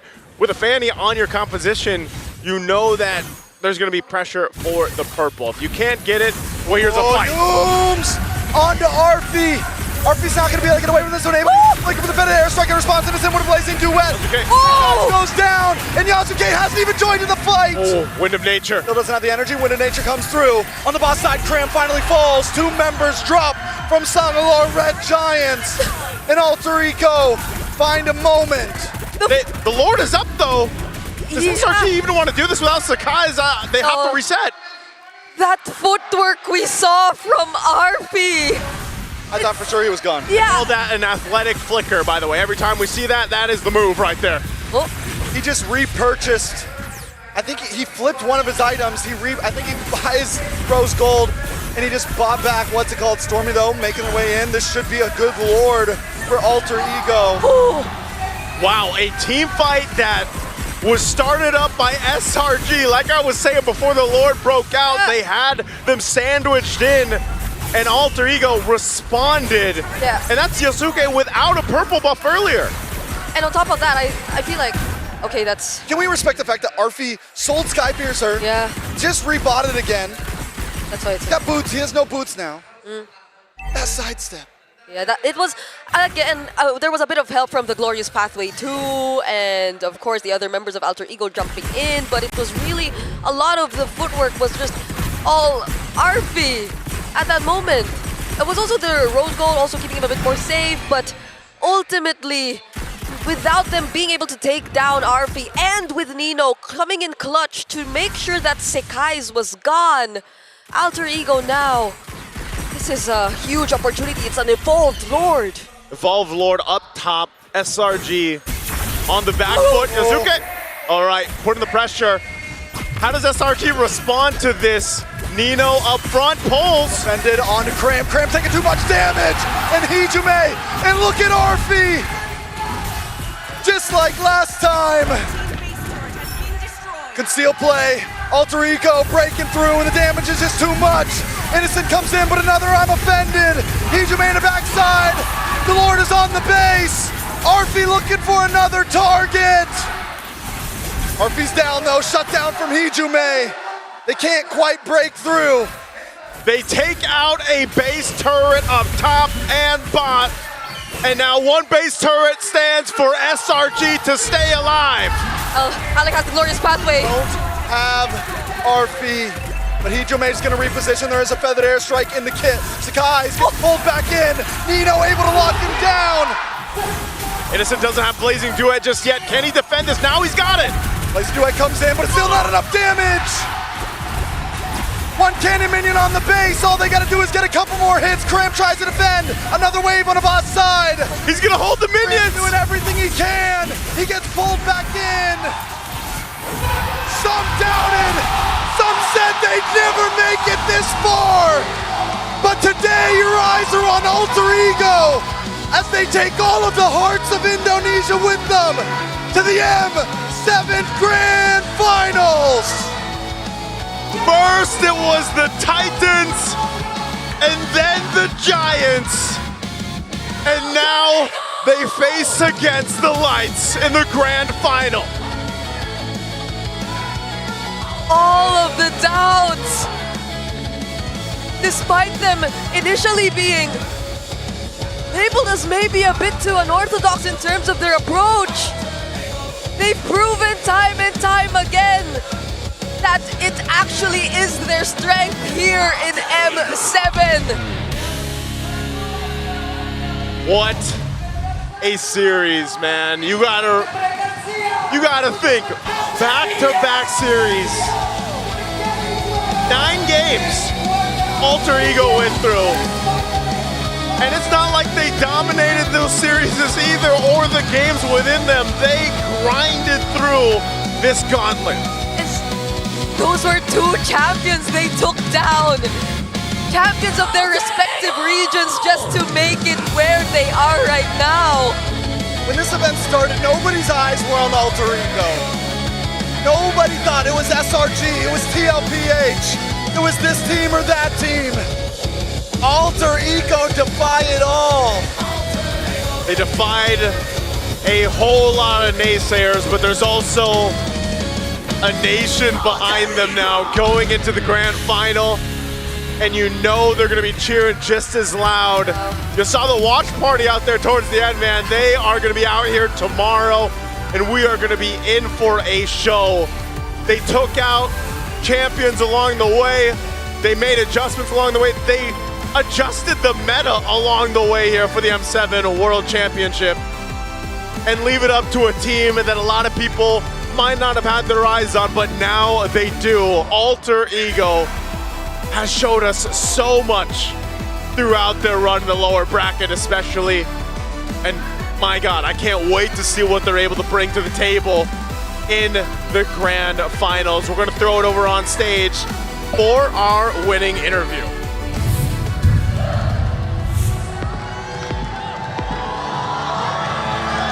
You may have fallen short once more to make history for your country, but know that the M-Series stages will always be the Giants' playground. Thank you once again, Selangor Red Giants from Malaysia, for your journey until this point. And now, advancing to the M7 World Championship Grand Finals, Alter Ego Esports! Congratulations, boys. I'm seeing the condition of the players right now, and it looks like some of them actually have tears in their eyes, and they must be so tired after 2 best-of-5, so we'll try to make this quick. Now, Nino, congratulations. Yeah, thank you. Thank you. Congratulations. Now, considering everything that you've gone through, to be at this point. How do you feel right now? Selama ini Nino udah ngejalanin banyak hal ya, udah ngelewatin banyak hal juga dari MPL, season. Sekarang kamu bisa masuk M Series dan bahkan sekarang kamu di Grand Final, Nino. Apa rasanya, Nino? Jujur nggak expect sih bakal sejauh ini. Kayak gimana ya?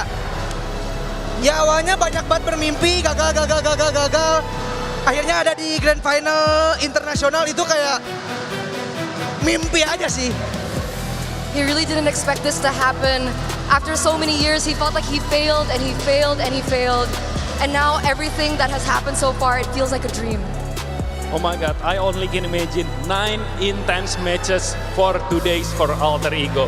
It was just so amazing. Hijume? Hijume? Apa katanya? Earlier today, you took down Titans from the Philippines. Now you eliminated the Giants of Malaysia. How did the team prepare for this long day? What was the mentality coming into this fight? Paling dari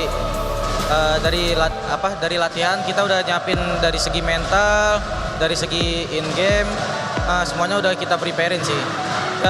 Kita bersyukur aja masih banyak banget yang support kita walaupun kita struggle, kalah ya kan. Tapi alhamdulillah lah, gue bersyukur banget bisa masuk Grand Finals. Semoga besok hoki lagi.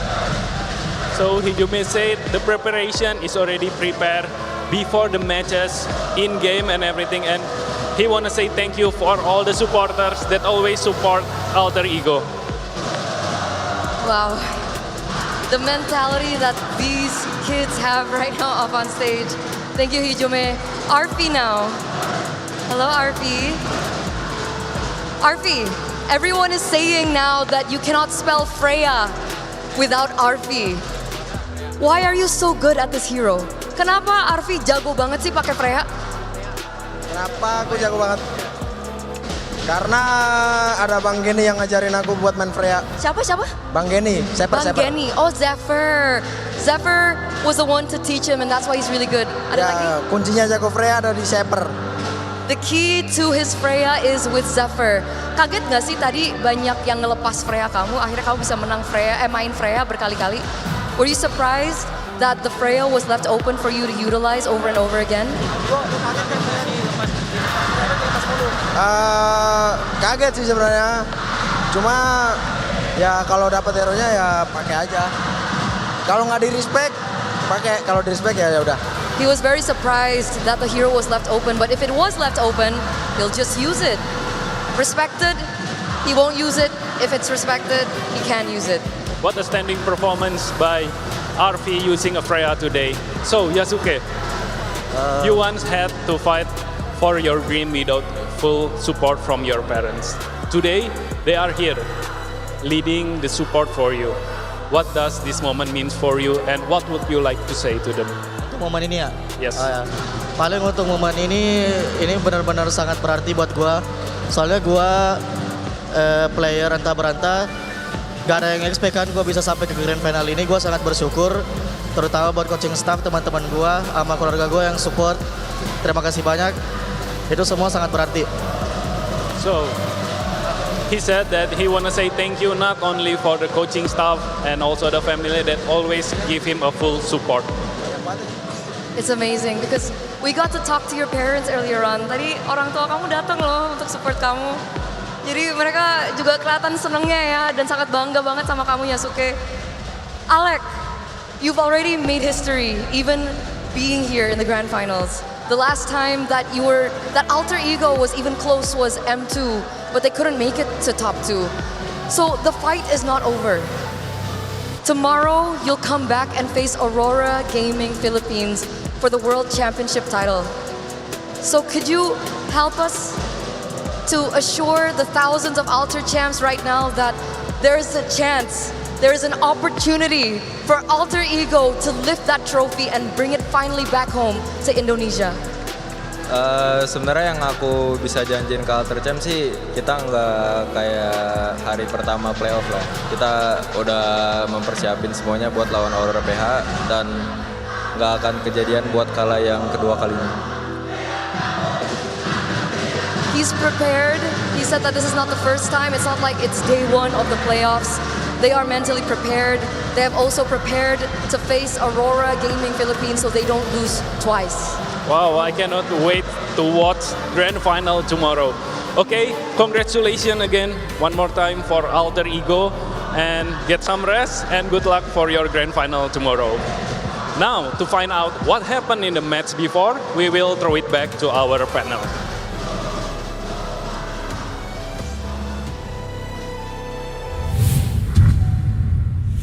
I will say this now, I've been doing this for quite some time, not as long as you two, but this, what we are witnessing from this team is one of the greatest sports stories I have the honor to witness and to even be a part of, to call for. This Alter Ego team that we're seeing, their run is special. The rise of El Familia is nothing like we've ever seen. Wolf, you've been here since day one, and can you compare Alter Ego's rise to anything we've ever seen? I think the might be the closest is like maybe Blacklist of M3, just because they also got to the lower bracket, but I had to go through the entire gauntlet. But it's different because at least for Blacklist, people are expecting them to win during that time. That's what I'm saying. Alter Ego are true underdogs, and they are the people's champions. And I'll tell you now, not just here in Indonesia, not just in Jakarta, did they win the hearts of many. I'm sure there are a lot of fans watching all around the world saying, hey, this team can play MLBB. Yeah, I'm seeing a lot of Filipinos in the comment section everywhere. There's a lot of respect coming out of the Philippines for this Alter Ego team. We love our underdog stories in the Philippines, and Alter Ego has won the hearts of the world. Can I just say that apart from Nino, Arfi, and all the players out there that really look stellar in this particular game, the coaching staff, or whoever is drafting, Professor X, Zephyr, or whoever is deciding. Sticks as well. Even Sticks. Yeah. Deciding for Alter Ego Esports. I think they're genius. I think they have broken the meta game. They have researched so much and they played so well. And then when you draft this in this way, in this manner, it's just so difficult for anyone to defeat you. They are now a scary team, and I gotta say, I think they are the best drafters so far in M7. Lay the hammer down. Here's a spicy question for you. In this M7 World Championship, has Alter Ego broken the code? What does that mean? Is that a yes? yes? That's a yes. All right. Oh yeah. Sorry, for a moment there, I forgot that you are not Gideon because we did this with Gideon. But yeah. Last time. Yes. I love how they are both similar to Blacklist International in that whole lower bracket run. Just because of that. Just because of that, and just because of how true to their identity they are. When you say Prime Blacklist International, you don't expect them to team fight and to be aggressive. That's been something we've been hoping for up until they had to, break up and everything. Yep. But this Alter Ego refuses to play anything less than the Alter Ego identity, and I love them for that. And the reason why I think they broke the code in their own sense is because they know that Arfi is gonna be there to pick up whatever Coach Sticks and Coach Zephyr and his team need him to do. This is like oh yeah, I'm getting another throwback. What's this? Filipino sniper vibes. Oh yeah. And even better because in this particular game, imagine having to play fighters, particularly Freya, for almost the entire day, then close it out with the Granger, shuffling items like a boss, picking up Rose Gold Meteor when it's needed. Positioning is so good, but you also have to take note of the other good players in here. I have to really commend Yasuke on this Fanny. There was a time when I was restreaming his game up against Aurora, it was, and he played this Fanny, and I was duly impressed with that, and now I'm even more impressed. Alter Ego Esports were already losing this game. Yeah. But because of how brave they are, how bold they are, how much they trust each other, how synergized they are, and how much they trust this Fanny, they were able to break through. I haven't seen a team like this come out of Indonesia for the longest time. There's something different this time around with Alter Ego. That's something that even peak Onyx ID in M5 World Championship, even I didn't see that from them. This is something else. And I'm sure the Indonesians are proud of their representative in the grand finals. Their representatives in this World Championships are so fit to what the Indonesian identity and the play style is, and the world loves them for it. And again, multiple times today, Arfi took home the MVP nod, and I do not expect any less from Alter Ego's El Familia's Hijo de Oro tomorrow. He's the golden son. Hijo de Oro, the golden son. That is what Arfi is for Alter Ego. Whether it's the fighters, whether it's the Granger with his stacks that were promised to him 3,000 years ago, you can count on him to show up. And we can see that for SRG. If you think about their job, and I actually asked some of my friends from out there, they thought like, yeah, Joy is good. But the way I see it is Joy with the Claude is such a risk in a way that, yeah, surely it is strong in the latter portions of the game. We can see it really working, but you have to get there. But it's 22 minutes, and what happened in this game? Why did Alter Ego eventually took this? I think that they are more disciplined and they're more fluid when it comes to their movements. They're moving as one. Whereas for SRG, I feel like in the clashes that they have lost, particularly in the late game, Innocent was just out of there. Yums was overextending. Sekai's was caught in the middle without anyone to peel from him. Yeah, they got caught in jank team fights in the worst spots possible. In the worst time possible, because in the early game, you'll see here, SRG was in control for a majority of the game. They had the gold, they had the EXP, they were choking Yasuke out of his purple. But again, I love how you brought it up, Wolf. The discipline of Alter Ego, the macro sense that they had that still rang true to their identity of, yo, we're gonna fight our way out of here. But in the right time, Iho, in the right time. Yes, El Padre. And then eventually, when Nino said, yo, it's go time, that I'm offended turned things on a dime. The way that they are helping each other out is so reminiscent of what they did in games 1 and 2, where there is going to be a dive coming out from SRG and then they peel off for each other. Be it the Ruby for the Fanny, Ruby for Arfi, or even the Farsa just helping the Hylos when the Hylos try to initiate and helping Stimel with just a stun. All of those combined together and then they move as a combined unit, as a great box. It looks really wonderful because you know that it is actually Alter Ego sticking with their plan.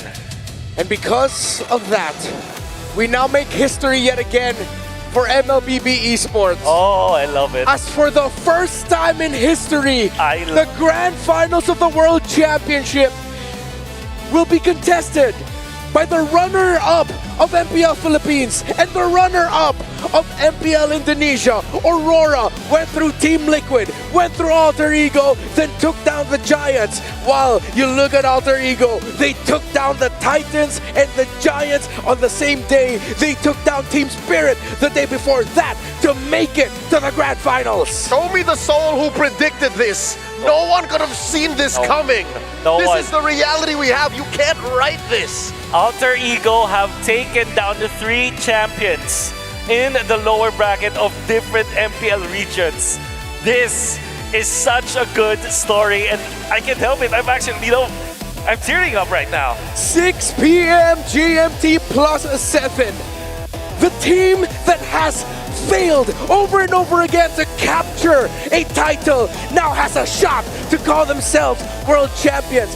The team that no one expected to make it here, that they themselves have declared it's only luck, have now said, screw that, we are now competing for the world championship. Aurora Gaming Philippines, Alter Ego continue the rivalry of Philippines and Indonesia.